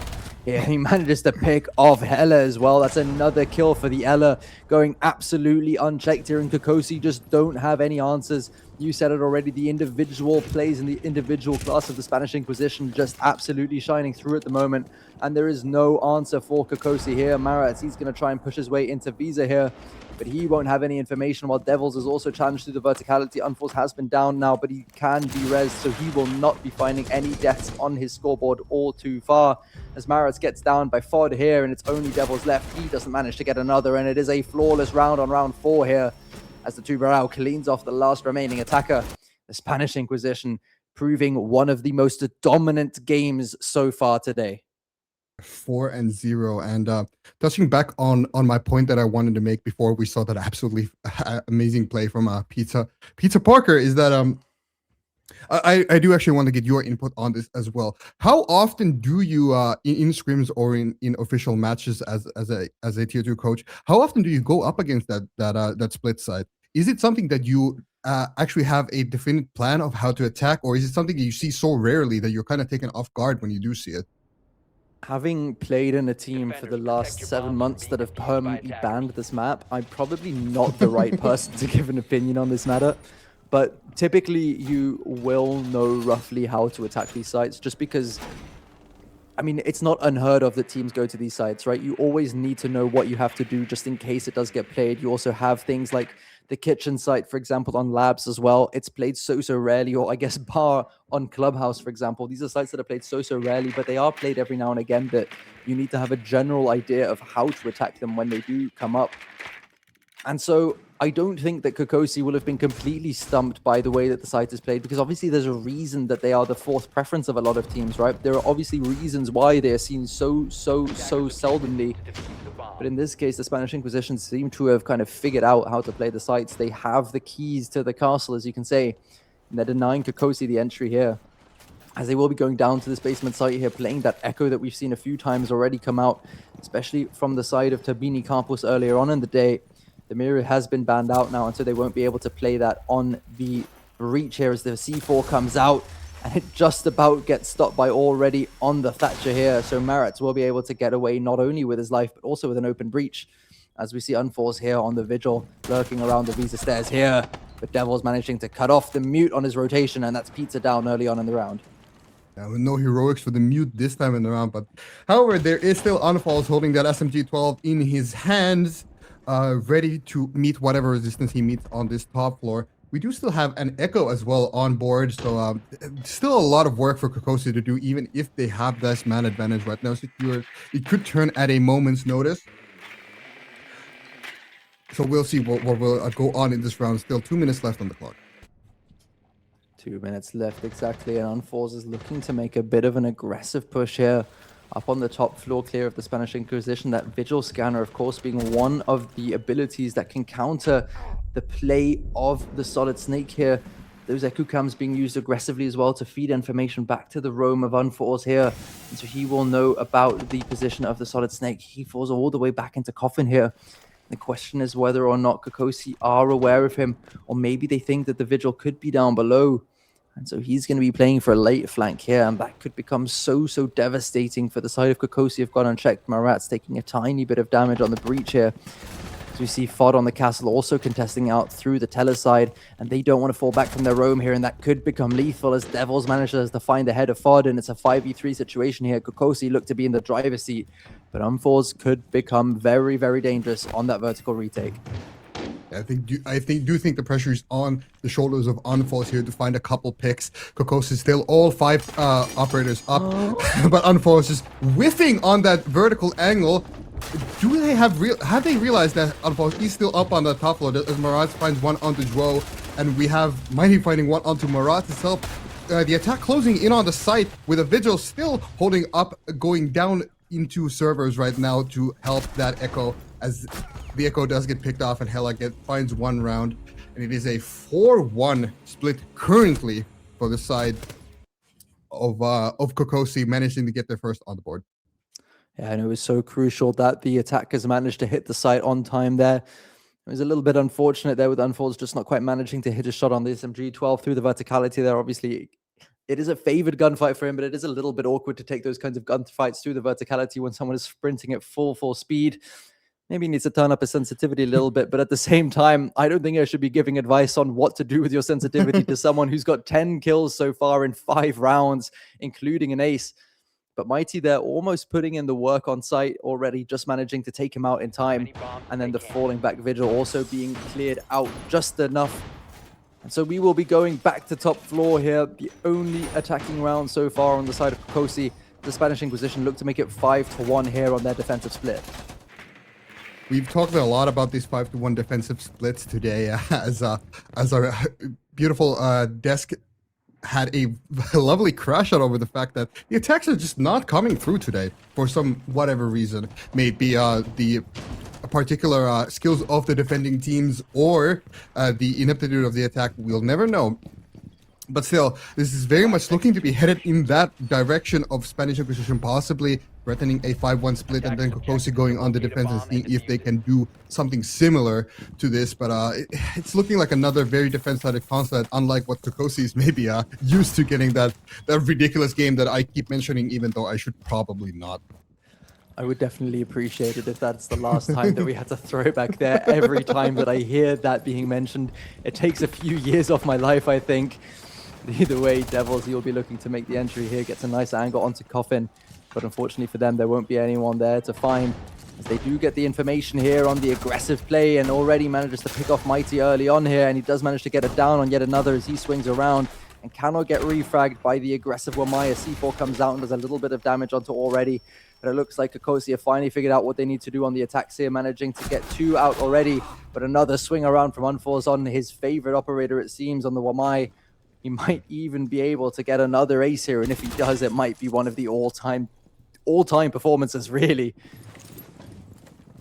Yeah, well, we've seen this before as Murat actually gets one on the draw. It is a 4-2 lead in men count right now for the side of this for the side of Kokosi, and they'll be looking to keep this lead and finish out the round now, going for a 4-2 half, which would be kind of good on console and something we haven't really seen today yet, as all of these halves tend to go 5-1. But a 4-2 would be a welcome change and give some life to the side of Kokosi, not having quite as much of a buffer for the Spanish Inquisition to try out their own techs.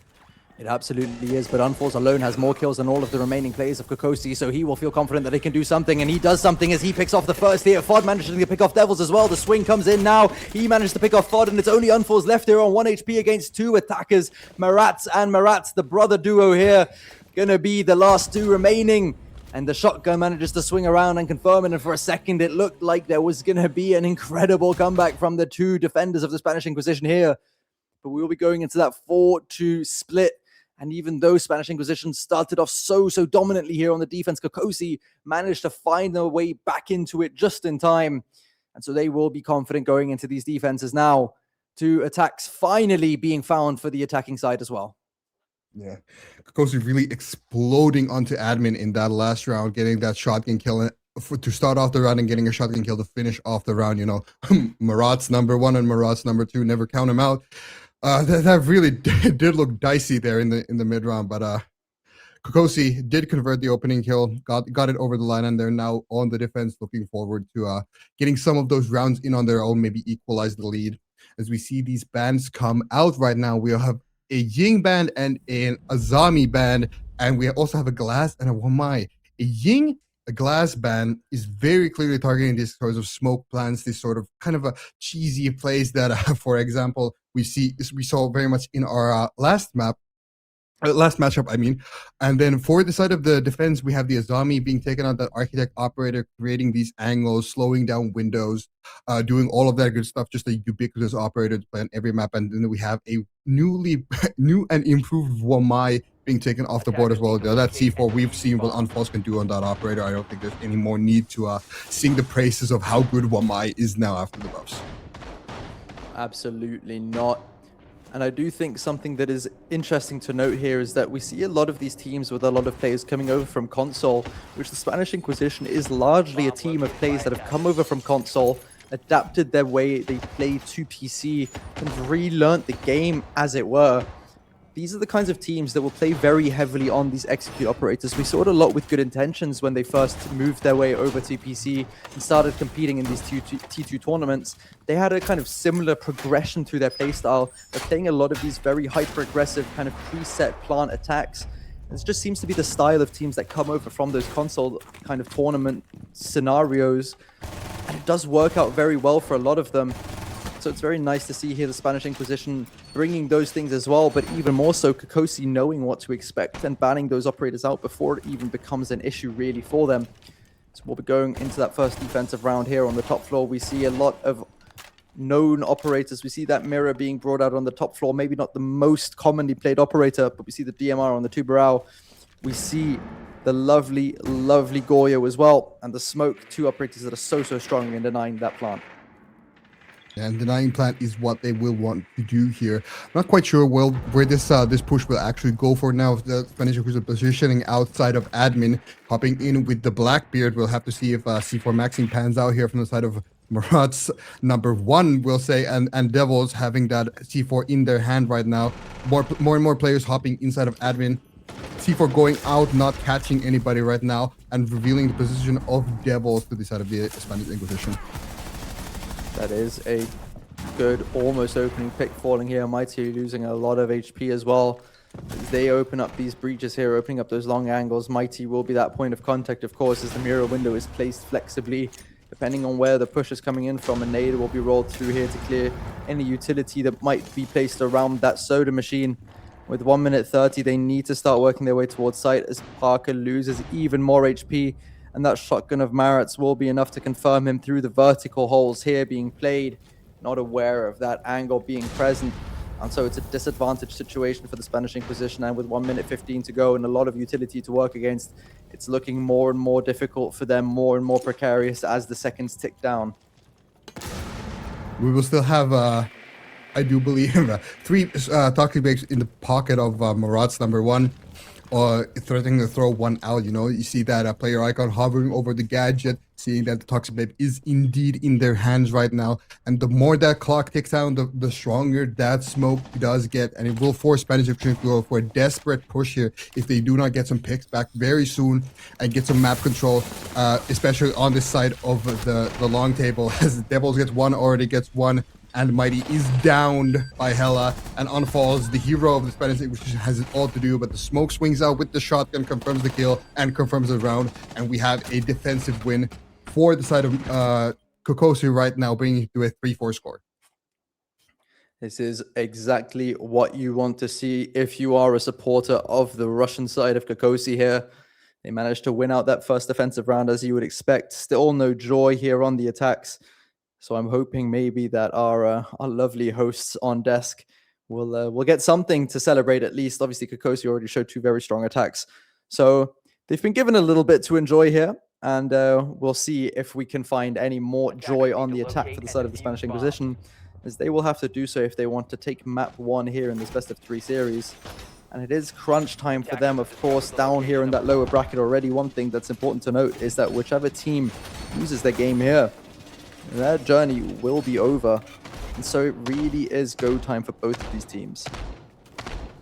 Go time indeed it is. And as I mentioned earlier on in the stream, this is playoffs, and this is where teams will be looking forward to bringing out their A game, all of their new shiny strats. They're putting their best foot forward. And in an elimination game, nothing more is true than that. Both of these teams desperately fighting for that spot, hoping to make a lower bracket run and bringing their best out, as we see Unfalls going on to an Ash, deciding that fragging is the play that we're going for here, utilizing that R4C soft breaches, that grenade launcher that Ash has, hoping to get some early picks here. Hello will be trying to do the exact same here. Some aggressive peeks out on the Ella, an operator and a gun especially that has been so proficient throughout all of the series that we've been blessed with seeing today. As he holds an aggressive angle as well. Some support from the Legion as well. No shotgun in hand for Maritz this time. As Denster hasn't quite managed to be the change that he wants to see in the world just yet. As Pizza Barker here is going to fall back as well, as that lovely Fenray gadget is a little bit too threatening for him. Some pre-fires coming up, but finding no one. And the Spanish Inquisition are stalling out a little bit here. They're kind of struggling to find a way of egress into the site here, into the map. Basement obviously being one of the more difficult sites to attack here as well. But they're just not really making any progress here with 1 minute off the clock. I do feel like your circle of acquaintances is a bit odd one when it comes to operator picks and loadout picks, as we have one person using the Legion shotgun, and then we have a team killing Scopos main, also on your team that you coach. But each to their own, I guess. Each to their own. And we do see that Legion seeing a little bit more play in this day of MEISTERSCHAFT, as the Legion is usually not too popular of an operator. You're already getting called and swinging out onto Pizza Parker immediately, looking for another gunfight onto that mud box with Devils finding the pick, Hella getting another pick, and I do feel like Travi is starting to foam out of his mouth with these defense-sided maps that we're seeing. Absolutely here, and it's going from bad to worse for the Spanish Inquisition, as it's the last two attackers left here. They've been boxed together. Marat's picking off one here, and it's a flawless round for the side of Kokosi as they bring back the round count to even Stevens. And it looks like we'll be seeing another map that goes close to, if not the distance. But the Spanish Inquisition need to figure out a solution to these attacks, because at the moment, Kokosi is really locking them out of the site wherever they can find. They're making the Spanish Inquisition stall. They don't really have any solutions here. Being cut away at the legs, you can almost say, with those execute operators being banned out. So they just don't really know how to make any progress into the map. And as they stall out, Kokosi are slowly figuring out their positions and then just choosing one operator after the next to force together as a team to clear out those attacking positions. And at the moment, it's working out fantastically for them. Unforce, who is so strong on the defense, hasn't really been able to be as effective on the attack yet. And it'll be up to him and the rest of his teammates as well to find the solution here, so that they can still bring this map back, even though they're on the more difficult side of the round. They do have the tertiary site here to work with now, and so if they want to make a comeback, they're going to have to start here. They will, Kokosi not electing to show the split side as Spanish Inquisition did in their own defense half, going towards instead of that piano and display side that is usually the tertiary, bringing along that that's falling out utility, as we have all seen. We have this the Fenrir, we have the smoke, we have the Legion showing once again, clearly targeted towards that shield of FOD. You know, trying to slow the shield down, maybe get some chip damage in, make it easier to deal with these shield pushes. As I think Kokosi has a little bit of an idea as to what the Spanish Inquisition might go for here. Looks like they might have a read on it indeed, and they have a lot of information that they can work with here as well. Having that Valkyrie, having those bulletproof cams as well, Mighty being put onto incredibly low HP here early on as well. No C4s being wasted for that just yet, and so he's going to have to be extra careful as he continues throughout this round here. Drones coming out for that basement position here. FOD just trying to gather a little bit of intel on what the hold of the side of Kokosi is looking like here. Goomine spotted out. Clearly a very favorable operator for Marat's number one. As FOD now gets off the drone, and he's going to start making his way towards the site as Unfalls is picked off here early by Marat's number two. And so that is the performer of Spanish Inquisition taken off the board early, with FOD falling just behind. I do think it's a Marat's kind of round right now, as Marat's 1 and 2 are showing their prowess on this map. Mighty also, as you have touched on already, being very low on health. So one smoke canister, one ill-placed glue mine, and they're going down. Instead, none of those things will take Mighty down. It'll be the MPX of Devils taking him. And as we see Joe creeping in from that lobby position, verticals are being held from Hella, I do believe. Joe will, I think, elect to go for this this retake onto the top floor, looking for some kills, as Pizza Parker is still outside of the map, not having gained any ground for the side of Spanish Inquisition yet. Spanish Inquisition will just need to try and bait out these kills once again, and it looks like it's going to be yet another shutout for Kokosi. And whether or not it will be a flawless round, only time will tell. This already goes for the swing here on Joe, and now it's only Pizza Parker left here in a 1 versus 5 situation. It did do some damage here this round. The Valkyrie looks like she's going to swing around, try and get the pick here, both on low HP. The flawless round will be denied here. As we see a little bit of an adventure for already here, taken out by Pizza Parker as well. That fire is going to disable him from going back into the building straight away, so we won't be able to pick up the third there at least. Pizza here looking to do the best that he can for his KD, because winning the round is probably a little bit too much to ask as he jumps in with the ace charge in hand. But Hella will be waiting close with a shotgun, no information on that anymore. And so it will be yet another defensive round for the side of Kokosi, and they look like they are running away with the map here. Kokosi have not only equalized the round count, they've actually taken the lead back as we head into the final ban phase of this map. We'll have to see what operators are being taken off the board. There's been a lot of ping points for the side of the Spanish Inquisition here, and Kokosi has been coasting along quite nicely, so it'll be more of a comfort ban probably for them. Maybe that Dokubi, maybe some of those shields. as we see the ban phase coming out, we have a Snake and a Thorn ban into an immediate tactical timeout by the Spanish Inquisition. Yeah, and I think this is definitely the right play here from them to be able to take a little bit of a break and just discuss what isn't going well, because it's, I mean, essentially 2 flawless rounds back to back from the side of Kokosi, only losing out operators at the end there because they got a little bit too overzealous when it comes to collecting their kills and padding their scoreboard a little bit. And so I do think that this is the right choice here, definitely for the side of the Spanish Inquisition, as they need to win some attacks here. They need to just get one on the board. Don't think about winning the map as a whole. Just think about winning the next round. What do we need to do? Take it step by step. How can we support Unforce? How can we get him back into that fragging ability that he showed out on the defense? How can we position him? What can we do to support him there? More importantly, what do we need to do to finally get into the building against Kokosi? As they go back to the top floor site, as they want to finish this map off. 2 more rounds is what they need to bring us here into map 2. 2 more rounds, and it's 2 more rounds on the defensive console and go up against up to the second floor side of Consulate Meeting. A very, very strong side for the side of Kokosi that they've already won once in this matchup. So looking forward to doing it again. Spanish Inquisition, I think this will be a make it or break it round for them. I think they do really have to equalize that round count to 5-5 in order to have a chance. If Kokosi go on to map point right now, that is looking quite bad for the side of the Spanish Inquisition. Yeah, not just in terms of the round counts themselves, but also in terms of the mentality and momentum. Being 4-0 up and then being reverse swept in the way that they currently are, if it keeps on going, is not only a bad sign for this map itself, but also for the next map here, as they will be struggling to kind of mentally recover from that. It is the sign of great teams if they manage to bring it back. And it has been a long day already, of course. It's starting to get late for these guys here. But if they want to bring it back and fight it back here, they might have to go all 3 rounds, and it's not a great start for them. No, Marat's number 2 and Marat's number 1 finding early picks.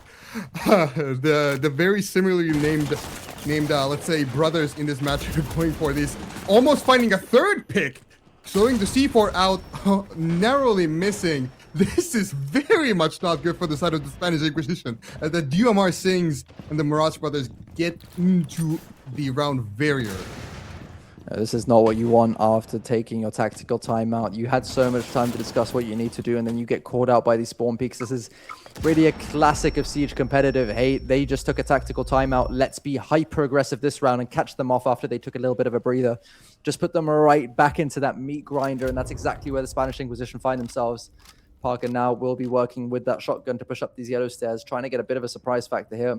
But he will no doubt be met with some barbed wire or some kind of utility, perhaps an LM mine, that will give away his position once he reaches the top of these stairs here. Now, that's been taken out by a grenade here, of course, so Goyo Fire will be the only thing holding him back from moving through here, as Joe picks off already. And they might have a lifeline in this round. Might have his Devils goes on to very low health with 1 mirror window still in pocket. Marat's number 1 finding another kill to pad his stats onto Unfall, as Joe and Hella are finding some fights here. We have Pizza Parker already on site getting taken down by Marat's, finding a kill with the Goyo canister onto Devils, and it is a 3 versus 1 onto Joe with the Marat's and Hella chasing these kills to the last breath. I think one nice thing for the Spanish Inquisition here, at least, is that it isn't always the same person last alive at the end. One round it's Pizza, the other round it's Joe. And so it's not like there's just one person that's baiting out the rest of their team, but they really are just getting unlucky when it comes to these entry gunfights. And sometimes it's just not that much you can do when the defense is set up properly. And as Hella has said already, it is a very defender-sided map. But one thing that they do need to be aware of is that Spanish Inquisition did win their first 4 defense rounds as well, and then went on to lose the next 2 because Kokosi figured out what they need to do. Spanish Inquisition have the opportunity to do the exact same thing to the side of Kokosi as they had done to them.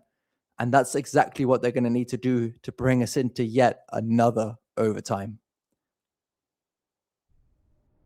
Yet another overtime is what the Spanish Inquisition are hoping for, but Kokosi have given 0 reason to believe that the Spanish Inquisition could do that thus far. Their defenses have been very solid, very aggressive, getting these picks out early.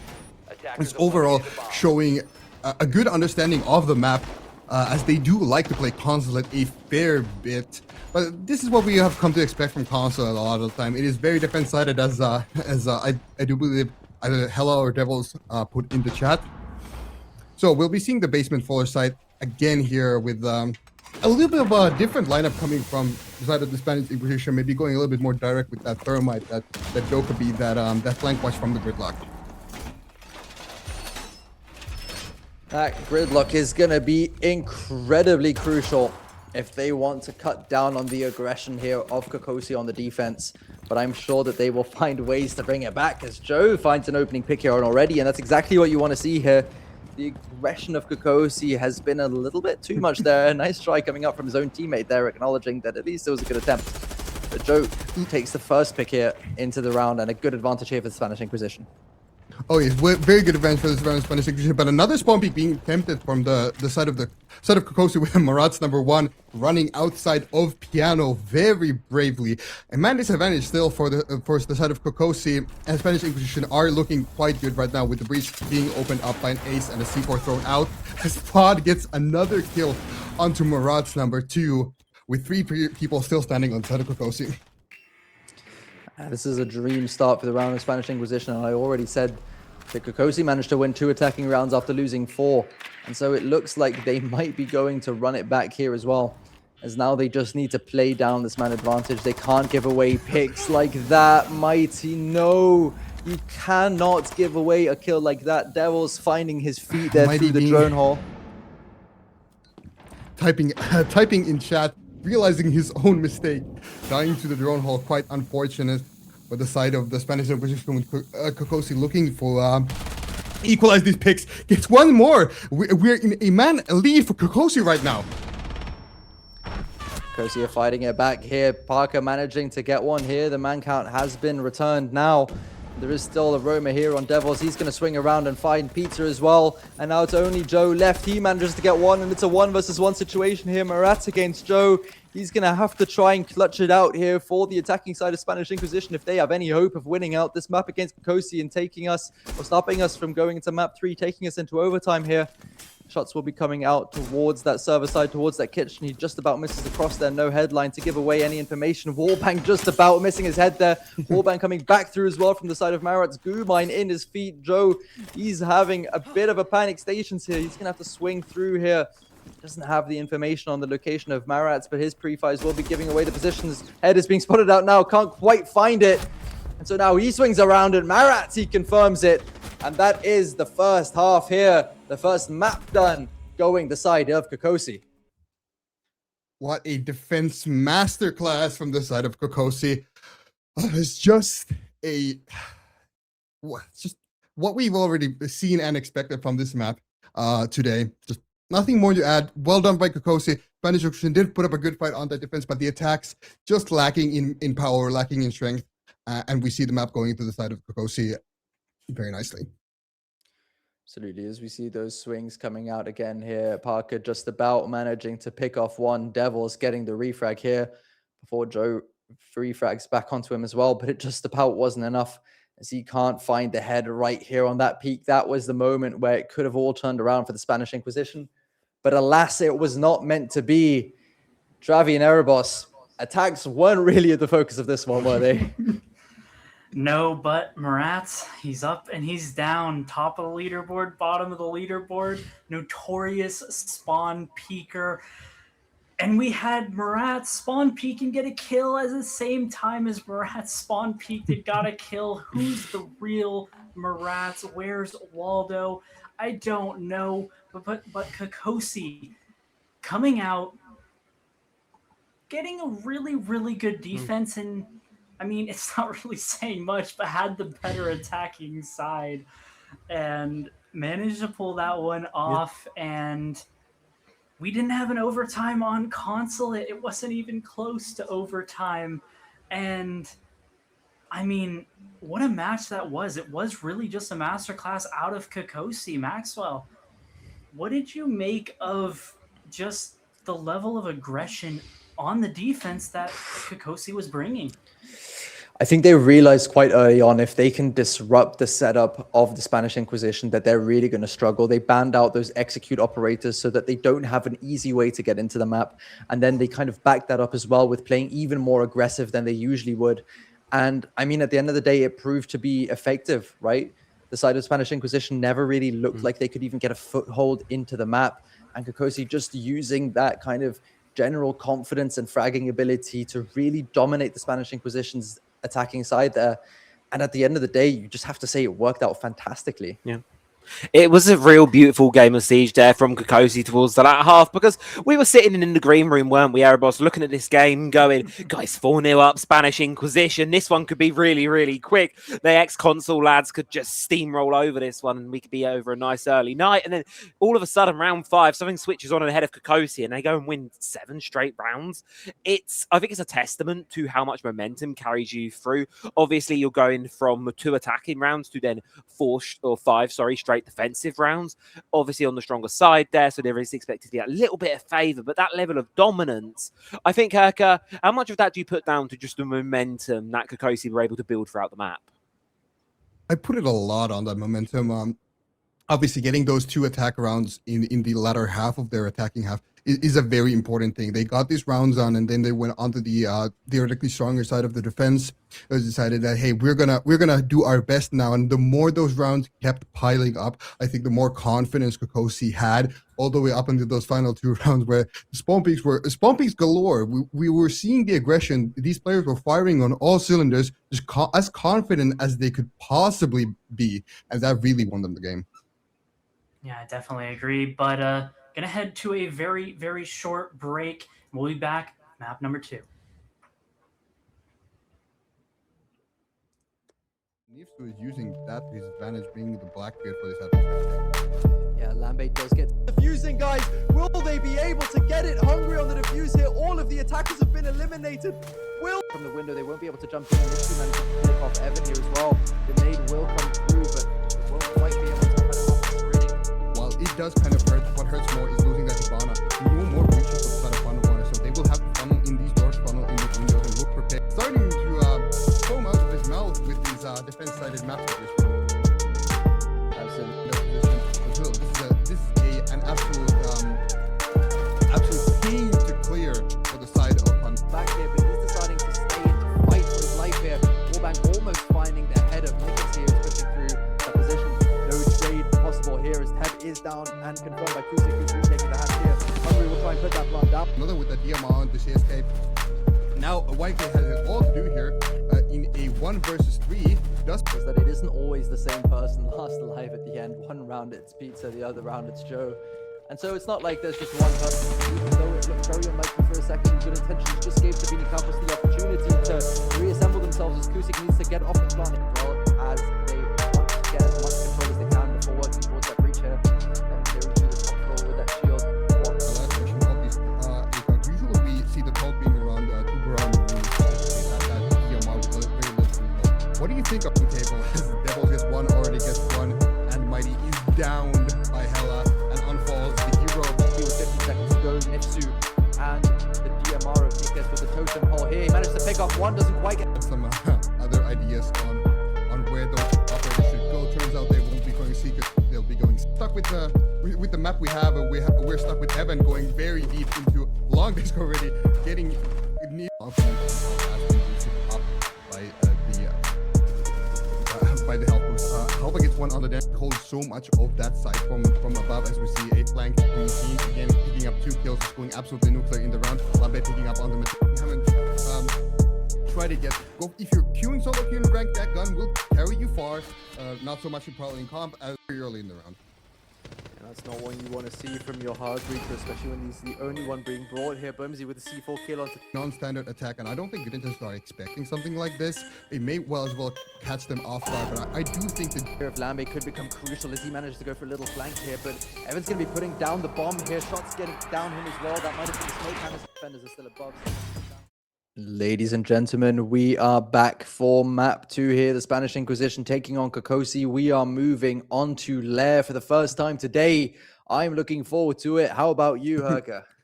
Oh, I am looking forward to Lair very much. I do personally like this map a lot, and I do think it gives for a very nice competition itself. It's a rather I can't say new-ish map anymore. It's been in the game for a couple of years now, but still a very solid map, very competitive map, and a map that more importantly we haven't seen yet today. So it'll offer something fresh for the stream. Absolutely. Kokosi are known to play this map quite a lot. I'm not so familiar with the Spanish Inquisition's play rate when it comes to the map of Lair, but them leaving it open to be played in a best of 3 here obviously shows that they are more than happy to play it if given the opportunity to. And so we will be seeing the first bans coming through here. We'll be seeing a Ying taken out together with a Montaigne, a Mira with the Azami as well. Herka, what do you make of these bans? Well, what I make of them is that they are not, in fact, Kite and Bandit, so automatically I do like those bans quite a lot. That is Zami being very underrated overall on Lair, that desk position that we have casted and talked about a lot, being extremely strong for that top floor, being played on the bottom floor of the basement, being played on the mid floors. Just an operator that is very good on every single side of this map, and that Mira being taken out as well, seeing a lot of play on a map like Lair that has a lot of these breaches. And then on the side of the attack bans, where we have that Ying being taken out again, because we clearly don't want to play against that, even on Lair, as they did not want to play against the Ying on Consulate. And then we have the Montaigne being taken out, one of the better shields in the game. Shield, of course, being quite strong still, even after all of the nerfs they've received, but that human drone, that Monty, being very good, and it has a ridiculously high ban rate, if I do remember correctly, across all levels of competition. Just people do not want to deal with that operator a lot of the time. Yeah, exactly. Not even only just on the map of Lair, but just in general, really. Monty is an operator that a lot of teams don't necessarily want to deal with. Of course, we will be getting that shield counter coming in one of the next few seasons here, so they won't be quite as effective when it comes to that. But at this point in time, at least, they are still so incredibly powerful that you do just rather ban them out a lot of the time, especially against teams like the Spanish Inquisition that know how to use it to its maximum potential. As we go to the top floor here first, Marat's #1 will be playing on this mainstairs position. And who knows if Marat's #1 from this game is the same as Marat's #1 from last map. Honestly, it's a bit of a mystery to me, but at this point, I'm just here to enjoy the ride. I really don't know what's going on anymore. And I do think Marats are going to take us for a ride, particularly Marats #2, as we'll refer to him from this point on, as Hela does get the first pick onto the Shield of Mighty. Actually, Blackbeard going down very early on.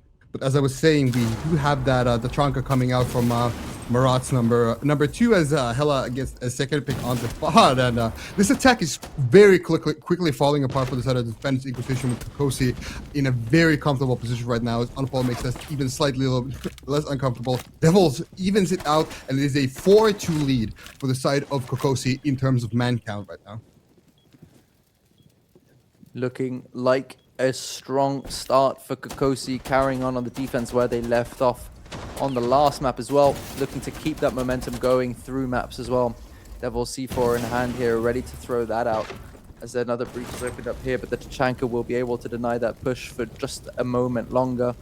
Swing is going to be ready with the C4 here to throw it over, and they're just playing a little bit of a game of cat and mouse here, just waiting to see who's going to swing first, and that swing comes out here from the side of Already, as Parker manages to pick him off from behind.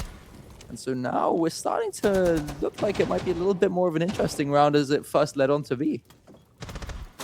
We are, but still, we do have that Tachanka still on board as I cast Circus hit to Parker, and Marats does get a kill on the Tachanka, and Marat's #1 and Marat's #2 appearing in the kill feed. If these kills hadn't come out, I would have made the point of that Tachanka still being alive and having the Shumicha launchers in pocket, with the side of the Spanish Inquisition having no way to get that breach open. That only leaves the doorway onto site being able to be a Shumicha launched out, but it turns out there was no need for that if we just swing these angles as well as we do, getting some nasty kills and getting the first round for the side of Kokosi. Obviously, a slightly more defender-sided map here once again, as we're expecting to come out, as we've been kind of seeing all day today. And Kokosi starting it off exactly as they would like, as they move on to the basement site now here as their second map pick. no crazy site rotations being seen so far here. Maybe we have that in store for the second half when the Spanish Inquisition move their way over to the defense. But for the time being, we'll be seeing quite a standard defensive setup here with the Goyo, with the Thorn, with that Denari, as well as the Solus being brought. Looks like we'll be playing that standard half roam setup with already moving upstairs as well. He will be trying to deny a little bit of that top floor here, making it a little bit more difficult for the attackers of Spanish Inquisition to move in through that top yellow stairs position, as these Goyo canisters will be placed in aggressive positions to deny the early pushes out for the Spanish Inquisition as well. And maybe a little bit of a spawn peek here from Heller as well on the Goyo with that TCSG. Obviously that ACOG being able to provide so much of an angle into the spawns of the attackers here. And it looks like there won't be anyone found here by that TCSG. A few shots have come out, but no damage through on the side of the Spanish Inquisition. As I talked about on the desk after that first map, Kokosi are clearly feeling themselves right now, feeling very confident as we get some damage onto Hella from his own Goyo canister, but the switch drone does get taken out. So a little bit of utility loss for both sides there. I'm still wondering, as we see, apparently one of the roamers still coming back down to the side. We only have Devils up on that first floor main stairs. Spanish Inquisition positioning for a garage side take right now. Yeah, these garage-sided takes are preferred by quite a few teams, especially when shields are open, but Devils manages to get the first pick here onto Parker, with Joe finding the refrag down onto already. Marat swinging back around, getting that shield out of play as well, and so the man advantage is restored, but Joe swinging around to get that right back. Marat swinging across here, taking no damage, swinging back in to find unfalls, while Heller finds another, and Marat swings to find Joe. And these rounds, they start off slow, but they pick up speed really, really quickly as Kokosi figure out the positions of the side of the Spanish Inquisition and just decide to face on in and grab those kills. That ACOG on the side of the defense on that TCSG, that the two TCSGs that were brought in that round, showing its power really. That slug shotgun doing a lot of damage even at range and having that magnified scope that I mentioned. Very interesting indeed. Speaking of interesting things, I do hope that you touched upon the fact that we might see some interesting sights from the side of the Spanish Inquisition looking forward a couple rounds in the future under their own defensive half. What do you make of this the foresight on this map as we see the tertiary of bunks and briefing coming out, that weapons site? As a tier 2 coach, obviously, we usually think of that site as near unplayably bad. What do you make of that site? I mean, with the kind of evolution of the way that the defense is played onto basement, with a lot of people holding out onto that weapons extension, I can definitely see some teams looking to hold that site as a standalone as well. It isn't quite, or it hasn't quite made its way into the meta yet, just because of how pivotal operations control is and how difficult it is to hold that for an extended period of time. Obviously, if you're just playing in there to kind of waste a little bit of time, that's completely viable, but really holding on to that as a set part of control is incredibly tough.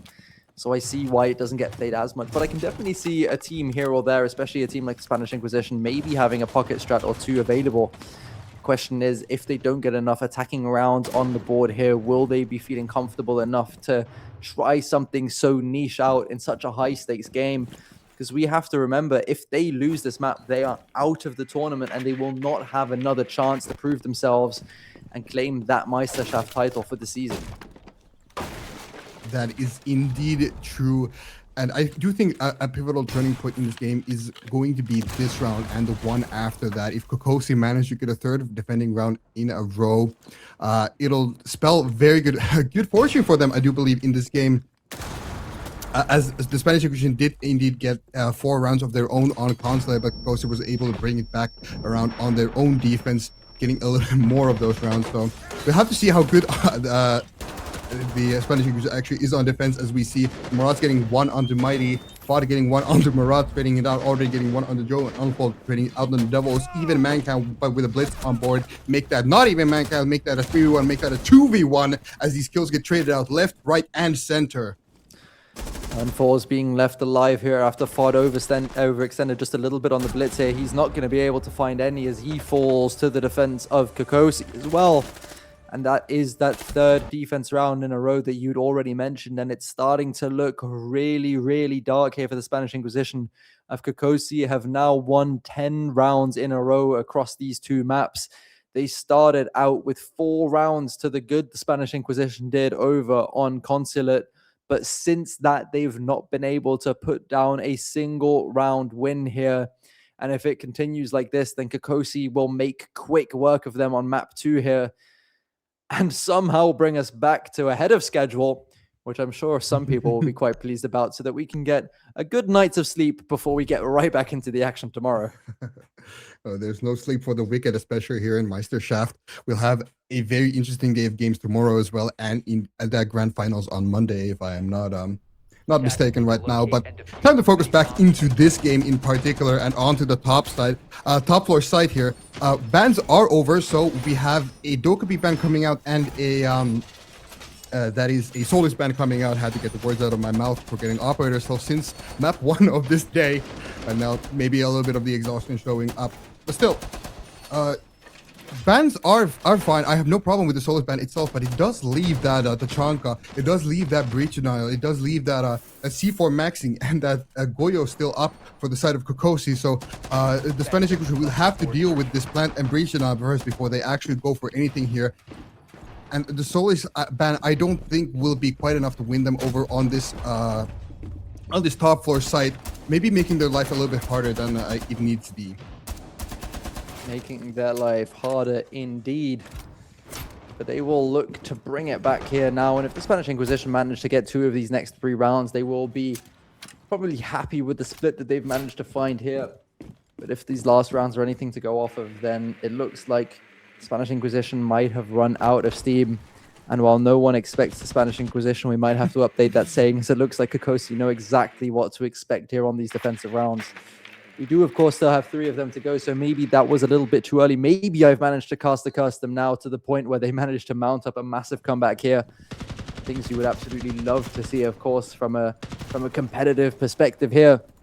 As we see Joe swinging in just about finding the timing here, with Helemob falling back, that breach being opened. And despite the Tubarão being on board, they are electing not to use the Tubarão gadgets here to deny this breach, as they think better of it for the time being.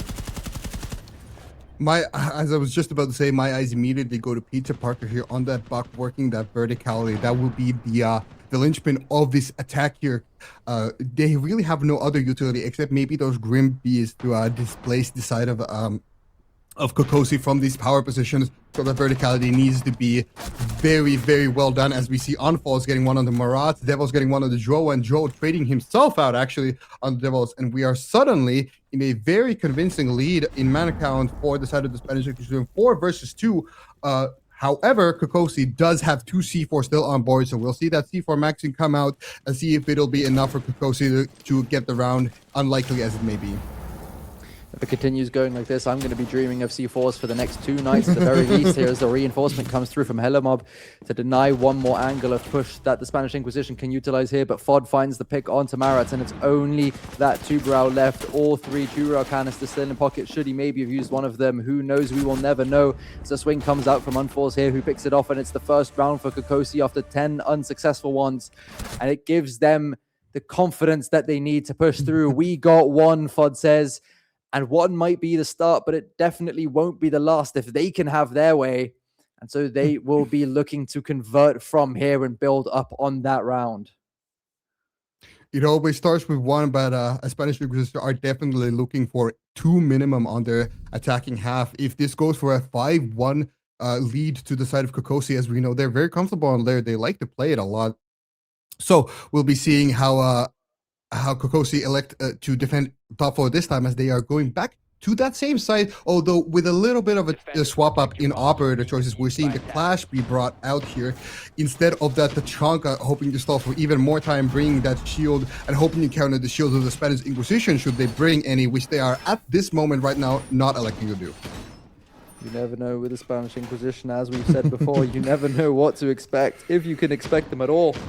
It looks like that shield won't be brought here, at least for the time being. They do, of course, have 20 seconds to work on that, but if they spotted out the Clash of Marats, it would be a miss of them to select that operator or one of those operators here. So we do see Parker swapping from a Deimos onto a Deimos.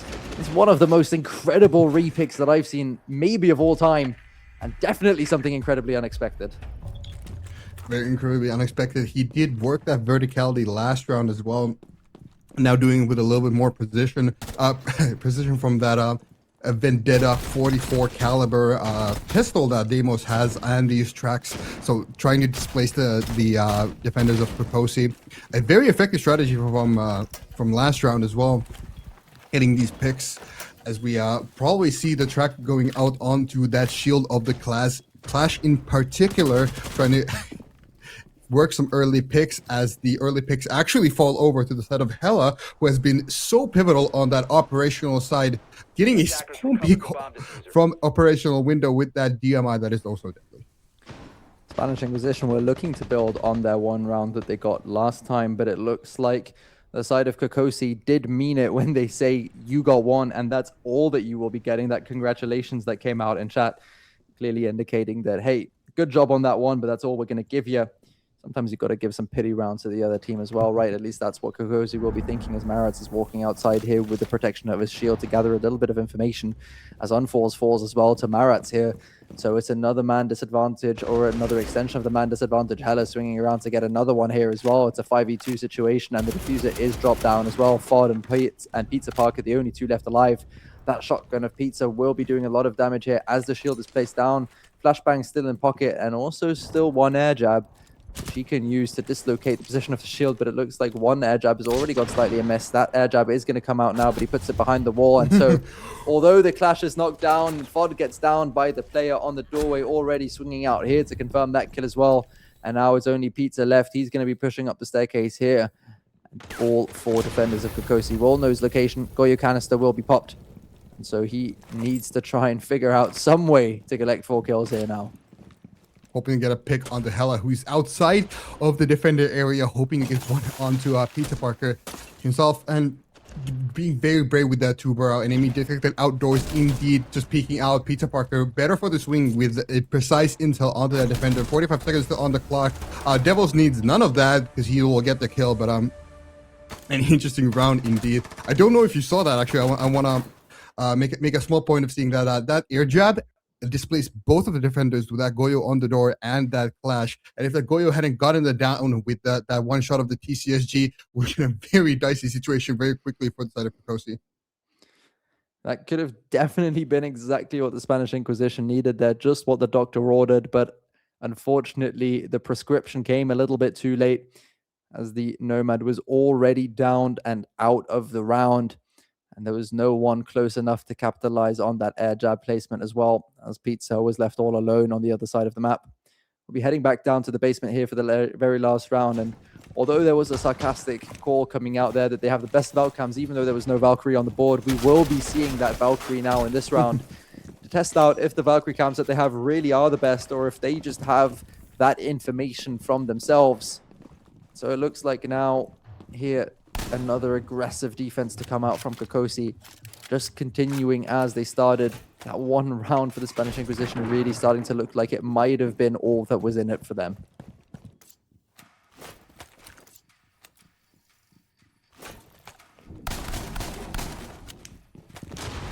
Yeah, we do see the side of Kokosi working these traps very well, actually. A very trap-heavy defense. Maybe we're expecting that Blackbeard to come on through again. That mighty threaten in the operator pick phase, but not quite what they're electing to bring now, instead being the I2 for these traps, very interestingly. I2, another operator that we don't see quite that often, but still very useful in the right hand.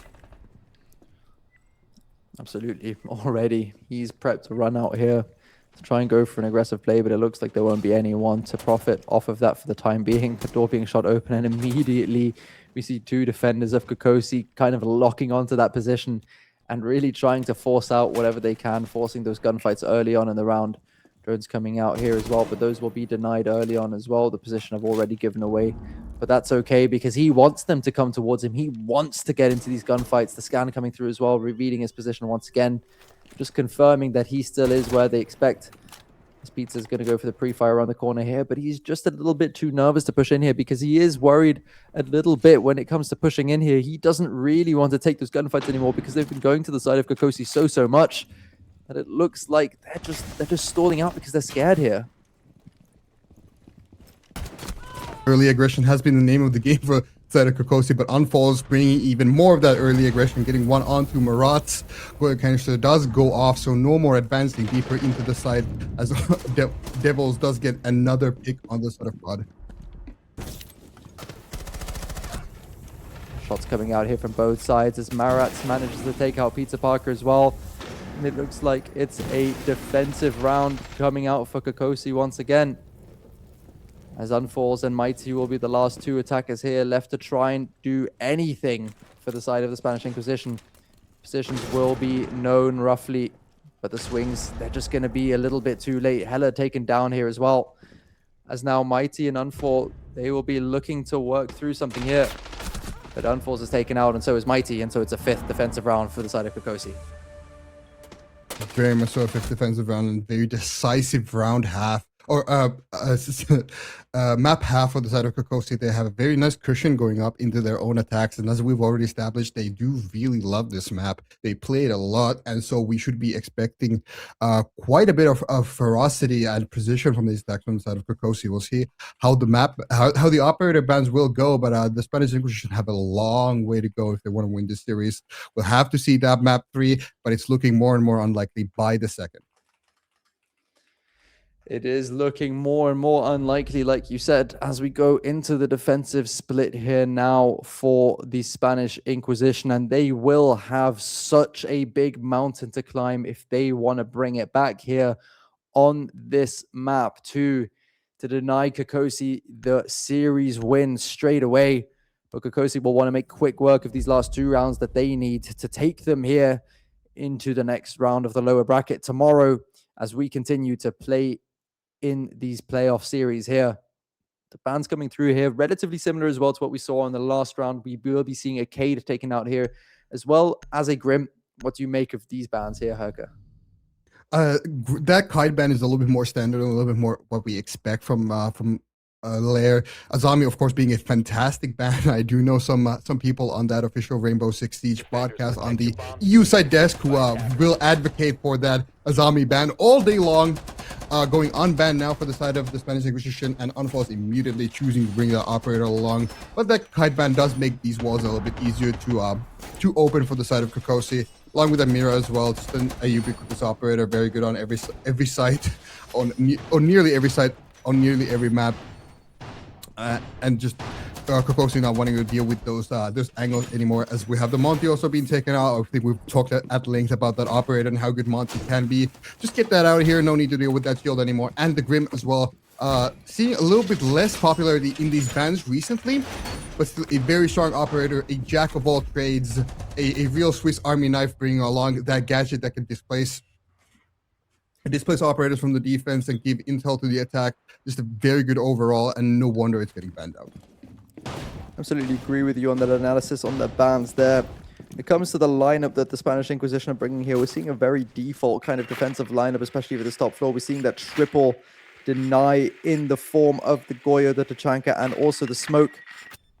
So they will be working to try and stay alive for as long as possible, but Marat's here on an aggressive position on this window already. Not sure if he knows that there's probably a Thorn Gadget on the windows. He jumps here, and Joe manages to deny that jump in straight away. They're trying to go for the surprise here, but Marat's too manages to get a refrag elsewhere on the map, taking out Pizza here. So we're back down to a 4 versus 4 situation, but the overswing here from Joe, taking away his life, giving the advantage back to the hands of Kokosi. Managing to take him out here. Fod on low HP as well, and so he'll be fighting super hard together with Unforce here to stay alive as Mighty manages to take out already.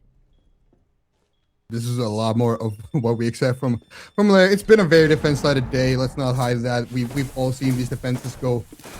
Defenses go the way of the defenders, and Kokosi is looking to break that streak here, hiding behind an Azami barricade, so generously given to him by Unfalls inside of operational. It was a very brave push coming into the side, that bathroom side. We have a Demos. Sorry, sometimes get confused on whose shotgun is it. But a Demos jumping into that bathroom, no fear in sight, getting traded out by by Joe on that Thorn. Not finding any picks there, but a nice try nonetheless, as we have still a lot of time on the clock and not that much HP on the side of the defender, as we see a shield get taken out and the Chaka displaced over to that desk position that the Azami usually plays. Absolutely, but we do still have 17 Shamikas and 2 smoke grenades. Those won't matter as much as he's down, but Mighty manages to take out Hella here as well for his troubles, and so now it's Mighty and Unfor's left in a 2 versus 2 against Marats and Devils. The Shamika fire coming out here, but we see already the positions being taken up on the breach. They have completely split up here on the side of Kokosi. They will be looking for 2 completely opposite angles to push in here. Shots coming out from Mighty here, but Devils winning out that gunfight. And so now it's only Unfor's left, the heroes of the Spanish Inquisition, on their defense at the very beginning. He was so strong when it came to defending here on Consulate. And he's going to have to pull it back out here, out of the bag. He knows what the position is. He knows where both of the attackers are now. He just needs to isolate the 1v1s, not get caught on the crosshair. Manages to get the first onto Marats here, and now it's a 1 versus 1 against Devils. He is so low. 1 shot from that EMR will be enough to find him, but he manages to pick him off. And so it's a defensive round here for the Spanish Inquisition as they take their very first round here on the defense. As Hella so graciously notifies, they have gotten 2 rounds now, but every comeback starts with a 1, and that is a very close round on that top floor with Unfall stepping up when the Spanish Inquisition needed him most. But still, Kokosi putting up a great fight and just being a little bit too disconnected in the end on these swings. That floor is giving his life away freely to the Azami, and the Lion not be able to follow up fast enough to cut that angle that was through that unreinforced box rotate. So we'll see the Spanish Inquisition survive for a little bit more. Kokosi not yet on map and match point, and as we see basement being brought out from the side of the Spanish Inquisition. Be seeing again what looks like it will be a bit of a classic Mute and Mozzie intel deny roam here. Big fan of those denying the ability for Kokosi to get information where they need to on the locations of the defenders. A little bit more kind of area deny when it comes down to the site, like Goyo being ever present on so many defenses over on this map of Lair. That roam setup being brought out here as well, being very extensive when it comes to the way that they're playing their roam as well. That being enabled by the fact that you have so much drone deny here on the side of the Spanish Inquisition. They just need to be aware of a quick sight hit here by Kokosi as they bring that Blackbeard out once again.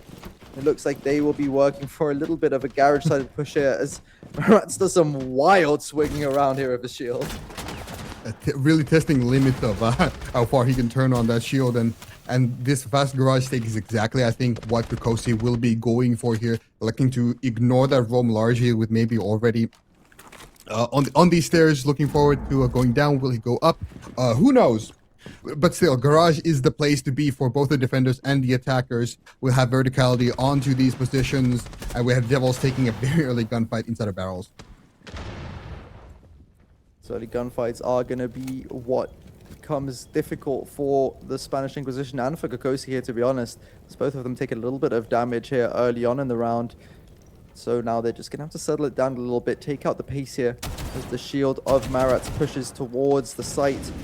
But the TCSG of Joe won't be able to find any damage onto him as he works forward through that shield break. He can sprint again now, work his way into Toxin here. Obviously still some roamers above. They're looking to ignore them completely. They're taking into account that there will be verticality contest as Marats picks off Joe here. Devils picks off Onfalls. And it's a man advantage here for Kokosi to the good here as they are working their way onto the site. Roma above Pizza Parker will be dropping down, spots out the drone here, feeding back information and utility as well. They will be working to clear out these last 2 positions here. Devils and Marats picking off Mighty and Fard as Pizza Parker manages to pick off 1, but Devils gets another here. And it's map and series point for Kokosi as they find another attacking round onto the side of the Spanish Inquisition. Pizza Parker denying the flawless round for Kokosi, but it is a very long way if you're Spanish Inquisition to get out of this figurative dump that they are in right now. Still on the defensive layer, nothing is impossible. It's not over. Nothing is over, to quote Rambo. But a long way up for the side of the Spanish Inquisition. Absolutely, they do have a mountain to climb here. They need to try and find a way back here. And what we've said so many times already, they need to go flawless here if they want to stay in, and not just in this series, but in this entire tournament. It's really crunch time here now. They have their backs against the wall, and they need to pull off something incredible here. They are back to the tertiary site, or I say back to the tertiary site. It's the first time that they're playing it on their splits here now. But they have proven already on Consulate that they know how to play these slightly more off sites, the sites that you don't expect them to go to necessarily. They didn't elect to do it for the first defense round this time around, but they do know what they need to do here. They do know what will be required for them to keep on playing here today. And it's up to them now to prove that they can do it here in the next 3 minutes of Rainbow Six Siege. The most important 3 minutes that the Spanish Inquisition will have in this tournament, I do believe, unless it goes to the next round, in which that will be the three most important minutes that the Spanish Inquisition will have, and so on. But still, a very pivotal round. We'll see if Kokosi can get it out in a very crushing fashion, as Unfos goes to a spawn peak, not quite finding anybody, getting some damage onto himself. His tertiary site still being very good, as I know I mentioned to you before. I do quite like the site itself. Having that top floor hold is very, very important, and teams just cannot ignore that top floor hold. As we see Pizza Parker getting a kill under Marat on that Blackbeard, being taken very low on the smoke, however. And Marat's finding the pick here now onto Joe, and so it's the man count restored. Obviously, the shield taken out is a massive blow for the side of Kokosi as well, who will be looking to finish off the series here and send their way all the way to the next round of this playoff bracket. Mighty being taken out here by Devils. A few more bullets just to make sure that he really is dead as well. Parker also on very low HP. The swing coming through here. Unforced finding the refrag onto Devils. He loses a good amount of HP, but does find the kill here. Already Hella and Marat's on far more HP than their defensive counterparts. They will be looking to close this out, as I already said. Top floor control remains in the side of the Spanish Inquisition. And Kokosi will be looking to get a plant down here with the sense gadgets coming out, rolling to deny that ability to see the plants here. So we see one rotating above now, as Helamob will try and get that diffuser down very shortly. The thing about this site in particular is that you can hold almost nearly the entire, or I think the entire site from that top floor hold. So you really do have to clear the top floor. You, in most cases, barring a few exceptions where the defense is quite sloppy, as we see. Speaking of sloppy, we see already not clearing his angles properly and getting punished by Unfalls, as we have the plant actually going down with Fod picking over one, not quite finding one in the corner. Still getting Hella, and the Spanish Inquisition are getting their third round of the map right now and still saving themselves off from elimination for a while longer. They managed to survive for yet another round, meaning that their next 3 minutes of Siege will become their most important 3 minutes in the tournament, as you already said. But first, we will be seeing some more operators being banned out here. Do you have any predictions for what operators we might be losing out on here for the next 3 rounds? That's a really tough one to say, but I do think we'll be taking out a shield from the side of Kokosi. Maybe that Blackbeard. They've been playing it a fair bit. Maybe even that Sens to real spice things up, but I don't really have an idea what Kokosi could be taking away from the side of Spanish Inquisition. Maybe a Goyo. No, they'll be taking a Bandit and a Flores out.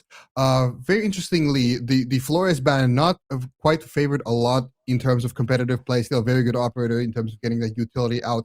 And that Bandit ban, as we have returned back to basics. I was already getting too excited with these bans being quite off meta to say, but we've gone back to that double Breach Denial plus Mira ban to help get these walls open for the side of Kokosi, just making things a lot more comfortable for them. And these are the kind of situations that you do find yourself in. Of course, those breaches will be permanently enabled now, essentially, for the side of Kokosi. They will be able to open up whatever wall they want to. And so the Spanish Inquisition are going to have to rely a lot more on the ability to deny the plants whenever these are attempted. Bringing in that clash will allow them a little bit more freedom when it comes to rotating around the site here. No shotgun on the side of Pizza here, so he's going to have to use the bullets in his Scorpion, not to click heads, but to click walls for the time being, to open up that line of sight there, as Mighty tries to hide himself away for just a little bit longer. Those traps, those Thorn gadgets being placed around here to slow down that push even more here. as every round that the Spanish Inquisition play here will be typically, like you said, the single most important round, and Hella not that pleased with the fact that there's a clash on the board for Mighty. Absolutely not. Murat's number 1 will be having a little bit of trouble on that Blackbeard that he is playing, but don't you worry, Murat's number 2 is here for the rescue on that Nomad, possibly displacing the clash, as we see Fod going out for a little bit of an aggressive play in bunks, running out a little bit, not quite finding anybody and going back to safety, as we see Unfalls stacking up behind the clash of Mighty, looking for these early pickings out of operational. And these early picks, the more advantages they can get, the better, because they will really be relying on a lot of these. The double reinforcement here means that already doesn't get an angle here on the falling back plays of Unfalls, and also the Clash of Mighty. They will be able to find their way back into sight. They don't know that he's just proning outside of the breach here, as the Azami will set up her barricades first so that she can play around that mask desk if she needs to later on in the round. Mighty also falling back now, giving up controls of operational with 1 minute left, or 1 minute gone in the round. So they've decided that that's all they needed to hold on to here. So Unfalls doesn't actually play on the Azami setup, but rather electing to play a little bit of an off angle here with Marat, the shield of the Blackbeard, looking like he wants to push around that kind of the painting side. That's the word I was looking for there. But the Ella and the Clash will both be there to meet him as he rotates around now to the Pebbles door. Joe's still holding on to that main setter's position, and with 1 minute 30 left on the clock, Spanish Inquisition have all the positions that they really need. That falling back for Mighty being at a very pivotal time. We have Devils on that newly buffed Zofia down inside of the first floor, now in Armory, was threatening to pull that gadget out and triple impact the clash should Kokosi get enough information on that exact location. So that would have been a very swift end for Mighty and a good way for him to go 2 and 9. However, not happening, as he does fall back. He gives up that control, and Devils on the Zofia going down with most of his utilities still in block. Yeah, Fod managing to find the opening pick here. That's the Fenrir finding the head of the Zofia early on, has already managed to find the refrag here somewhere else on the map onto Unfalls, but Fod gets the refrag straight back onto Already, as well as Hella is downed as well. Joe taken out here, enabling that resurrection coming through, and the shield tech being brought out here for Marat. The AD spam being enough to take out Pizza here. And so now it's only Mighty and Fod left here. Mighty taking out that BB shield. That's an unconventional way for the Clash to counter the Blackbeard, but it will be enough for the round here. Swing coming through as well. The first Azami barricade being cleared by the Gon 6. The fire coming out to dislodge him from his position as well. And so he swings around. The Spanish Inquisition finding the 2 remaining kills here. The lineup from Fod. And they bring it yet another round. And you know what that means, that the next 3 rounds are, or the next 3 minutes are for the Spanish Inquisition. It's the most important 3 rounds of that tournament. They've had 6 very important rounds that they've managed to get, 6 very important minutes that they've managed to get over the line now. They'll be looking for 9 and 12 indeed to get it over to overtime. But still, Kokosi on match and series point here. Any one of these rounds could be Spanish Inquisition's last inside of this tournament. And we are going down to that basement side now. That last time did go over to the side of Kokosi quite comfortably, if I do remember correctly. It was quite comfortable indeed, and the Spanish Inquisition will have hopefully learned from that. They're bringing the Clash back out once again, as it worked so well on that top floor there. As Elemob, please remember to keep the chat in English, as this is an English and German stream. So please keep the chat in English and or German for all the viewers at home here. But unfortunately, we don't have the Twitch bot available in the in-game chat, so he will be getting away with this one just for the time being. As the last time that I accidentally sent a message in a different language, I got immediately banned out of the MEISTERSCHAFT chat, so the Twitch bot working very well there. And that's a mistake that I won't be repeating anytime soon. Luckily for me, as a Finnish person, I did take some amount of Russian in school, and I do know some of the basics. I do believe Hella did say 6-7 in chat, and then called Fod a bot, if my Russian still is fine from my school days. So a little bit of banter going on, Fod not being able to answer that. Of course, I do not think he speaks Russian, but indeed did get called a bot in chat as he goes for another run out on the same door that he did last time. Fod will be doing his very best here to get away from that label, as he did win that entire round out for the Spanish Inquisition on the last round there. So he definitely did work his way towards removing that title from himself. It's going to be one more round here at the very least. And if they manage to win that, they do have the ability to kind of bring it back to an overtime here as well, which would be something that we would absolutely love to see, as it's another garage-sided push here for the side of Kokosi. All 4 of them so far pushing in horizontally from garage, with the last attacker going for a little bit of a separate push here as Marat is pushed onto low HP by the flank of Unfalls, but he's going to think better of it as he moves away here. The verticality being established as well, something that they need to care of here. And Joe with a beautiful pick here. That Blackbeard just overextending. That is not what you want to do on the shield.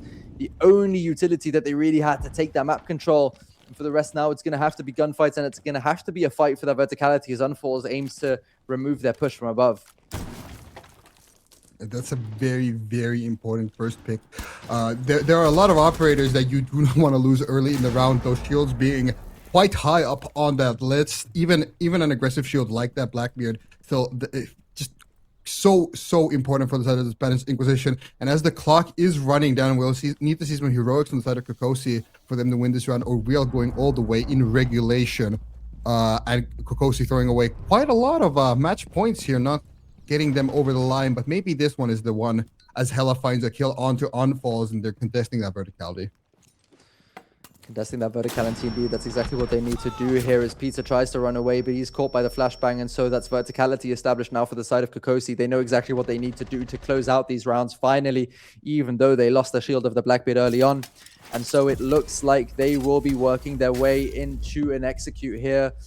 As Fod all the way back here, and Connector looking to deny from far back. That shield on the clash is going to be so important as that round ticks down to the very last few seconds. Already here going for a bit of a lurk and a bit of a flank here through storage as well.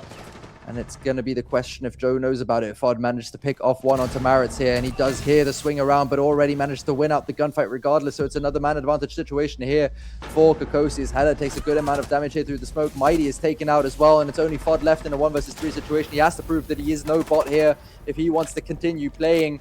Shots coming out. The plant will be started here by Devils as well. Diffuser will be put down. Fod swinging around, finding nothing here in terms of heads so far. It's a post-plant situation. A wonderful shot here onto Already to start it off. Only 2 defenders or 2 attackers left here as he jumps through, but he doesn't know about the position of Hella.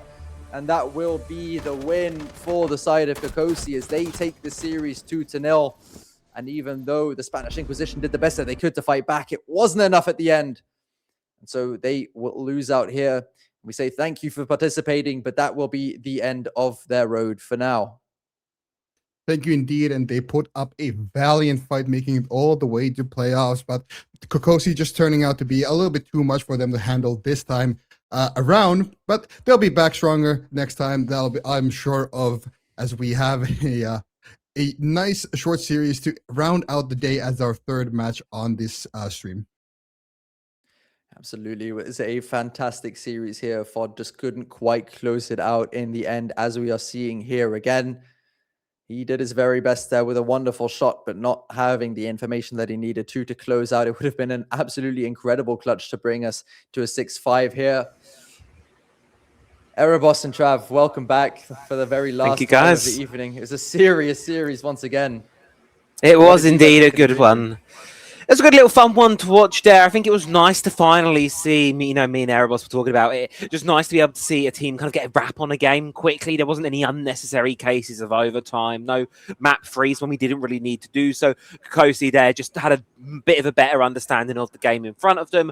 A fairly clean close towards their day here. They'll survive another match. Of course, get to go on to play tomorrow's lower brackets games. As for Spanish Inquisition, you do want to give them their props, of course. It's a still relatively new roster. Put up a really good fight here today, so massive credit to them, and obviously thank you for participating in the competition. That's not all we're going to be seeing of them, I'm sure, in the secondary circuit this year. They'll certainly be back competing in the next wave of competitions to come in a couple of weeks. But as for now, it's all going to be wrapped up, over and done with for them, and all eyes will really dive on towards tomorrow, because as you saw, Erebos, that was a pretty quick click 2-0. Yeah, it was, and I just want to point out triple 11s for the side of Kokosi to finish that one up. 11 on Hella, 11 on Devils, 11 on Marats. Well, one of them. 7 on the other one. Not sure who's the real Marats in this one. But yeah, I mean, we still could not escape the defender sided maps in this series either. And I'm really curious to see going forward in the rest of the matches left in this tournament, are we going to see defense just win out over and over and over again? And it comes down to maybe one team gets one more attacker-sided round win that really is the difference, is the decider, because we've seen so many 5-1s today that I feel like I don't know what any other scoreline is supposed to look like. I mean, it's been absolutely crazy. And I mean, Herker, is there anything special that you saw on Lair that really made it so defender-sided, or is it just normal Lair? I think it's just normal Lair. What we've the game in general at a more general level has been trending towards that attacker-sidedness a little bit recently, with operators like that Snake with that Dokkaebi rework, like with these shields. But I think we've returned to normalcy here in Meisterschaft and showing that the defense still is good for these rounds, good for getting these rounds on even maps like Bank that are normally attacker-sided. So I think it's just Lair being Lair right now, and Kokosi overall played that better. I think they played the bans a little bit better for them. They had that better coordination over in the end. So it's just normal Lair, normal things, and a lot of defense-sidedness that we've seen today. It has been the way of the day, and it might be the way things continue tomorrow. We're going to have to wait and see for that one, of course. Max, I believe you are going to be back tomorrow doing another 3 best of 3s. First game up tomorrow, Turbine Carpus versus Maestro Eska. 2 more Titans in the upper bracket final. Can I get any predictions for that one? Some predictions. It's going to be an incredibly interesting game. Again, I think obviously 2 of those teams that we already spoke about really at the peak of their powers at the moment. Turbine Carpus really showing off today what they could do against Good Intentions, being quite dominant throughout that series as well, while the side of Maestro Eska struggled a little bit more against Panahoné, but obviously they're coming off of a win in Central Combine, so they're obviously an incredibly strong opponent as well. And so based off of what they showed against the caliber of opponent, at least, I would almost have to favor Maestro Eska a little bit going into this game, just because I do think that Panahoné currently are a bit more of a challenging opponent to beat out. And so I think they'll be feeling at the top of their powers, even though they will probably be the first people to admit that they lost a lot of very silly rounds that they really shouldn't have. And so if they manage to kind of rein that back in a little bit and kind of go back to the standard that they know that they can compete at, I think there'll be a very, very tough challenge for Turbine Carpus. But kind of what I said in the previous maps as well, with teams that are this good, it's so difficult to give an accurate prediction. Yeah, I can definitely agree with that. But I have news. Panahoné ended up winning up against Good Intentions. So another match tomorrow is going to be Panahoné up against Kokosi. And then the winner of that will go on to play the loser between Turbine Carpus and Maestro Eska in that lower bracket final. And then on Monday, the 2 teams that make it out of the upper bracket final and the lower bracket final will go up against each other in a best-of-5 grand final. But for today, it's going to do it for us.